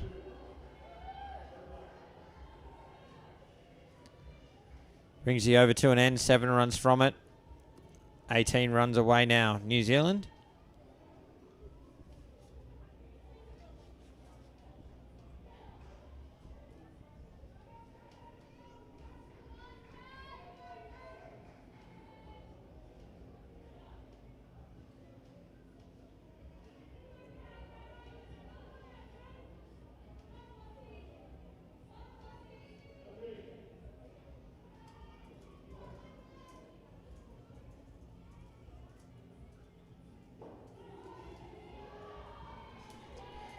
Wash off bowling. First ball squeezed out for runs. Just see which net it hit. Did sit the side net, so 2 runs. Here we go. Driven to the back for 5. Big runs there for New Zealand. Note from Corey Todd, the contracts aren't an issue as far as I know. Hannah, Anika and Marimar are all contracted. New Zealand cricket is supportive of the indoor-outdoor relationship, particularly with the good work Bobby Kerr is doing. So it's not that the contracts are in jeopardy. My understanding, again, Todd, you might be able to elaborate this, but my understanding is October 1 is reporting day in New Zealand for first-class cricketers. And if that's the case, I think sometimes one of the things that, you know, again, I won't name names, but in the past with men, it's been not that they were going to lose the contract, but they thought they might not make the 11 that they were pushing to get in, and they needed to be at a training camp, they needed to go and show some intent, and if the coach didn't like indoor cricket but said you could go, you still weren't going to win any points with him when it came to starting the season. And whether it's that kind of stuff or something else, Tony, I'm not quite sure, you know. Certainly be great to have a lot of them.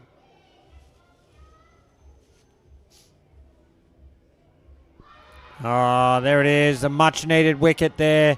It was second ball. Boshoff beats the bat of Hannah Francis, and South Africa strike. Look, it's one of the things, right? Hannah Francis has spent quite a lot of time coming down the wicket at these, hitting the ball, getting through, and she gets an advantage. But if you come down and miss it, that's the consequence.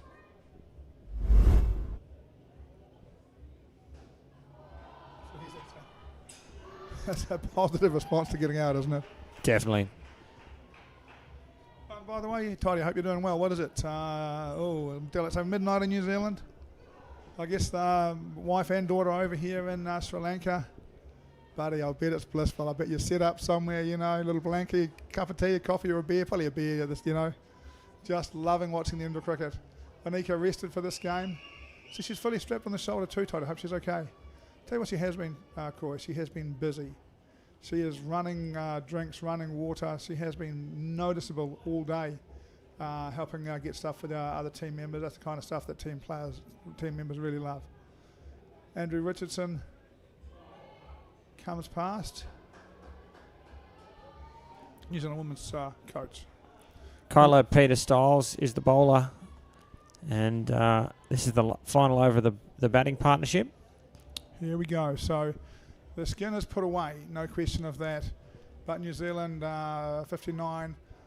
I guess in an ideal world, these two might be thinking, no, I wouldn't mind 11 for to tie it up before we come out. Keeper going off. Hand injury of some kind. Might be blood.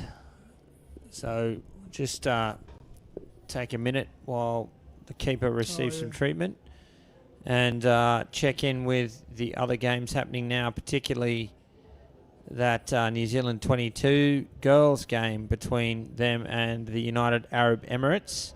New Zealand finished with a score of 69. The United Arab Emirates are on 4 with a ball left in the opening partnership. So that will be interesting.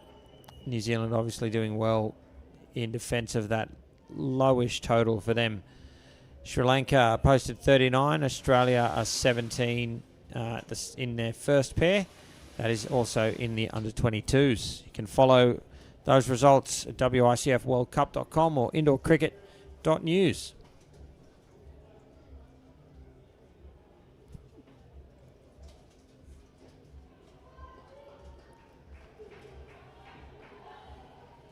South Africa haven't really looked like taking a wicket for much of this fielding, and certainly on the basis of fielding. Yeah, look, I think shot. Oh, hit the corner, doesn't it? Yeah, it has hit the corner. Could have been caught. Could have been caught. It's where you want both your 3-line fielders running towards the back of the court, towards the middle, if a shot's played like that. So if it does pop back, they're there to catch it. Yeah, I think New Zealand's batted really well, and what that suggests to me is that they're not finding the bowling to be really testing. It doesn't mean they can't get out to it, but we haven't seen the South Africans swing the ball a lot. We haven't seen a lot of, you know, sudden turn. There's a wicket for them.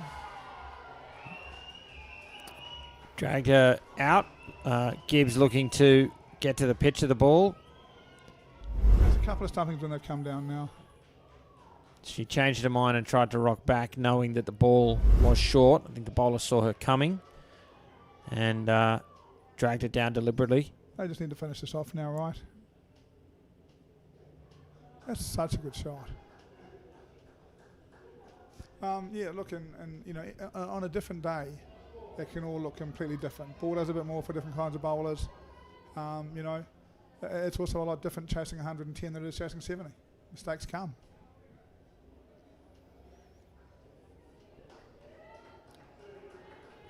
Two to complete the partnership. 32 on the board, and New Zealand just 3 runs away from victory here. They've claimed that second skin, and it will need to be some sort of a fight back now for South Africa if they are to win this game. Appreciate your company, folks, as we come to you live from UPro Colombo, the 2025 Indoor Cricket World Cup. This is New Zealand versus South Africa in the women's division. I'm Cameron Walter. With me is Paul Botterill as Crooks and Bryant head to the crease now for New Zealand.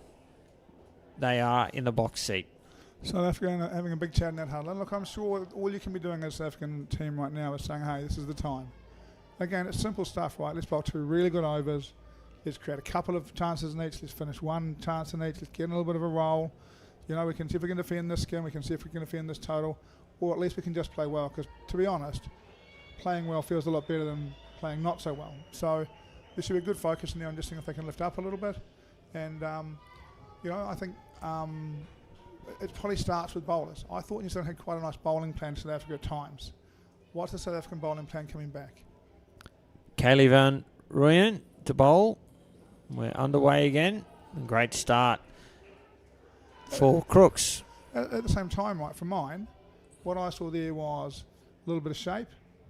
You know, that looks a bit more to deal with than some of what I've seen. So, yeah, it was a great shot, but you can get it wrong against that. Straight to hands, a direct hit. But Bryant got back. Pushed your length up, got half a chance. You know, I like this a bit more from South Africa.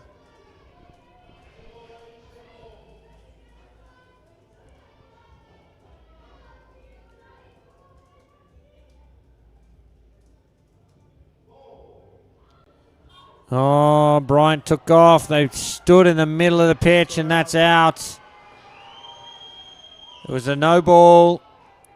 There was always a run there. I'm not quite sure why Crooks called no. The thing is, though, she did call no. Yeah, she definitely. It clearly, and she called it twice, right? And at that stage, in the end, she ran, having called no twice. That comes back. It's a good delivery. They miss it, but yeah, we can't see it. And it's a great effort at the end by Crooks. Doesn't make it, but the first no should have been enough. Another no ball.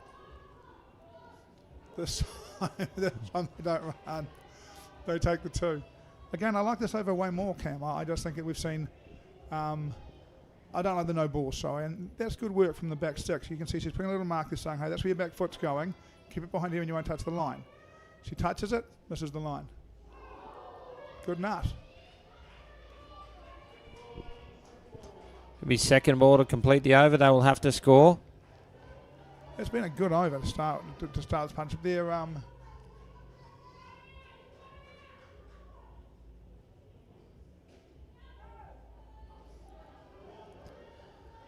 think they've got a decision to make, South Africa here, right? And these decisions are really easy when you're not involved, right? Can we defend the 2 from here and win this game? Now, it's possible they believe they can. If they can, they've got to try and do that. But if they don't, for me now, they've just bowled a good bowler trying to defend 15. I think it's unlucky, and then they will. For mine, I'd be starting to stack up my bowling and keep my bowling to defend 33. And I'd be trying to get out of here with a point. Because that one did go for 0, you could have another go at this one first. Going to Captain Bashoff? Yeah, the captain, Nicole Boshoff, will bowl.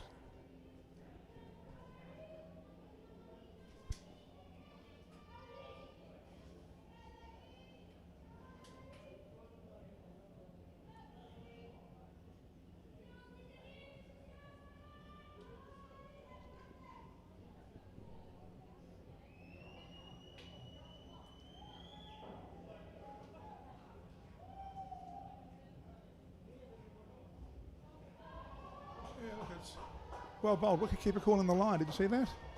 Asking her to bowl tight, you know. Nice to see there's a plan. Nice to see they're trying to achieve something out. They're not just running in and playing the game. You know, it's good to see. Second ball.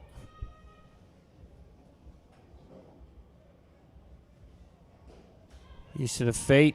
Got a touch. It'll be a single. Quite close.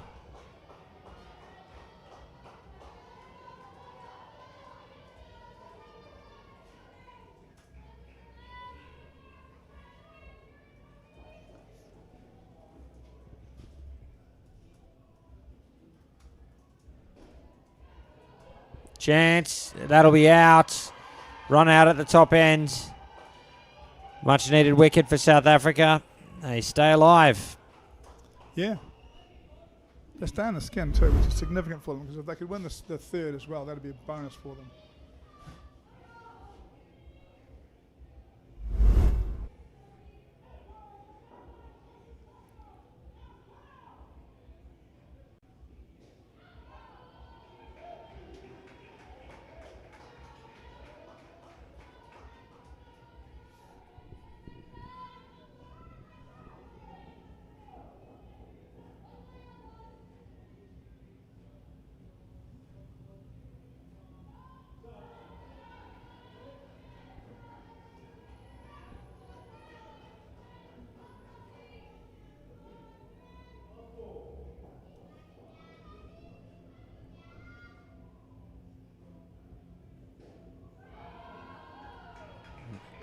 The ball allowed to hit the net.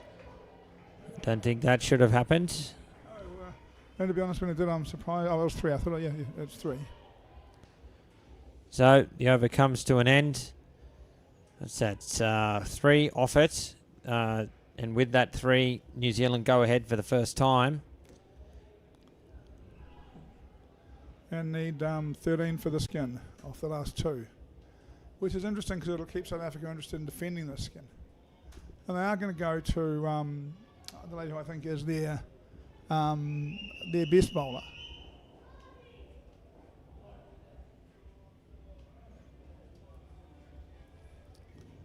Viwei Sewu. Sewu, yeah, and she starts with a Y, just a commentator courtesy to apologise. Don't worry, mate. Nothing you say affects what she's doing. That is true.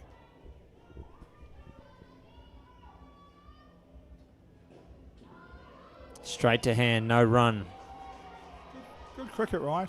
Good delivery, punched, taken to the front half at pace, turns, throws, non-striker back. To be honest, even 3 years ago, I think that cricket that good, it wasn't a regular in the ladies' grade. Should have been a wicket there for South Africa. Brian unable to get it away.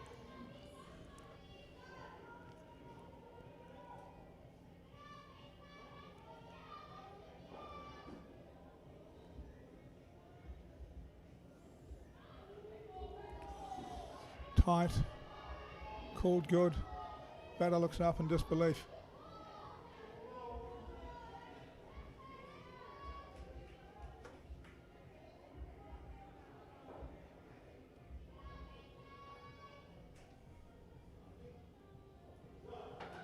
It's a wide, should be out at the top, and Opposite. spilled it.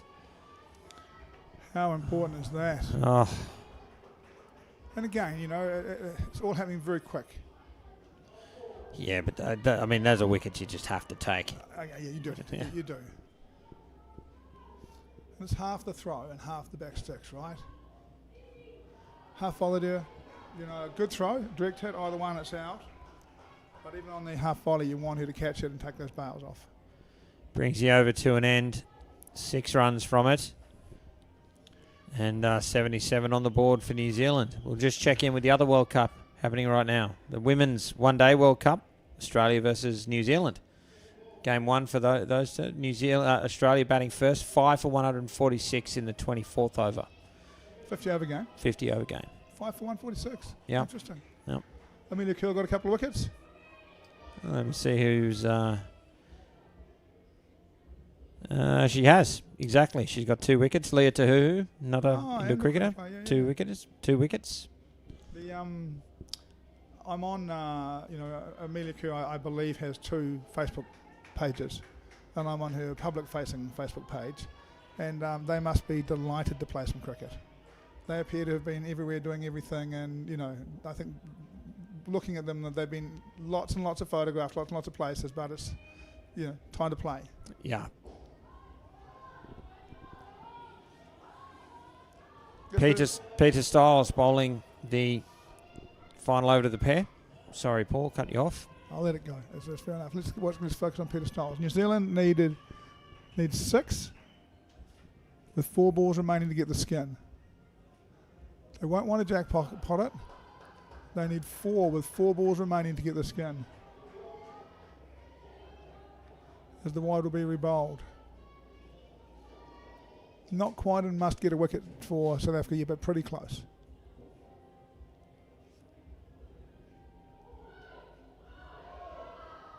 There we go. 4 off 3 for New Zealand for the skin. And this will be second ball. Big moment. This is a big moment. I think to get the skin, they'd have to screw off this anyway, to be honest.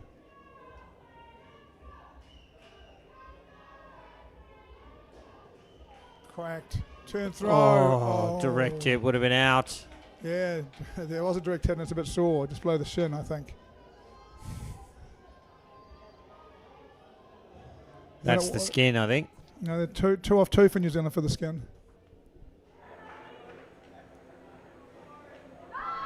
Oh, it'll come down to the last ball. 2 off 1 for the skin. Well, got to be a clear plan here. They're in front enough. Bryant just needs to run. They've got to go. Yeah, she's going to come down at it for sure, I would have thought. South Africa 2 fielders in front in the way, trying to make it difficult. One around the corner. So she's going to try and bowl tight to leg stump. Oh, there it is. Off the leg. Off the leg. Yeah, 1 run. So the skin is tied and it will jackpot to the next partnership. There we go, all the drama. Skin is tied, jackpot's through, and the last partnership is 33, and the question is have South Africa kept enough bowling to defend 33 against Downs and Thomas. Yeah, Marama Downs, that's certainly a batter that I'd want at the crease, needing 34 to get a couple of points for my country. Yep, I think that's very, very true. And it is important, if they get it here, they get the 7, and really the battle for second is academic from there. New Zealand's going to be second, right? Yes. South Africa can get a couple of skins, you never know what might happen. Don't know how many rounds are to go, but things do happen when you let that stay. I've liked New Zealand's approach. I think they're trying to use their strengths. They're trying to use the fact that they're fit and fast. They're trying to play the game in a way that takes advantage of that.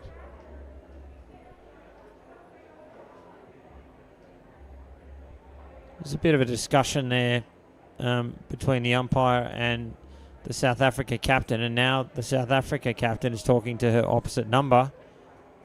No idea what that was about. Someone's coming on by the look of that. They're going to sub the keeper. Oh no. They're going to sub. Bathgate. Grabbing his shoulder, she comes off. And to be honest, I feel for her because that looks like rotator cuff place that she's grabbed at. If that's what it is, she might just be feeling unwell and need some help. But she's holding the arm uncomfortably, and that area around the top of the shoulder on the outside is a break from indoor cricket. Yeah, nice go straight on it. Oh, that's okay. That's further around the back. If it's there, that's not a cuff, and she'll be okay. Hopefully, to keep playing in the tournament. And who went off again, sorry? So it is Marama Downs and Kat Thomas. And Venter has come on as the sub fielder. New rule, right, Cam? Sub fielder can field anywhere. In the past, they weren't allowed to keep. I think they can keep now, right? I actually have no idea if that's changed. Is she keeping? I can tell from this distance. Yeah, I think she might be, which would, I guess, confirm that. I'm pretty sure I saw another sub keep in this tournament. I mean, it could have been in a tournament 14 years ago. Who remembers the difference for them all? Well, look, they're clearly discussing it, right? No, it doesn't look like she is keeping. I think it's, Venter is number 7. Which one is it? Yeah, she's not keeping. There's still a long conversation about what's going on here. My assumption is that what's happened is Bathgate has only bowled 1 over, and that means that the New Zealand pick now who bowls the second over, and South Africa get to pick when that occurs, which is different from if she hadn't bowled at all. And of course, she's not the keeper. While they ran up for the glove, Daniels is the keeper. Yes, that's right, yeah.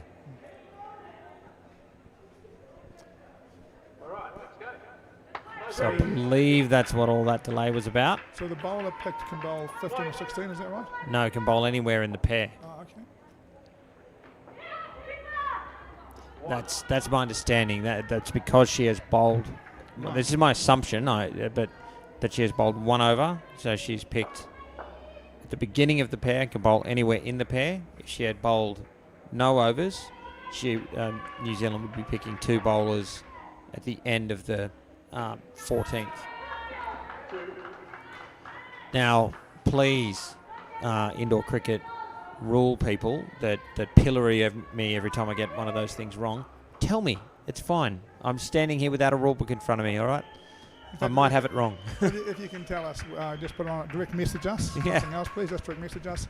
We'll read it out. Yeah, that's right.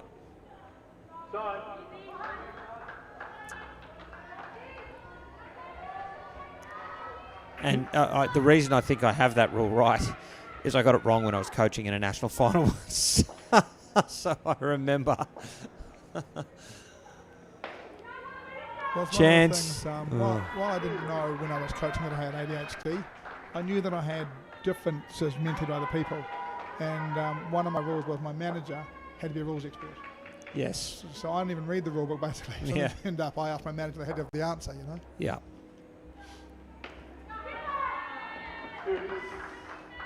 It's turning into a great start here with a ball to come for the final combination for New Zealand off the bowling of Nicole Daniels. Look, South Africa can be very patient here. It's 33. But they're not going to win the game. I think they're chasing minus 23 for the game. I think they're giving that up. So they don't have to get in a hurry. You know, you get 1 wicket and 33 becomes 38. 2 wickets and it's more than 10 and over with 2 balls having disappeared. That's getting pretty tough. So you don't have to panic as South Africa. What you've got to do is work away, try and build some pressure. To be honest, .1 changes that chase immeasurably. So, you know, you don't worry about it. If they're away to a great start, and good on them, but we'll just keep doing what we're doing. So they are away to a great start, 11 off, 3 overs remain. If that substitution rule has indeed changed, I'm not a fan of that. I think that's a good wicket keeper can completely change a game. And, you know, it's not outside the realm of possibility that someone would sub in a better keeper. Look, while that is completely true, Cam, we live in a different world, and player safety is really important. And having somebody who's not a wicket keeper keeping to Ryan is dangerous. So That's true. You know, there may be other. Again, I can't remember. That's the last I heard of it anyway that I remember. I suppose the other point is that what position on the indoor cricket court isn't really a specialty one. So yeah. I think as well. You know, you say they could something like da-da-da, but we've already seen a full concussion replacement in this tournament. Yes. Came on, played a full part in the game because it's concussion. Yes. If you can fake something to get your keeper out, you can fake a concussion to get your keeper Totally. out. Because who's deciding if you're concussed? Your physio. You know. It's Well, all, I mean, who can tell you if you're not injured? You can literally say, I'm injured, I'm going off. Yeah. Like, who's going to argue with it? yeah. So I think we have to believe in the spirit of cricket to some degree around some of this stuff. Yeah, it's fair enough. Ferreira is the bowler. She continues. I guess if you've got a specialist keeper on the bench who can't bat and bowl and all of a sudden you have a sub and bring them in, there'll be some questions asked, I'd imagine. But until we see that, I think it's okay. New Zealand still making steady 2.22. Thought of shot too. Last ball.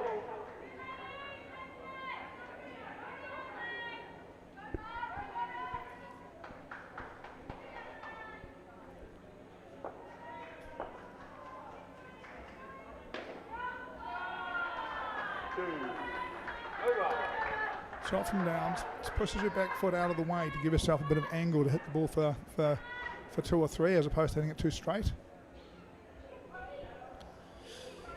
21 now with 2 overs remaining. Well placed to take both this and the previous skin here, New Zealand, and to complete their win. And the patience time is running a bit thinner. You know, for South Africa, Absolutely, they yeah. They need to get a wicket. You know, not in the next 2 or 3 balls, but in the next over. If they don't get a wicket, they'll be getting close to being out of this. From the skin point of view, the game's gone.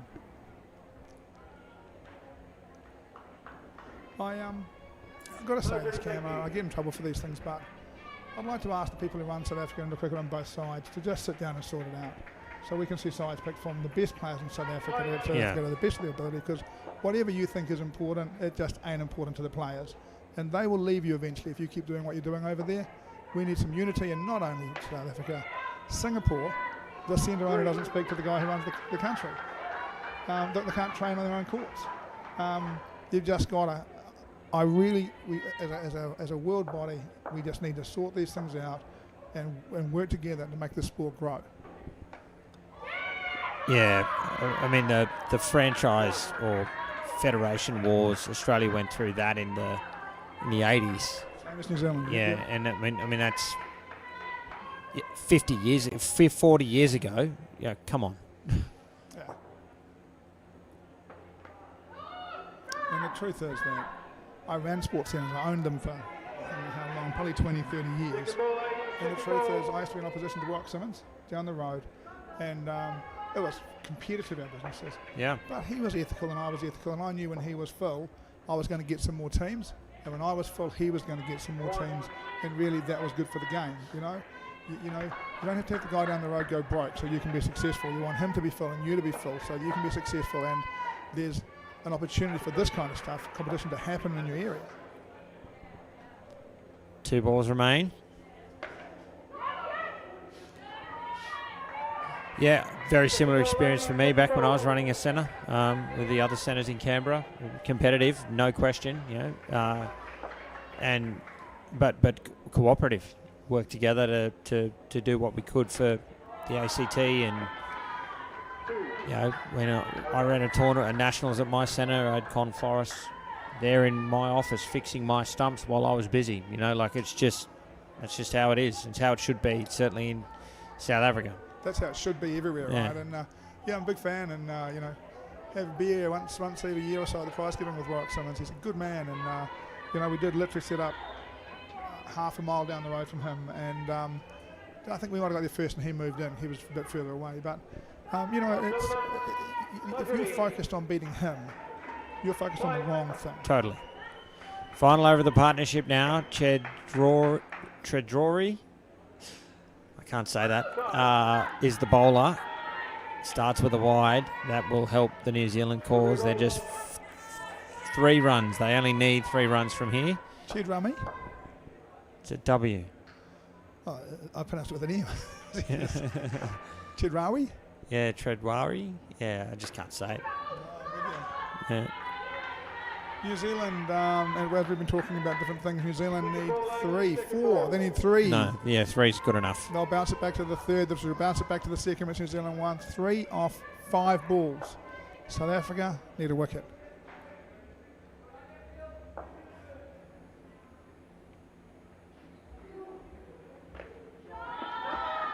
He's 1 of the 3. Still 4 balls remain. Good practice for the Kiwis. You know, they'll be hoping later in the tournament to have to chase some runs under pressure to win a big game. Good practice to have to do it even for a point, right?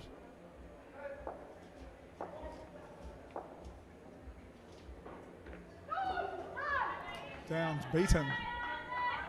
That's it now. They play straight. Top ball, it'll be second ball. 3 balls remain. 2 runs required for New Zealand to capture these last 2 points. Lose a wicket, they probably can't get it from there. So this ball becomes important. Keeper comes out. What's he going to do with that glove? Oh, yep, that's okay out there. No keeper. Well, it's an interesting decision on second ball, isn't it? Downs can charge. No problem now. Well, that is a mystifying decision on second ball. Look at that. That is one of the silliest things I've seen. Second ball, the striker is assumed to be out of their crease. All you have to do is beat the bat. Well, they're going to say that the field change got in her head, and that's why she missed it. They're bowling to Marama Downs. Yeah, they can say whatever they like. I'm with you, Cam. I'm with you, Cam. And they've kept the field. Oh. They're clearly trying to save the net, but they can't save it up there. Now the question is, 1 to run. New Zealand with 2 skins sitting on this. Will they run the last or will they stand? Or will they communicate it clearly? Oh, Oh, yeah, that's yeah. pretty clearly communicated. Thomas is standing back at the netball transverse line. There's no keeper. Marrow-Downs can shoulder arms here. As long as it doesn't bowl it. Yeah.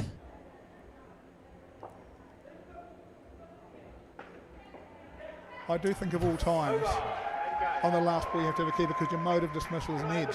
Yeah, that's just perplexing. I could understand that maybe for the last 2 balls. I could understand it, but not on second ball.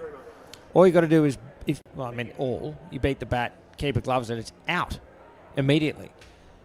Well, there it is. New Zealand complete a comprehensive win here over South Africa, winning the last 2 skins by that single run.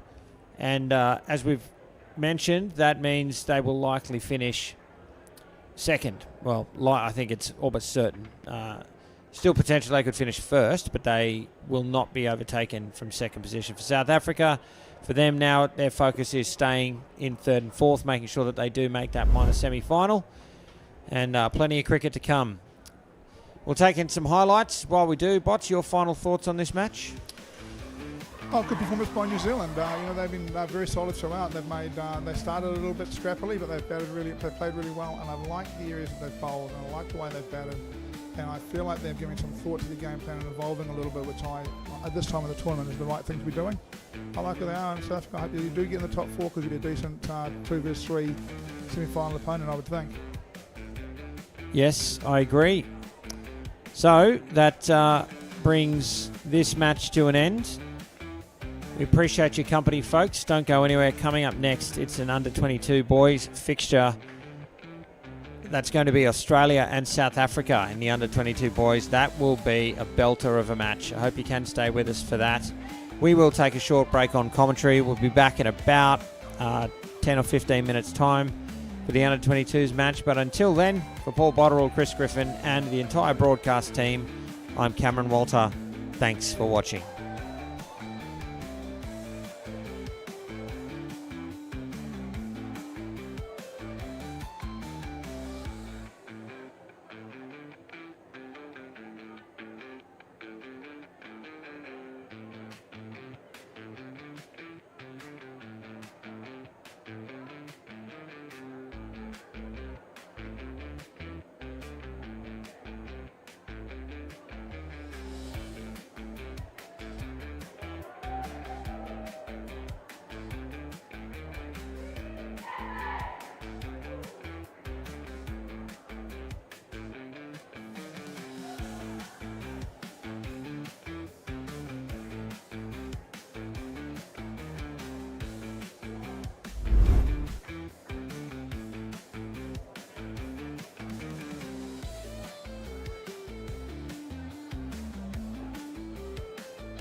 Ladies and gentlemen, welcome back to UPro Colombo for our continuing coverage of the 2025 Indoor Cricket World Cup. I'm Cameron Walter, with me Chris Griffin, for this clash in the under-22 men's division between Australia and South Africa. It is a top-of-the-table clash, so promises to be a belter, folks. I'll take you through the two-team lineup, starting with Australia. The captain is Jay Norbergen. With him, Kobe Fitzgerald, Damien Guild, Jude Carney, Blake Norbergen, Paul Drahim, Ethan Benson and Josh Smith. The South Africa side is led by SF Vermeulen.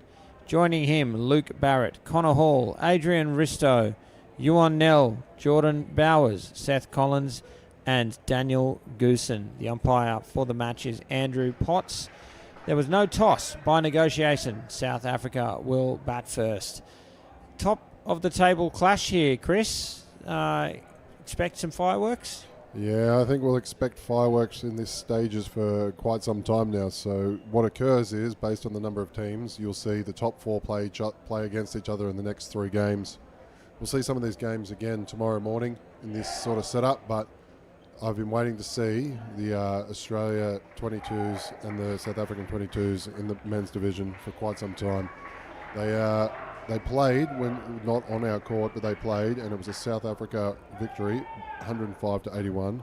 So you know that Australia are going to come out here and gun to try and get one back.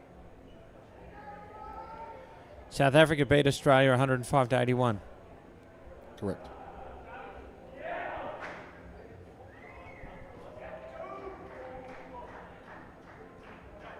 I will double check. I'll double check my notes.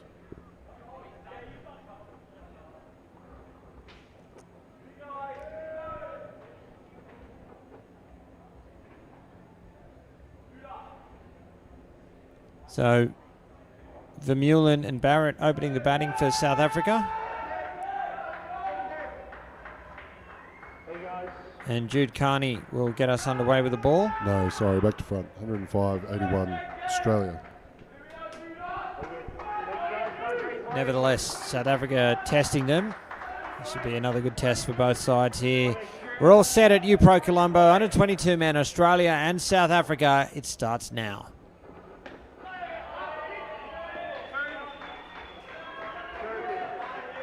Great start for the South Africa skipper. 2 runs. You just have to look out in the court. There is a lot of tall, athletic boys in there, both with bat in hand and in the field.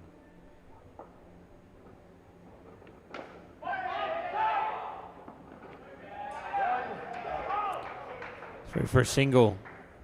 And Barrett is away now also.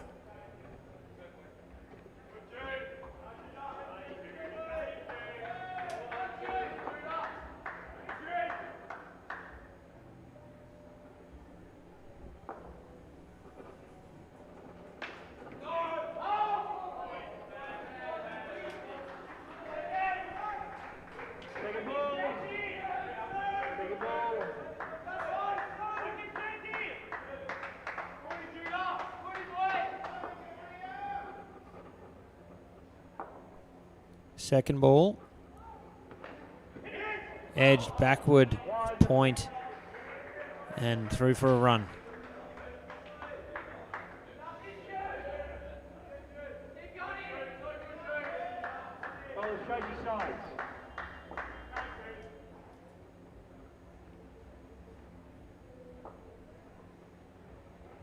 Oh, Carney does the job, knocks over Barrett, the first wicket falls, and Australia pumped. Yeah, that was a good change of sides. Come around, still using the swing, and Barrett just wasn't quite there. And he wins the match up that time. That ball's really ducked. That's gone a fair way.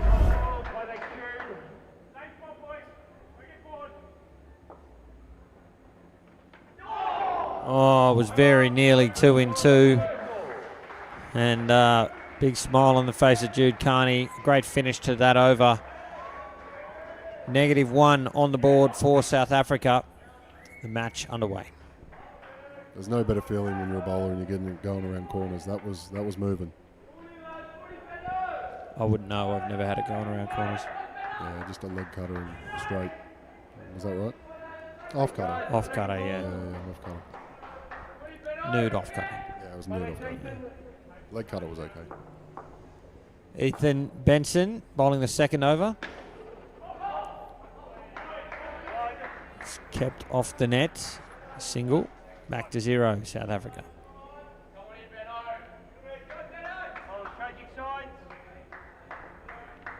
Benson looking to replicate his teammate. Direct hit. Great piece of fielding there. Paul Drahim had 2 options. He had the time. He thought about which end to go to. Picked the keeper's end and direct hit. Yeah, the Australians are up and about. This is the start they wanted for South Africa. Just got to knuckle down and rebuild. 2 at a time, even 1 if you need to.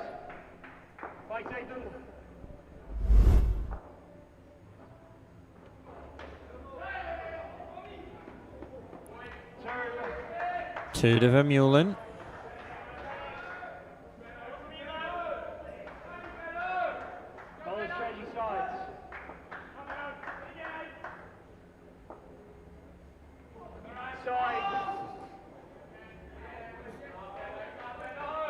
So wide.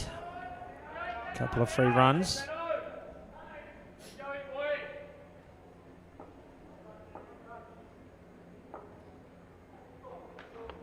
Edge falls safe. It'll be second ball now to complete the over. Benson had the tendency to go full and wide on second ball a fair bit, but I mean he's just used it there. We'll see what he does. And there it is. Still great shape. Another wicket. It's 2 in 2 overs. Sorry, 2 in the over. 3 in 2 overs, and South Africa in deep trouble. That's just a great set from Benson. He took the new ball in the last game we had on this court, and second up here, and he's done a job again.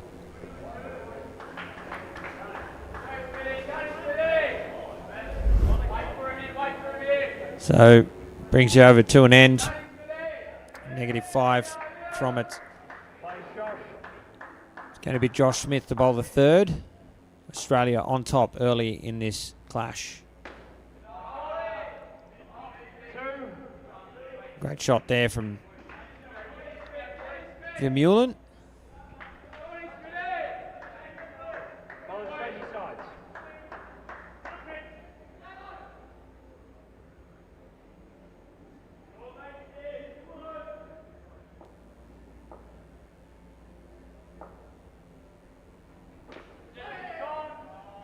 One.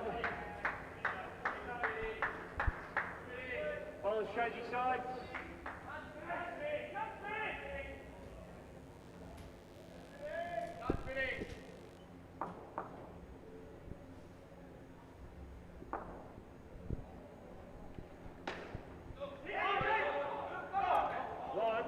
Had an opportunity there. It, couldn't cash in.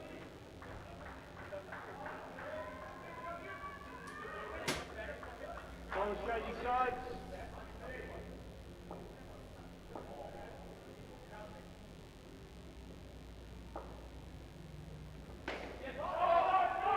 That's an excellent shot there from Barrett. Down up 3. 3 valuable runs as South Africa move back into the positives. Yeah, absolutely fantastic shot. Barrett, very capable with the ball and very capable with the bat. Just had a rough start so far.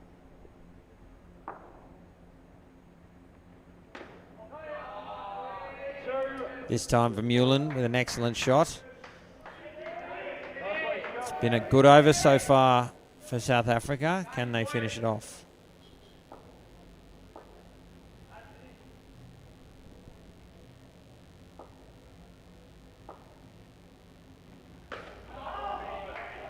See it off with a dot ball. 9 runs off the over. An important final over coming up for this partnership now. So critical for South Africa that they do not lose a wicket. And if you're looking to rebuild, that's how to do it. 2s, 1s, a lovely 3, another 2, but it is second ball. So Australia could jump back on top. Drahim, he's been in good form. Think it's going to be Jay Norbergen. Not sure why Drahim went in the book. There you go. Second ball, one next Jay.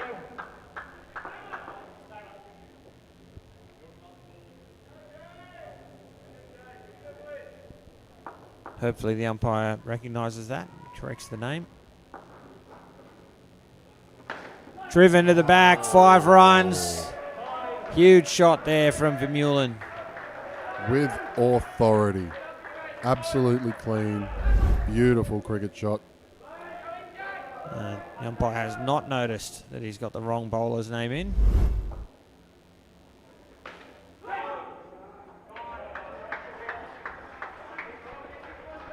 Second ball.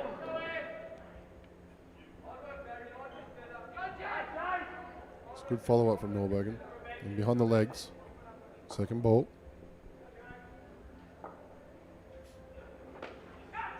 Chance, yes, that's out. Too good. The net did the fielding. Keeper does the tidying up and comes up with a direct hit. And another wicket falls.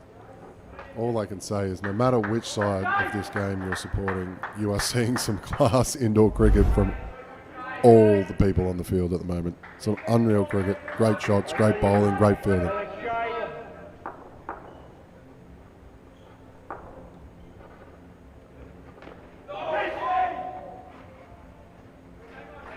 Second ball. Second ball.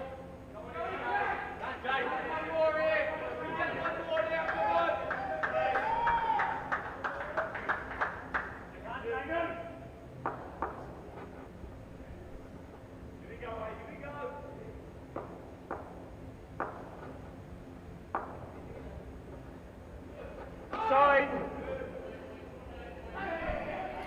Some wide plus the extra they run it up to. It's good match awareness.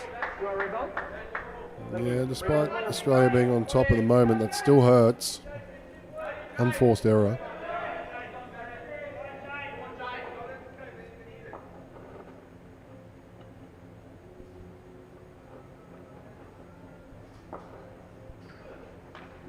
Edged, falls safe, chance at the top. It's worth a shout. I think he made it.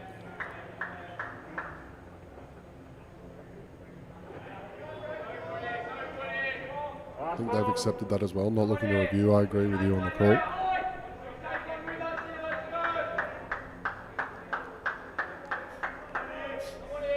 Last ball.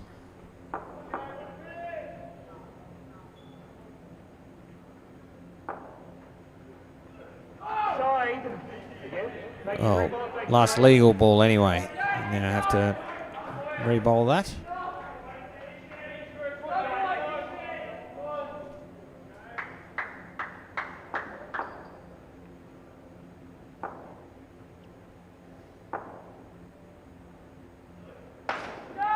Oh, look at that. 7 runs off the last ball. What a final over. It's 16 for the partnership and 13 off the over for 13 valuable runs. And what a finish there for South Africa. Bowler, not Paul Drahim, that was Jay Norbergen. And, well, what a roller coaster of an opening pair. Yeah, I have to say, if the back net hits, I think that was out as well. That was a big moment. South Africa looked out of the races. They were struggling, but they come back with 16, and Risto and Hall, they'll look to build on that.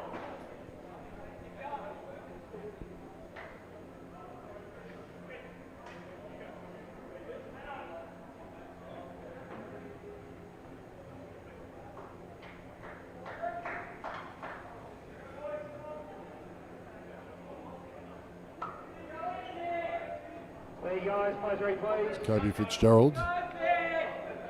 He's going to take the ball. Plenty of height, plenty of bounce. And Adrian Risto and Connor Hall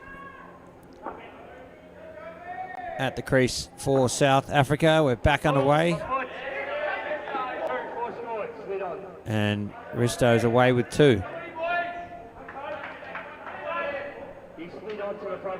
That's no ball. Did you see what that was for? No, I didn't. Potentially front foot, but Fitzgerald looks perplexed, but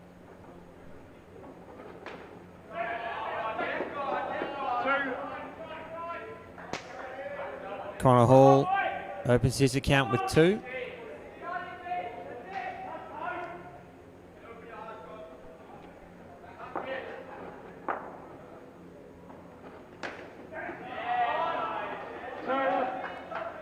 Excellent shot again from Risto.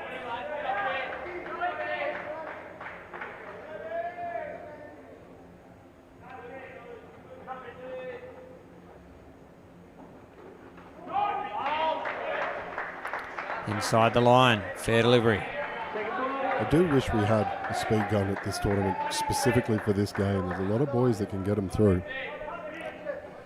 Yeah, too true. It's second ball now. South Africa have to score. 3 for 1.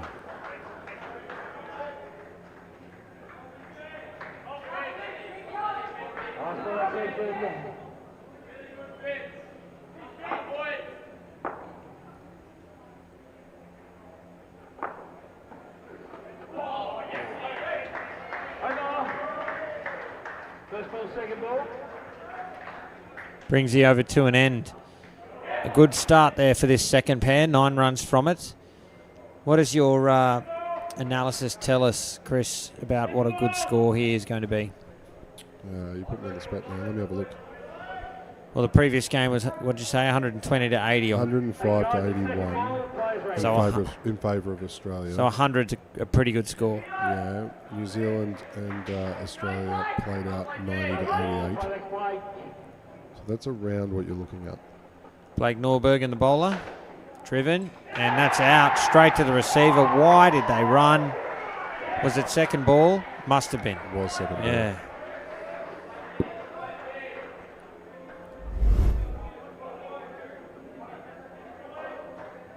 The only other result between those three was South Africa and New Zealand, which was 86-65. So around about mid-80s.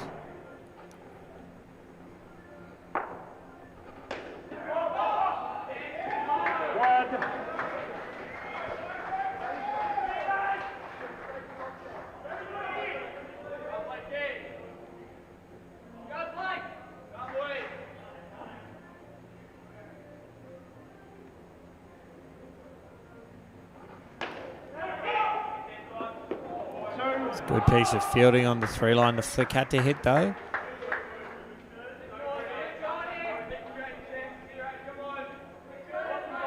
That's Kearney there. He's very active, coming up and forward and sweeping when he needs to and cleaning up.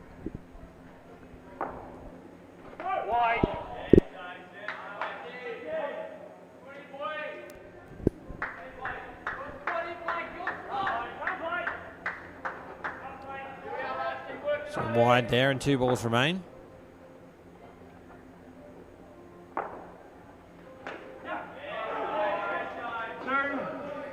Excellent shot and a ball to come.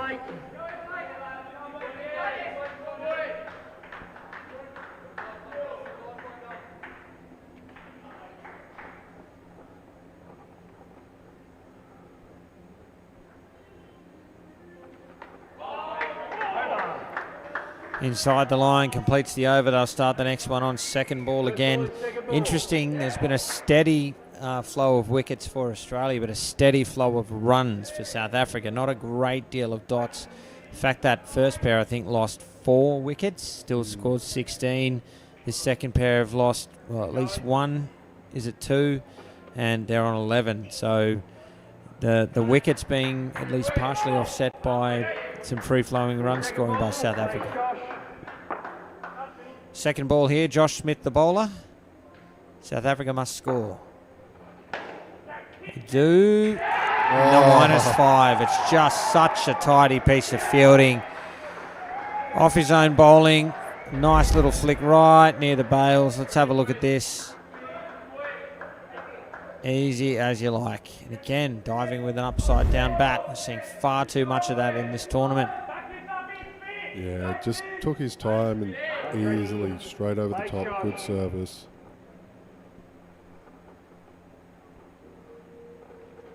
I think what you're saying with the wickets and the steady flow runs is what makes this such an intriguing watch right now. It's a back and forth. Who's going to take the leverage and really climb here? Oh, that's out. It was second ball again. Australia just cashing in on these opportunities as they're presented. And this pair in some trouble now. Some seriously good bowling from Josh Smith as well. He was quite impressive with the bat in the last game on this court. But I'm not saying he's not great with the ball, but Jesus, he's going well really now. He's going very well.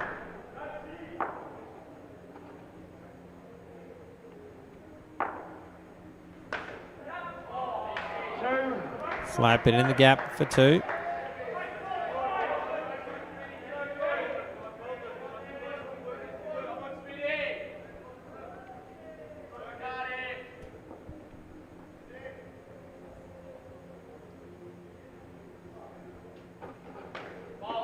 Straight to hand. Throw was wild. Oh. And Australia bottle it and give up a run. Smith just creating chances constantly with this over. Just little variations in his length and his line and staying there. See if he's able to produce again. Chance needed to be in the hands. It's 2 to complete the over, -5 from it. Australia remain in control here. The early stages of the match. 1 over remains in this second pair.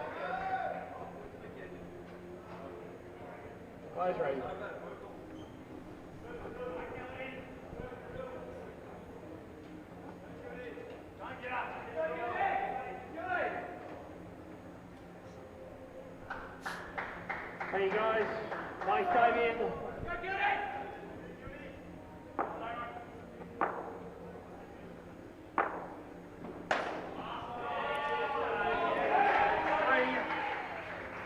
Gets through to the back for 4 runs. 3 runs, I beg your pardon. That's some great work there from Blake Norbergen to protect the back net.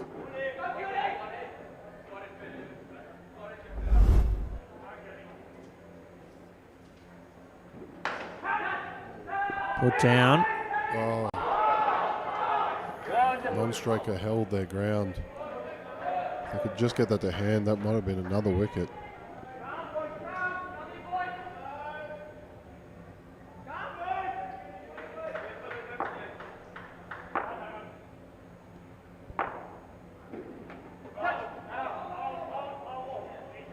Second ball.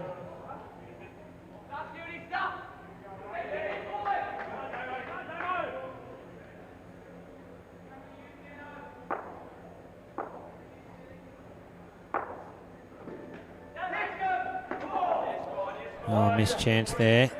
Second ball.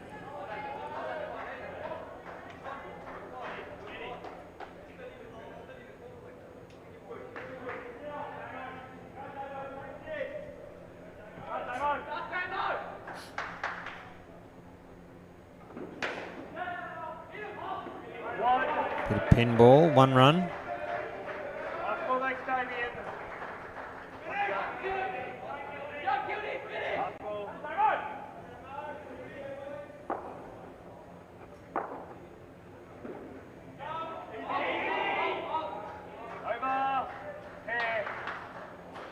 And Dot to complete the partnership.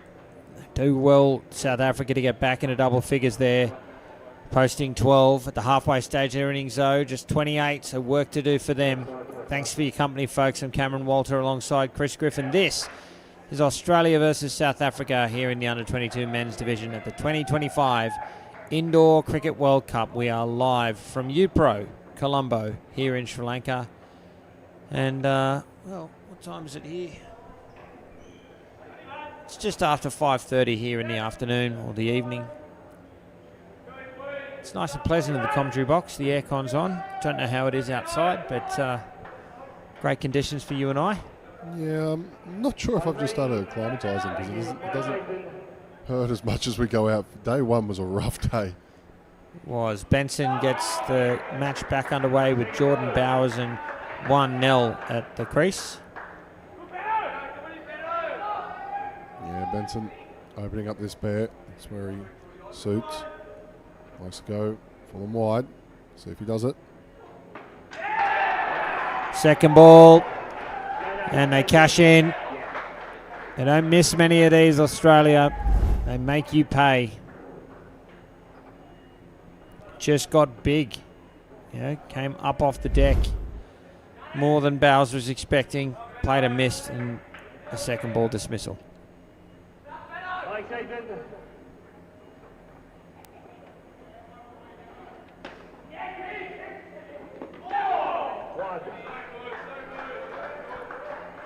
Run out on both ends there, but suspect Carney would needed to have hit.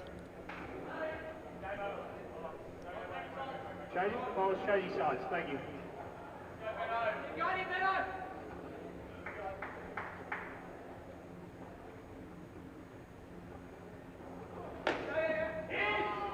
Chance to throw is wild, and Nell is home. His first runs. Benson just looks to have very, very good control. He really knows what he's doing and where he needs to put it.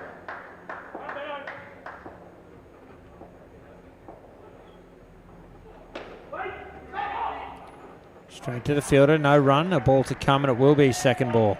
Second ball, second ball. Bowlers changing sides.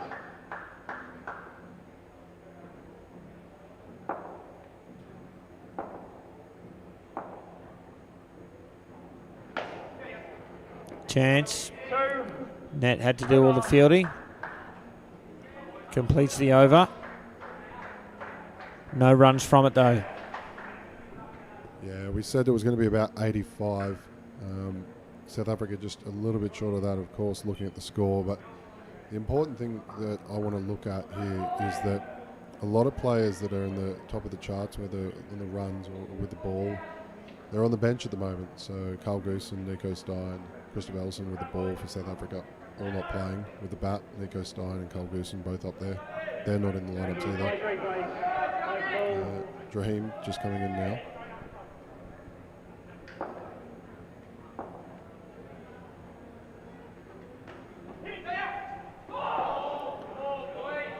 Wrong end. Run out was on at the top. This is, of course, his first over, despite what it says on the screen. But Raheem, while he's on, is a second leading wicket taker. Meek and Kerr both not playing, but from a chasing point of view, the three top batters for Australia all playing.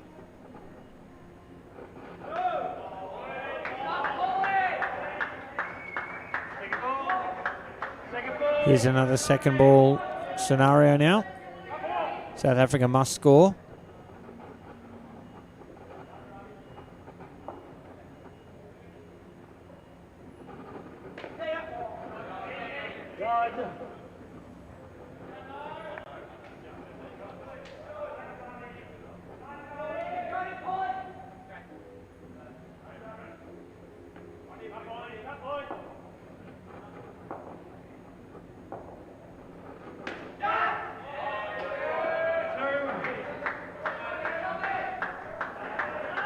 Great shot there for two, using the width, finding the net, hitting with power.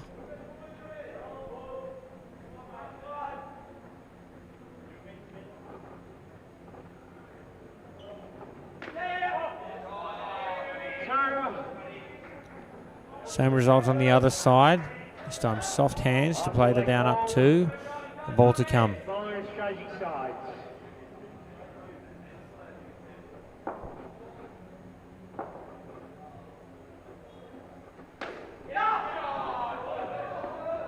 Great shot to finish the over. It's an excellent set of 6 there for South Africa. 9 runs from it.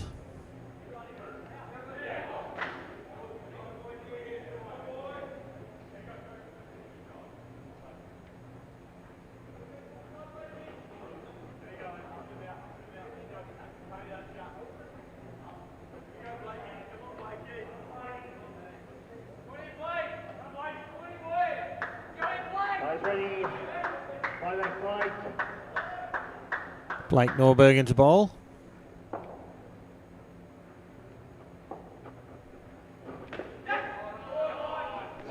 Great start. That's a bunch of excellent shots in a row there for Bowers. Yeah, and if they can keep doing that, they'll take the noise and the momentum out of this Australian field.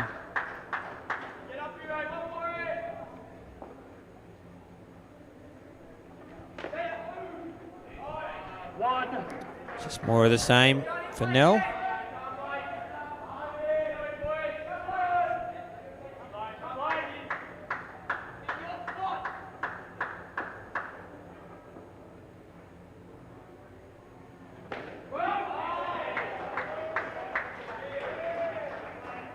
Second ball.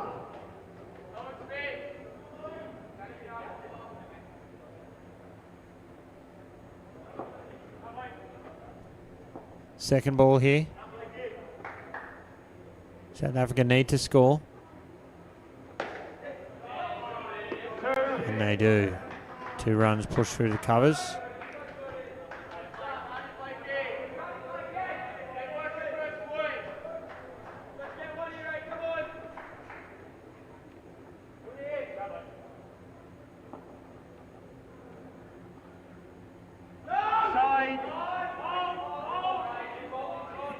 A wide and a ball to come. South Africa just working their way back into this, as we said. 2s, 1s, eating the occasional dot. We'll see if they're able to maintain their composure all the way through to the end of the skin.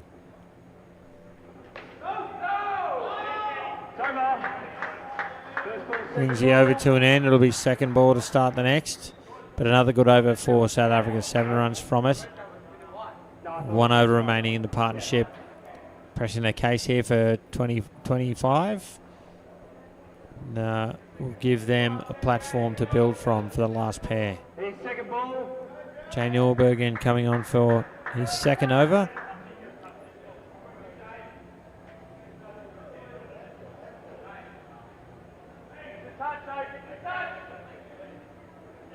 Guys ready?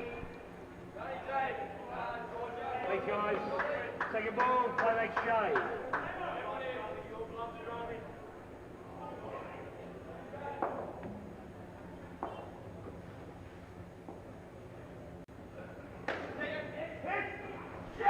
That is an incredible piece of fielding.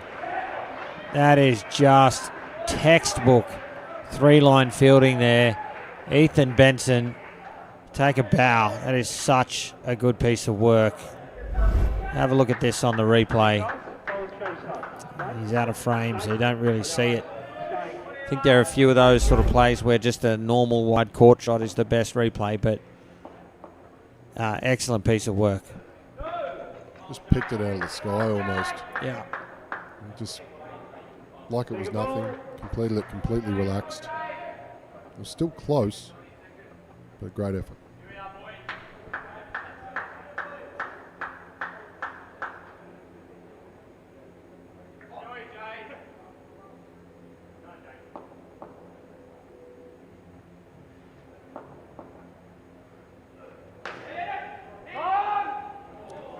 There's a quick gather and disposal there by Blake Norberg. Didn't hit though, and threw for a single.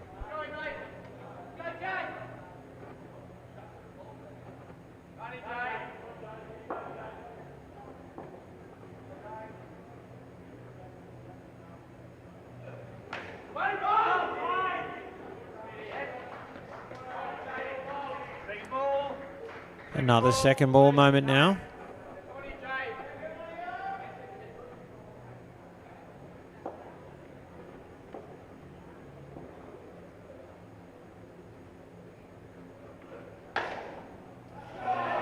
Oh, what a big moment. 7 runs. Something out of nowhere. What a way to see off second ball. Yeah, if you don't mind. We saw that happen in the first pair. We saw under pressure, under the pump, 7. History repeats. Last ball of the partnership now.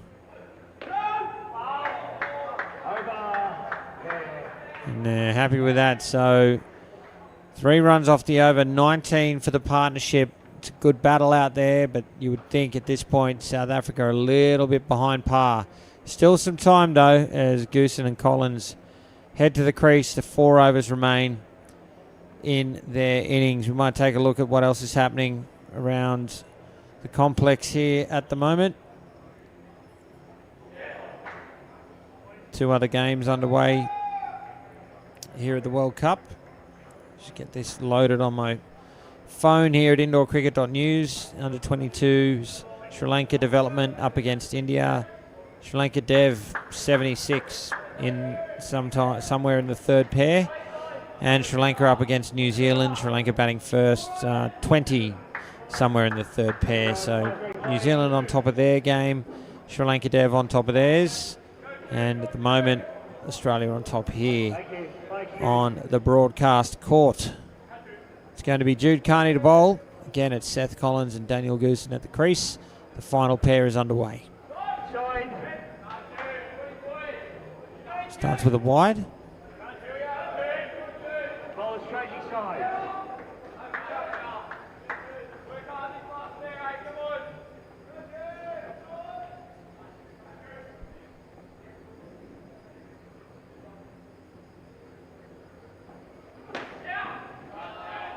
That's a great touch. Results in a wicket. Unbelievable fielding. Fitzgerald there in the front court using all of his height. Great touch to get the ball down towards the keeper, and in the process got in the way of Seth Collins.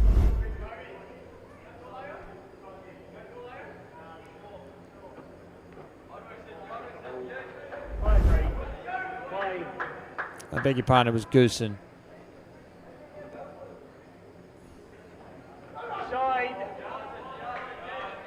No, it is Collins. Has the umpire got these guys around the wrong way? Yeah, I think so. Yeah, Goosen's on the non-strikers at the moment. Yeah.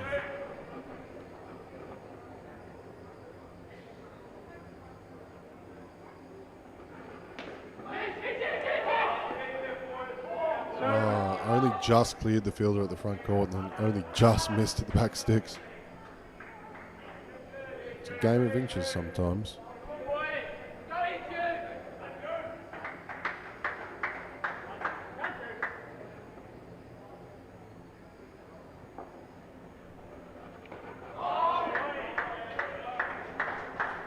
really got that one to pop. Carney, sorry. Second ball comes along.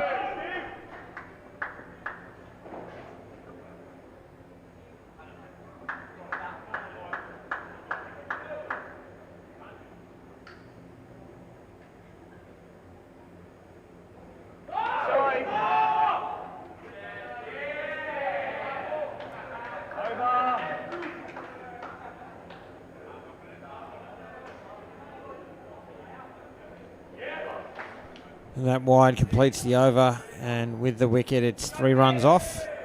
Again, good start there for Australia. Not sure which runs are going against which batter or batsman and whether it's right or not. It is Collins on strike. Kobe Fitzgerald's going to bowl, and yes, it's around the wrong way on your screen. And another wicket falls. Hit and run. What I like though is that he looked up after playing that shot and knew he was out. Instantly got some sort of communication from his non-striker. Yeah, it's okay. We've made an error. Let's go back. Let's do it again. Well, let's not do that again, but yeah. Yeah, you know what I mean. Let's keep going. Yeah, for sure. Chance at the top. The throw is wide, but Blake Norbergen has great hands, whips the bails off at a flash, and it's 2 and 2 balls. Yeah, it's getting real hard for Collins. You can see he looks dejected in his body language. He's got to keep up.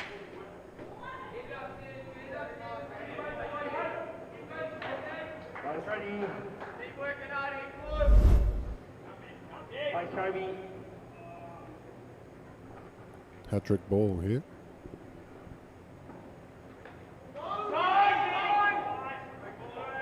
Second ball.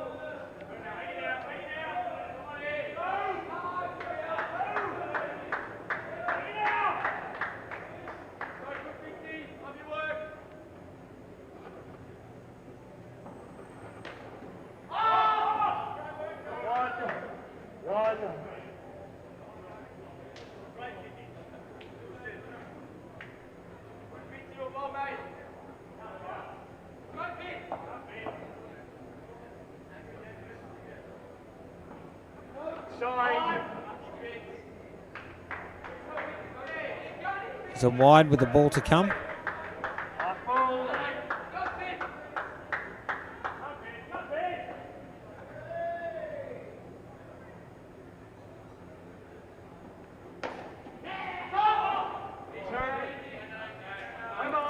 Through for 2 to complete the over. -5 from it. South Africa in strife with 2 overs remaining in the innings.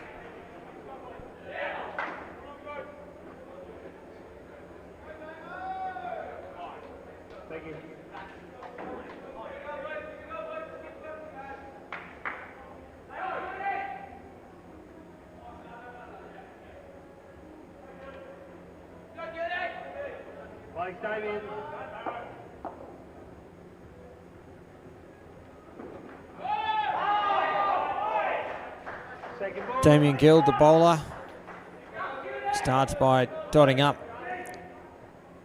Seth Collins. Again, they're around the wrong way on your screen.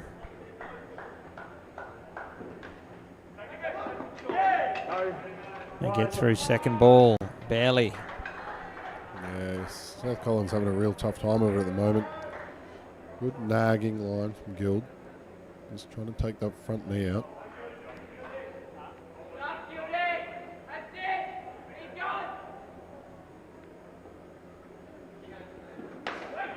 Ooh. Push to the back for 5.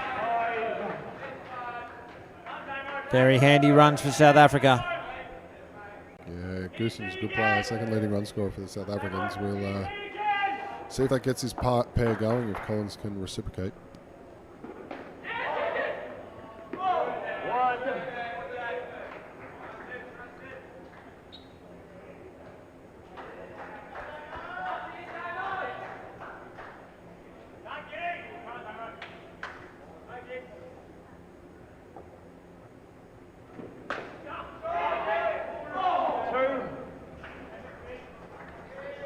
It's a quality shot with power. Almost too good, bringing the ball straight back into play for the Australians, but they're unable to handle it.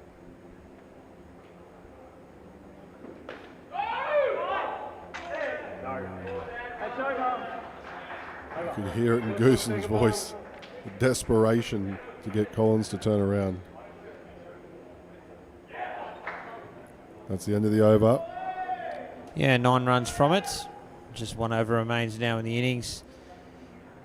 South Africa will, well, they'll be desperate to get north of 60 here.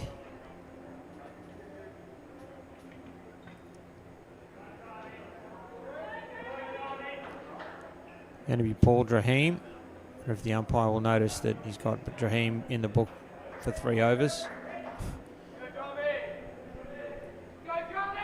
Yep, still there with the figures, so he's going with Drahim again. It'll be a simpler change.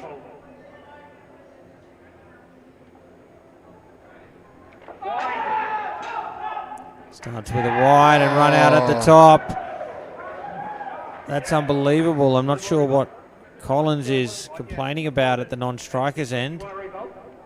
It was a wide and he just stayed out of his crease and paid the price. Yeah, he kind of just sat there, didn't he?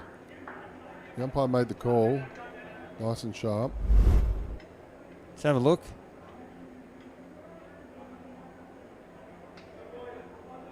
Was it second ball? Who knows?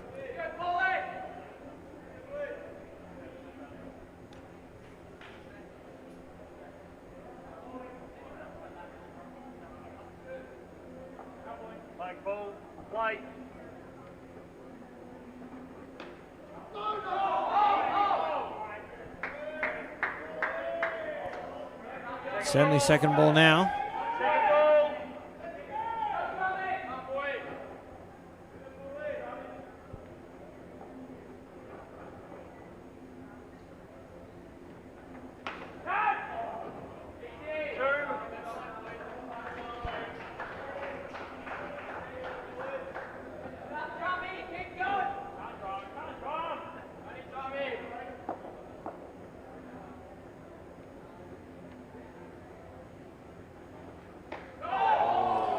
Playing across the line, the ball going over the top of off stump.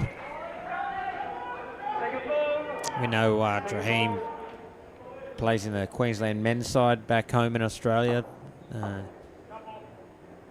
Played in a couple of finals, but is a strong player in that men's division. Just love giving him his flowers. He gets hit for 5, but yeah, real talent, got a big future. Yeah, he's only going to grow from here. Iron sharpens iron, right?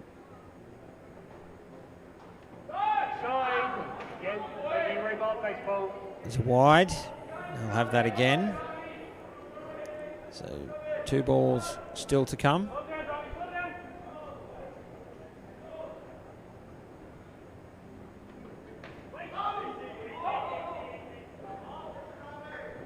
Still a ball left.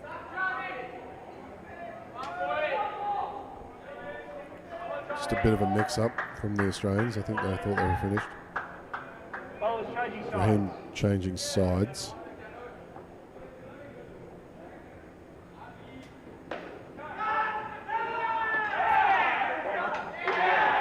Oh, given out, an immediate review. I saw the signal from the umpire saying the bat was in the air. So, bit of drama here on the last ball of the innings. This will be interesting. I tell you what, if this is out because the bat was in the air, that is just laziness. So DRS in play. Let's have a look. It's a run out at the keeper's end.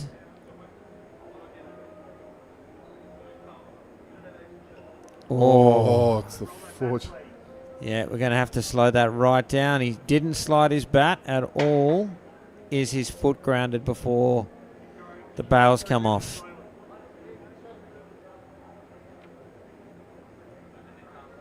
Oh, I think so. Maybe, maybe not. It's tough, isn't it? It's tough. That's goes back to the original decision almost.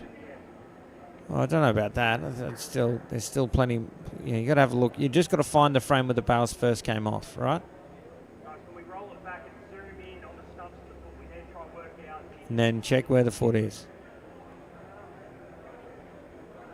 Yeah, going too far back. Frame by frame, we don't need to go back that far. You've obviously never had to scrub video, have you? Yeah, we're not going to see the bails from there, so that's no help. We need to go back to the other angle. We can't see anything from that angle. This might be the longest review we've had, but understandably so. Yeah, so which frame do the bails first come off? The frame where he's making the stumps and the one before.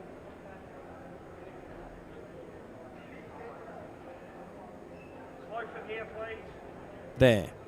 And for mine, his foot's down. Yeah, I think so too. We're having a look at the wide angle from the other end. Will he be in frame? He's running to the left. Yeah. We go through slow, please. You may be right, Chris. Maybe Andrew Potts will stick with his original decision here, but on this vision, Yeah. I don't think you can give it out because I think his foot is down there. In between frames, the decision stays. No, Andrew Potts disagrees. He's giving it out. I'll be interested to have a chat to him later to understand whether that's him sticking with his decision because the video evidence in his view wasn't conclusive, or he thought that was conclusive that he was still out. I thought his foot was down in that frame. Your thoughts? Yeah, look, it was a tough look. It was a tough Come on, look. take a position. Come on. I think he's gone back to his original decision. I think that's what's No. occurred. I think that's what's occurred. What do you think And I happened? think his foot was down. Yeah. But it is a really tough one. Like, the time taken was probably the longest one we've had, and justifiably so, because it is very, very difficult. I tell you what, Collins deserved to be out. Yeah, well, much. That was my next point. Yeah. That much is clear. And Jogging, no bat slide. Yeah. I said about 2 overs into that pair, his body language changed instantly, and then you saw all these little things start to happen. You could almost predict that something like that was going to occur. And, like, once again, Collins, talented cricketer, but what you've got to do is, regardless of what you're up against, you've got to persevere. You've got to keep going. Yeah. And he's going to learn that from now. It's a very hard lesson, but he's going to be way better for it. So 53 on the board. Batting first, South Africa, a wicket off that last ball. If you just tune in, folks, I'm Cameron Walter, with me, Chris Griffin. It's South Africa up against Australia in the under-22 men's division here at the 2025 Indoor Cricket World Cup. Australia will need 54 to continue their charge here in the under-22 men's division. And South Africa will have to complete an excellent effort here if they are to defend this total. Yeah, it'll be interesting to see if they just try and take a few skins, and depending on what you want to do, look, it is the top 4 all playing each other as well, so Australia well ahead. What are you looking to do, second versus third? What sort of position do you want to end up in the final format? Jay Norbergen and Ethan Benson opening the batting for Australia, and Seth Collins, having just been run out on the last ball of that innings, or walked out, is going to bowl the first over. Here we go. Oh, I tell you what, given the net doing the fielding, there's an instant review. I suspect Andrew Potts has given this out based on his suspicion that the bat has bounced. Let's have a look.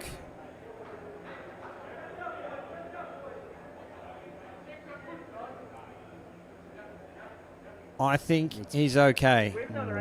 You think that's in the air, do you? Look at it shift. Oh, I don't know if it shifts or flattens out. I think he's okay. It absolutely bounces a little, but I think it keeps it down. Yeah, I think it might even like pivot potentially, like on the side. Yeah, see how it continually goes to the side? That doesn't mean it's not down. Geez, Potts Well, has got 2 in a yeah. row, hasn't he? Two in 2 balls, yeah. Straddling the innings break. Guys, can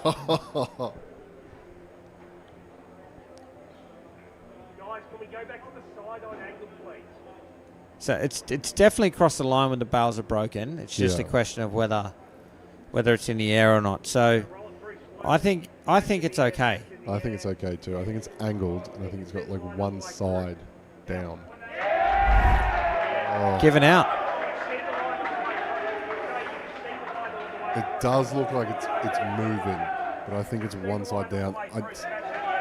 He has got probably the 2 hardest calls we've seen in this court. Yeah. 2 balls in a row, though. And look, I don't know that I would have made the same decision. I think what I've noticed, I'll come back to this, we'll just see this next delivery. Look, a great start for South Africa. The net did the fielding, but they whipped the bails off. Is the second ball. 2 runs. What I've noticed in all the DRSs that we've had is there is consistently a shadow under the bat. Like I think that's an artifact of the film and where the lights are. It's probably more accurate to say there's a shadow. Oh. Whoa. Norbergen looking for the second after the side back four. Yeah. Nearly fell out of the crease. Great shot. I think it's more accurate to say it's a shadow next to the bat. Because look at where the lights are. Yeah. That's a shadow of different lights. So I think it's a little bit deceptive. You look at that vision and go, oh, the bat's in the air. Yeah. I don't think it was. Okay. No, I can see that. And would that potentially change? I know we've got the windows on the far side, which you can see on the stream just whether it's a day game or a night game potentially. Oh, second ball, they cash in. It's 2 wickets in the over. South Africa here to play. Jeez. If you're Collins, this is exactly what you wanted straight out. He was obviously going to be determined.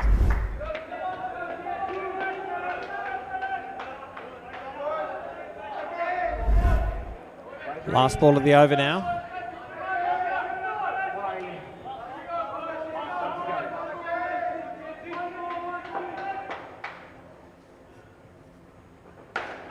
Driven, no run. Misfielded. Oh, no.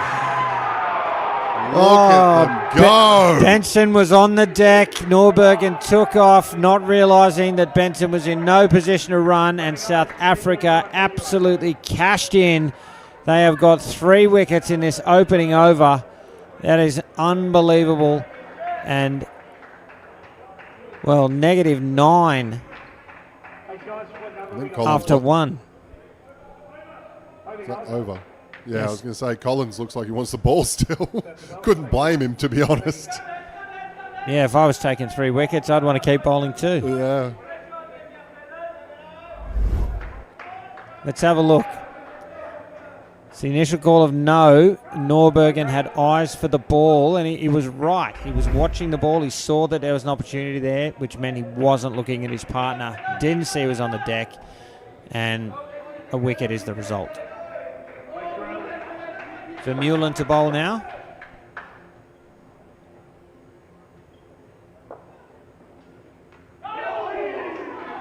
Ethan Benson beaten outside off. It will be second ball. Yeah, if you're South Africa, you've got to strike while it's hot. You've got to throw what you can at this group. Vermeulen is a good option. Barrett, Bowers, all got a lot of pace as well. Flat, there's a chance. The flick's high.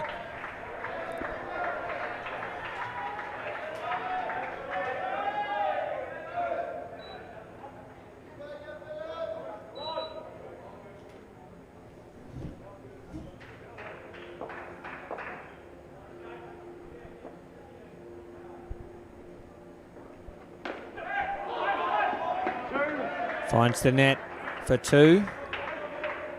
So the Australian men's team in the house and some watching from the stands. Their match coming up at 7 p.m. against India.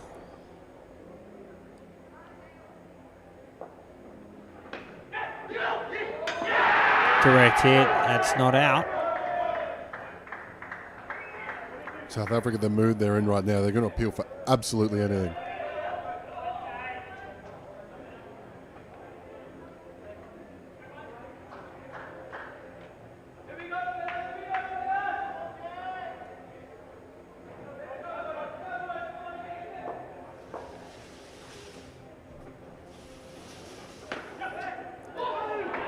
Ball went to hand, but then into the net. Another 2. And the ball to come now. I really love watching indoor cricket when it gets like this. You cannot replicate this pressure.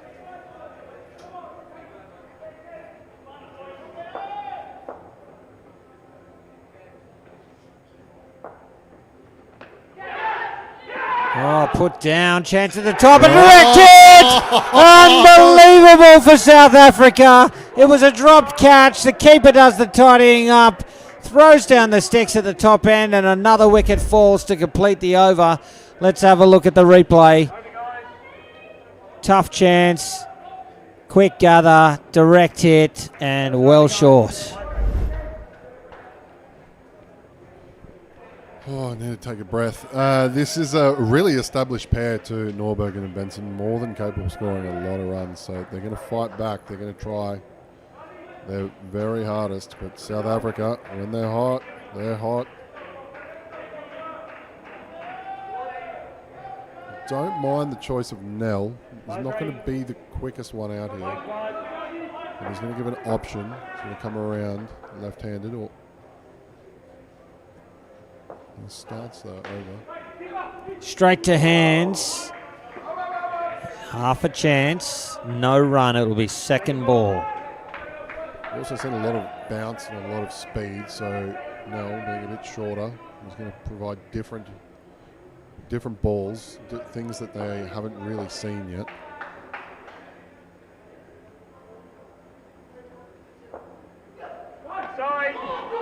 To wide. Second ball seen off.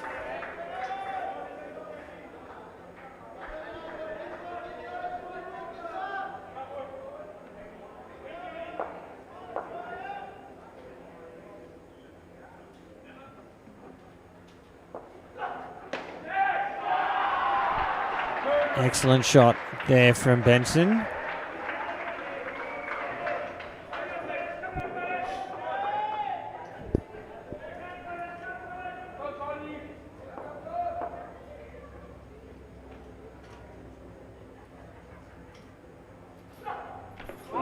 No ball over waist height. Couple of extras creeping in here. This is not what South Africa need. They had Australia well and truly under the gun. 2 balls remain. Now looking at his hand, instantly using the towel at the back.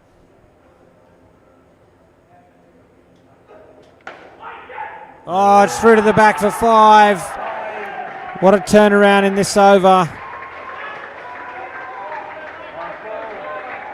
Still a ball to come.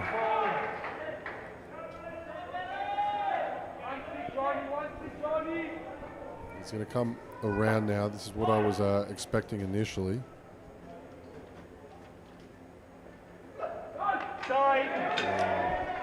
Another wide that completes the over. An excellent one for Australia under pressure.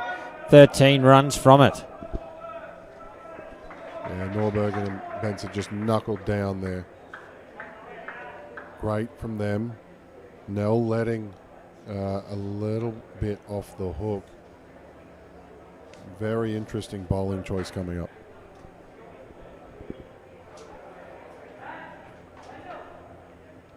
Thank you. What number? Who's bowling? Daniel. Thank you. Yeah, thanks.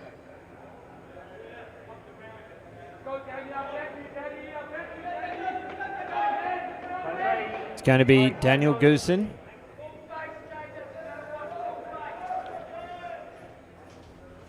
The final over of the partnership now.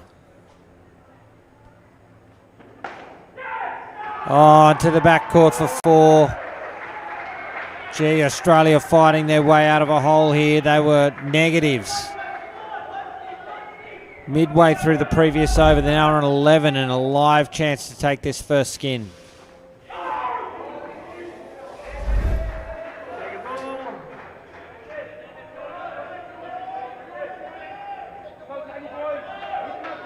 His second ball though.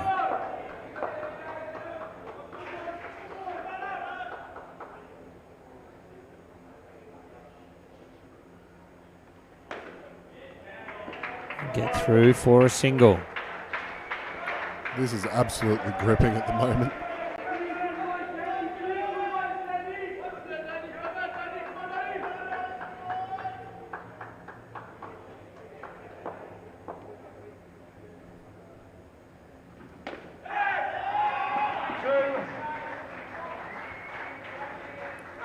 Great shot there. 2 runs and 2 balls remain now. 2 to tie the skin. Move it on to the next pair. Or 3 to win it. Brilliant shot. It's all. You don't know why he didn't take the bails off. Oh, Gee. 2 runs. Scores a level as far as the skin is concerned. 8 serves decided it. 100%.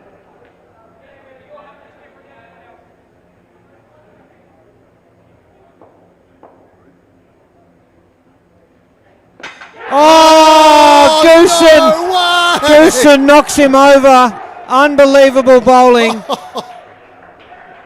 And South Africa win the skin and are right in this match. are they what? Are they what? That in your back pocket at that situation, skin tied, some delivery.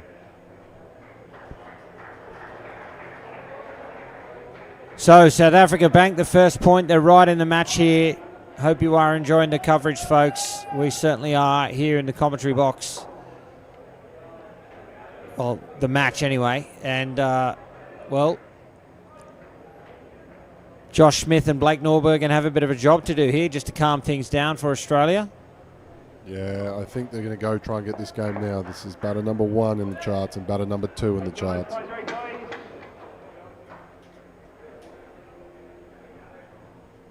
Still a lot of fast bowling in the tank for the South Africans, though. This is the one that I think might be the quickest of the lot of them. The wicketkeeper Bowers, he can get it down.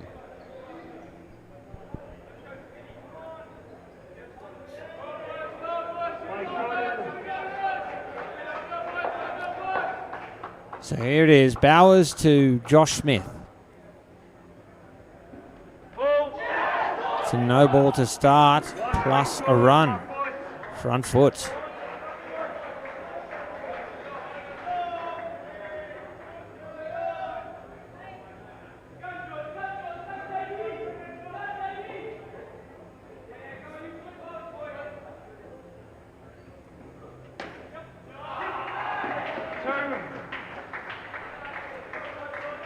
Two runs for Blake Norbergen. He's away with a great shot.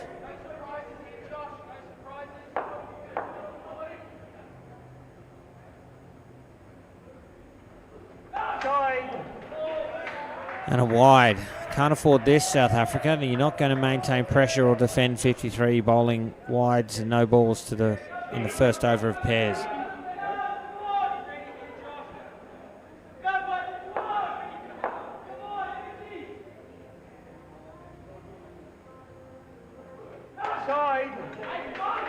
Rinse and repeat. Yeah, this is just let them off the hook. It's one thing to be quick, but it's another thing to be accurate. We've seen this ebb and flow, though. Don't be surprised if it does again. And another no ball. This one for 2 runs. It's plus 2 runs, and it's another front foot no ball. 8 extras, plus 4 runs so far in the over.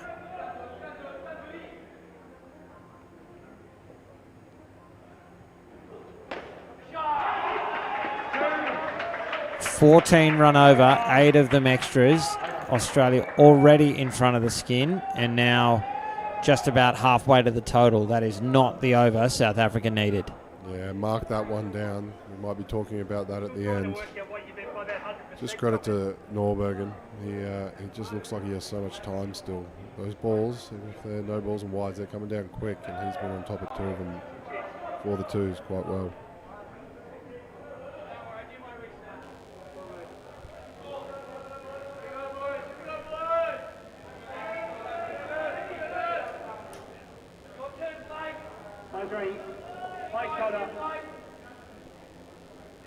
All the left-hand option.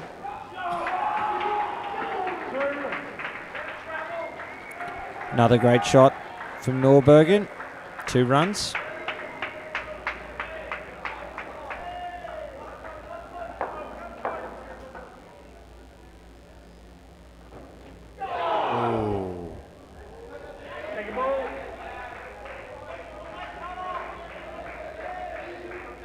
For the neutrals, you'd really want to see South Africa get a wicket.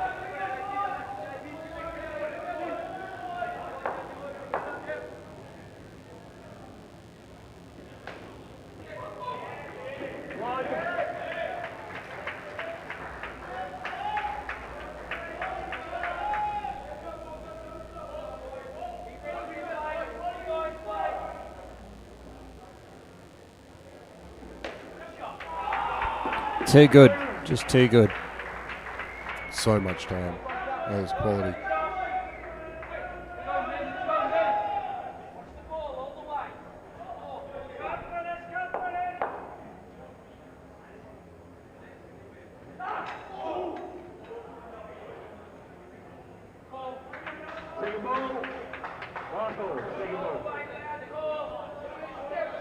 It'll be second ball to finish the over.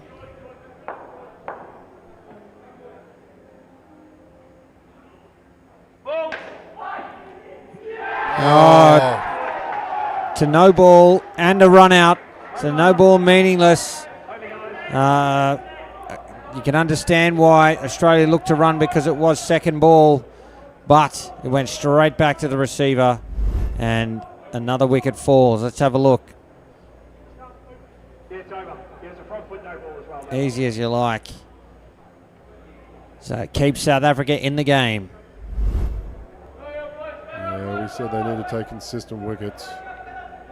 That's what they're going to try and do, but Barrett, I think he's one hell of a bowler. I'm looking forward to seeing what he can do against the Australians.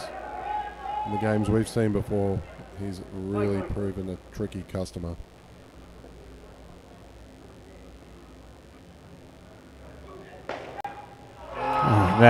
Get out of town.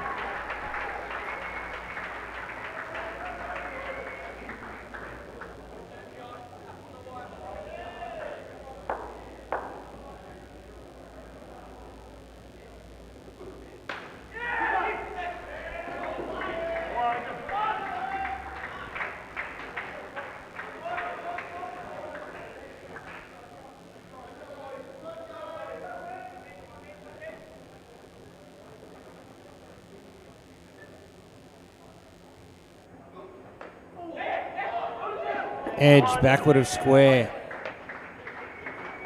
It's a single. Bit of fortune there for Australia.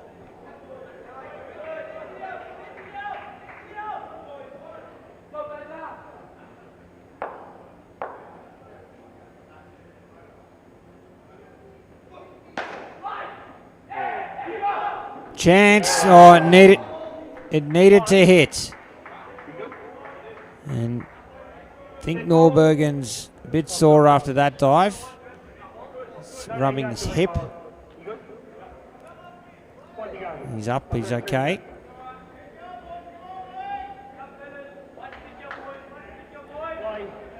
Two balls remain.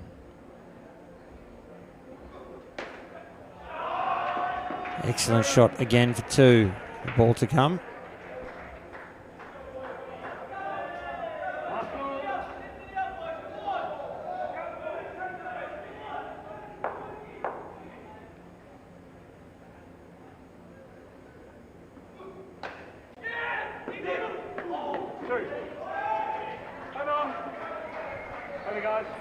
Couple of runs backward of square brings a great over to an end for Australia. A couple of chances there for South Africa though. 10 runs off. 1 over remains now in this second partnership. They appear to have the skin locked up, and another good over like that here, Australia will be, well, relatively close to that total with 8 overs to come.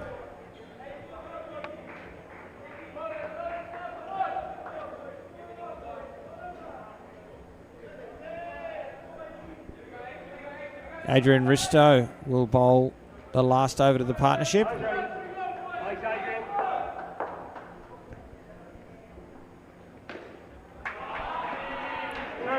Comfortable 2 to Smith to start.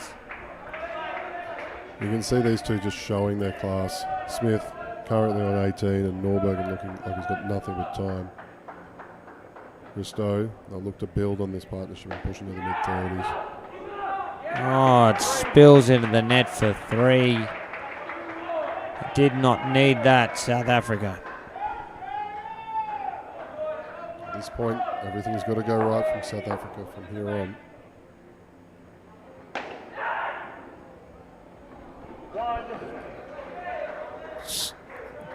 Good effort there from South Africa to get hands on that, but they needed it to stay in those hands and get to some stumps.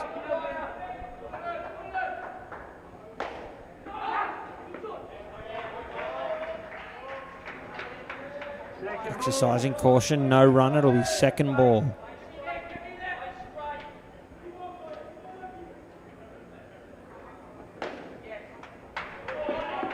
Safe single.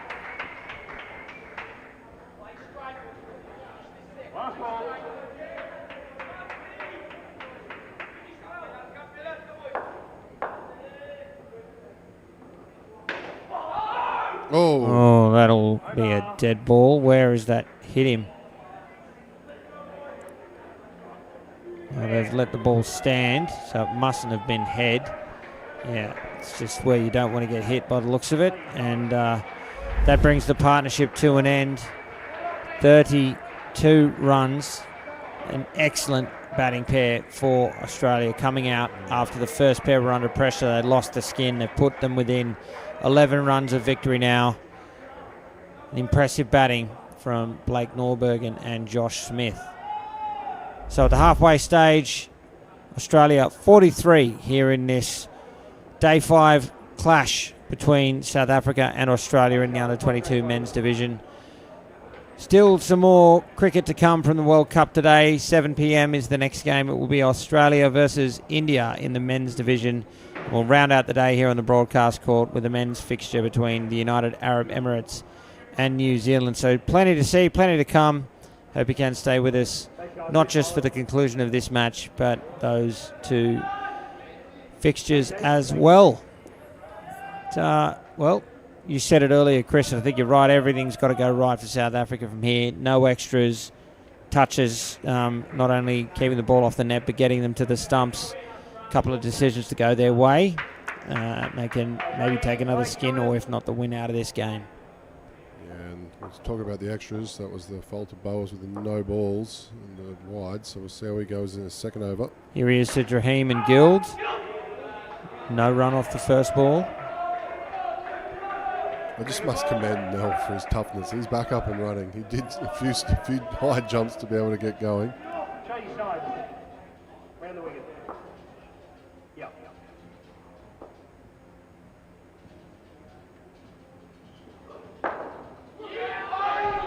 Oh, they get away with one there. The ball beat everybody. The second ball they had to go. And that's an example. South Africa need that to go their way. Bowlers changing sides.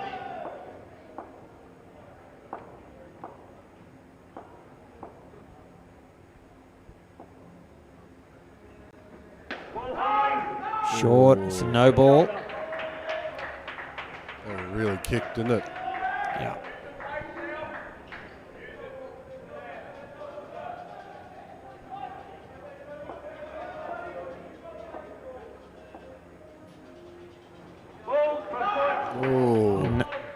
Another no ball.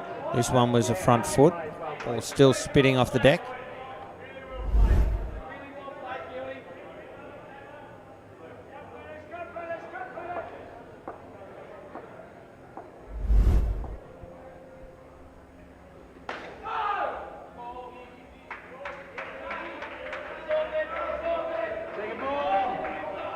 It'll be second ball to complete the over. That was a good, strong call.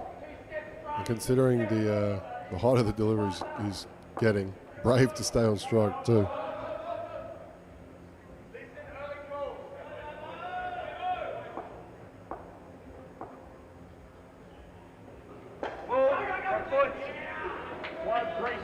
With a single down a deep fine leg.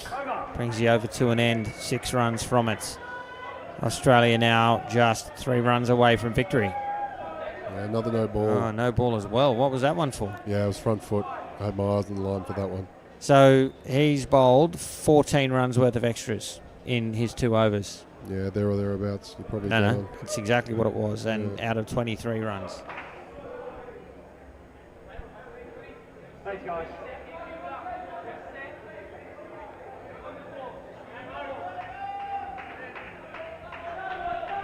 Connor Hall to bowl now.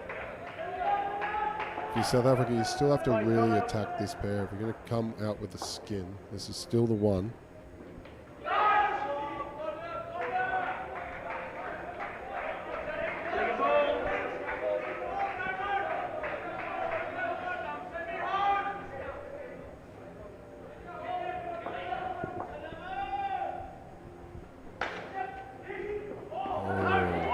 Should have been out. Again, those are the sorts of chances that South Africa need to take.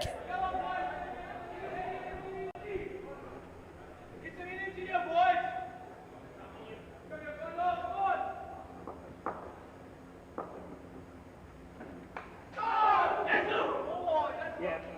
You can't just walk in behind him there and obstruct him. I can't keep that out there at the top end. You've walked in from the back corner to the front corner and obstructed but not striking. You can't do that. Yes, you. Thank you. The umpire having a discussion with Collins about blocking. You can't do that. Yes, you, is what I heard. Chance at the top. Took a moment to get it in his hand before he got rid of it. That gave Jaheim enough time to get home. 2 balls remain now.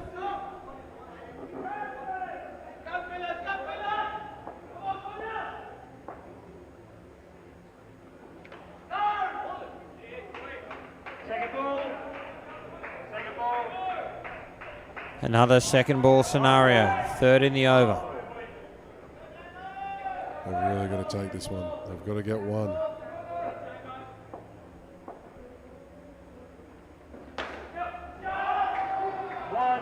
Down up single into the back court. Completes the over. 4 runs from it. Australia finish it in front. And in the box seat from here on in. Yeah, Jaheim and Guild, they've fought it out. They look really tough. Eating up 2, 3 two ball scenarios. That's impressive work to not concede a wicket in the first 2 overs. But they're throwing everything they've got at this pair. Barrett, he's next. Thanks, Luke.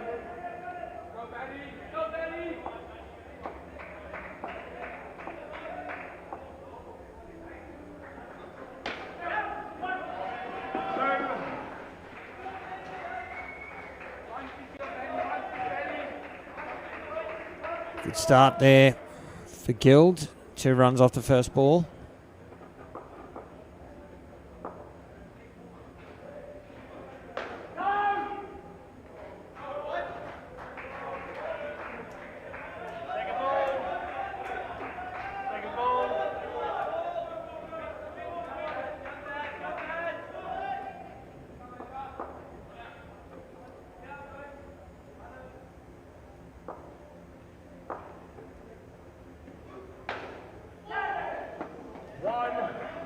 Is that a chance? I think he's put down.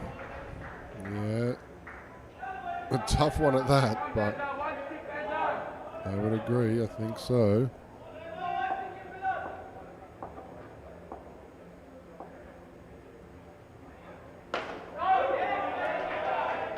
Well kept out.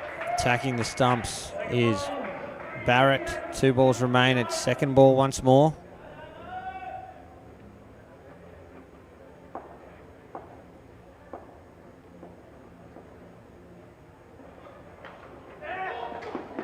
And they get through. Another single. It's a battle out there at the moment. Absolutely. Not the same energy we saw in the first pair of this innings, but still tense.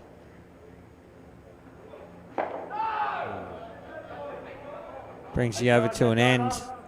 And it'll be second ball again, this time to start the final over of the partnership. The skin in play here. Australian just need 4, maybe 3 you would think, to send it to the last pair, which is only 6. Very gettable, but South Africa, 1 wicket changes that equation very quickly. They'll have a big opportunity here on the first ball of the over, because again, it will be second ball, and Adrian Risto is going to bowl it.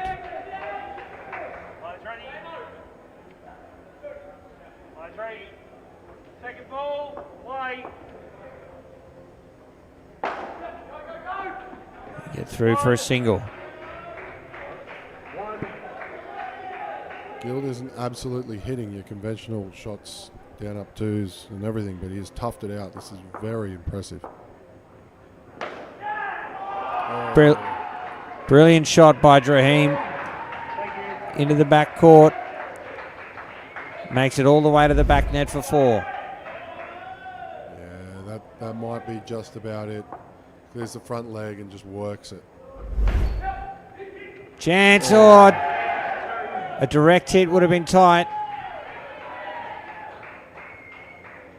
Collins asking around a challenge. Those on the sideline say no.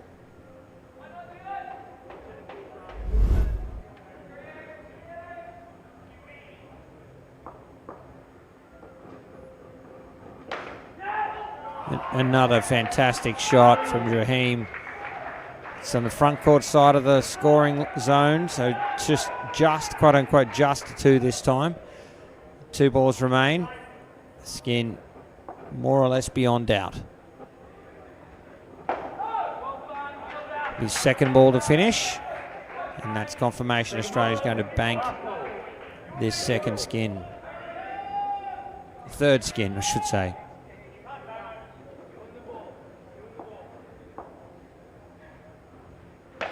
Driven, should be out, it is. Gifted them a wicket off the last ball. Oh, they had to run, it was second ball. Australia have done enough to win that third skin, and that's 4 runs off the over, and they'll walk off the court 10 runs in front, and that's a nice little buffer for the final pair for Australia. Yeah, good, calm, collected finish from Risto. Just a little gentle flick to get it onto the stumps, but that's one hell of a job for Draheem and Gild. They've done what they had to do. They've got the biggest pair, and now Kobe Fitzgerald and Jude Carney will bat last. They've got the lowest skin to chase, just 6, so you'd think that they can rein this in. Although South Africa have surprised us at various stages of the innings and will be keen to try and get this last point. It's important for their aspirations to finish second. And Collins, he caught fire with the ball in the first over. Safe shot to start there for Fitzgerald. It's a single.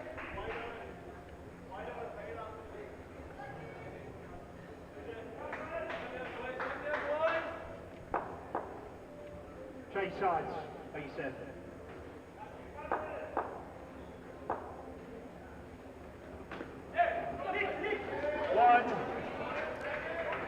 Carney away with a single as well.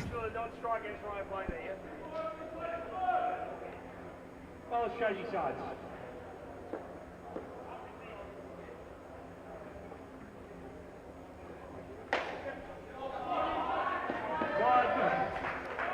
Another one. Not finding the net yet, but starting to tick the scoreboard over already. Yeah, Fitzgerald for a tall lad, downing, upping, digging it out at the same time. It's a good shot. It's a no ball.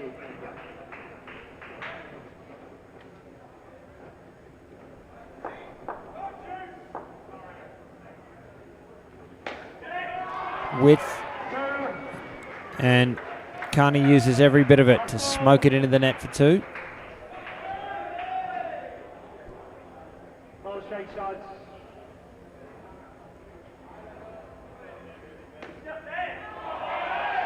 And Fitzgerald finds the net with soft hands to complete the over. 9 runs from it. A great start. They're in front of the skin already, and already starting to put the match beyond doubt. Yeah, that's exactly what you needed if you were this pair. Just get in there, nice calm start, do what you got to do, continually turn the strike over without conceding a dot, which is very impressive for a first over. And now they're in the box position.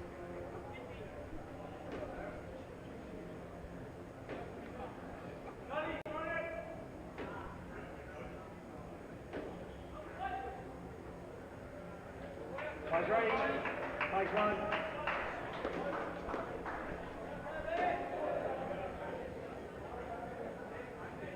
Nell to bowl.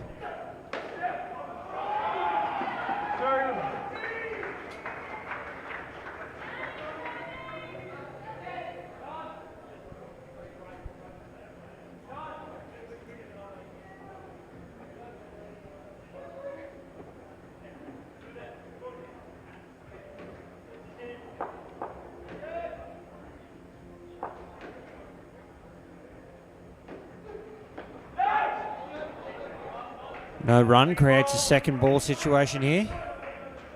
If South Africa are going to stay in this skin, they'll need a wicket now.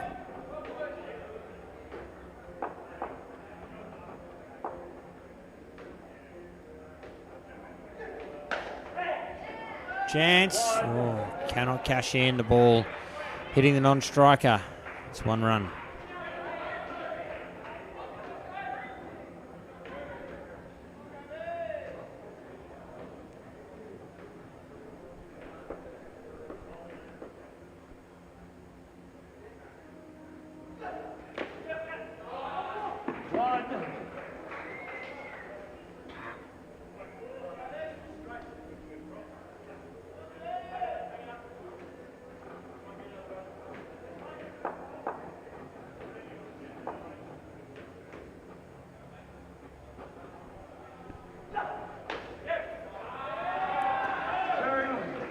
Shot there for two, down and up over point. Last ball.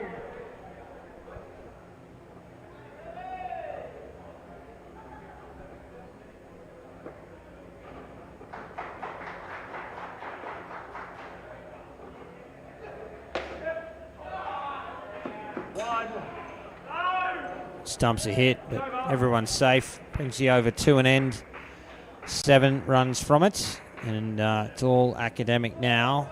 2 overs remain in the match. We'll check in with the other 22s games happening right now. Sri Lanka development looking good to defend their 96 against India, who are 43 by the looks of it, 3/4 of the way through. And New Zealand, in pursuit of Sri Lanka's 48, are on 114, 3/4 of the way through. That last skin, though, worth 29 runs, so that in play, that one will be interesting to see if Sri Lanka can take a point off the defending world champions.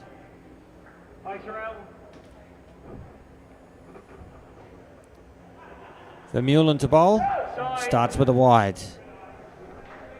Of course, those other results available at wicfworldcup.com and indoorcricket.news. Vermeulen had a very impressive first over. He could have been a handy option, I guess, when the game was a bit more alive. But Fitzgerald, very good at using those levers. He makes great contact with the ball.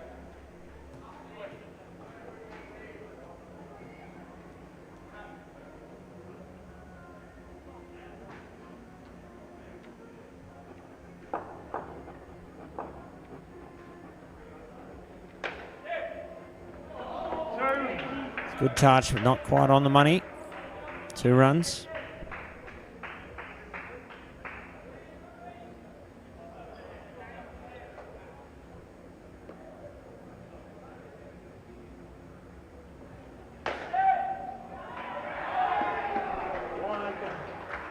A single into the back court.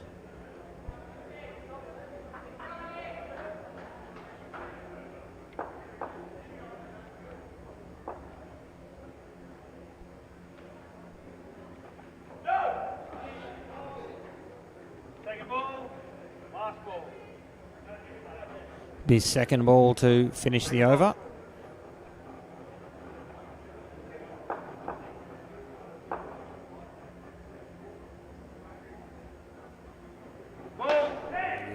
A no ball plus a 3. It's a brilliant shot and lots of value there for Australia. 5 runs from the delivery, 12 runs from the over, and 6 balls remain.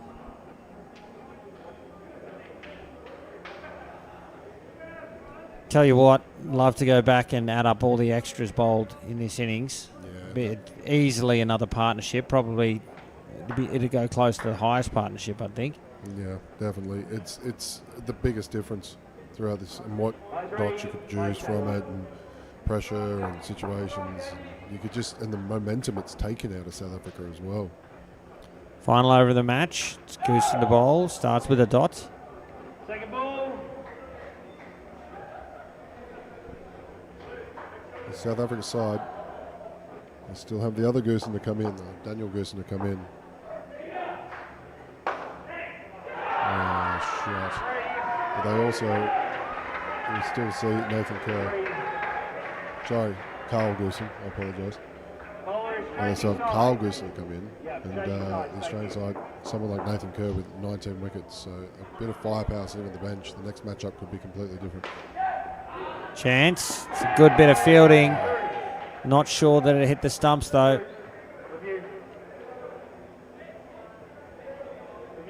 I think they've reviewed it. Let's have a look.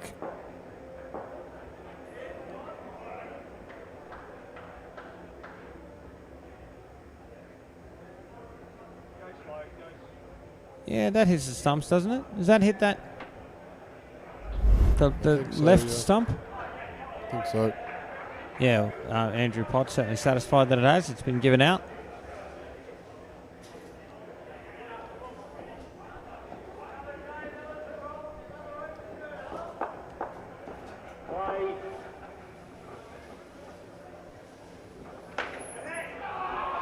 Finds the net, 2 runs.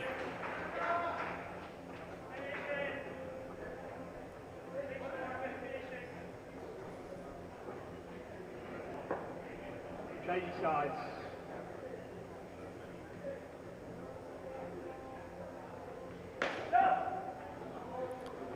So the final ball of the match will be second ball, and Australia will have to score from it.